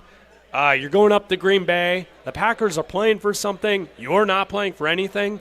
And Caleb was the one rallying the troops, pointing out that this is a big game for the Chicago Bears because Bears-Packers means something. Yeah. I was surprised. I was taken aback at last year that Caleb cared about this game Because, I think a lot of the conversation heading in is like he's a diva. Yeah. He's, California cool, even though he's from the D.C. area. Like, there's all this stuff, and then he goes through a first season as a rookie, gets his ass kicked, and he keeps showing up, is consistently there. And to make it to Week 17 and to play a game where in the fourth quarter he was the difference maker, and then afterwards he's the one running through the halls of Lambeau Field, running to the locker room, amped up, looking ahead at next year, that to me was a bit surprising. It would have been easy for the team last year in Green Bay to just pack it in and not try. Not really care. Like, it doesn't matter. Your season's over. There's going to be a new head coach here next year. We'll try again next season.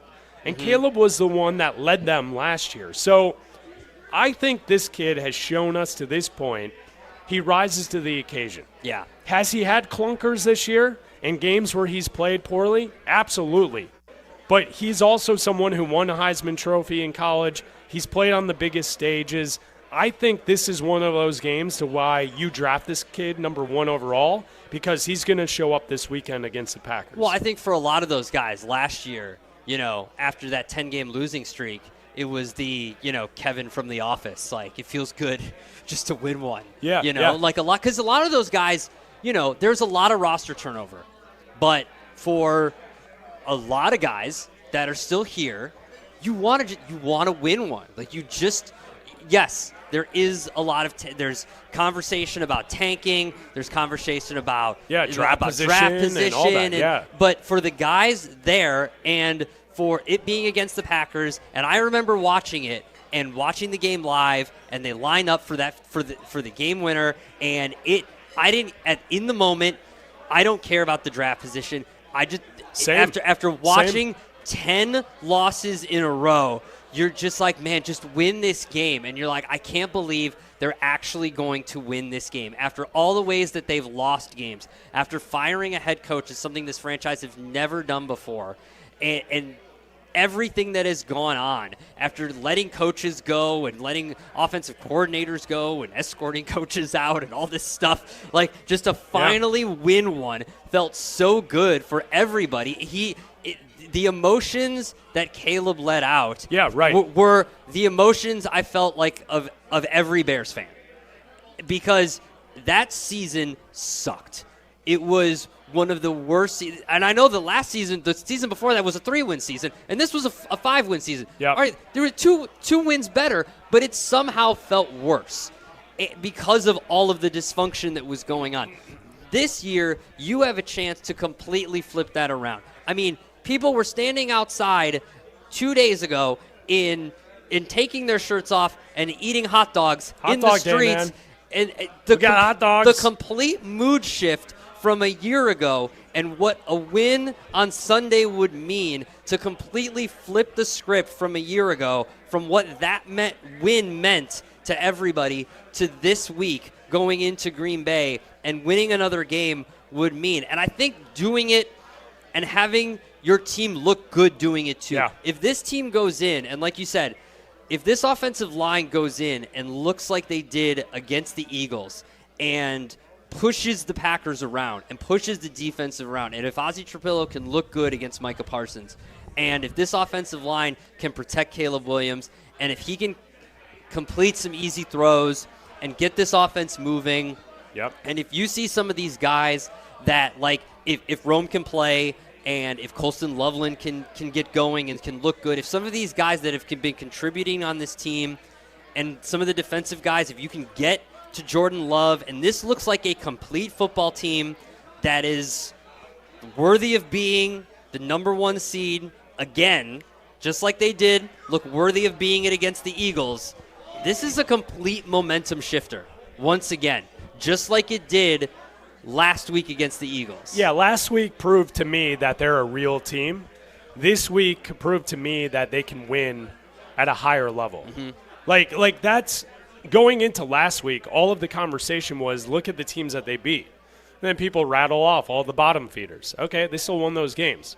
We were listening to ESPN Milwaukee yesterday, and Ben Bruss is up there just rolling off all the terrible teams the Bears have beaten. Okay. Yeah, we saw the schedule. the Packers also lost at home to the Panthers. Yeah. What do you say about that? I can do it too, man. Look, you want me to do it too, Brust? Yeah, you beat the Vikings, the Giants. You lost to the Eagles. The Bears beat them. You lost to the Panthers. The Bears beat them. What up? You beat the Steelers. What do you think of that? You beat the Cardinals. Oh, congrats. You beat the Bengals. So did the Bears. You tied with the Cowboys. Yeah. The Bears beat the pants off the Cowboys. Oh, what do you think? How What do you about know? that? What do you know? You lost to the Browns.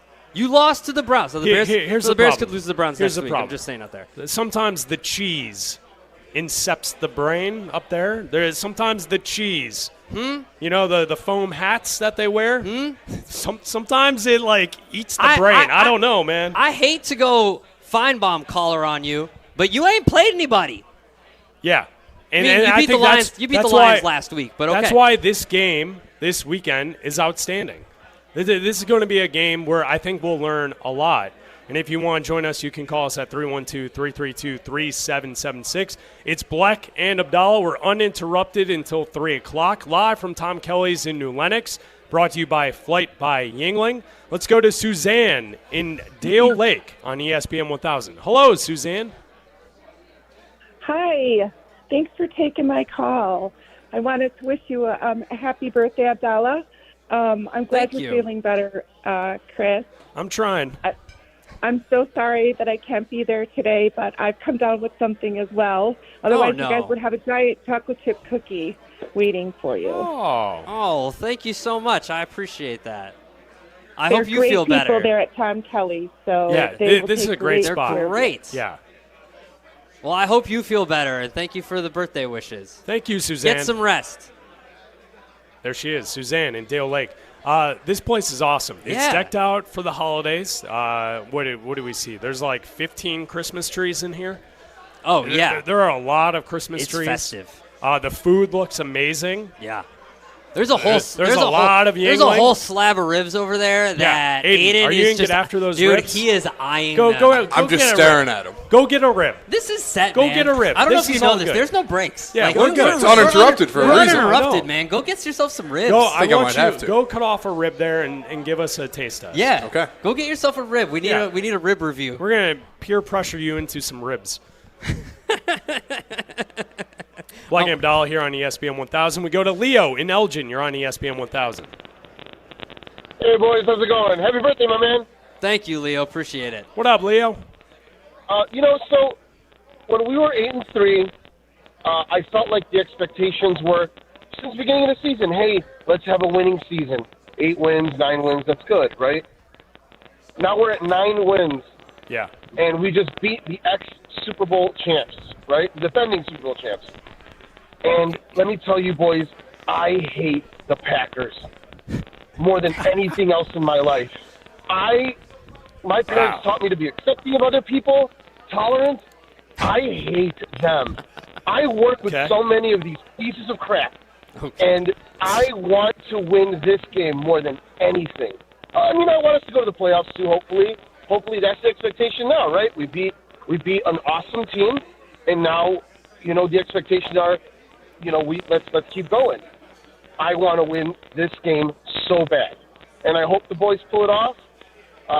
I'm cautiously optimistic as well, but I would love to go in on Monday and just tear these people apart. Because, that's all you hear. Verbally. Nails is going to win you the game. Yes. Caleb, all he does is paint his nails. I can't wait.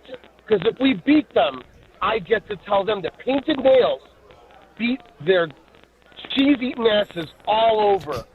And it's going to be, I would love to do that. I would love it.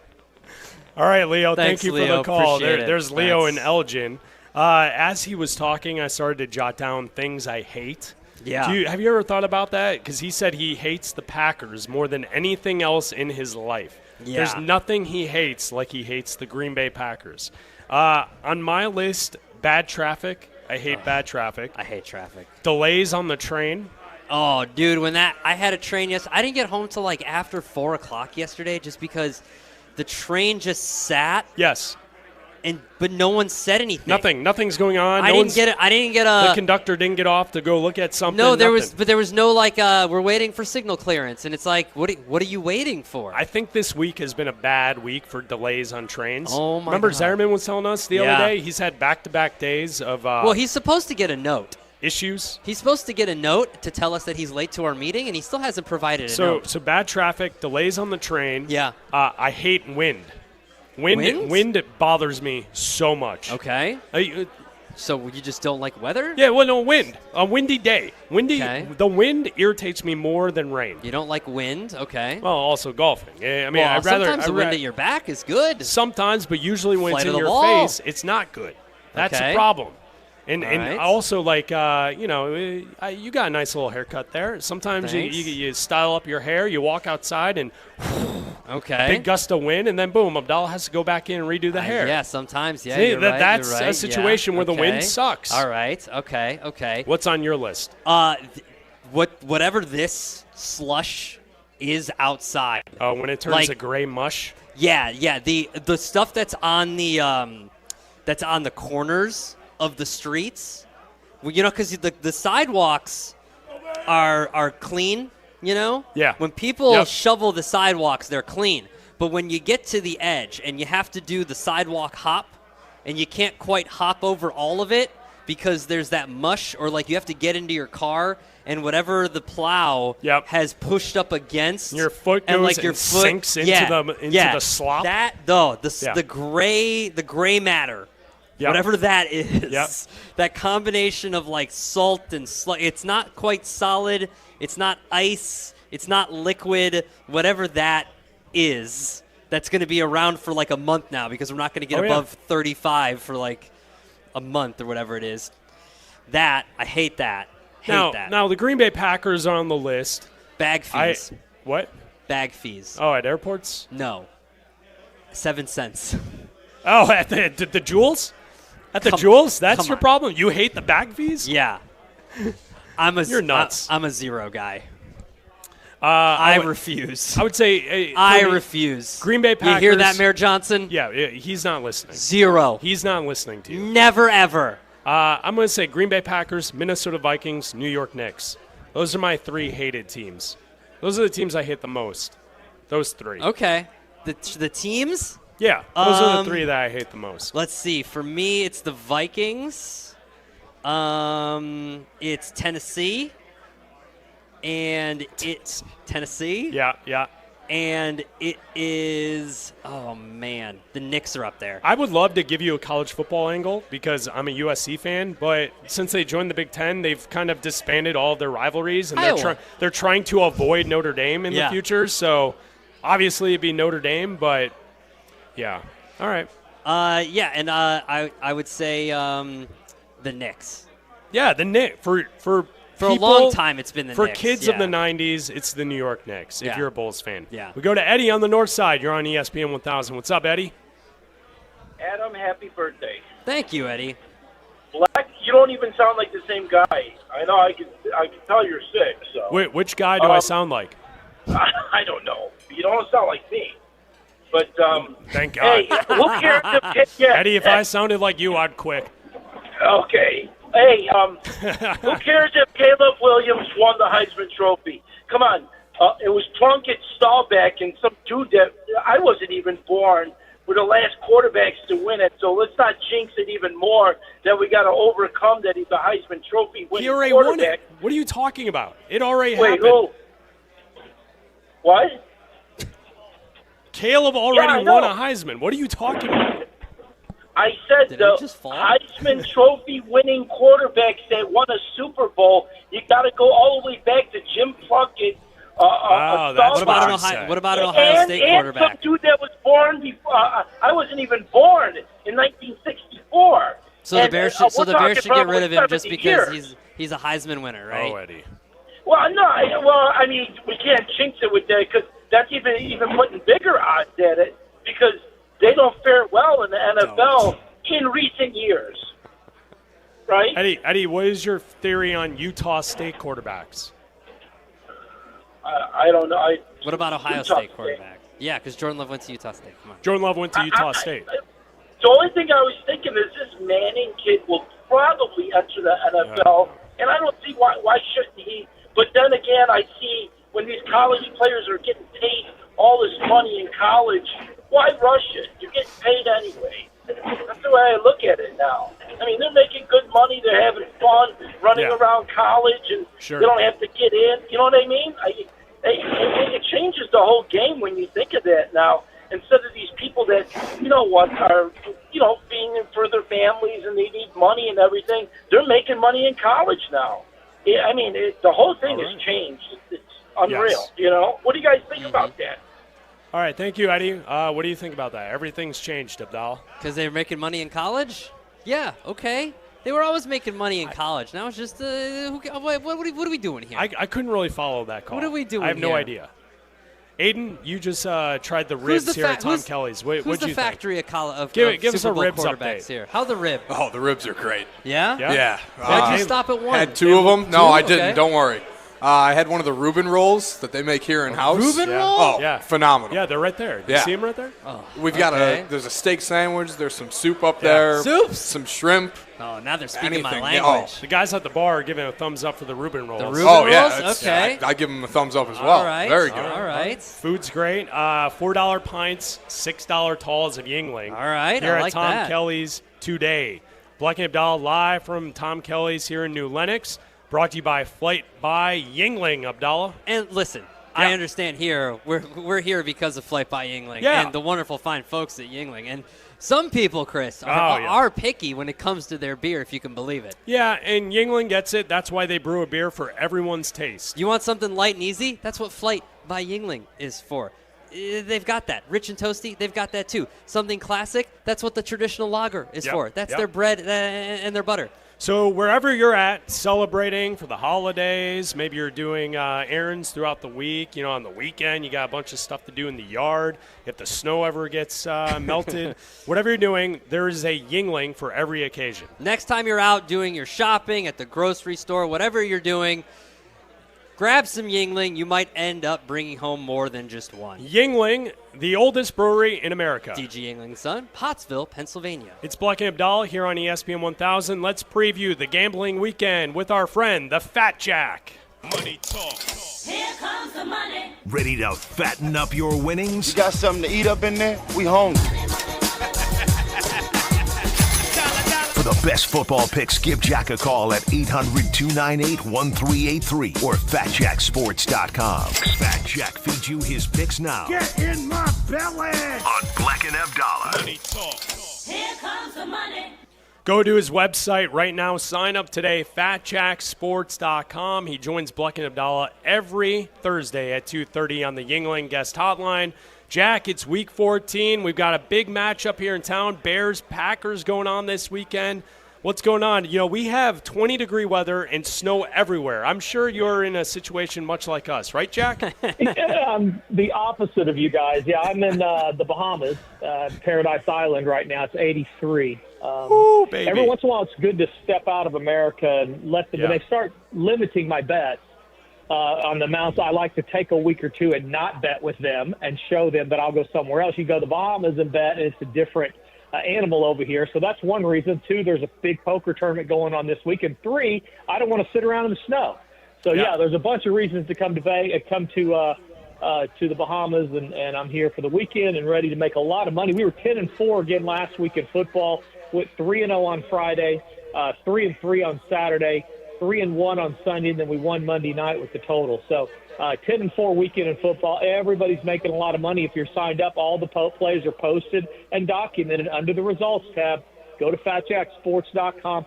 I have a special running this weekend, but it's just a Saturday-Sunday special. So $49 for those of you that don't want to invest in winning anything. $49, which is basically what you're going to spend on a piece of pizza there.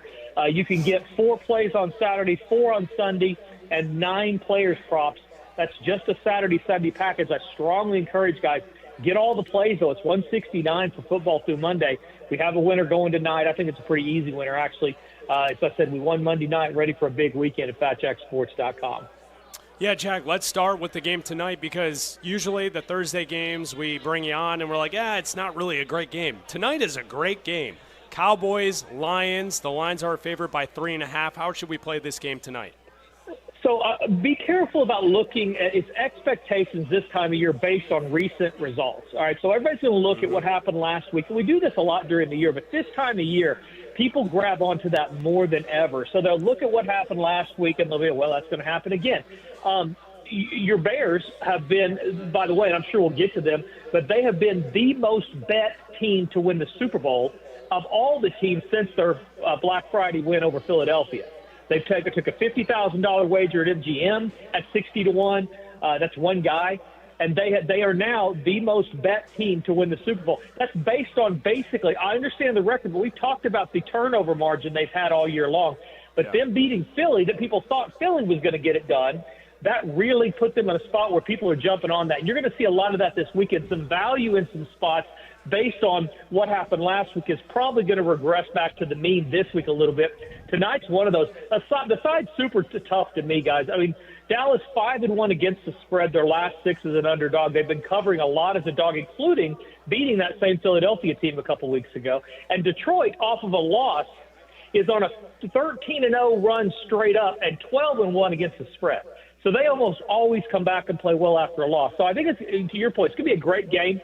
Where the money can be made, I think, is in the total. The money is being hammered on the over, which is what you would expect, right? I mean, you've got both these defenses, at least early in the year, not playing well. Detroit's coach has lost his mind. He goes for it on their own 25 on 4th down. He doesn't seem to care about anything except going for it on 4th down. All of that leads the public to believe there's going to be a ton of points. Both of these offenses, I think, will do a pretty good job of keeping the other offense on the sidelines with ball control, with time of possession, short passing games. I like under the total here. The value is definitely on the under. 86% of every dollar bet so far is on the over, and even more than that in tickets. So it's a lot of money on the over. The value's on the under. Look for this thing to finish 27-21, somewhere in there, with a few of those stops inside the 30 by one of these two teams. So side I think is really difficult. If you maybe play a side, it's Detroit minus the points. I just think they're more balanced top to bottom. But I do think it's tough, and people have gone broke, especially in the last couple of months, betting against Dallas as an underdog. So better play on the under.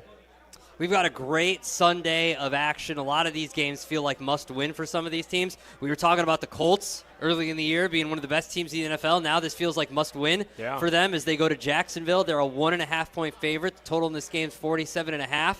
Can they go on the road to Jacksonville and win this game and keep their season alive? So it's super hard for me to bet on Trevor Lawrence ever. I mean, it'd be like waiting on him for a ride down to the restaurant. You know, like he's going to come pick you up. I'm not sure Trevor Lawrence is showing up on – I know he's not on time, and he may not show up at all. He may end up at the last minute and say, brother, take an Uber, I'll meet you there. That's the type of dude betting on him is, all right? He got tied up, stuck in traffic behind 5 lights. It's hard to trust him. But Indy, what we're seeing is that teams are doing a better job stopping the run against them. And I bet against them last week. I thought that was a good spot. And I also think that Jacksonville is heading the right direction. You talk about trajectory. This is a team moving upward. They are playing better. They're protecting the ball better. It's not that same team that spent most of October overseas in London and elsewhere. They're playing more sound football. They're 6-1 to the under their last 7 at home. The defense has really come around. And I think Indy, we're going to find, especially with some of the attrition they've got on offense, they need to be able to run the ball to score a bunch of points. I don't think that's going to happen here. I lean toward Jacksonville plus 1.5 or so. Jack, you know how we do it here in Chicago all week. It's been Bears-Packers conversation, and I'm sure you saw the videos on SportsCenter of the hot dog stand here in town, the Wiener Circle, handing out free hot dogs because Ben Johnson took his shirt off after the Eagles win. In this game, it seems like the Packers are a favorite by a lot of points at home. Is that the correct play, or do the Bears have a chance at a back-to-back week of a big-time upset as underdogs? I don't know that I've ever left the Wiener Circle with my shirt on. No. Every time it comes off. I mean, theirs are off, mine are off, everybody's shirts are off. I don't know that I've ever left there with my shirt on. So, I mean, him taking it off after the game, I mean, call me when he shows up and getting insulted by those chicks. And then takes his shirt off right outside the hot dog stand. I mean, that's where I've been living my life in Chicago. So, they can give away free hot dogs if they want. I get the euphoria as far as the Bears go And this is a dangerous Green Bay team, but also a team that is gettable, right? They lost a bunch of games they're not supposed to lose. Very inconsistent. I've talked about their offense being neutered. I think it is. I think they become very predictable, and I also think that helps Chicago's defense that's all of a sudden playing a little bit better. Chicago in this series has been woeful. All right, they're 2-10 against the spread the last 12, so they normally don't cover. I think there's better spot. I will not release this game because I want Chicago. There's something about Green Bay, and I'm not just saying this to you. I go on to Milwaukee and I say the same thing.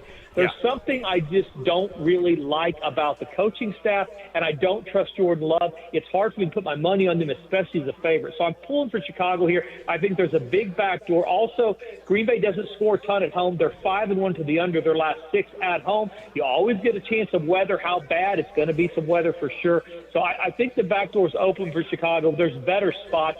I think that Las Vegas is absolutely lost. Denver, I don't think Denver's going to the Super Bowl. A lot of people think they're going to the Super Bowl. Them and New England, I think, are both going to be home by February. I mean, they're going to make the playoffs, obviously, and I think they're going to be two of those teams we're going to look back and say, yeah, they're a year away. But I do think that there's a few of these teams in the NFL that are absolutely lost, and I put Vegas in that category. It doesn't matter that they're at home. It is a big number, but we get one of those every week that's like 28-7. I think that's this game. Denver's defense is absolutely for real. Their offense is getting better. Las Vegas 3-8 against the spread their last 11. They're not scoring points. And I think this is a great spot for Denver that won't have to take a lot of chances with Bo Nix and company. They can basically just run it, play good defense, probably get a couple of turnovers. It's a comfortable play, which I always hate. You always hate walking up with the general public, but I think this is one of those that, you know, there's a reason why it's over a touchdown. People think Las Vegas can hang. I don't think they hang unless Denver gives them the ball 3 times when they take it away. So give me the Broncos minus the points on the road. Another game that feels like a must-win is the Steelers at the Ravens. You saw Aaron Rodgers calling out his receivers. He looks like one of the wet bandits after last week's games, like he's just run through Macaulay Culkin's house. What do you think of this game with the Steelers as a 5.5-point road dog here with the Ravens? God, Aaron Rodgers is like fish, dude. I mean, it's great the night you have it, and then it sits around the fridge and starts stinking a little bit, and then a little longer it starts stinking a little more, and then somebody's got to say, hey, somebody throw the fish out of the refrigerator because it's stinking up the peaches. That's kind of what Aaron Rodgers is. I mean, are we not kind of pulling for an injury? I mean, I hate to be that guy, and I have Pittsburgh to make the playoffs at least. But I'm not sure that he's the best option on the quarterback room. I get what happened in the second half there with Mason Rudolph going after they get the scoop and score, he immediately turns the ball over. But I think overall, if you get Rudolph in for the game, it's not horrible. So I'm about sick of Aaron Rodgers for sure. Lamar Jackson didn't practice again today. And so he's got that ankle going on. I think that he's such a big part of what they do offensively. Under's the better play in the game. I think it's close because it's under. I don't think Lamar Jackson is healthy. I think he'll come out and play, but they'll protect him. Baltimore 3-7 against the spread their last 10. They're not covering numbers, and I do think the back door is kind of open on a low-scoring 13-16 type game. We talked about Tomlin as an underdog as well. There's a lot of times value in that role. I think this is one of those that we overreact to what we saw last week. I'm not saying Pittsburgh's going to win. I just think because of their defense and because of Jackson's injury, they're more competitive than the line would indicate. Let's play Pittsburgh plus the points. A couple of weeks ago, this matchup didn't look too enticing, but now that Cincinnati on Thanksgiving beat the Ravens with Joe Burrow back in the mix, Bengals at the Bills. The Bills are 5.5-point favorite. How should we play this matchup? It's a pretty good game. I'll tell you what, you guys are – you tell them we're the middle of the NFL season because we got championship weekend going on, and you guys are like, no, forget Alabama, Georgia, forget all – I want to know about Cincinnati. We'll get to it, but come on. You know we're watching all these NFL games. I mean, you dialed in there. You got the Bears winning. They were playing for keeps now. Yeah, I mean, it's not fun. We'd be talking about college football if the Bears were 2-11 or whatever, but no, we're playing for keeps now. They're in the playoff hunt. So I get it. I mean, let's talk about some teams that might matter within them, and Burrows is a big part of that. Buffalo 4-1 to the under their last 5. Joe Burrow is back. He's such a big difference of how they play. Cincinnati 5-1 against the spread, their last 6 in the series. This is more of an anti-Buffalo play for me than it is what Cincinnati does well because Burrow's not going to play defense. And I do worry about that because their defense is still not any good. They'll be off the field a little more because they have a quarterback that can sustain drives, And we'll see that over the next 2 or 3 weeks, I think, help with the total staying a little bit lower. Cincinnati understanding the urgency of keeping their offense on the field. I think this thing goes right down the wire, and I better play on the under.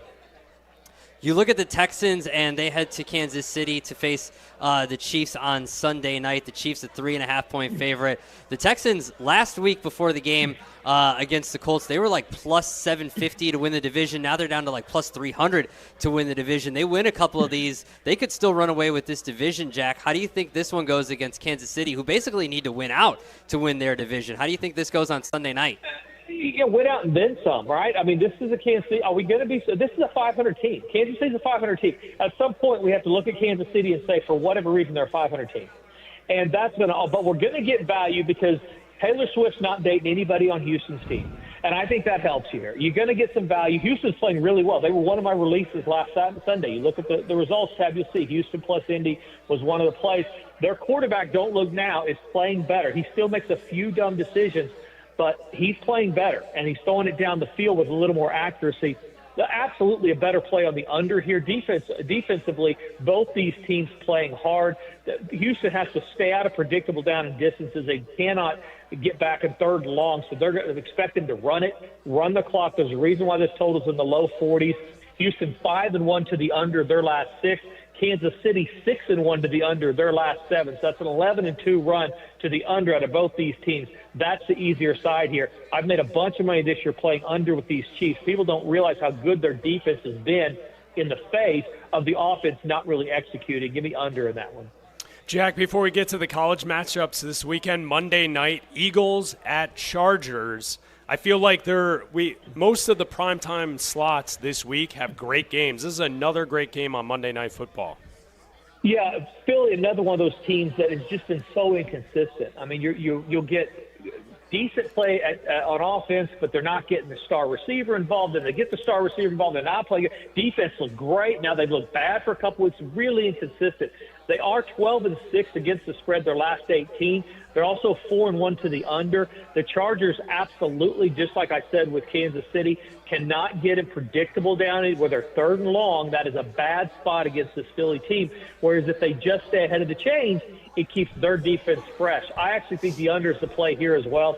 The side, a lean toward Philly here. There's a reason why they are defensively, if they show up against a stylistic, advantageous matchup, which I think they're getting here, not a team that is not the team we saw in September. They're not throwing it down the field as much. They're running it. They're short passing game.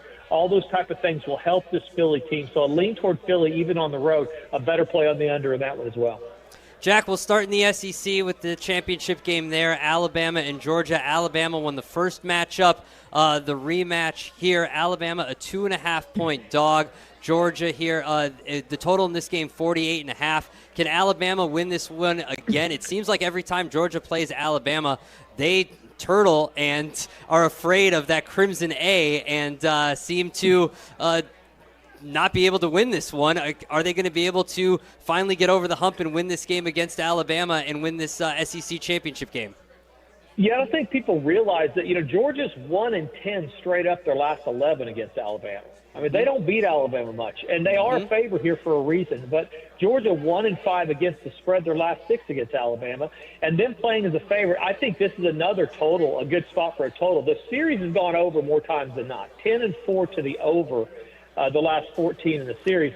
But both these teams trending under again this year, more of that SEC. Normally I come on here and say the first team to have some imagination offensively is probably going to win. I don't know that either of them feel comfortable enough with their offense right now to be real imaginative. I think it's going to be that SEC grinded out type game. I like under the total there. Georgia under 4 of their last 5 games. Alabama under 8 of their last 9 games. So, and again, 2 trends leads me to the under, along with 2 teams that I think will play tight for the reasons we just talked about. Georgia's not used to beating Alabama. Alabama needs a win. I mean, people are talking about they may not make the playoff if they lose this game. I'm not sure how that's a thing. I mean, if you make the SEC championship game, even if you lose, I think you should get in. And some of the projected lines after this, if they happen, like they could go to Oklahoma, Alabama's a 1.5-point favorite at Oklahoma. So they're still more than capable of not only winning this game, but doing some damage in the playoffs. I lean toward Alabama here, plus the points, much better play on the under. Jack, anything else in college? We have BYU, Texas Tech, Indiana, Ohio State, Duke, Virginia. Anything else you like for the Saturday action? Lay the big number and play Tech. I gave you guys them at literally 60-1 2 weeks in or 3 weeks in. I've got a big ticket on that. I didn't bet a lot, but at 60-1, you don't have to. I've got 1,000 to win 65,000, I think, on them alone that I bet in like week 2. They were 80-1 the week before. I should have bet them right before that. But I've laid the big number there. The other one, I do think Indiana is absolutely a live dog here. Another, and it sounds stupid to say letdown spot, but after the big win at Michigan, Ohio State, I think that this is a really good Indiana team. They're undefeated for a reason. They've been tested on defense. They're 6th in total yards allowed, including against games against Oregon, against Illinois. Indiana also 16-8 against the spread. I think there's a good chance that Ohio State should be on upset alert there. Better news, guys, is go to FatJackSports.com and get signed up. Get all the plays. That we're 10-4 last week in football. If you can't make money at 10-4, you're doing something wrong. Go get signed up at FatJackSports.com. Look at the results tab. If you just want Saturday, Sunday's games, that's fine. Also, it's $49 for Saturday, 4-play Saturday, 4-play Sunday, and 9 players props for $49. That's a special we're doing just this weekend. Or get all the plays through the Super Bowl. It's less than about $70 a week when you do football. It's less than $120 a week when you do football and basketball. The longer you sign up, the better the deal. FatJackSports.com. Everybody gets exactly the same plays. They're emailed to you. They're on a personal portal along with a recommended betting guide to tell you what to do with them. Get signed up today and win this weekend. Thank you, Jack. We'll talk to you next Thursday at 2:30. All right, guys. Have a great weekend. Good luck. See you soon. There he is, the Fat Jack. Make sure you go to his website. Sign up today, FatJackSports.com. I think it's going to be a great Friday night, Saturday of college football. You've got basically – that's why I'm asking about the SEC championship game. I think it's a playoff game for Alabama. I think Georgia can be in regardless. I think – if at my philosophy, and I'm saying this as an Alabama fan, I said this yesterday with Tyler Aki. I know you want it to Tyler? Give him Tyler. Yeah. Yes, with Tyler. I go by Tyler. I just call him Tyler. That you shouldn't have a 3-loss team in the playoff. Alabama should not have lost to Florida State week 1. That is a horrible-looking loss. You lost. Yeah, exactly. You lost. You don't deserve to be in. If you wanted to be in, you shouldn't have lost to Florida State. So don't lose on Saturday to Georgia if you want to be in the playoff. Go into the SEC championship game, beat Georgia like you did earlier in the season, and guess what? You'll be in the playoff. Simple as that. We are a couple moments away from the song of the night, and now it's time to give away Guns N' Roses tickets. That's right. Caller 10 at 312-332-3776. You'll win a pair of tickets to see Guns N' Roses, the World Tour 2026, Wednesday, July 29th. It'll be at Credit Union 1 Amphitheater in Tinley Park. Tickets available Friday, December the 5th at 10 a.m. Go to livenation.com. That's right, a pair of tickets. Caller 10 at 312-332-3776. You get to go and see Guns N' Roses this summer, this July. livenation.com. It'll probably be a lot warmer. Yeah, it will be a lot warmer. I want to say thank you to Justin Pottinger and Aiden O'Connor for producing today's show. Eric Ostrowski helping back in the studio as well. Shout out to everyone here at Tom Kelly's. Shout out. Coming out to hang out with us today. Shout out to Yuengling. Make sure you're drinking your flights by Yuengling. Yuengling, can't say enough great things about them. They've been fantastic all year long supporting the Bleck Abdalla show. We appreciate everything. We appreciate Neil, Buzz, Cindy, Hester. Have you seen Hester yet? Has he walked in? Yeah, I can see him from here, but he won't come say hi to us for some reason. Too good. I don't know why. Shout out to Dave. Shout out to Squares. Yeah. Shout out to everyone at Yuengling. We've really appreciated the support all year long, and we can't wait for 2026 to continue the partnership. Yeah, absolutely. It was a great year with Yuengling. It's finally welcoming them to the state of Illinois. I know a lot of people have been waiting for Yuengling to come west over here to Illinois, and can't wait to continue the partnership next year. It's going to be great.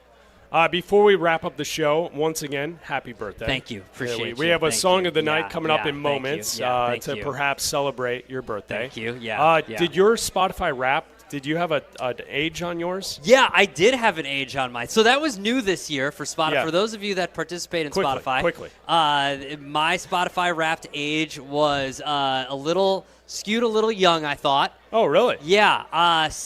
The ripe old age of 79. Well, hey, if you're listening to the Dead that much, your number's going to go high. I listened to a lot of Grateful Dead, so my average age was 79. Now, which is weird because my number one song was Let It Go.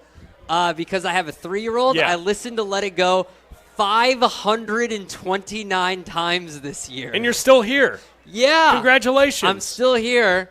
We didn't let it go enough, apparently. 529 times. Wow. That sounds How old were you? My Spotify Wrapped said 20. What? That's more embarrassing.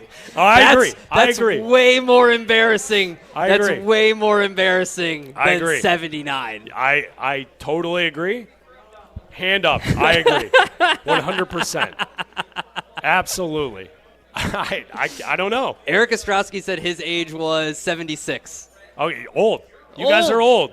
20. 20? What's wrong with What are you me? listening to? A lot of the 1975. Dua Lipa? No, I don't know. Oh, okay. No Dua Lipa. The 1975? That's got to be it. Then your age should be 50. You would think. Those are jokes that we make. It's now time for the song of the night.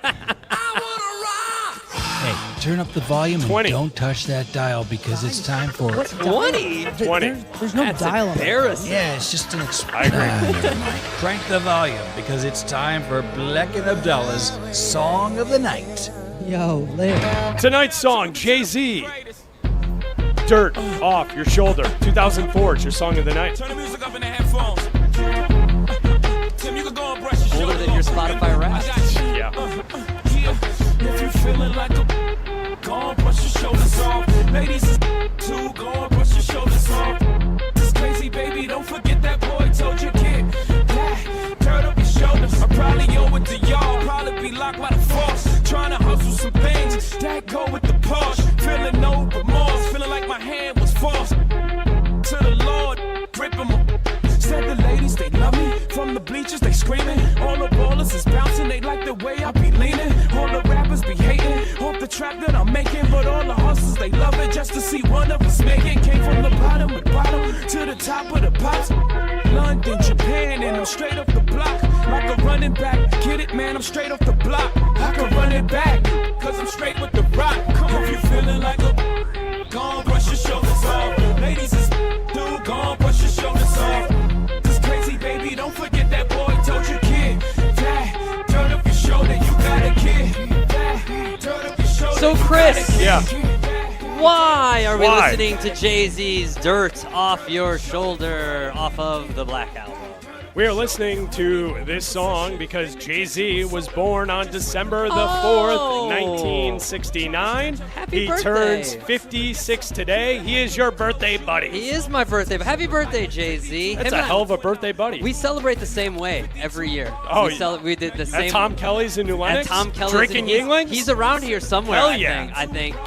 Yeah, I know my birthday. Without looking it up, I know Jeff Bridges, Jay-Z, and Tyra Banks are the three that I know. You told the crowd here at Tom Kelly's earlier. I did. And no one cared. No one cared. Like, No one cared. Why do you know your birthday I don't buddies? know why I know this. I just know that. That's just weird. Something weird that I know. I have no idea. I who know shares it's a birthday Jay-Z with me. because he said it in a song. Like he said it. Yeah, I can see that it's 20. Stop showing me. It's embarrassing. No, I agree. It's embarrassing. No, Jay-Z has said it. He said it on this album that he's born December 4th. So that's when I found this out. And I was like, yeah, thanks, Jay-Z. You and me celebrate a birthday together. We're birthday buddies. Me and Jay-Z. Congratulations. Thanks. Me and Jay-Z. I wish he would. I wish he would text me. Yeah, I don't think he has your number. I wish I had his number. He's one of those sidekicks. We could have a party together. Absolutely. Me, him, and Beyonce. We could party. Why can't we party together? And my wife could come too. At the party. Easy there, pal. All right. Jay-Z, her off your shoulder. What? Why can't she be at the In party honor too? of Abdalla's 41st birthday. It's your song of the night. Let's see. Who else is? Let's see. Jelly Roll?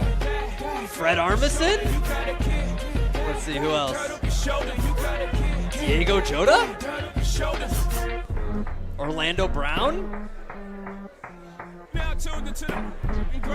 Jeff Bridges?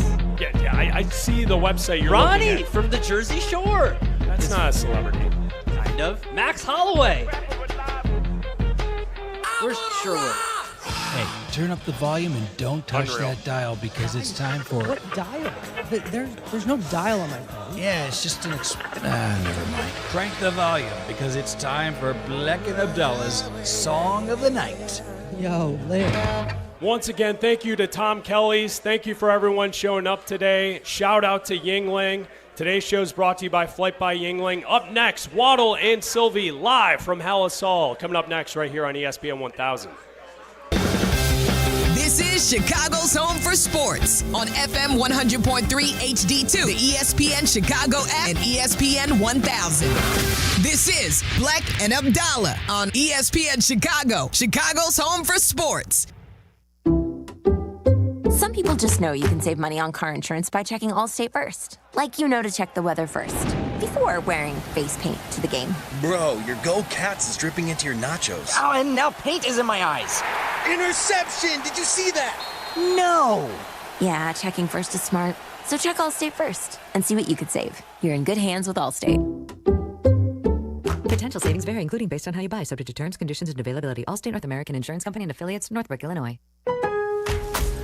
On the job, every minute counts. That's why Lowe's now has ProBlock Quick Dry Primer, expertly manufactured by Sherwin-Williams. Engineered for pros to dry fast and go on smooth for virtually flawless results that keep your job moving. It's available in oil and water-based, and getting it is easy. Order online by 2 p.m. and get free same-day delivery right to your job site. Lowe's, we help, you save. Orders placed after 2 p.m. will be delivered next day. Valid in select zip codes. Subject to driver availability. More terms apply. Kap J Hood here with Howard Ank. And Howard, I know someone who was injured on the shop floor. Please have him call me. My guy. Howard, I have a buddy who was T-boned by a utility truck. Please have him call me. My guy. Your guy? Correct. Not this again. Howard Ankin is my guy. Hold on. Cap, your friend, Hoodie, your buddy. I'm their guy. And I'm also your guy and your guy. Call 312-6million for injury law made personal. Howard Ankin, our guy, on the Kap and J Hood Show, weekday mornings on ESPN Chicago. My guy. Yeah. This holiday season, don't let aches and injuries keep you on the bench. Illinois Bone and Joint Institute helps you move better so you can live better. From state-of-the-art imaging to convenient rehab locations. And with 14 Ortho Access immediate care facilities, you can get same-day orthopedic treatment close to home. Score the care you deserve. Visit IBJI.com for locations and services. And keep moving this season. This is ESPN Chicago, WNVP, WTBC, HD2 Chicago, a good Karma Brands radio station. Hello, everybody. How's it going? Sweet. It's Thursday's the day before Friday. Waddle. He gets around pretty good. He finds his favorite target on this play, Tom Waddle, for a 30-yard gain. I'm tired of the hand-holding. Silvy. Mark Silverman is the co-host of Silvy and Waddle. 34 years since the Bears last won the Super Bowl. That's sweetness. Oh, it is. That's Walter Payton's number? Walter Payton's number. Bring gas. This is I want to talk about the Bears back. Waddle and Silvy. Love these guys. Yeah, coming to you live from Hallis Hall, home of the first place Chicago Bears. Not just first place.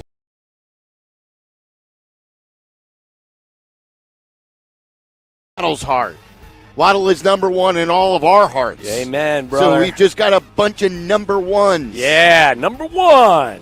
And you're number one, too. I thank you for that one. Now, guess what finger he just showed me, everyone? The most important one. That's right.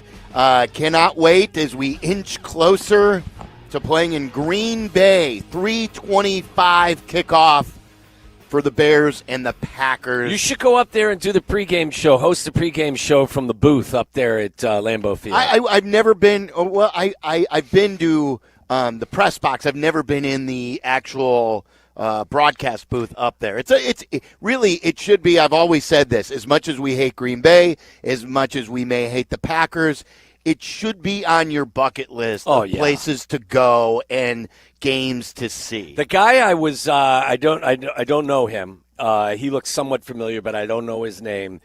The guy at security when you come into the building and you put all your stuff through the machine, and then he was telling me that he was going to the game, and I believe he said his father or his brother-in-law or something like that. Father-in-law was a Packer fan, and they were going to go. And I asked him, had he ever been there? He said no, and he goes, I'm looking forward to it more than I've looked forward to any other sporting event. And I said, you're going to love it, because it is just an epic stadium. Yeah, I've watched 2 games as a fan there. Now, I've watched many games as a reporter. I was standing underneath the goalposts of Lambeau Field, the game where Brian Robinson, the late Brian Robinson, blocked the field goal attempt just days after Walter Payton passed away, 1999, I believe. I think so. And I was underneath the goalpost. So, I had one of the best views to see that. But, the only 2 times that I've gone to Lambeau Field, can you tell me, I've told you the story before, one of the games, who did I sit with? Cuddy's parents? Yes. I was with Jay Cutler's parents. I don't normally answer these questions correctly, Jack. And by the way, Jay Cutler has returned to text after a few months of not hearing from our guy. Chatty Jay Cutler got back to you. He was Chatty Cuddy. He's going to join us tomorrow at 4 o'clock. I like it. So this is when we were doing the show middays. We were on in the morning. I did the show from I remember. From a Green Bay radio station. He pushed his left tackle that game, right? It was, but the first part of the story goes that we were making our predictions, as we always do at the end of the show. Yeah. And we both predicted that the Bears would lose to the Packers. And Cuddy's parents, who I was sitting with and got me the tickets, were listening to us on their drive up from Chicago. And his mom, not happy, vocalized it. How dare you pick the Packers? On and on and on. I got to be truthful. Yeah, I do. I don't look like I have a cheerleading outfit on, right? Right. No, I'm an analyst, for crying out loud. Do you know I think it was the first time I was in Lambeau. Was the Mikowski game 89? Yes. The Mikowski game was the fall. Now, Jack's looking at me. He's like, what's the Mikowski? So let's go around the room and Magic see. Man. Jack, now you see him, now you don't. Jack McGrath, do you know if we say what is the Mikowski game in Bears-Packers history? No idea. Guess. What would you think the no Mikowski game is? Mikowski? Yeah. Do you know who Don Mikowski is? No. Okay. So let them all guess before you give them hints. He was a kicker. No, he's not the kicker. Well, maybe a kicker that missed a kick and the Bears lost.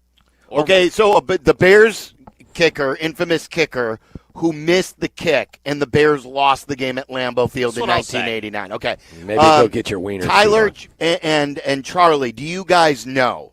I know he's a quarterback, but I don't know anything about the Mikowski game. Okay, so we have one kicker entry. He's a quarterback for who? Green Bay. You okay? And then Charlie, what do you think the Mikowski game refers to? Did he have like 5+? Did he have 5 touchdowns? Maybe in his career? No, not in the game. No. Do you want to? So you were in the press box for this. I was, because when if you weren't. I wasn't on the active roster. I was still on the practice squad at that time, and my role was to go up into the press box in the coach's booth, not the press box, the coach's booth. And I was there to tell the coaches what coverages they were in. Okay, so that was what I was, or I was specifically supposed to look at the secondary and tell you what coverages they were in and who may be coming in and who wasn't coming out. Hey, you have a nickel corner coming in, they're in dime, all kinds of stuff. I was like an assistant coach back then because I couldn't get on the field. But now I'm going to date myself. Now wasn't he over the line? Wasn't it? He threw a touchdown pass. Yes. and he actually had crossed over the line. Correct. So he was. So this is Bears The line of Packers. scrimmage. While the Bears were still dominating Yes, this 89. series throughout the 80s, and then all of a sudden this guy Don Majkowski came, and he was the Magic Man. It was a great story for them, and they caught lightning in a bottle with him. And so he threw the go-ahead touchdown, and then they were celebrating, but yet there was a flag on the field. And so the referee announced that he was over the line, and it was not good. But that's when the first stage of replay was there, and they went to replay, and replay ruled that he was not over the line, and the Packers win the game. Touchdown Packers. And it was like heartbreaking, Yeah. like for the first time to see the Packers actually beat them, and forever, because the Bears didn't think it was a fair call, and people were outraged by it. And I think they have since changed it. We've told this before. Forever in the Bears media guide, there would be an asterisk next to that 1989 game. It's known as the asterisk game. Yes. 14-13 the final was? Yeah. I would not have guessed that. I would have thought it was a higher scoring game. On a controversial fourth down touchdown pass from Don Majkowski to Sterling Sharp with less than a minute to play in the game. Line judge Jim Quirk initially called a penalty on the play for an illegal forward pass, thus nullifying the potential game-winning score. Quick's penalty was based on the belief that Majkowski had thrown the pass after he had passed the line of scrimmage. The use of instant replay in the NFL had been adopted 3 years prior. This allowed referees to review certain calls. It was determined that the ball was behind the line of scrimmage when it was released. Yeah. That's one of the memorable games. You were at that one. I was at the B-Rob game, and a few more up there. Then I went with Cuddy's parents, and that was the game. You didn't go with Cuddy's parents. No, we met them. We sat with them. Yeah. And I think our good friend But you Mark did Block, travel up for... No. It was Mark Block, who was one of Cutler's agents. He was like his marketing guy, and he was one of the guys behind like the Jay Cutler show. Yes. And so he got my wife and me tickets. I think we were engaged at the time. And after like the third or fourth interception, I go, okay, Allie, it's time to leave. And she goes, don't we need to say goodbye? And I go, there will be no goodbyes. They don't want to say goodbye to us. We are leaving. You should have said, I told you so. And just turn around and run. Oh, no. That would have been bad. Yeah. And remember, his dad was a longtime state trooper I met his in dad the state of Indiana. I met his dad for the first time at a charity event. Had a great long conversation with him. It was great. And then a few years ago, I went with my friend John, who now lives in Deerfield. He grew up in Green Bay. He's a diehard Packer fan. His family has owned those tickets, like, I want to say they're close to the 50. And you still sit in bleachers. It's it's a very uncomfortable seat. As great of a vantage point as it is, many people, like in college, bring those chair backs where you can fix them on to the but like the leg room is so minimal because they were made from years and years ago. And that was the game where we thought at the time we had something with Justin Fields. It was like an early September game. Who's we? Bears Nation. Okay. And it was before even that Justin became so polarizing as far as debating. Like, we thought, okay, he was up and coming. And I think it was the first year under Eberflus. And they lost that game. They got kicked pretty good. I would think, especially when the colder weather, like those bench seats, wouldn't be a bad idea, because I would think that you would get more combined body heat from being so close to people. Oh, really? That's what you're going with. I'm just saying. I think that would be one of the more benefits. Body heat, more better. Well, yeah, especially in those situations. I'm not saying that I don't want a cheesehead sitting on my lap, but if it's really, really cold outside, that could be one of the positives in a bad situation. I will say, though, the only time I've ever been to Lambeau, it was Fields' last game, and it was the Bears had a chance to knock the Packers out of the playoffs, I think, in that game 2 years ago, but we stood the whole time.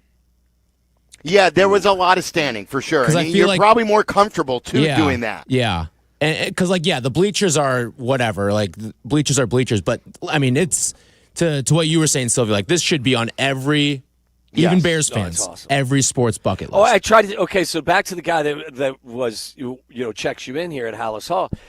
He's like, I've never been there. I can't wait to go. I said, you're never going to believe it. Like, you'll be driving down the street. You think you're in a neighborhood. Yes. And all of a sudden, out of nowhere, this giant stadium appears. Right, and it is gigantic. Oh, I think it's it seats huge. over 80 now, doesn't it? Yeah. 80,000 or so. Huge. Like for today's standards in the NFL, they just expanded it. Yep. They modernized it. That whole area is now modernized. What I look for every time the schedule comes out, I want to see where the Packer road game is. And if it's in December or November, it's a do not attend game because I am, as you know, I'm a wuss in general, but I am a colossal wuss when it comes to weather. By the way, do you know what the temperatures are supposed to be in Green Bay on Sunday? A week ago, it said like the feels like temperature was going to be 8 degrees. The low will be 3. The high will be 20. Yes. And what's feels like? Do you know how to hit feels like? It should be right there. That tab Where right does it now. say? Feels. Don't you have the feels like right underneath? It feels that? like, yeah. It's going to feel like by 3 o'clock, it's going to feel like it's about 5 degrees. 5 degrees. Yeah. Yeah. And look, good luck. I remember we had a debate, and I think it was one of the last times we had Cutler on too. Cutler sided with me, believe it or not. I was arguing with you and with Thayer, and I was against having Caleb play in that final game because, like, what if he would have gotten hurt? What was there to gain? You would have a new coach. Thomas Brown wasn't going to be coaching him. But I will say in hindsight now, you were absolutely right. And to get the first game at Lambeau out of the way, even if it was only against the starters for one half and even if they weren't playing as hard, he knows what going into Lambeau Field is like. And this, and he actually won, and this won't be so foreign to him. I think it's beneficial. Every experience that you have in every year that you play, I think, is beneficial, especially when you're a rookie. Like, I get what you were saying, apprehensive about injury, nothing really to gain in terms of record-wise. But I think he would tell you having that experience under his belt was hugely beneficial for him, for his growth. Yeah, yeah. By the way, Tracy Butler, I think she has an alert in her phone anytime we talk about a weather app. Well, a weather app. Oh. Because she gets very, territorial when we're just giving the iPhone weather app stuff. Tell her that the Steelers app says that they suck. Tell her that. It's like, weather-wise, what are the Steelers? They're just like an average 48-degree day? No. They're a cold rain just above freezing. Really? Like, because they do... What? They don't have losing records. No, they just gave up more rushing yards in their own stadium in the history of their organization so you're on going Sunday this year's against game. Buffalo. You're going this year's team. This year's team, I meant. Yeah. Okay. Oh, yeah. Okay. I meant like in general. Oh, no. Yeah. Like they're just like their record doesn't tell you just how bad they are. Like weather-wise, over the last decade, they're like a cloudy 48-degree day. Yeah. Nothing to write home about. It could be worse outside. In late May, though, that's the problem. Yeah, it's a 48-degree day in late May. So Tracy says, I'm listening. The game time temperature will be around 15 degrees. Wind chill will be between 2 and 6 at kickoff. By the end of the game, temperature should be around 9. The wind chill between 0 and 5 degrees. What kind of wind? Like, I know what wind chill, but give me, like, am I getting 10 miles an hour, 15 miles an hour, 25 miles an hour? Because as we all know, that will affect a game even more so than the actual cold. And the Bears have played in their fair share of wind this year. Yes, they have. Tracy also responds. She's texting us in real time as we speak. She said, but I don't need Waddle or an app to tell me that the Steelers are awful. I am well aware. That's true. Sorry, Trace. My bad. She's the best. Yeah. I want to know some wind gusts. Give me some wind gusts. All right, Tracy, that's the next thing. Hit us up with some wind gusts. And I'll relay that. Also, we have a poll question today. It's brought to you by your local Chicagoland Toyota dealer. I did a Toyota tailgate video, by the way, with Jeff Joniak today. Jack McGrath did a great job shooting the video. So that will come out tomorrow. Hope you guys are bundled up because it's cold out there. It is cold, Yeah. and he's heading up to Green Bay. And Joniak will join us today at 6. Is he staying in that haunted house of a hotel? Which They one? still stay Which in one's that? haunted? Is that the Paper Valley? Are you I talking? think so, in yeah, in Appleton. Yeah, I wonder if didn't know that's where that they was still that- stay. That was haunted too. Oh, I thought that was the one that was haunted. Oh, No? I didn't know they Yeah. had a haunted Oh, one. yeah. I know in Milwaukee there's a haunted. No. I know in Oklahoma City where NBA teams stay, that's a haunted hotel. I didn't know Green Bay had a haunted hotel. Yeah, I believe it is. I think Lambeau Field is just haunted for Bears fans and the Bears. So the poll question is, and everyone's split on this. And when people respond, they're adamant. They are adamant that they are right. Brought to you by your local Chicagoland Toyota dealer. Welcome to Twitter. Are the Bears a legit Super Bowl contender? We briefly talked about this yesterday. We have about 1,200 votes right now. You can vote on my Twitter handle, @Waddle and Silvy. It is nearly 50-50. 47.6% of the people say, yes, the Bears are a legitimate Super Bowl contender. 52.4% say no. I would say yes. I mean, if you ask this same question 2 weeks from now, I may have a different answer. But as I throw all of the records and all of the performances from those in the NFC into the football calculator, the only thing it spits out that is flashing, red is the Los Angeles Rams to me. Yeah. Like that team, and I get it. They went on the road to Carolina, bad weather, they got beat. Matthew Stafford threw an interception. He actually threw two, and one was returned for a touchdown. It was the first time he'd thrown an interception in like 28 touchdown passes, whatever the number was. He set an NFL record. They had a bad day. That, to me, is the most complete team in the NFC. I would say following them, to me, it would either be Seattle or Green Bay. I don't trust Sam Darnold in really tight moments. I appreciate what he's done. But do you remember last year in the postseason game? Yeah, no, I know. This Green Bay team, we'll get a good look at them. I'm very respectful of them. I think they're a really good football team on a lot of fronts. We'll see how they play. They've been very streaky. They'll go on a 3-game swing. They'll win those games, and then they'll lose a couple. Like, I know it's Toyota-thon. Shea hit me with the numbers as well yesterday, Tyler. 38 touchdown passes and 2 interceptions, something stupid like that. With Toyota-thon is on. Discover Jordan holiday Love. magic with a new Toyota. But I mean, like, I'm not fearful of our favorite football team going to Lambeau this weekend. And there's no way they can be. No, I think the NFL parity and.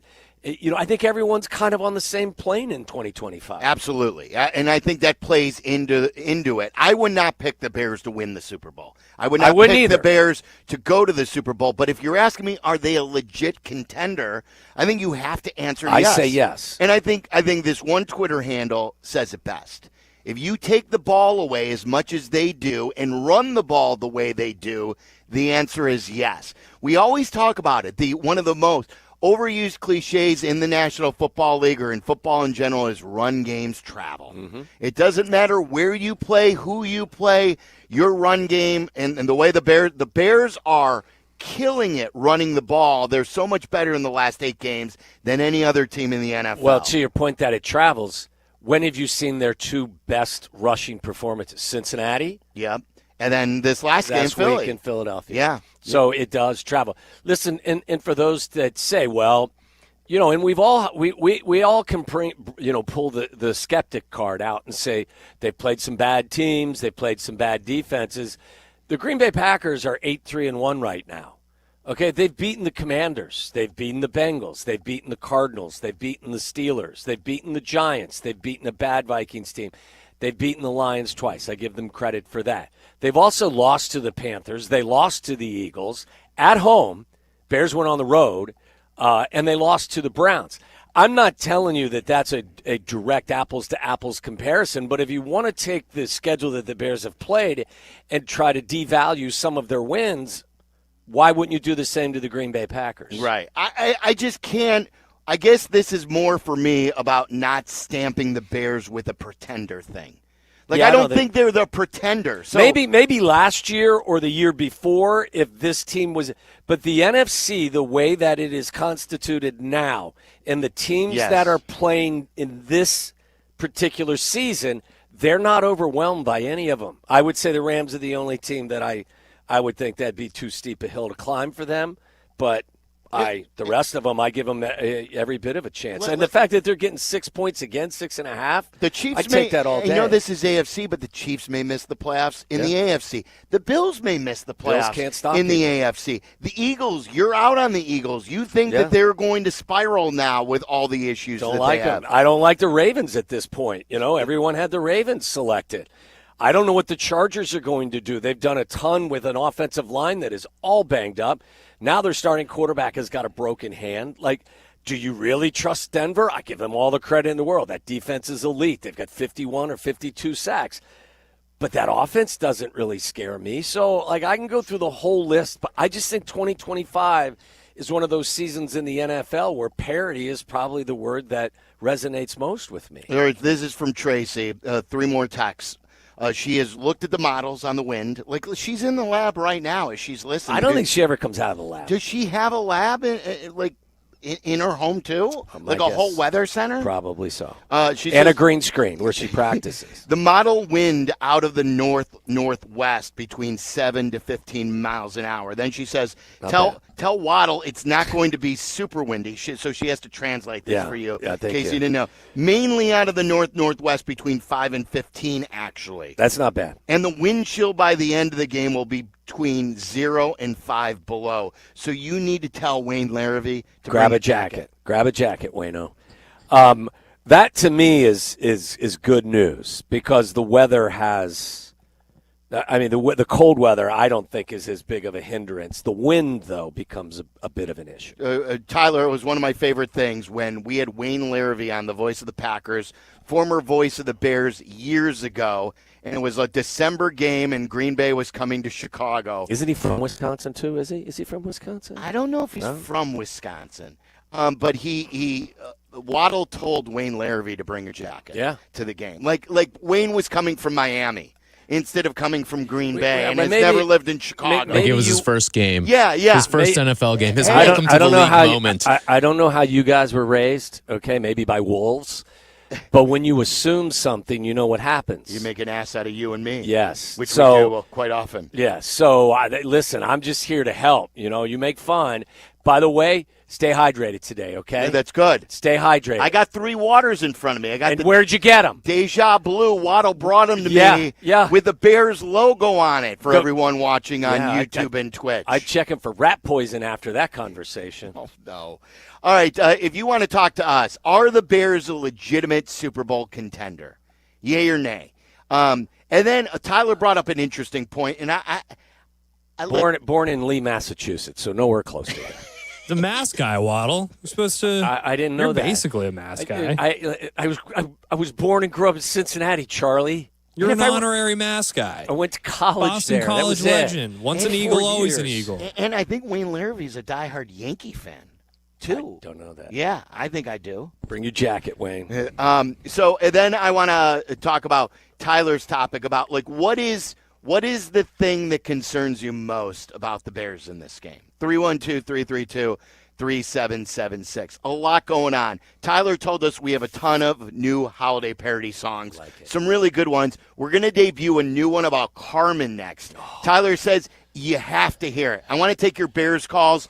We've got Mark Tauscher, a Super Bowl champion and now a radio host up in ESPN Milwaukee. He was spitting all kinds of basketball knowledge before I joined him today. I was listening to him. Like some Giannis stuff? My God, yes. Like he was just drilling down on Milwaukee Bucks. A guy that we know well, I guess, is reporting too that the Bulls, that Giannis was interested in coming to the Bulls in the offseason, and the Bulls declined. The Bulls said, we're not interested. Yeah. And we got to get into that too, and some of the Bulls stuff. We got holiday parody songs. Tauscher coming up at 4. Joniak in studio at 6. We want to hear from you at 312-332-3776. And don't forget, tomorrow we're at Twin Peaks in Algonquin. Pack the place for one of the biggest Football Fridays we've had in some time. That's Twin Peaks tomorrow in Algonquin from 3 to 6:30. You're in the middle of the Waddle and Silvy Show. ESPN Chicago. Here comes the It's the first of 2 clashes in 3 weeks. A rivalry game with so much at stake. It's Bears and Packers live from Lambeau Field. Kickoff Sunday at 3:25 with the best play-by-play team in the game. Brought to you in part by Hard Rock Casino, Northern Indiana. Stay right here. We are the home of the Bears. ESPN Chicago. Guys, are you like me where you grew up rooting for the DePaul Blue Demons? They are back, and Coach Holtman has things turned around, and he is building on a great season last year, especially as they went further in the Big East tournament. My kids love going to DePaul games. I love going to DePaul games. Did you see Rod Strickland is getting his number retired this year against St. John's? So it should be an outstanding season. I want you to buy your tickets like I have at DePaulBlueDemons.com. There's a great home slate. Wintrust puts on a fantastic show. You could even meet the players after the game. My kids love that. Everyone is so friendly there. Head to Wintrust this year, DePaulBlueDemons.com, and I'll see you at Wintrust Arena. Raise your scholastic spirits one last time for 2025. Whiskey University is back for its final class of the year, and there's a special extra credit elective as Silvy will join us to share some of his favorite Herradura tequila. Come to Modern Plate in Elmhurst next Wednesday, December 10th at 7. Let's sip, learn, and maybe get a degree in smooth taste. Seats are limited at Modern Plate, so don't be tardy. Jack Daniel's Bonded and Herradura Tequila remind us to please sip responsibly. It's another big week when our beloved cross the cheddar curtain for a massive rival matchup. We go big. Presented by Chevy Drive Chicago, the official truck of the Chicago Bears. Gear up for this festive time of year with incredible digital deals through the Jewel Osco For You app. Save big on everything from premium produce and salty snacks to tasty beverages and more. Download the app today and get set to score more savings. FIFA World Cup 2026 is coming soon, but your opportunity to be there starts now through an exclusive offer with an eligible Bank of America Visa credit card. For a limited time, become a new customized Cash Rewards or unlimited Cash Rewards Visa credit card holder, and you will be eligible for a chance to purchase FIFA World Cup 2026 tickets. Learn more at BofA.com/cardFWC26. What would you like the power to do? Bank of America, proud to be the official bank of FIFA World Cup 2026. Bank of America N.A. in partnership with Visa. Terms apply. Awards reserved. If a Lenovo computer for your business is on your holiday list, don't shop around. Just go directly to the source, Lenovo.com. It's your last chance to get exclusive deals on the PCs you want for your business, like the ThinkPad X9 14 Aura Edition and Yoga 7i 2-in-1. So avoid all that shopping chaos and price comparing, and just go directly to the source, Lenovo.com, where PCs are up to 35% off. That's Lenovo.com. Lenovo.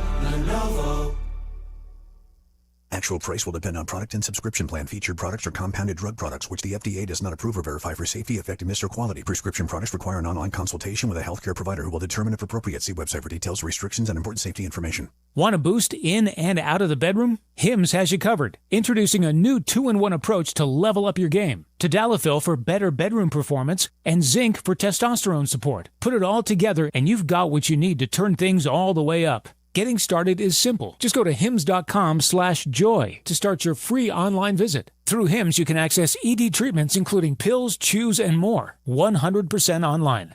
No office visits, no pharmacy lines. Just fill out a simple intake form and a licensed medical provider will determine if treatment's right for you. If prescribed, it ships free and discreetly to your door. Find affordable treatment options at up to 95% less than brand names at hims.com/joy. That's hims.com/joy, HIMS.com/JOY.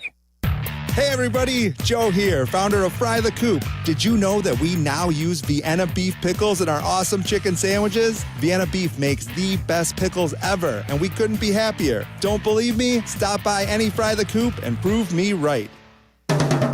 Follow Chicago's Home for Sports on Instagram at ESPN_Chicago. This is Waddle and Silvy. Listen now in HD on our app and on ESPN 1000. Did I tell you I bumped into Silvy yesterday in the parking garage? You did? I did. Silvy was parking. He was getting out of his car. I saw him. I said, hey, what's going on? You know, how you doing? Because I was here at like 107 still. Oh, because you did with Pat. I did Pat the Impregnator. I was with him. And we did the show. It was wonderful. Ran a little bit long. And naturally, him and I get to talking about the Bears. Things have a tendency to run a little long. Yeah. They did. And I saluted Silvy with a quick urination right next to the car, as is my want sometimes. Well, it needed to happen because that's an hour ride I got home. So why didn't you go in the bathroom before you left the building? I forgot. I was socializing. I was networking. I was slapping backs, having a good time, kissing babies. And I got there, and then the more I walked, the more it started to flow. You know, you could feel it like, oh, boy, here we go. Bladder's full. Got to do something with it. I thought Sylvie was going to take a video and put it out on what you call. Stop. Come on. You know, Sylvie is, That I wasn't going to do. Now, I have a picture. Garage porn. But I and it's from afar because I had to show other people, but I was not going to tweet that out. That's where I'll draw the line. That's just for your own private stash? And I have to, and I'm back my private stash, yeah. So like a poster on the ceiling. No, I'm just saying, I bet you got a lot of videos that you haven't posted all of them. Have you posted every video that you've ever taken or picture? No, definitely not. Right. No. I just told you yesterday, and that was the talk of our house was the story of Mason's poop. And I have a picture of that. I have not posted that. Yeah, but I showed you. Yeah. Thanks so much for that.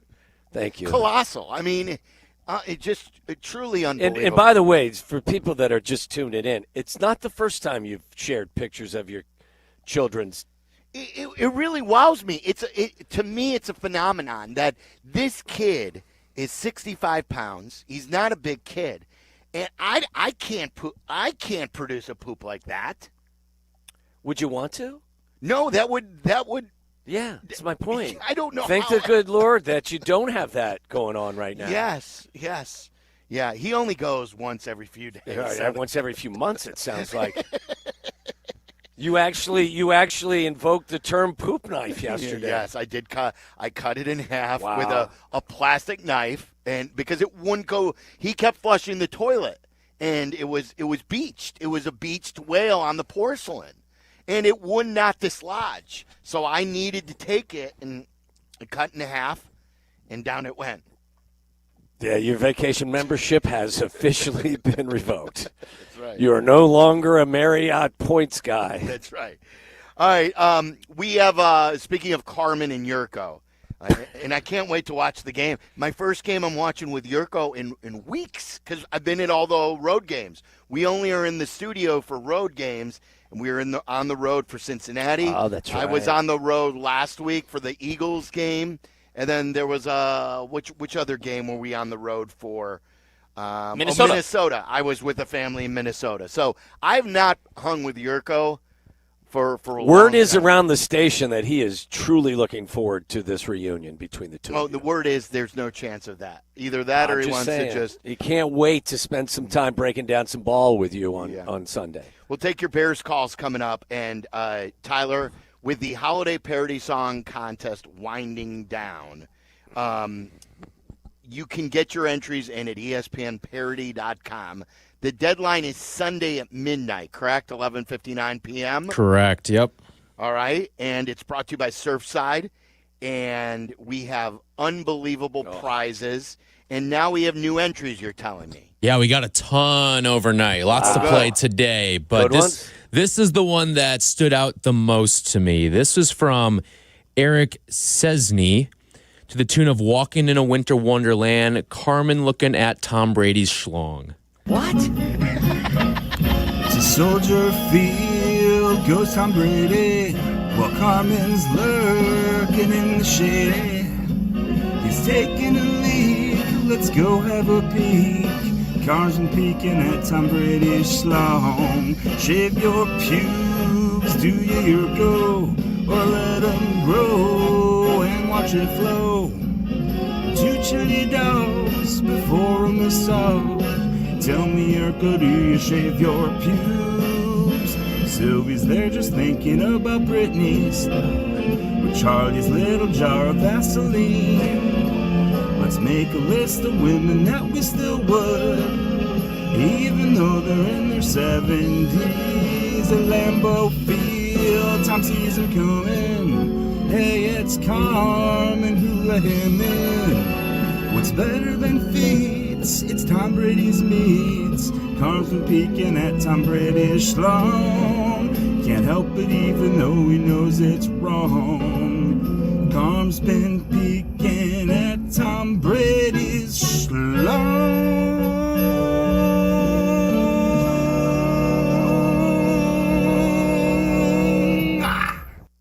I'd like Carm to defend himself now after hearing that. I forget the wasn't it like if you could peek, would you peek? Wasn't that the conversation they had? Yep. Yeah, if you could, would you?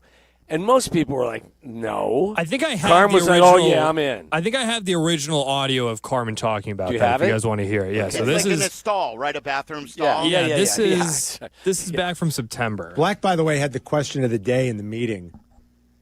With Tom Brady in town, because Danny gets all excited when he's around celebrities. Danny Zetterman, our content director. Oh, yeah. I think Abdalla had said maybe you'll bump into him in the bathroom. And Black had the question of the day, and he said, if you did find yourself standing at the urinal with Tom Brady, would you sneak a peek?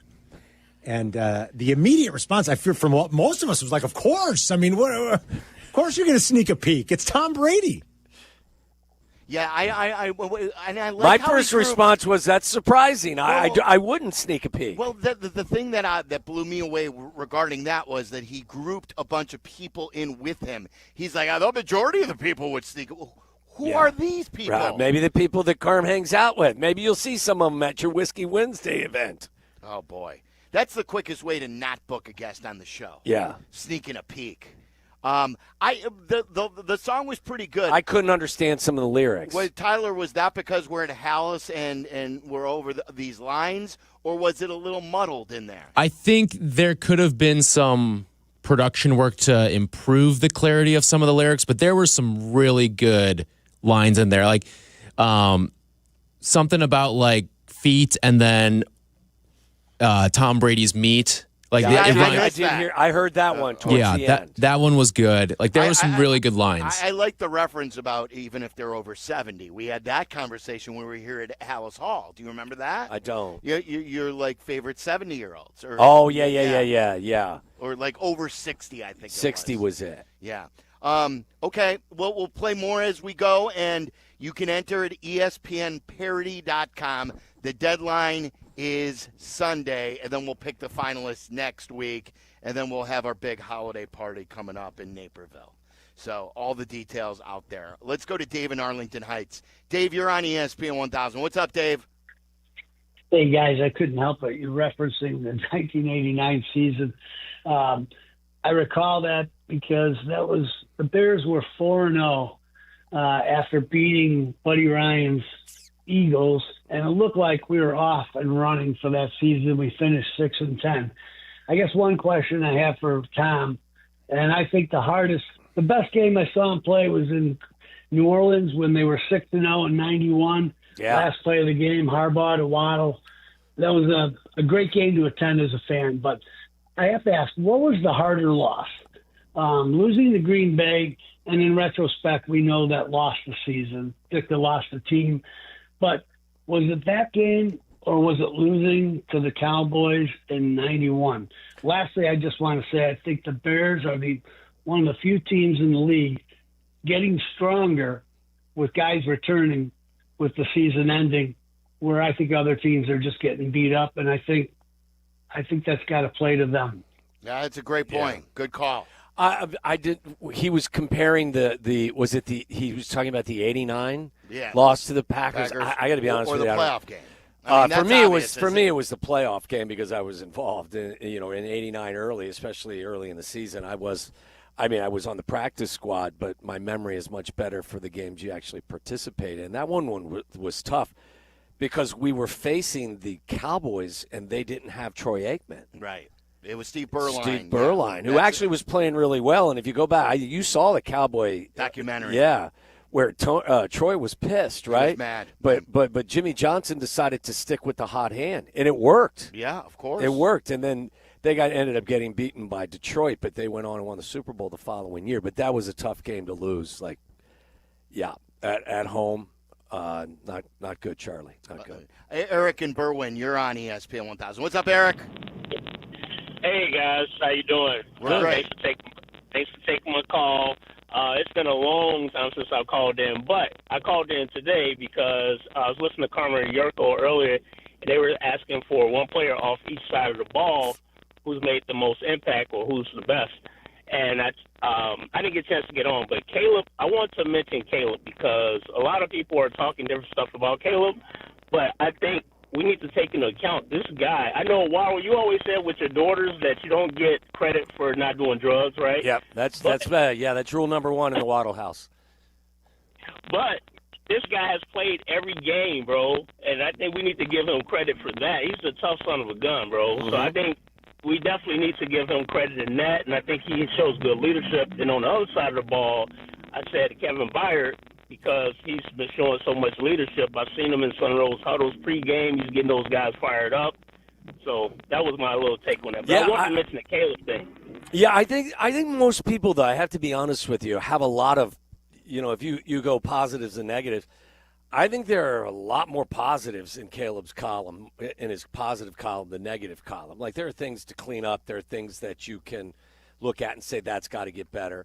I think a lot of people, I think Orlovsky even said it today, and he watches all the film. He said, look, for the Bears to be a true Super Bowl contender and get past the Seahawks and the Rams, they've got to have a better passing attack.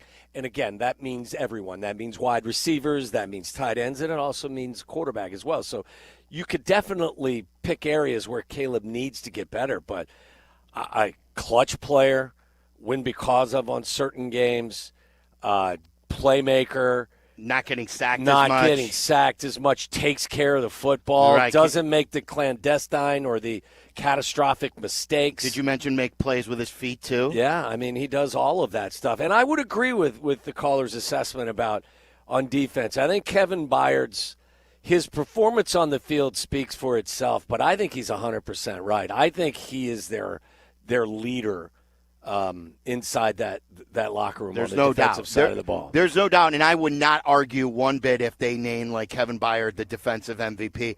My play yesterday was I just think Nahshon Wright is one of the best stories in the league. Sure. If you told us that with all the cornerbacks being hurt, the corners, and Nahshon Wright putting up Jalen Johnson type numbers. I don't even know if Jalen Johnson, as good and highly paid as he is, has ever had a statistical season like Nahshon Wright has had. With this many interceptions, this many turnovers, he leads the league. The athletic interceptions, stepping in the position group that needed it most. So, like, to me, like, if you gave it to Wright, if you gave it to Byard, either one. Because Byard certainly has taken the ball away, too, and the leadership that you mentioned is huge. It's out of this world. Yeah.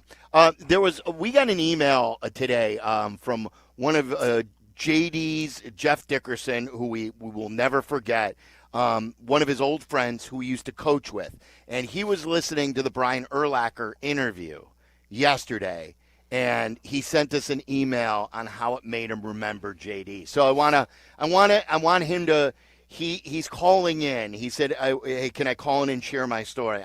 I think it's important that, especially in these big games, JD would Silvy. Yeah, they're not a Super Bowl champion yet, Silvy, but look at everything they've accomplished.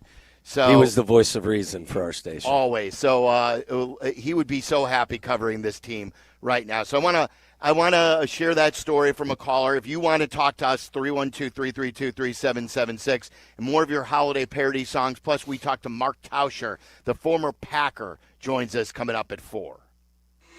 You're listening to Waddle and Silvy on ESPN 1000, Chicago's home for sports. Do not, and I mean you. Do not miss the Kap J Hood Show, now morning 6 to 9 on ESPN Chicago. But you're busy. Things happen. We get it. If you have to miss it, you can always listen to the podcast on your time. Find it on the ESPN Chicago app or wherever you go to pod. It's brought to you by Republic Bank.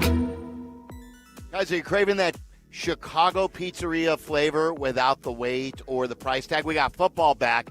Pick up some Connie's Frozen Pizza tonight and watch some ball. Connie's Frozen Pizza, Premium pizzeria-inspired pies right from your freezer to your table. Born in the legendary Connie's restaurants, now available in your freezer, Connie's brings that delicious cornmeal-dusted thin crust. I love it. Premium toppings like pepperoni, which is popular in our family, an unmistakable flavor that says, sure, I could have gone out, but why? Maybe you're hosting people over, you just don't want to cook tonight, or you're simply just hungry and want to watch ball. The solution is Connie's. Find Connie's frozen pizza in your local freezer aisle. Connie's frozen pizza, authentic Chicago flavor without the pizzeria prices. Take it from me, when you want the job done right, you call the pros. And that's why Chicago trusts Window Works. For over 30 years, they've delivered custom windows and doors that fit your home, your style, and your budget. No cookie cutter stuff, just certified pros who get it done. And it's not just about beauty. These windows can help cut down your energy bills, too. Right now, buy one window, get one free. Dial pound 250 on your phone and say Waddle to book your free consultation today. Hey, bro, weirdest thing is happening at the game. This guy sitting next to me says, "You're our good luck charm." Every time I crack a Bud Light, we score a touchdown. Now his entire family wants to buy me Bud Lights. I think I'm some kind of a football prophet. Talk soon. The team needs me. Anything for Bud Light, the official beer sponsor of the NFL. Stock up today.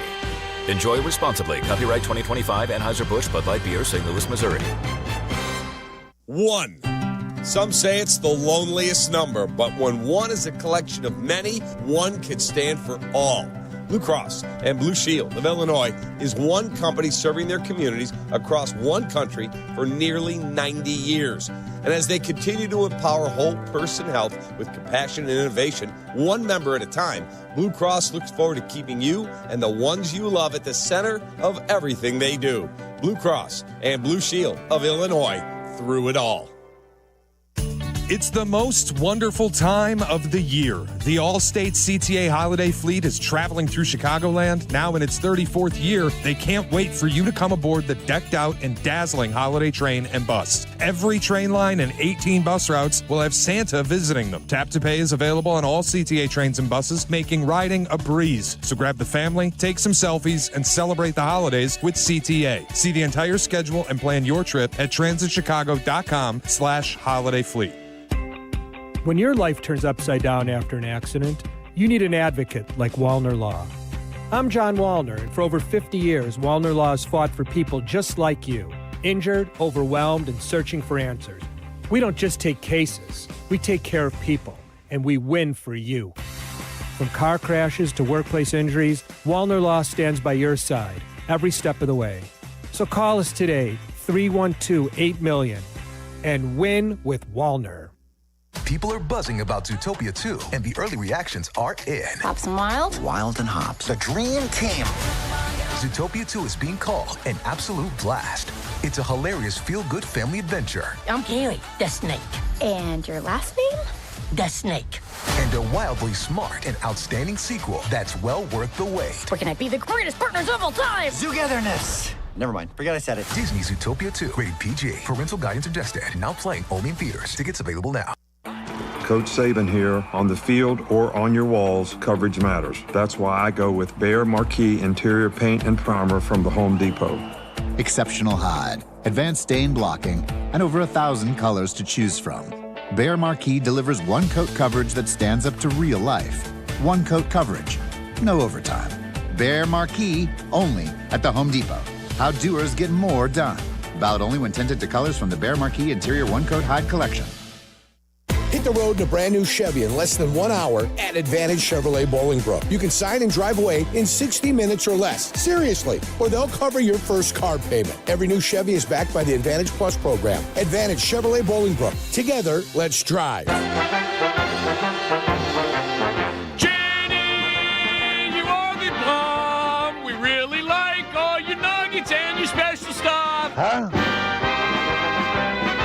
Somebody requested that open to be played after the Philly win. Oh, really? Yeah, and so it all comes together now as we get set for Bears and Packers. JD, Jeff Dickerson, just a legendary reporter in this town who we lost. I think it's now, is it 4 years ago at the end of the month?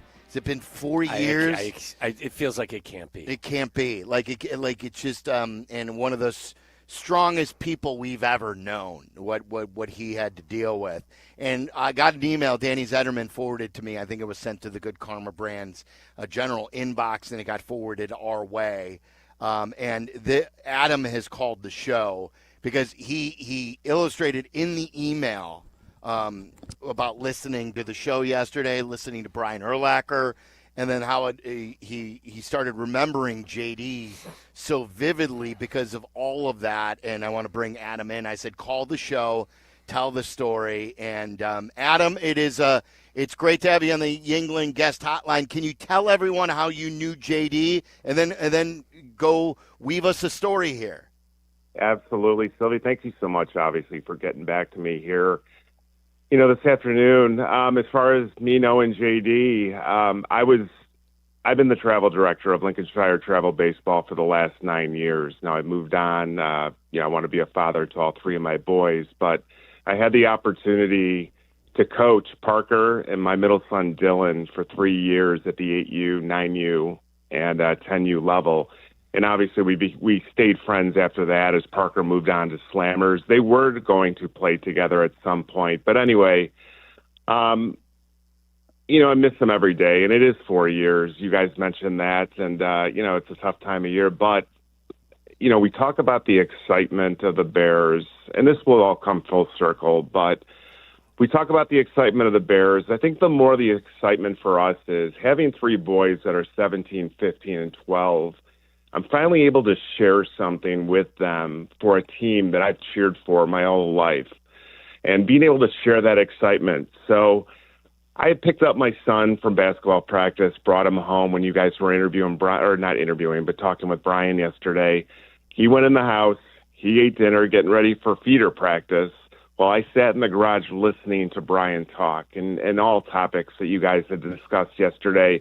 But one of the topics he obviously brought up was his passion for Mike Brown. So I've been able to share my excitement to my kids for the past, which obviously they're in the present and, they're diehard fans. So I walked in the house, I pulled up on YouTube, Mike Brown touchdowns from 2001, back-to-back weeks from the San Francisco game and the Cleveland Browns game.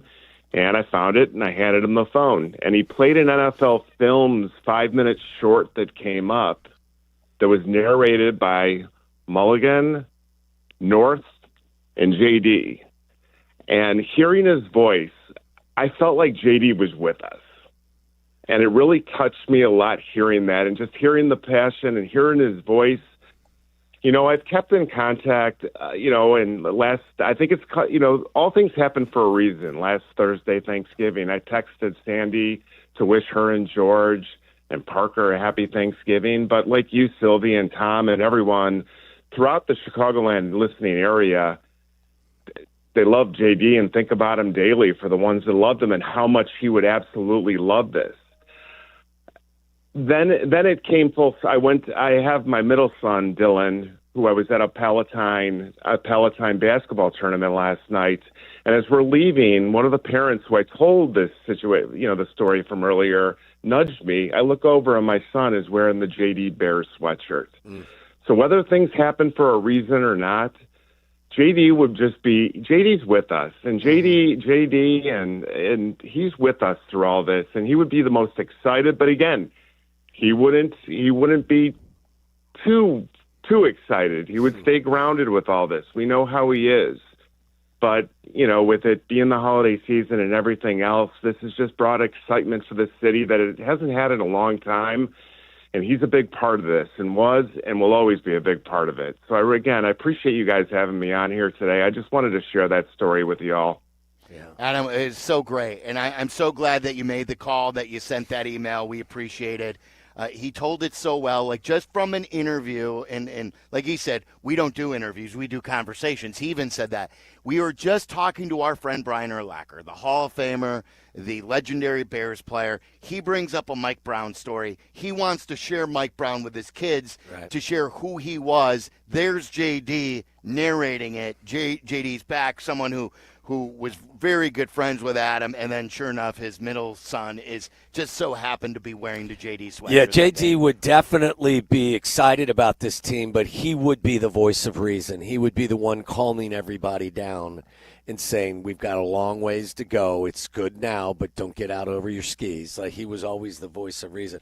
The one thing I will say that I'll always remember about how selfless and just how courageous he was I remember the inaugural Vaughn McClure Foundation events. It was at the Lincolnshire Marriott. And everyone flew in from NFL Nation, all of the different writers and people. I don't know how many people realized that JD was sick and really sick. He was the master of ceremonies for that event. He emceed the events for a colleague without most of the people in the entire building understanding how ill he was at the time. Right. I always tell the story that soon after that, we were at Benny's in Vernon Hills in his home community. Yes, yeah. And I said, JD, I know you're not feeling well and you're fighting this. Do you want to come to Benny's? If not, it's no big. He goes, no, I absolutely, Silvy, I'm fine. I'm going to be here for a long, long time. Yeah. And he showed up, and he did not feel good. Yeah. He was tired. He was exhausted. And he came for us to be there with us. Yeah. And a month later, he was gone. It's just.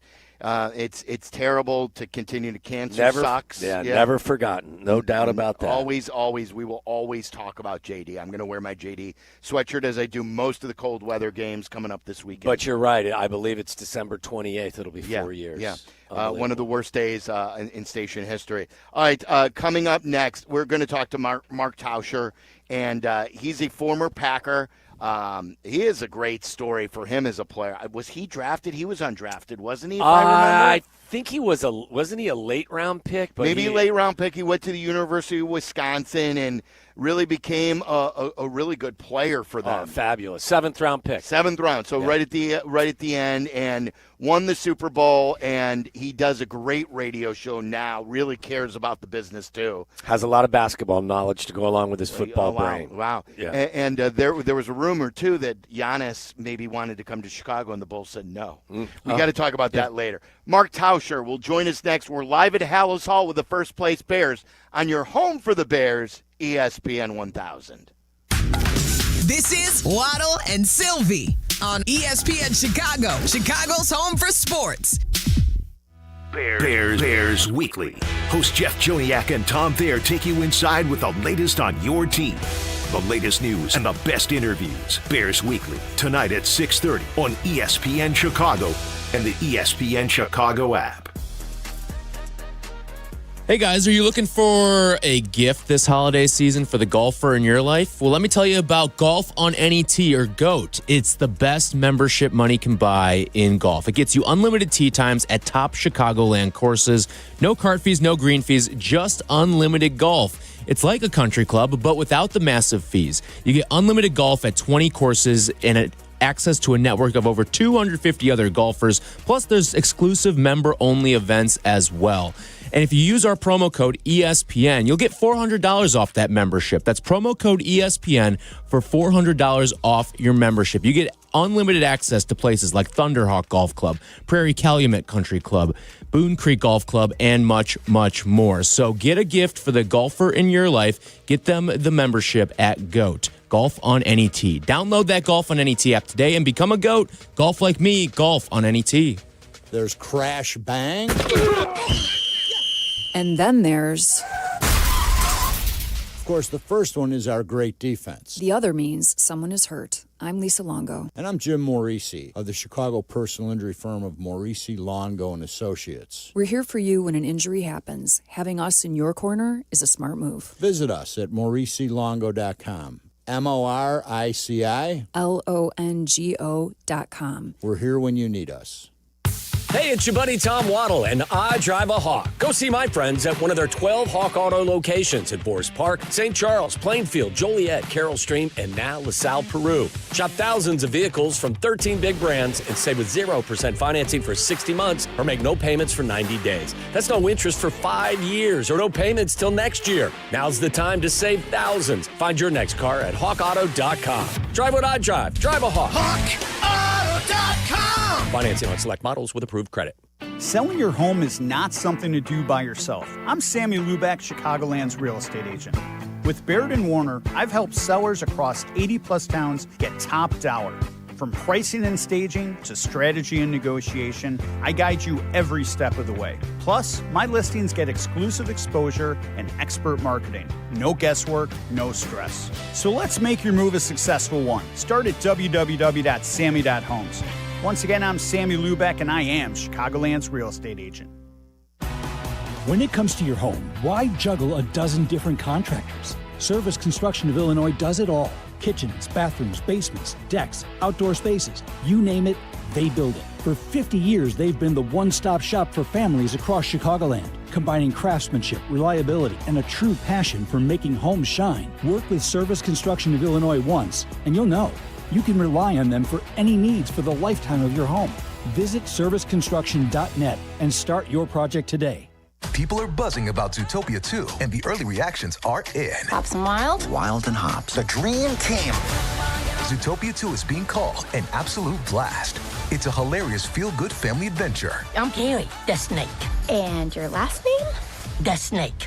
And a wildly smart and outstanding sequel that's well worth the wait. We're gonna be the greatest partners of all time! Togetherness. Never mind. Forget I said it. Disney Zootopia 2. Rated PG. Parental guidance suggested. Now playing only in theaters. Tickets available now. Progressive knows there's so many great things about being a sports fan. Like scoring the company box seats. How great is that? Trick plays that actually work. Prevent defense when your team is winning by a lot. And even more preventative prevent defense as they're hanging on by a thread.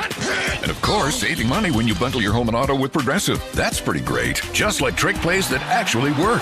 Yeah, but how often does that happen? Complaining about sports. Not so great. Progressive Casualty Insurance Company affiliates and other insurers. Not available in all states or situations. 'Tis the season for cozy nights and big games. Celebrate with Surfside, made with real vodka, only 100 calories, and 0 bubbles for smooth sipping. It's not a seltzer, it's Surfside. Must be 21. Please drink responsibly. Live from State Street in the heart of Chicago. This is the home for every Bears game. ESPN Chicago. And this is Waddle and Silvy. WMVP, WTBC, HD2, Chicago. A good Karma Brands radio station. Shotgun again for Favre.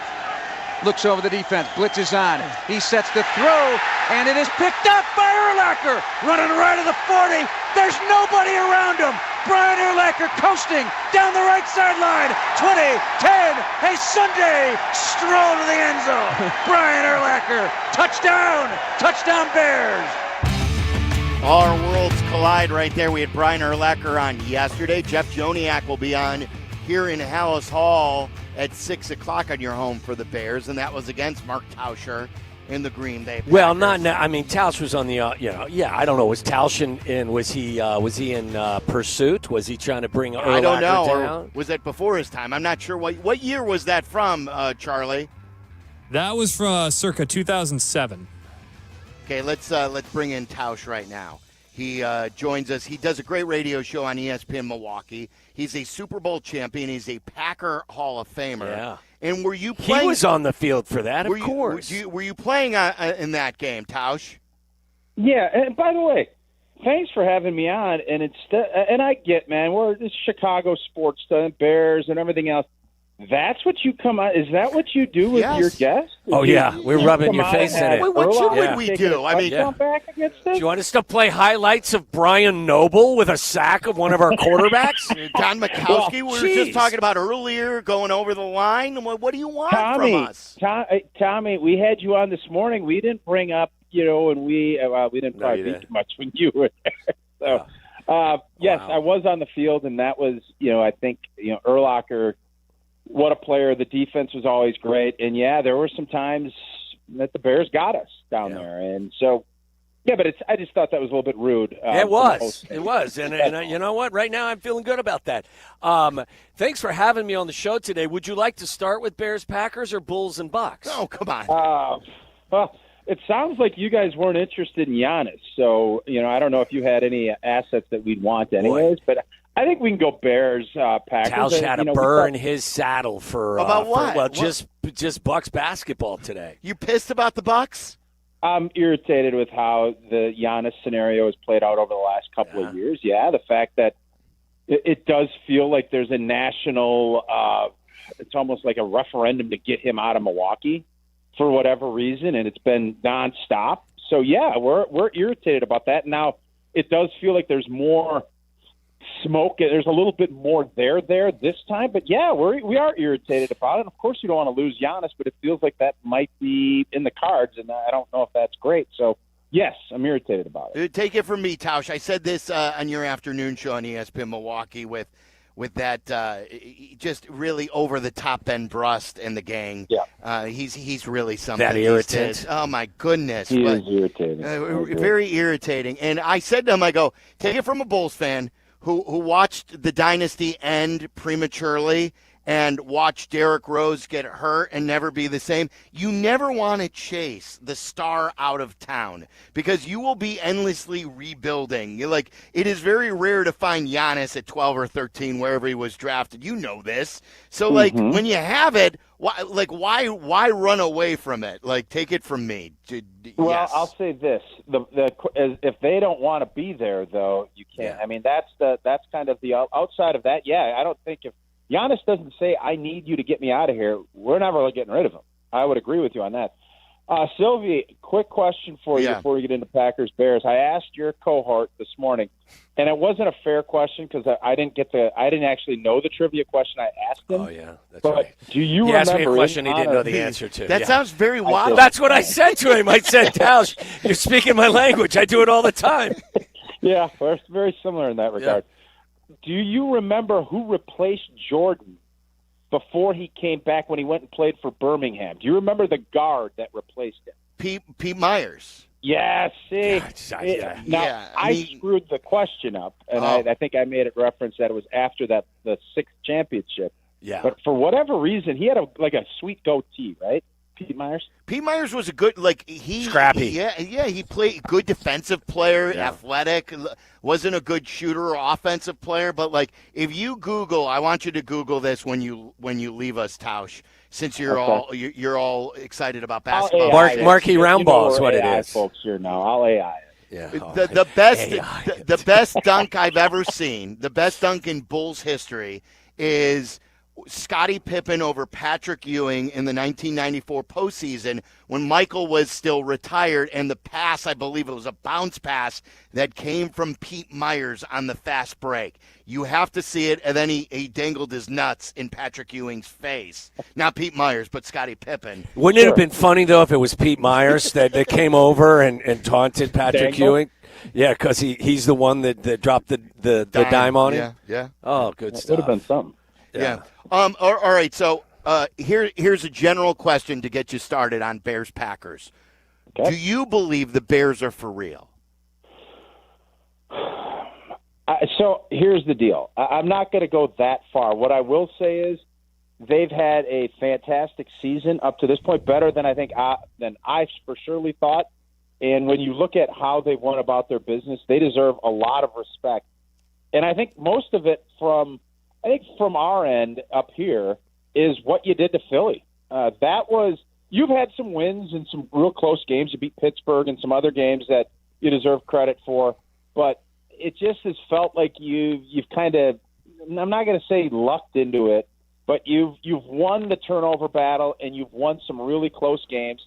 And prior to last week, I believe you guys had a negative on the points. You were in the negative, even though you were, had a great record.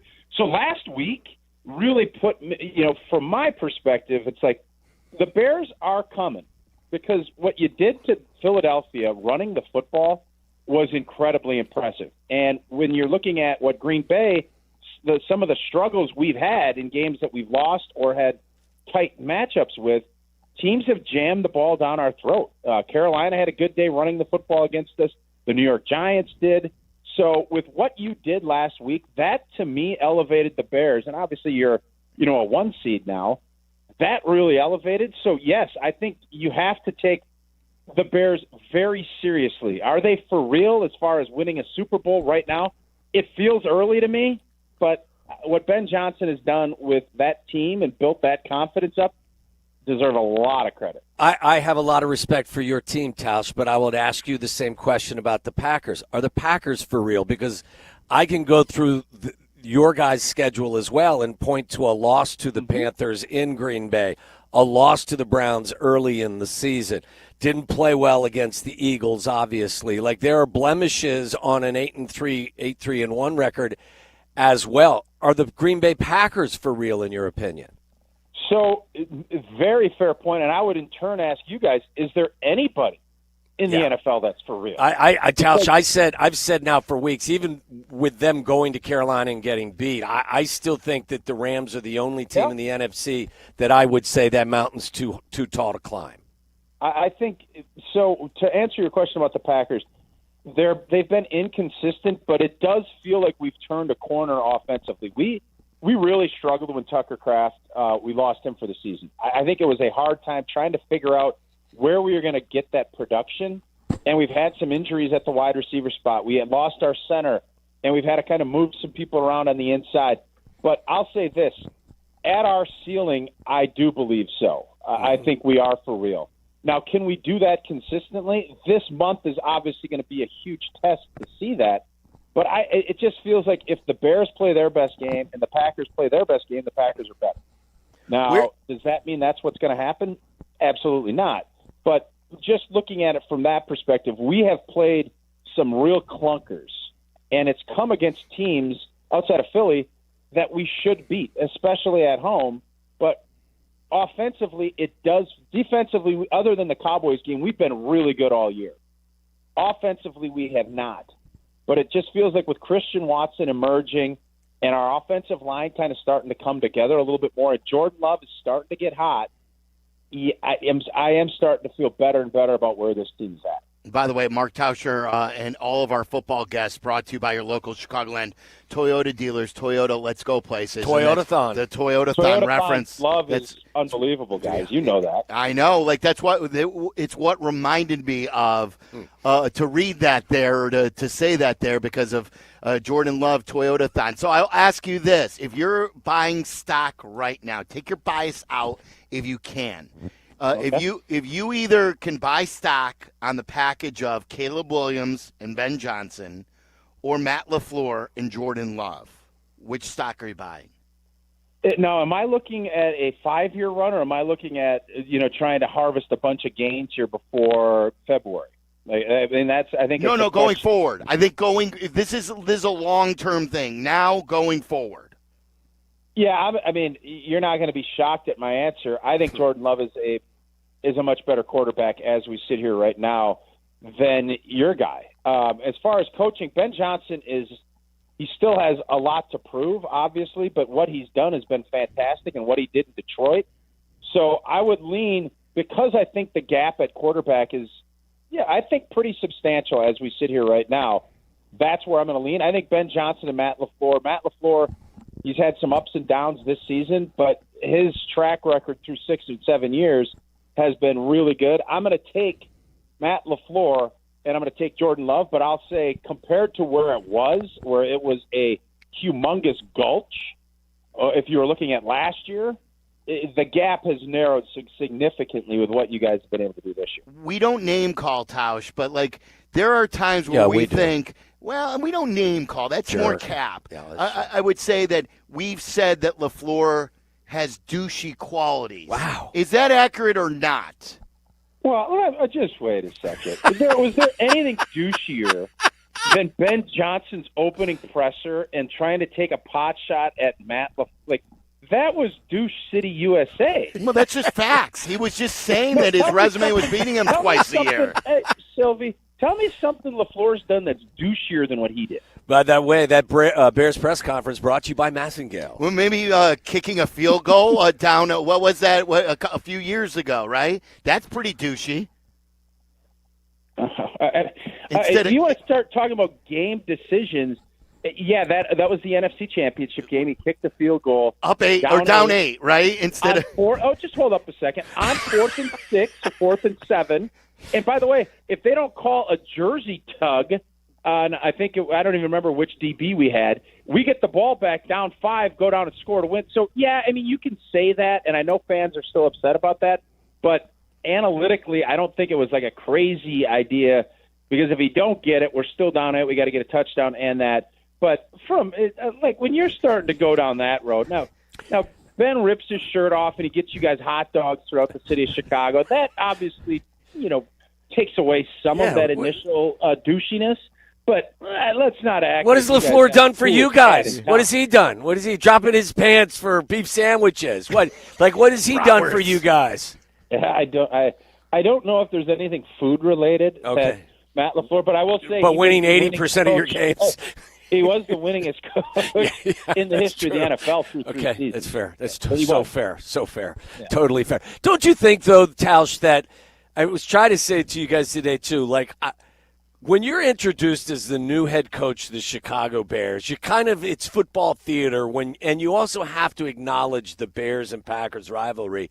You got to throw a little red meat out there. And I don't think that Ben Johnson was trying to be douchey about it. I think he was just trying to acknowledge that, hey, we need to get this rivalry pointed in the right direction in our favor. Come on.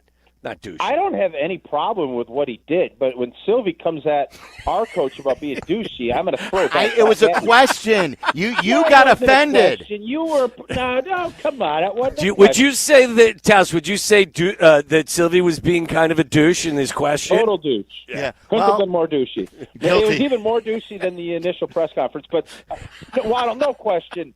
You throw red meat out to your fans, and Lovie Smith did it. I remember we were playing.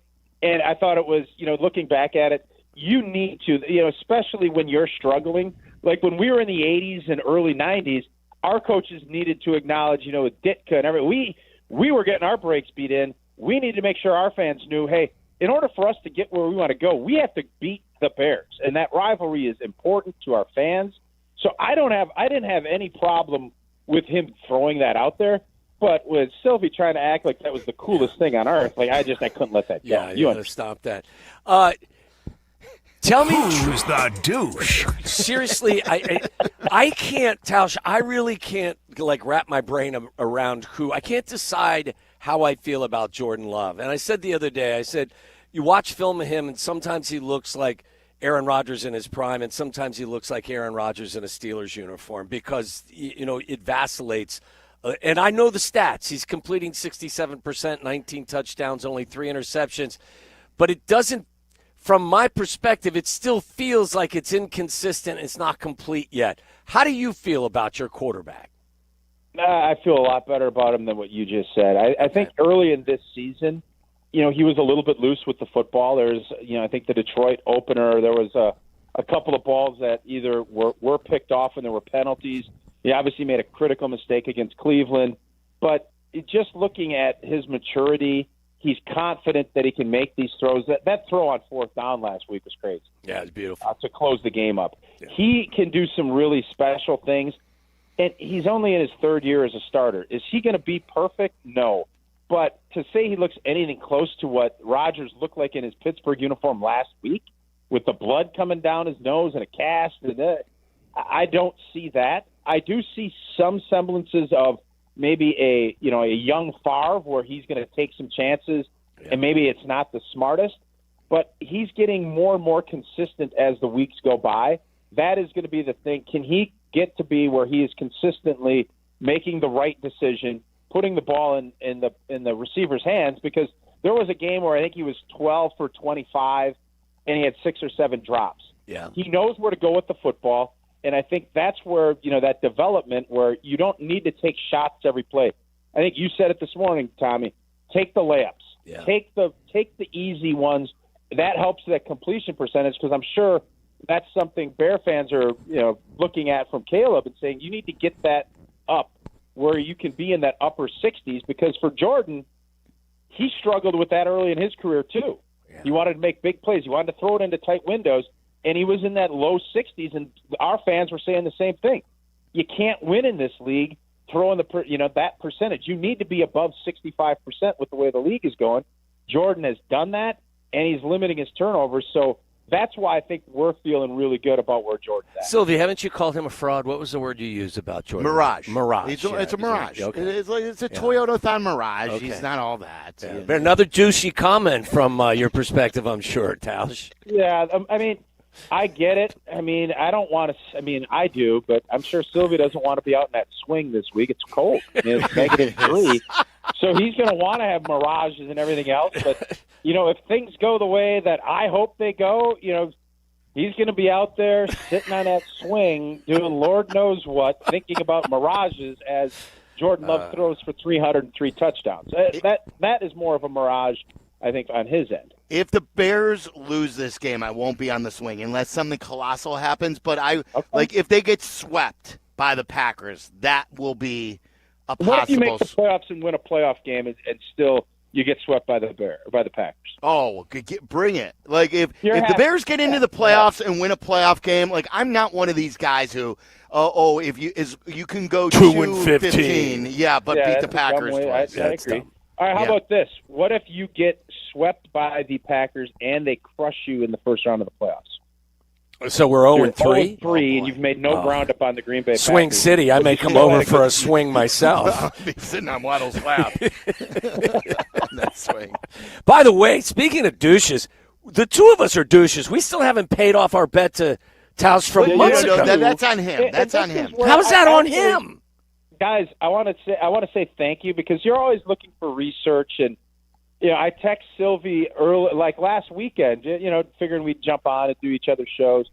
You guys owe us 2 pizza parties because we doubled up. I offered to go a double or nothing last year. You passed, and then I offered again this week. You're 9-3. You're the top of the world. We got to do it. You're the top of the NFC. Yeah. On one game or the series? One game. No, on one game. You're picking them to win.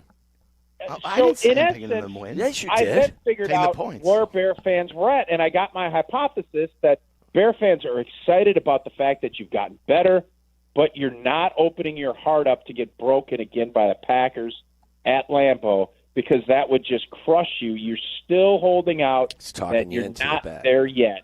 And that's why we've got to bet. We have to bet on both games. Then we just can't go this game in Green Bay. Why don't we go? We bet on this one, and if we lose, we double up again on the bet. I'll give you opportunities to double. We'll double it. And by the way, why I said that it's on Tausch, I've texted Tausch before where I say when can we pay this off? You guys know. It's not on you that we haven't gotten – like, you guys have been great on that. You would no doubt ship up what you were supposed to. Yes. But I'm saying I like having it over you a little bit, if I'm being honest. And then I also enjoy the fact I can gauge where your real confidence level's at, and Sylvie let me know last weekend after you ran the ball down Philly's throats and had one of your best wins in years. The bet's on. What do you mean? The bet's on. Well, and then if it doesn't go our way, we'll double it again next time when they come down here in 3 weeks. Win. Yes. Yeah. Just wait a second. So is the bet on or is it not? It's on. Oh, it's doubled on. up. So it could be a 4-piece. Oh, yeah. To a double. Oh, yeah. Oh, yeah. Four pizza parties. We are all in on it. Really quick, Tausch, before we let you go, we brought you in at the beginning talking about Urlacher. Who do you remember most for whatever reason, whether it was a guy that you liked playing against, that you talked some smack with on the other side of the line? Who do you remember most playing against in your playing days with the Packers when it came to the Bears? I'll tell you, I loved playing against the Bears because I know from our end, I can't speak to those guys. We respected the heck out of that group, and we knew it was always going to be a fun battle. I loved playing against Urlacher and Briggs and, Hunter Hillenmeyer. And obviously, respect-wise, we were Peanut Tillman. The amount of balls he punched out, and it just seemed like he always made a play. Whenever we'd lose to the Bears, it felt like Peanut Tillman or Urlacher make a big play. And we would sit there and we would say, we're not going to let Urlacher make tackles or we're not going to let Briggs. And we'd look up and Lance Briggs would have 18 tackles. Yeah. So it just there was so much respect from our end on that defensive front and that defensive group. I could name 7 other guys, but those would be the core group that I would mention. All right, and if you have to win one game, you're back, you're playing, you have to win one game to win it all. Are you on Favre or Rodgers starting for you? I always say Brooks Bollinger would be the guy I would pick. He was my quarterback at the University of Wisconsin. That's right. Run Dane in the backfield too, right? Get Dane in the backfield, and we just pound it, just like you guys did to Philly last week. That's the approach we take. There you go. Tausch, great stuff as always. You do great work. We appreciate you. I appreciate you guys, and I just want to confirm now you've backtracked, and now That's you on. have some fake confidence coming into the weekend. Is that what's happened? Fake confidence? No, not you, Waddle. I'm talking Silvy. I feel like Waddle just goaded you into forcing you into taking this wager. I am optimistic, but yet I'm still skeptical. You're So scared. skeptically You're optimistic, like you've said before, Waddle. Euphorically realist. Yeah. I'm a euphoric realist. Yeah, I'm enjoying this, for the first time in years, Tausch. By the way, we're in the bowels of Hallis Hall right now, so I think it's incumbent on us to make sure we do make this wager. Okay. Well, we're in. I just wanted to confirm. It's good. I didn't want Sylvie to feel bullied by you, Tommy, because that's what it felt like. You'll be getting 4 mini pizzas. That's how we pay it off. Our little pan pizzas, little personal pan pizzas for Pizza Hut. Send them a few Connie's frozen pizza gift cards. Amen. All right, Tausch, great stuff. Thanks, Tausch. All right, see you guys. There you go. Mark Tauscher, if you don't know him, he works for ESPN Milwaukee with our other friend, Jason Wilde. They do a great show. They're teammates under the Good Karma Brands umbrella, but he is really good at what he does, too. Fantastic. And he was the offensive tackle for Favre and Rodgers, and he's in the Packer Hall of Fame. And Does he do Badger games still? I know he used to. I'm not sure if he still does. And there you go, asking more questions that you. When he was just on, you could have asked him. Well, that just sounds like the douche? I don't think that. Hey, Tausch, Tausch, by the way, do you still do Badger games? Does Tausch still do Badger games? After Tausch just left. You just gave us his resume, and why wouldn't I ask you if on that resume he's still doing? It sounds like you stay in touch with him a lot. Ask him if he's. I do. I'll text him right now. Jesus, Mary and Joseph. All right, Waddle's World is coming up next. We're live. Dick. We're live at Hallis Hall. Douche.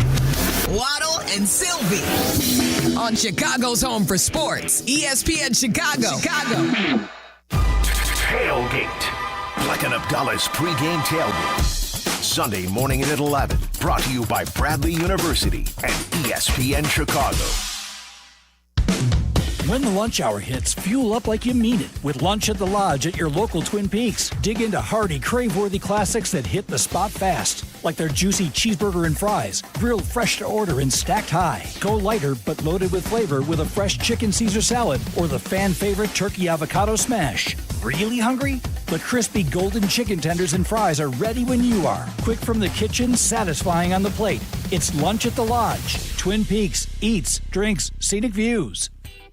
Guys, if better sleep is hard to come by, you're not alone, and the right mattress can make the difference. That's why Helix Sleep and Steinhoffels have teamed up to bring their award-winning mattresses to Steinhoffels, one right down the street in Vernon Hills. Now you can try Helix in person, something you can't do just anywhere. Right now, Steinhoffels is offering 20% off all Helix mattress orders just for our fans. Head to steinhoffels.com to learn more. Helix Sleep at Steinhoffels. Better sleep starts now. 7 Chicagoland locations, including the newest in Maryville, Indiana. If you're the unwitting victim in a calamitous mishap, anticipate compensatory damages, subrogation relief, or tort claims under... Guys, what are they even saying? Coast Ivoni ads don't sound like that. Lawyers like that are exactly why people call us. No legal mumbo-jumbo, just real talk. We're from Chicago. We talk like you, we fight for you, and we have real conversations so we can help you. They get where you come from, they get what you need, and they get you. Coast Ivoni, your local personal injury lawyers, because they are Chicago. 708-4million. Save big money in your next project right now at Menards, your plumbing headquarters. Put the finishing touches on your kitchen with a faucet from Moen. Moen products are built to last. The Adler kitchen faucet includes a side spray to make cleanup simple and comes in a spot-resist stainless finish. On sale now through December 7th. View our entire selection of Moen faucets on Menards.com. Plus, check out our weekly flyer for other great deals happening this week. Raise your scholastic spirits one last time for 2025. Whiskey University is back for its final class of the year, and there's a special extra credit elective as Silvy will join us to share some of his favorite Herradura tequila. Come to Modern Plate in Elmhurst next Wednesday, December 10th at 7. Let's sip, learn, and maybe get a degree in smooth taste. Seats are limited at Modern Plate, so don't be tardy. Jack Daniel's Bonded and Herradura Tequila remind us to please sip responsibly. I know that hiring can be challenging. You sort through tons of resumes and you get too many so-so applicants. You're just waiting for someone to match your role perfectly. Well, now, there's a place where you can meet them fast. ZipRecruiter. Need to hire right away. Start your search for strong candidates. The right fit awaits. Build your team. Build it sooner. Meet your match on ZipRecruiter. Just head to ZipRecruiter.com/free right now to try it for free. And you're on your way to meeting your match. 4 out of 5 employers who post on ZipRecruiter get a quality candidate within the first day. So try it now. Go to ZipRecruiter.com/free. Once again, that's ZipRecruiter.com/free. Meet your match on ZipRecruiter. Try it free. Hey, it's Kirk Herbstreit. On game day, great prep makes all the difference. Same goes for your pizza. That's why I go with Frigidaire Stone-Baked Pizza Oven. Fresh pizzas go from dough to done in just 2 minutes. Whether you're throwing a party or squeezing in dinner between plays, this oven delivers hot, crispy, restaurant-quality pizza right from your kitchen. Only from Frigidaire. Game-ready pizza. Get it today at the Home Depot. How doers get more done. Your ambition just met its match with Robinhood. Trade stocks and ETFs, options, futures, and crypto all on one platform. Get started today at Robinhood.com/yourmoney. Your money, your move. All investments involve risk, including loss of principal. Options, futures, and crypto trading carry significant risk and may not suit all investors. Securities offered through Robinhood Financial LLC, member SIPC. Futures trading is offered by Robinhood Derivatives LLC, not FDIC or SIPC protected. Crypto offered through Robinhood Crypto LLC, NMLS ID 1702840, not FDIC or SIPC protected. Portfolio management offered by Robinhood Strategies, an SEC registered advisor. Whether you're building robots, developing award-winning video games, training on medical simulators, or diving into sports communication, Bradley prepares you to change the game. Choose Bradley. Apply today at bradley.edu. This is Waddle's World. And in Chicago, Tom Waddle. He can't run, he's not fast, but he gets open. Bears legend. Amazing. 9 career TDs in the NFL. He caught everything that was thrown and took every hit that they could give him. Tom Waddle. Let's get weird! Let's get weird! Welcome to Waddle's World. Come inside. Let's get weird! Let's get weird! Weird! Get weird! Weird! Get weird! Let's get weird. Yeah, before we get weird, I don't think we talked about this at all yesterday, did we? The Bulls rookie is now out 6 to 8 months with a shoulder surgery, Senge. I don't think we talked about that, did we? Yeah, I announced it when you? it happened. Yeah, we talked about it for a couple of minutes, but not long. Boy, that team sucks. Well, and like stinks. I don't know if you remember the story too about the way the Bulls drafted Senge, who's very raw. Now, he could be good. Maybe he'll eventually be good. Very thin, too, right? Thin and raw. He's French, and AK had to have him. Yeah. That the story went, I think, in one of the press conferences Joe Dumars did after the Pelicans traded up to get Derek Queen. Derek Queen was on the board as well for the Bulls. Is he the big center from Maryland? Yeah. And so he originally, I believe, started with a Bulls pick, called the Bulls, because when he went through it, I went up, what number were the Bulls? Were they 9 or 10, somewhere 10, in there? Yeah. 10. Yeah. I started at number 9, then went to 10, and I got no's until I forgot who he made the deal with. It was after the Bulls, but like the Bulls said no to that too, and what New Orleans gave up for a lower pick was next year's first round pick. So the Bulls still would have had a pick just lower in this year's draft, and they would have had a future number one, the way you build a team, but they had to have Senge. Now, he did get hurt in the G League. This wasn't like this is a pre-existing injury. But if he doesn't turn out, it's another one of these, you've not landed any draft picks. Yeah, Giddey was a good trade because it worked with Caruso, and Giddey has developed nicely. But you still didn't get any other draft capital to truly build your team. Right. With any of these, and I don't believe he's really gotten like the Zach LaVine deal, right? Wasn't that just for players as well? I think so. And no draft picks came back. They got their own pick back. Yeah. They got their own pick. Yeah, they traded for their own pick. And Matas has been okay, but he's not been, and I think this is part of the reason why they've fallen on tough times. Matas lately has not played like he's going to be a breakout player. Yeah. I'm not saying that he's not going to be a breakout player. These last couple of weeks, he's not played like that. They just lost to a 4-win Nets team last night. Well, they've now lost, 5 in a row and 6 of 7 or something. That's been their MO. They lost to every They almost lost to the Wizards, who had 1 win. They lost to the Pels. They lost to Brooklyn. They lost to the Pacers, who had 2 wins at the time of that one. They've lost to after they beat Denver in Denver, and C-Red Fred called in and said, hey, this is a contender. And C-Red Fred's on a milk carton right now. Well, he's blaming Okoro. Like, if Okoro was healthy, he should go to jail for that thought. Yeah. If Okoro at least sports they're jail. Their only good defensive player, their only good defensive wing. If he was healthy, then they would have won games. By the way, we have heard from C-Red Fred. Oh, really? Because he has submitted a parody song. Oh, this can't be good. You want to play it? This cannot be good. Is it as bad as his takes? So, I think we have to put this under question. There is a conversation to be had about this on the other side, but this is C-Red Fred's entry called Bring Back Garin Pax.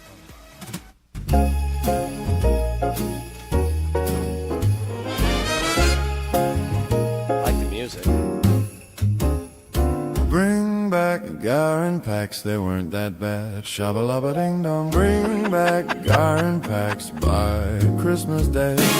Who do they draft? MVP Rose, who do they draft? Joe Kim Noah, who do they draft? Jimmy Butler, what do I see under the tree? It's Laurie, bring 'em back. Who didn't they draft? No Go Mark, who didn't they draft? Stand Still Pee Wee, who didn't they draft? Dalen Terrible, take a look around, get 'em out of town. It's a tire fire of epic proportions. Bring back Garin packs, they weren't that bad. Shabba-lubba ding dong, bring back Garin packs by Christmas Day.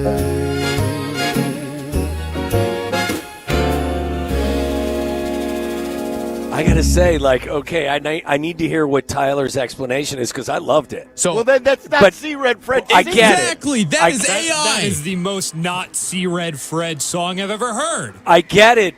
I will say but this. I love the song. I think it was great. Yeah. I think it was great.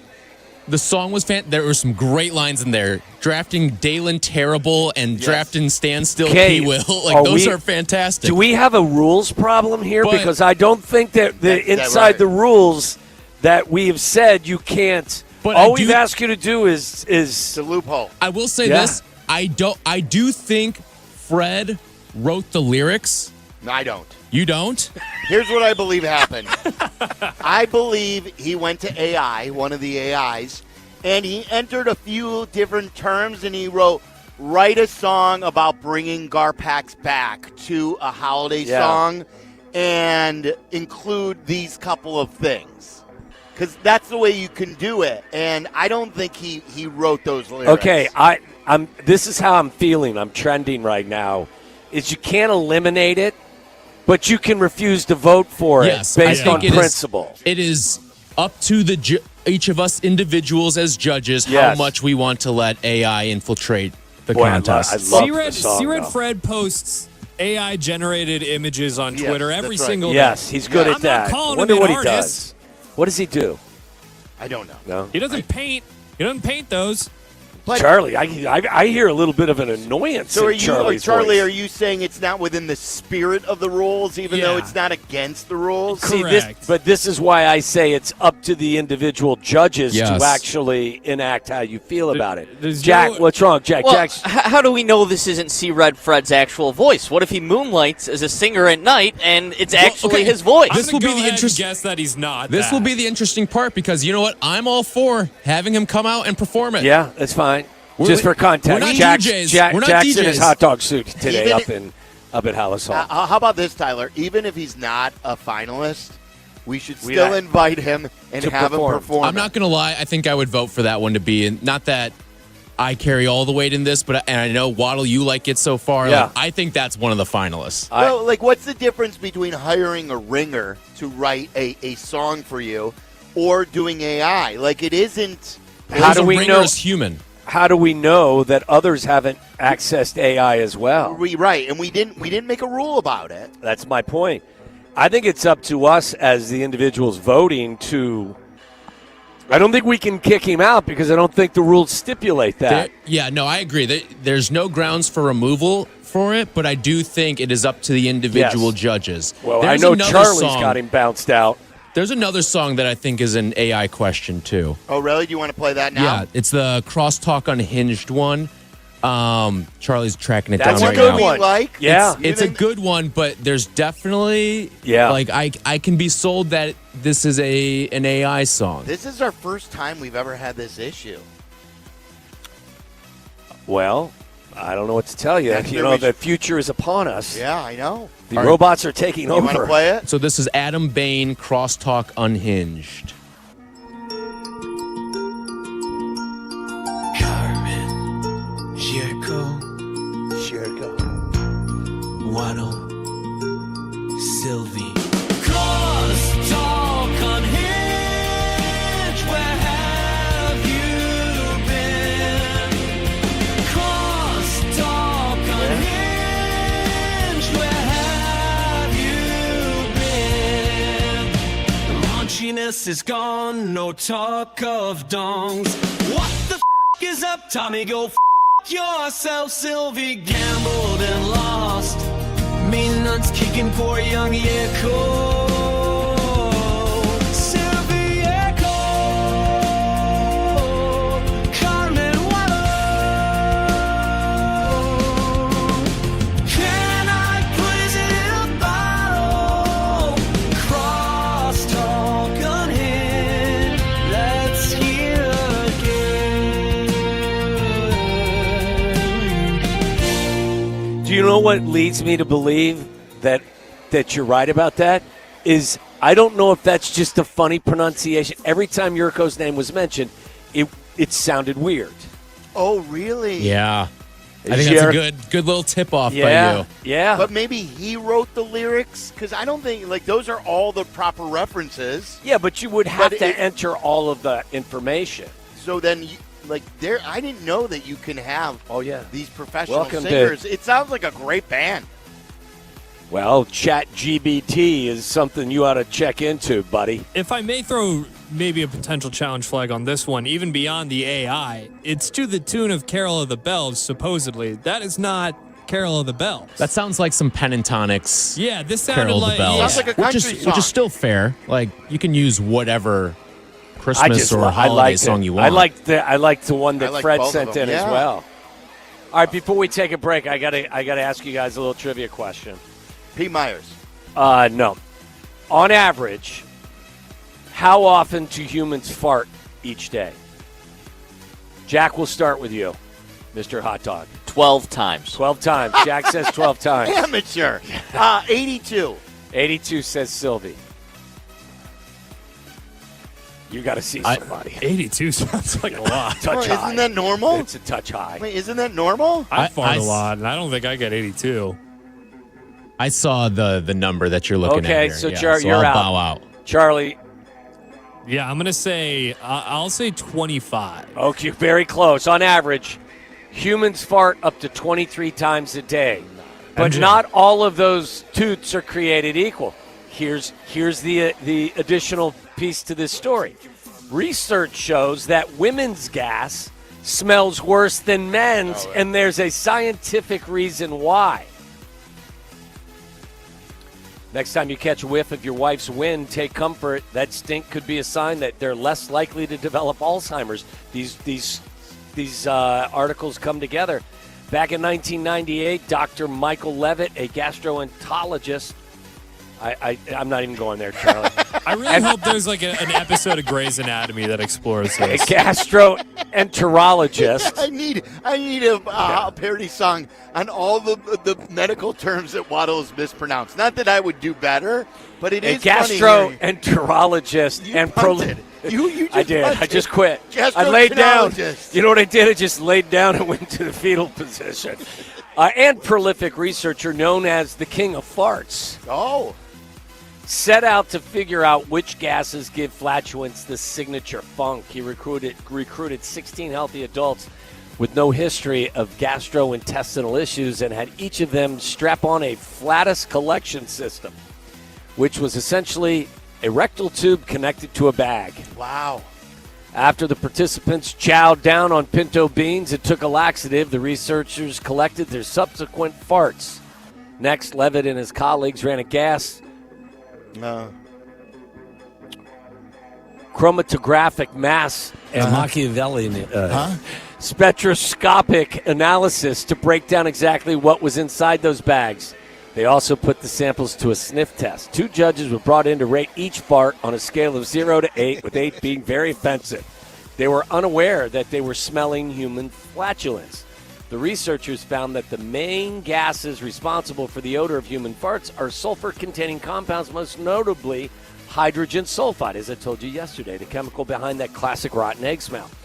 And while men tended to pass larger volumes of gas, the study also found that female flatulence contain a significantly higher concentration of hydrogen sulfide than that of their male peers. The judges agreed, rating women's farts as having a greater odor intensity than men's. That's a win. Yes! That's a win for us. So there are 2 people that went to work that day, and their job was to be a fart sniffer. Yes. Without knowing it, apparently. Rectal tube connected to a bag that's connected. Would you rather be that guy who goes into work to do that, or that Vikings player who, whenever the tush pushes run, has to be the guy who's like tied down on the train tracks? You know what, Tyler? Now you put it. I'd rather be the guy tied on the train tracks. Yeah, me too. Yeah. Ben's bag of fun. I don't want to be Ben's fart bag. Okay, that's not what I want. So you know what? I think all of us should walk around with a little, extra, skipping your step, guys. That's right. Our farts don't smell as bad as our female counterparts. Tell your wife or tell your girlfriend. Your farts stink. Yes. If Tom Brady farted in a bag, Carm would definitely sniff that bag. Yeah. Carm, you got to call us and explain yourself at some point today. All right, when we come back, I got other things. By the way, Tauscher does do Wisconsin football. He texted me back. Okay, there you go. See, it was a good question. I got a drunken raccoon. Got an Italian man dressing up as his mom, and it's not Carm. And I've got a question for the young guys out there about popularity. That's coming up next. The afternoon drive is easier with Waddle and Silvy. Chill out. They're coming right back. ESPN Chicago. It's time for you to vent. The Waddle and Silvy Holiday Parody Contest is on.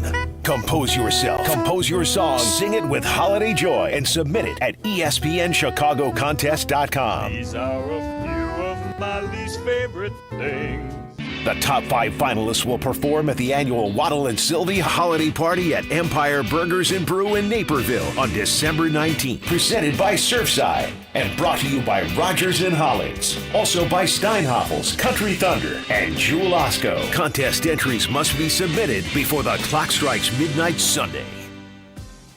Guys, you have a plumbing emergency? Call my friends over at Four Seasons. An electrical emergency?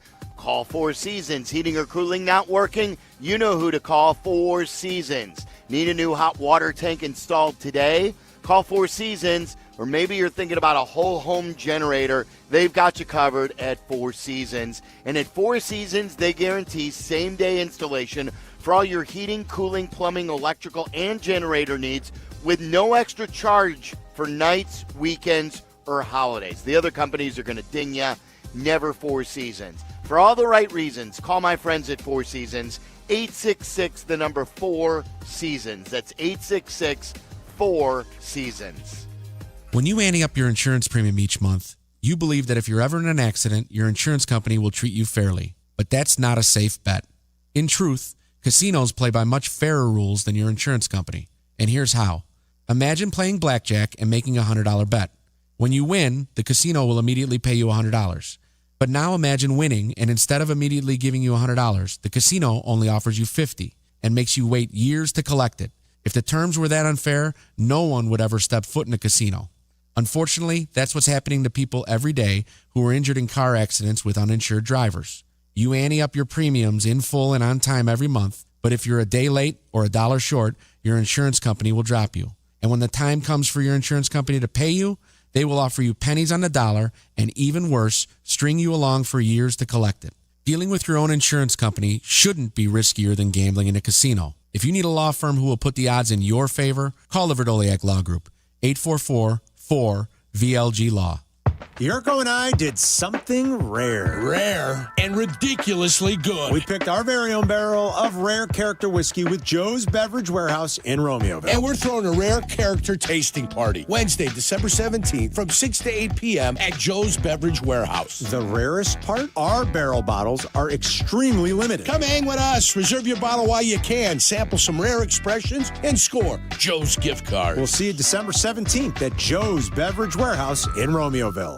The holidays are here, and so is the best deal of the season. Get Astound Gig Wi-Fi for just $40 a month forever. No, seriously, $40. Your price forever. No hikes, no hidden fees. Just super fast Wi-Fi that keeps up with everything you stream, shop, and share this season. And right now, you'll even get a $200 gift card. It's our biggest holiday deal, and it won't last long. Lock in your forever price today at astound.com. Restrictions apply. See astound.com for details.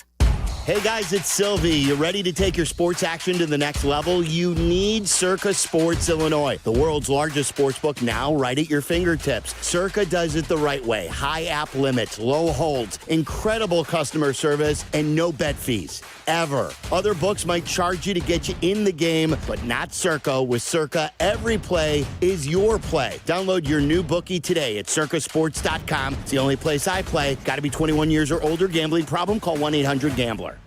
This is the Our Idea is Ready to Launch vision. This is the Create Great Jobs vision. This is the We Need More Space vision. This is Busey, where your business visions become realizations. Through securing capital for growth and comprehensive strategies that ensure a prosperous future. Because thriving businesses mean thriving people and thriving communities. Busey Bank, building business, growing wealth since 1868. Member FDIC. Hey team, Wendy here. If you're looking to consolidate your high-interest credit card debt with a personal loan, take a look at SoFi's stats. A SoFi personal loan comes with low fixed rates, no fees required, and as soon as same-day funding. That looks good on paper, but SoFi also passes the eye test. Having helped its members pay off over $33 billion in debt to date, score. View your rate for a SoFi personal loan at SoFi.com/stats today. Loans originated by SoFi Bank, NA member FDIC. Terms and conditions apply at SoFi.com/stats. NMLS 696891. At AT&T, we guarantee our network so you can talk college football with your BFF while taking Buster to the vet. Hey, yeah, I can't believe he ate the whole thing of chicken wings. And I can't believe we're staging a comeback. Touchdown! Yes! Yes! Staying connected matters. That's why in the rare event of a network outage, you'll automatically get a bill credit for a full day's service. For wireless downtime lasting 60 minutes or more caused by a single incident impacting 10 or more towers, must be connected to impacted tower at onset of outage. Restrictions and exclusions apply. See att.com/guarantee for full details. Hit the road in a brand new Chevy in less than 1 hour at Advantage Chevrolet Bridgeview. You can sign and drive away in 60 minutes or less. Seriously. Or they'll cover your first car payment. Every new Chevy is backed by the Advantage Plus program. Advantage Chevrolet Bridgeview. Together, let's drive. Follow Chicago's Home for Sports on Twitter at ESPN 1000. This is Waddle and Silvy on Chicago's Home for Sports, ESPN Chicago. All right, I have a question for the Young Bucks. So Jack, Charlie, and Tyler. Have you ever posed or posted a photo that wasn't you for popularity reasons or invite reasons on social media? Posted a picture that wasn't me? Yeah. No. Just ask it. I mean, you can be trying to offended by the catfish question. guys? Like a picture of another person? Yes. You're asking them if they've catfished somebody. Is that I'm not talking about getting totally into a relationship. Okay, here's the story. Silicon Valley techie admits using blonde woman's photo as profile pic to score a party invite. A Silicon Valley software engineer has revealed that he used a picture of a blonde woman as his profile picture to score party invites. Guy was a member of the technical staff at AI startup Perplexity. Said that having a woman's picture helped him get more party invites. Professional loser. What kind of parties, though? In his ex-post, the man revealed that he would use a blonde woman's profile as his a blonde woman's photo as his profile picture on the Partiful app. Partiful is an event planning app that lets users create invite pages and share them via simple link. Yeah, it's like the new Evite. Yeah. And this guy credited the blonde woman's picture for getting him invited to random parties in San Francisco. Says that he attended one party at a Ritz-Carlton, which was so exclusive that it had bouncers at the door checking invitations. Sure, but they wouldn't match the picture. They would just say, hey, do you have an invite? I'm just asking if you guys have ever done anything comparably. No, this guy that's way sucks. different. Yeah. Okay. Have you ever done anything that's obviously not at that level, but have you ever manipulated social media for personal gain? How about that? Is that the better way to ask a question? Boy, No. You're really thinking these guys are evil. Edited tweets that's when I not noticed evil. a typo. The dude was just trying to get invited to a party. I got an idea for this guy. Be a better hang. Maybe people want to hang out with you. Okay, that's fair, Charlie. You say this guy was some like Silicon Valley bigwig? Yeah. Well, no, Not he was. surprised. Or just a Silicon Valley like one of the plebeian He was a techie. tech bros. Yeah. Plebeian tech bro. Have you guys ever done internet dating? I have not. No. But Like dating apps? Yeah. Yeah. Like, would you ever use, like, this is not the same as what Waddle's saying. Did you ever take a great picture, like fantastic, where you look better in this picture than any time anyone's ever seen you? It's surprisingly, people mistook it for Brad Pitt. No, I'm saying, and then you post that one, and then, or do you usually lower the bar so when they see you in person, Wow, so they're now not you're now disappointed? listen. So now,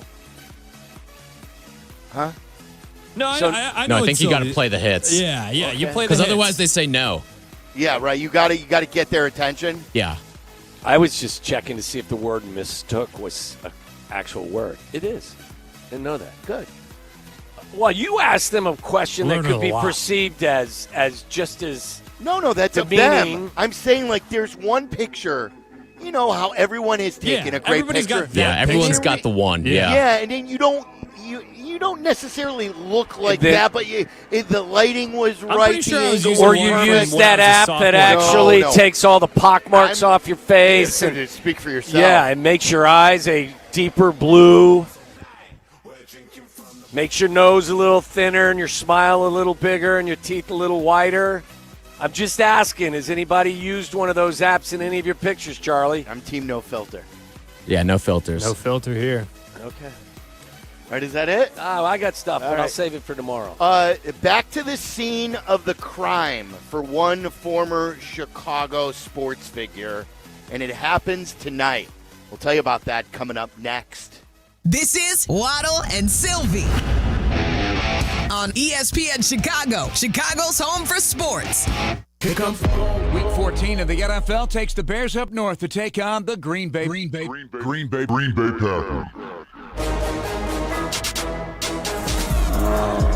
Nobody covers this rivalry like ESPN Chicago. Game time is Sunday at 3:25. Join me, Jeff Joniak, along with Tom Thayer and Jason McKee, and sync us up for the hometown call, live from Lambeau on the ESPN Chicago app. Bears and Packers on the home of the Bears, ESPN Chicago. All right, Chicago football fans, did you know that Toyota is the official vehicle of the National Football League? I'm also going to post a video with Joniak and me talking about our Toyotas coming out tomorrow on Instagram. You could follow along at Mark A. Silverman. That's M-A-R-C, middle initial A. Silverman. A Toyota-thon is on. Get your new Toyota while the getting's good. Score value with a versatile RAV4. I used to drive it, and I loved it. Ride with Tacoma, the rugged weekend warrior, or hit the road with Camrys available. All-wheel drive. Red-hot savings are ready for you at Toyota-thon. We just got a second Toyota in our family with a Grand Highlander, and we love it. Hurry to your Chicagoland Toyota dealer today and give yourself the gift of great value on a brand-new Toyota during Toyota-thon. Toyota, let's go places.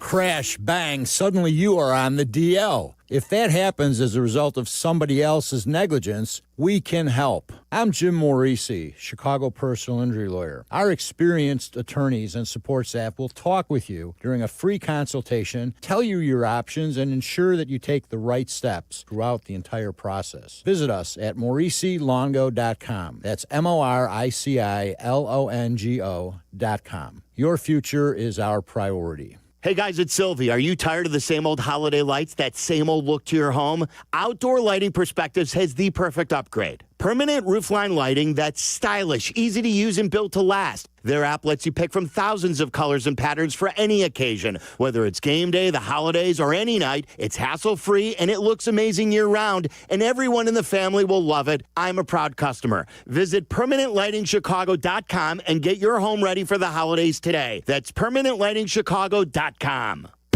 Raise your scholastic spirits one last time for 2025. Whiskey University is back for its final class of the year, and there's a special extra credit elective as Silvy will join us to share some of his favorite Herradura tequila. Come to Modern Plate in Elmhurst next Wednesday, December 10th at 7. Let's sip, learn, and maybe get a degree in smooth taste. Seats are limited at Modern Plate, so don't be tardy. Jack Daniel's Bonded and Herradura Tequila remind us to please sip responsibly. Roofers and Waterproofers Local 11 delivers expert roofing and waterproofing across Chicago. Their trained professionals lead in solar, green, and garden systems. For trusted contractors and top quality service, visit ChicagoRoofingContractors.org. That's ChicagoRoofingContractors.org. Looking for the best live music in Chicagoland? Head to Joe's Live in Rosemont. See Priscilla Block December 5th and ring in the new year with 16 Candles December 31st. Tickets are going fast. Go to joesliverosemont.com. This is the story of the one. As an HVAC technician, he and his digital multimeter are in high demand. So when a noisy office HVAC turns out to be a failing blower motor, he doesn't break a sweat.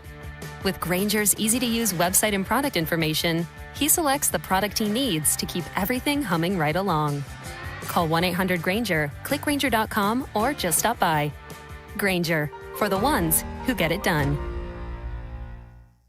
Hey, I'm Mike Slater. My dad passed away at the age of 63. It's out of nowhere. Had a stroke. Super hard, obviously, for the whole family, but my dad had life insurance. This is why I have life insurance for my family, for my wife and 4 kids. And the best place to get life insurance is ethos.com, because you can do it in 10 minutes. And there's no medical exam and no blood test, just a few health questions. Get life insurance in 10 minutes so your family is protected. Ethos, E-T-H-O-S, ethos.com/play. It's Blackhawks and Bulls season on Chicago Sports Network. Visit chsn.com/radio to sign up for your 7-day free trial of their all-access plan. Over 300 live games per year. Chicago Sports Network, your home stream advantage. Live from State Street in the heart of Chicago, this is the home of the Chicago Bears, ESPN Chicago. And this is Waddle and Silvy, WMVP, WTBC, HD2 Chicago, a good Karma Brands radio station.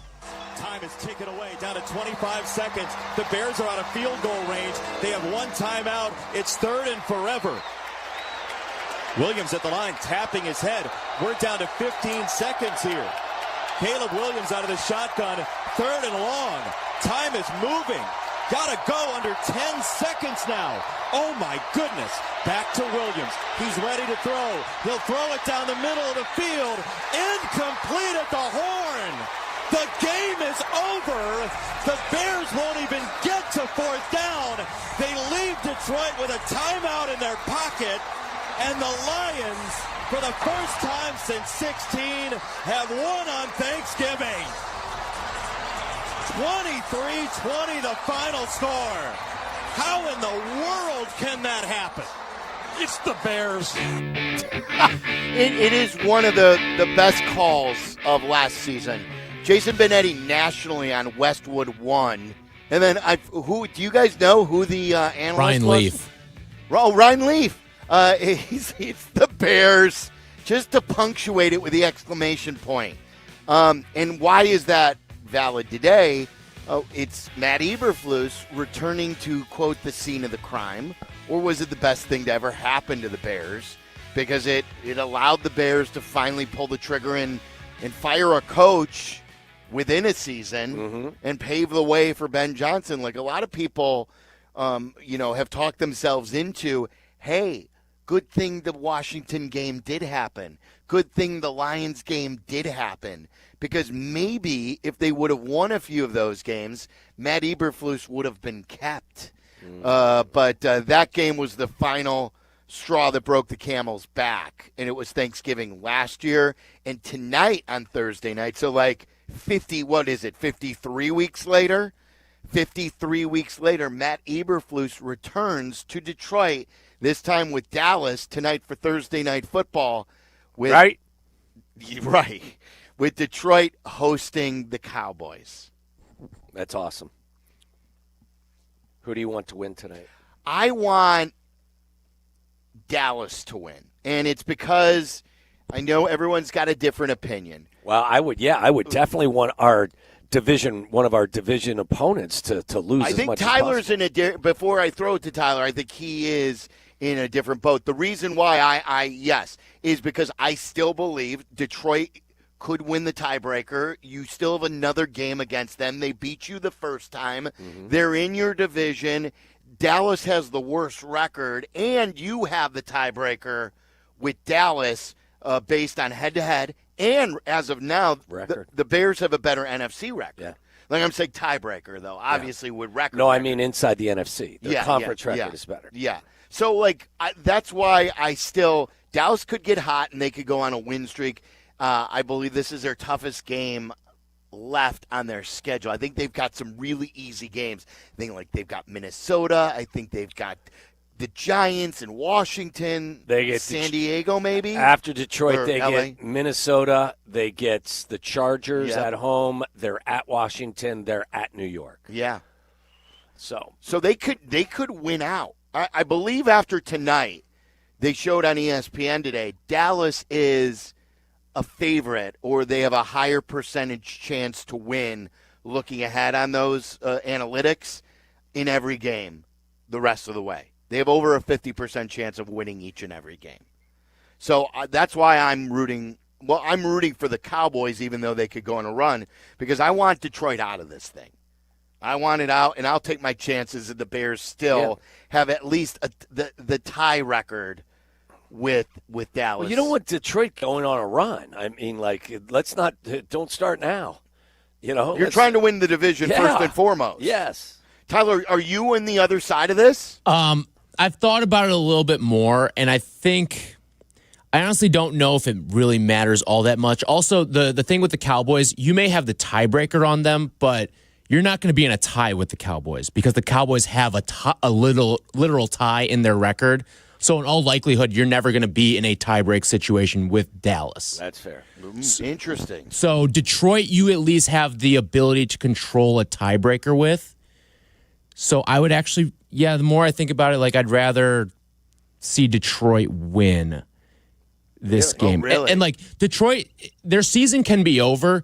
They're still going to be out for blood in Week 18 when they face the Bears. Hopefully you'll be wrapped up by then. Right. Hopefully you won't need that game. But if you were to need that game and Detroit was eliminated, we saw what they did a couple years ago against Green Bay when the game meant nothing for Detroit, but it meant everything for Green Bay, and Detroit went out, popped them, and beat them. Yeah. And in the final game of the season. Which is odd because they normally do not appreciate playing outside, especially when there's nothing at stake. Right.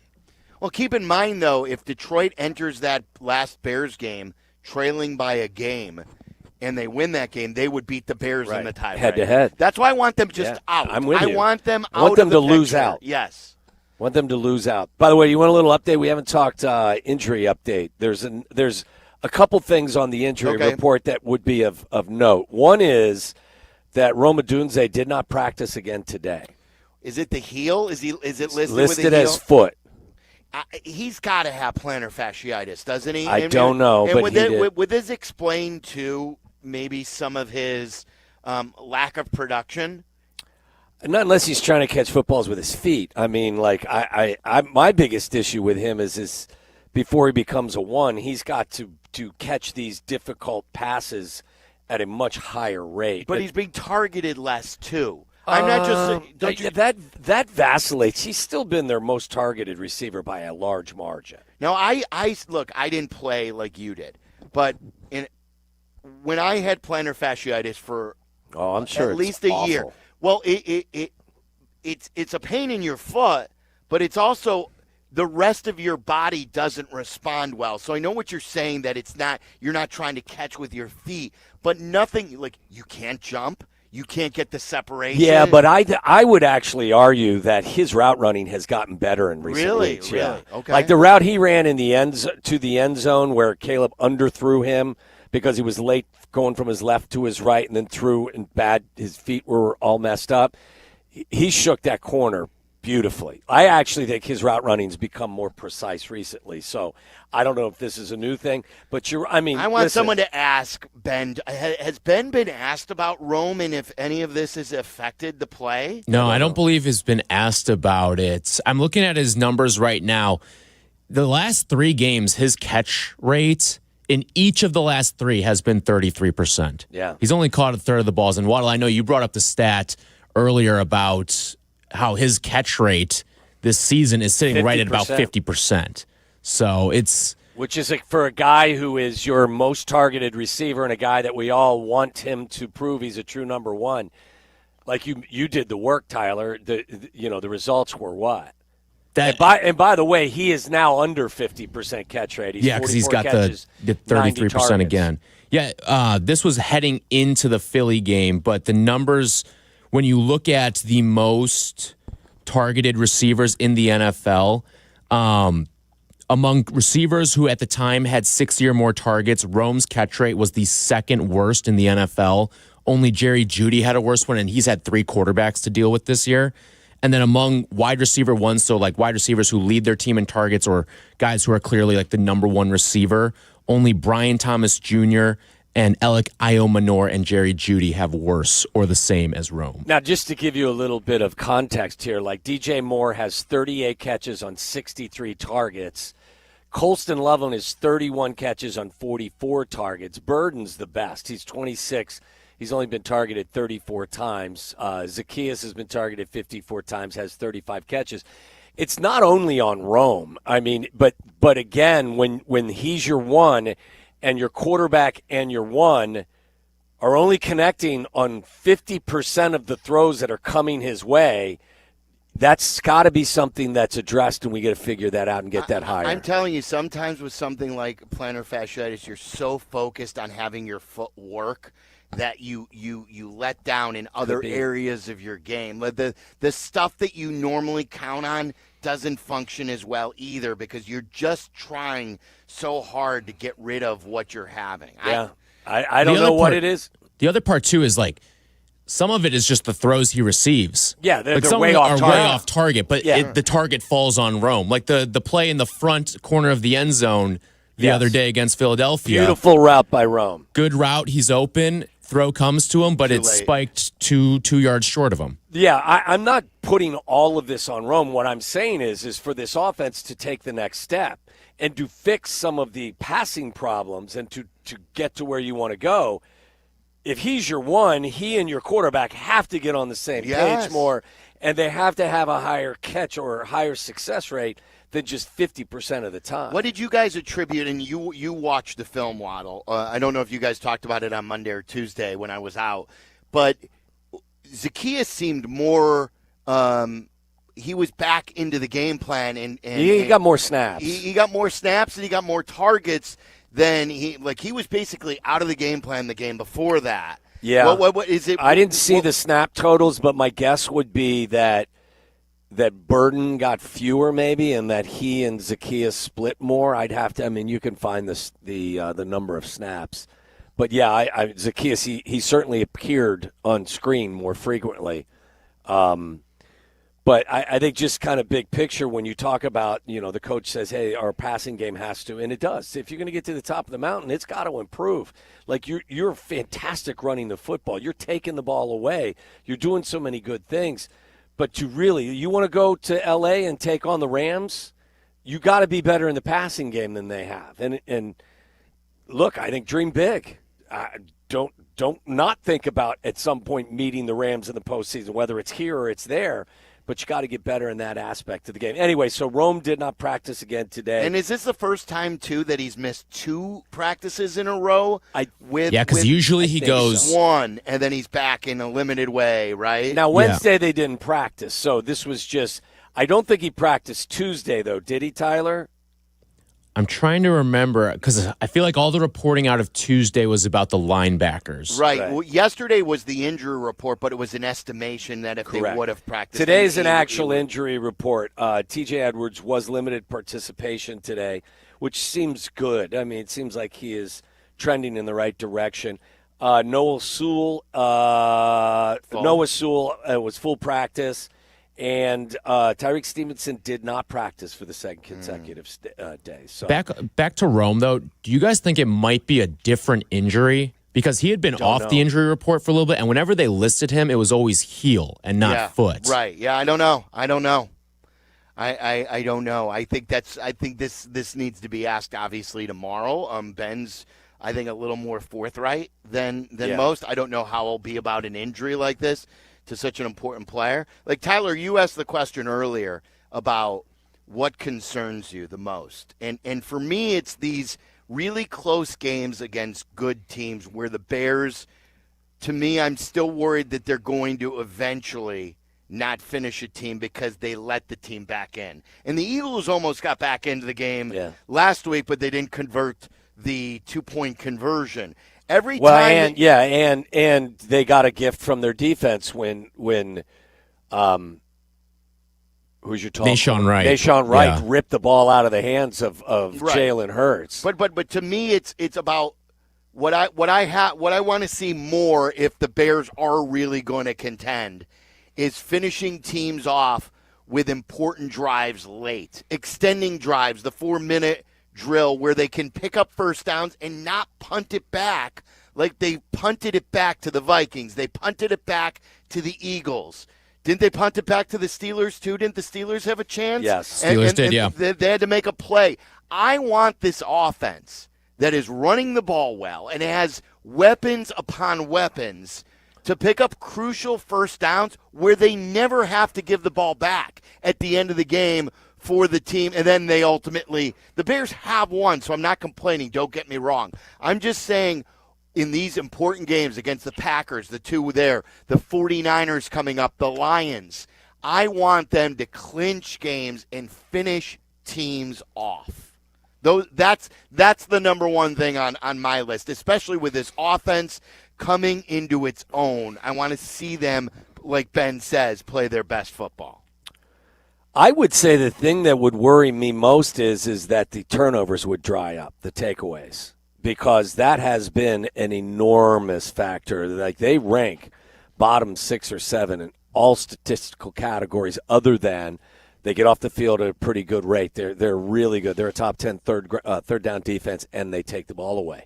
That entire game for me changed when Nashawn Wright took that ball away. It was incredible. Because they were about to drive in for a go-ahead touchdown, and you felt momentum shifting, and Wright takes that ball away, and then they go 85 yards and absolutely just ran the ball down their throats, and it felt like they stole the soul of the Eagles, at least their defense, if not their offense as well. Yeah, you know what was cool about that, too, and this goes to the Ben Johnson press conferences, and we'll get to the LaFleur part of it. But I don't know if you remember when the tush push was being debated, at the beginning of the year or like even before the year started when they were going to vote on it again to outlaw it. Someone asked Ben Johnson, hey, are you a fan of the tush push? He goes, I'm not a fan because it's not an explosive play. Right. I'm a fan of explosives. You know, ironically, the week before then, Pittsburgh had an explosive play off a fake tush push. Right. But, like, and sure enough, when they played the Eagles, if you thought, okay, the Bears are going to get burned on a tush push, sure enough, on the tush push, they took the ball away. Yeah. And by the way, I think the Bears lead the league in explosives, don't they? Yeah, oh, yeah. I mean, I think they're number one in explosive and they're plays. not number one in air yards. No. But those. Well, you factor in the runs, the long runs, and you factor in some of the 20-plus, deep ends that Caleb has thrown. Yeah, I mean, they've accomplished a ton for sure, but interesting challenge in Green Bay this weekend for sure. All right, Charlie, you have the bite, too, from Green Bay. Now, it wasn't Matt LaFleur. It was their offensive coordinator, correct? Yes, Adam Stenavich, and this includes the question because he gives such a short answer, so I figured that we could add some context to it. I don't know if you watch these things when you're back there, but, coaches, head coaches in this league, they generally don't say inflammatory things about each other. So I was wondering what you thought as a staff member when Ben Johnson said what he said at the press conference, and if you thought that was any kind of shot at the whole staff. Yeah, you take it personal, for sure. I'll just leave it at that. Yeah. Listen.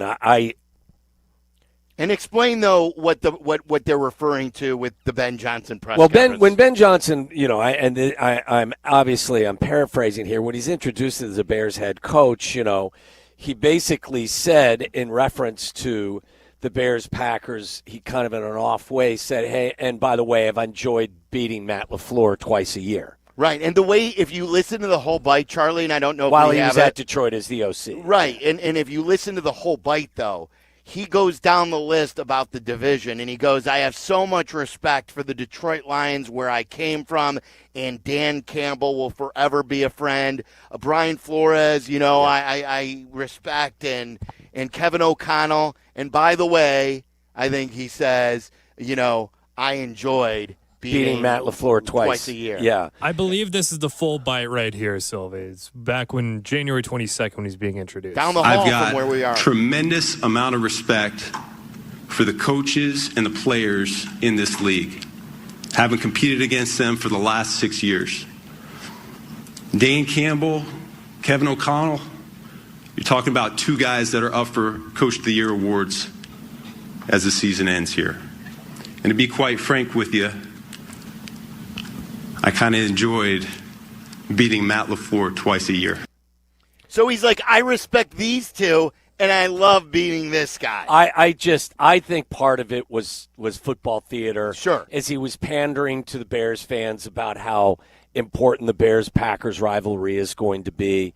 I thought there was a little tongue-in-cheek in it, but getting to know Ben, obviously from a distance now, knowing how much of a red ass he is, maybe there was a little bit more fuel to that fire now. Sure. But I think this is resonating with the Packers and Matt LaFleur more than anything. Like, I don't know. It seems like they've taken it a little bit too personal to me. Ben Johnson, when he was the offensive coordinator of Detroit, I believe was 5-1 against Green Bay. They had one loss and they had won 5. Why not tweak the Bears-Packers rivalry? Like, everybody who comes into this building, as Tauscher said, as the new head coach of the Bears, is going to make a reference to the Packers. It's the most storied rivalry in the history of this great league. Now, it hasn't been much of a rivalry recently because the Packers have dominated, but I don't blame Ben at all for, throwing a little bit of red meat out there for everyone. I'll tell you what. And the fact that the Packers got pissed off or pissy about it, okay, so what? Good. Yeah. I'm glad. It adds a little extra fire.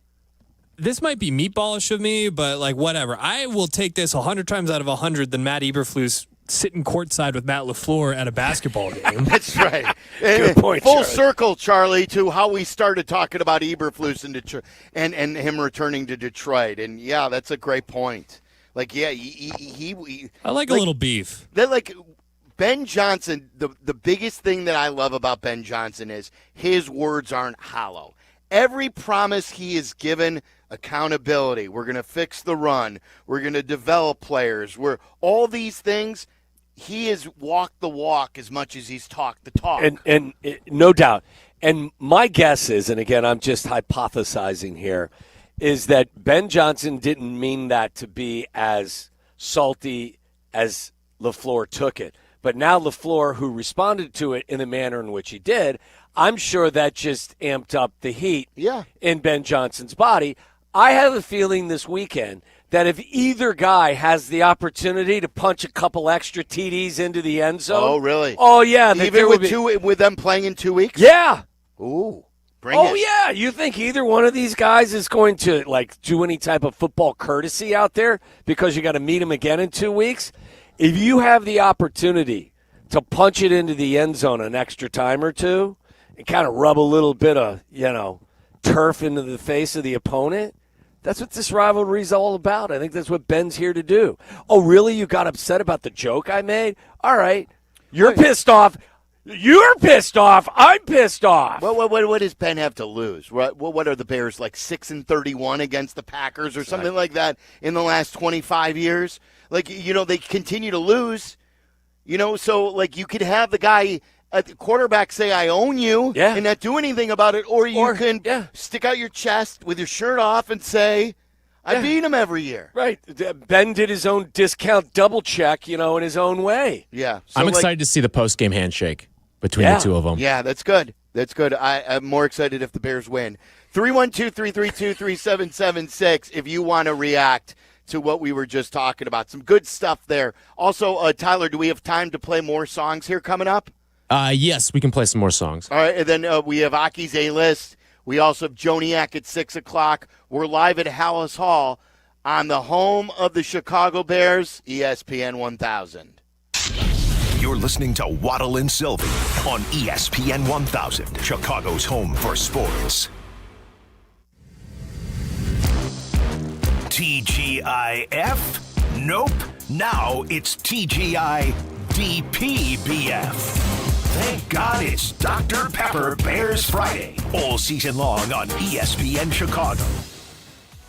All right, guys, with the holidays here, why don't you gift yourself new windows for your home? Thanks to Window Nation. I've enjoyed my new windows from Window Nation in the kitchen, in the master bedroom, in the kids' room, and our latest project came in the living room. Weather like today, where the wind chill is around 0, my house would be freezing. I'd have the thermostat up to 75, 76. The heat would never kick in. It was kicking in, but the house would never warm up because the windows would let all that warm air out. They weren't sealed. Are you walking on your floors and do you feel cold? Maybe it's because of new windows. Have my guy Alan Favada from Window Nation come over, give you a free in-home estimate. He'll tell you what you need and what you don't need. Call them right now at 866-90-NATION. That's 866-90-NATION. Check out everything they have to offer at windownation.com. Right now at the end of year sale, you can buy all windows at a 50% off discount. That's right. All window styles, 50% off plus no payments, no interest for 5 full years. The reviews off the charts, 45,000 5-star reviews. Rated A+ rating by the Better Business Bureau. Window Nation, a family-owned business. Call them today, 866-90-NATION, or go to windownation.com and let them know that Silvy sent you. When your team's best players have all been traded and the latest pick is overrated, just raise a glass with a friend or two and tell them more, tell them more, tell them more do.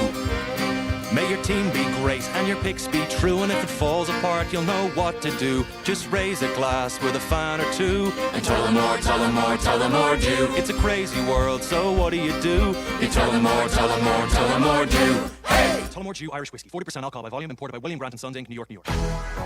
This holiday season, don't let aches and injuries keep you on the bench. Illinois Bone and Joint Institute helps you move better so you can live better. From state-of-the-art imaging to convenient rehab locations. And with 14 Ortho Access immediate care facilities, you can get same-day orthopedic treatment close to home.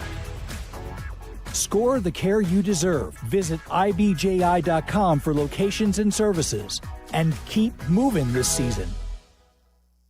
When it comes to looking sharp, I don't mess around. That's why I head to White Buffalo Barbershop. These guys aren't just barbers, they're artists. Whether it's a classic cut, a fresh fade, or a hot shave, They do it all with precision, and the vibe is top-notch, blending tradition with a modern twist. At White Buffalo, every cut is as unique as you are, born original just like you. White Buffalo Barbershop, born original. Now in LaGrange and Hinsdale. Visit whitebuffalobarbershop.com to book your appointment today. Hey guys, it's Silvy. You ready to take your sports action to the next level? You need Circa Sports Illinois, the world's largest sports book, now right at your fingertips. Circa does it the right way. High app limits, low holds, incredible customer service, and no bet fees. Ever. Other books might charge you to get you in the game, but not Circa. With Circa, every play is your play. Download your new bookie today at circasports.com. It's the only place I play. Got to be 21 years or older. Gambling problem? Call 1-800-GAMBLER. In football, the red zone is where games are won and lost. Same thing with retirement. The 5 years before and after you ride off into the sunset, that's your retirement red zone. And when it comes to navigating that critical window, you can trust Mitch Lyons and his team at Mitch Lyons Wealth. Mitch played in the NFL. He knows how to build a winning game plan for your future. Visit MitchLyonsWealth.com to make sure you have the income you need when you are done working. MitchLyonsWealth.com, your best game plan to protect, grow, and win retirement. Coverage varies by plan. View contracts and exclusions at EnduranceWarranty.com. If your car is out of warranty, one major repair bill could wipe you out. Just ask Ludacris. Car breakdowns can wreck your wallet. Without Endurance, a worn-out timing belt could cost you $1,700. A busted transmission, that's $4,000 easy. An engine meltdown, $7,000. But if you've got Endurance, you could never pay out of pocket for a car repair again. With Endurance, your car's most expensive parts are covered. Plus, you pick the mechanic you trust to do the work. With Endurance, your rate stays the same no matter how many claims you file. If your car is under 20 years old, Endurance has you covered with unlimited miles. Plus, your plan includes 24/7 roadside assistance anywhere in the country. Choose the name Ludacris trusts, Endurance. Right now, get $300 off any plan, plus a year of elite benefits, a $2,000 value, free. All backed by a 30-day money-back guarantee. For your free quote, call 800-431-8958. 800-431-8958. 800-431-8958. All right, let's be honest. Everything changes these days. Your favorite app updates every week. Your phone battery gives up before lunch, and somehow the remote always disappears. Wouldn't it be nice if something actually stayed the same? That's what you get with Xfinity's 5-year price guarantee. Reliable, intelligent Wi-Fi at the same price for 5 years. No surprises, no contracts, no hidden fees. Just fast, secure internet that works when you need it most. Xfinity Wi-Fi even finds and fixes issues before you notice them. Keeps you protected from online threats and delivers incredible speeds across all your devices so everyone in your home can stream, game, or work without battling for bandwidth. You get all of that on Xfinity's best equipment with 0 annual contracts and 0 nonsense. In a world where everything changes overnight, your internet shouldn't. Lock in your price and unlock the possibilities with Xfinity. To get started, call them, visit Xfinity.com, or drop into an Xfinity store today. Learn more at Xfinity.com. Restrictions apply. Select plans only. Xfinity. Imagine that. If I predicted at the beginning of the year that the Niners and the Bengals would be in the Super Bowl and they still have a chance, you know what? The Chicago Bears do have a chance to get to the Super Bowl. And I believe it 100% now. What made you see the light, Eddie? Eddie, what made you see the light? Quiet. Oh, wait, I got to let Oz yell. Don't kick the dog, Eddie. Do not kick the dog. I'm not kicking the dog. Be nice to the dog. Every time I get on the phone, this dog goes Eddie, did you just scream Waddle? It's Eddie on the north side. I don't know what happened there with the dog. With I don't know what he was trying to get at about the Bengals and the 49ers. That was his preseason pick. And, like, who would have thought that the Bengals would still be alive after all he's saying? So that if the Bengals are still alive, of course. Is that what he was trying to say? You ever seen Old School where Owen Wilson gives the toast? Right. It's kind of what Eddie sounded like.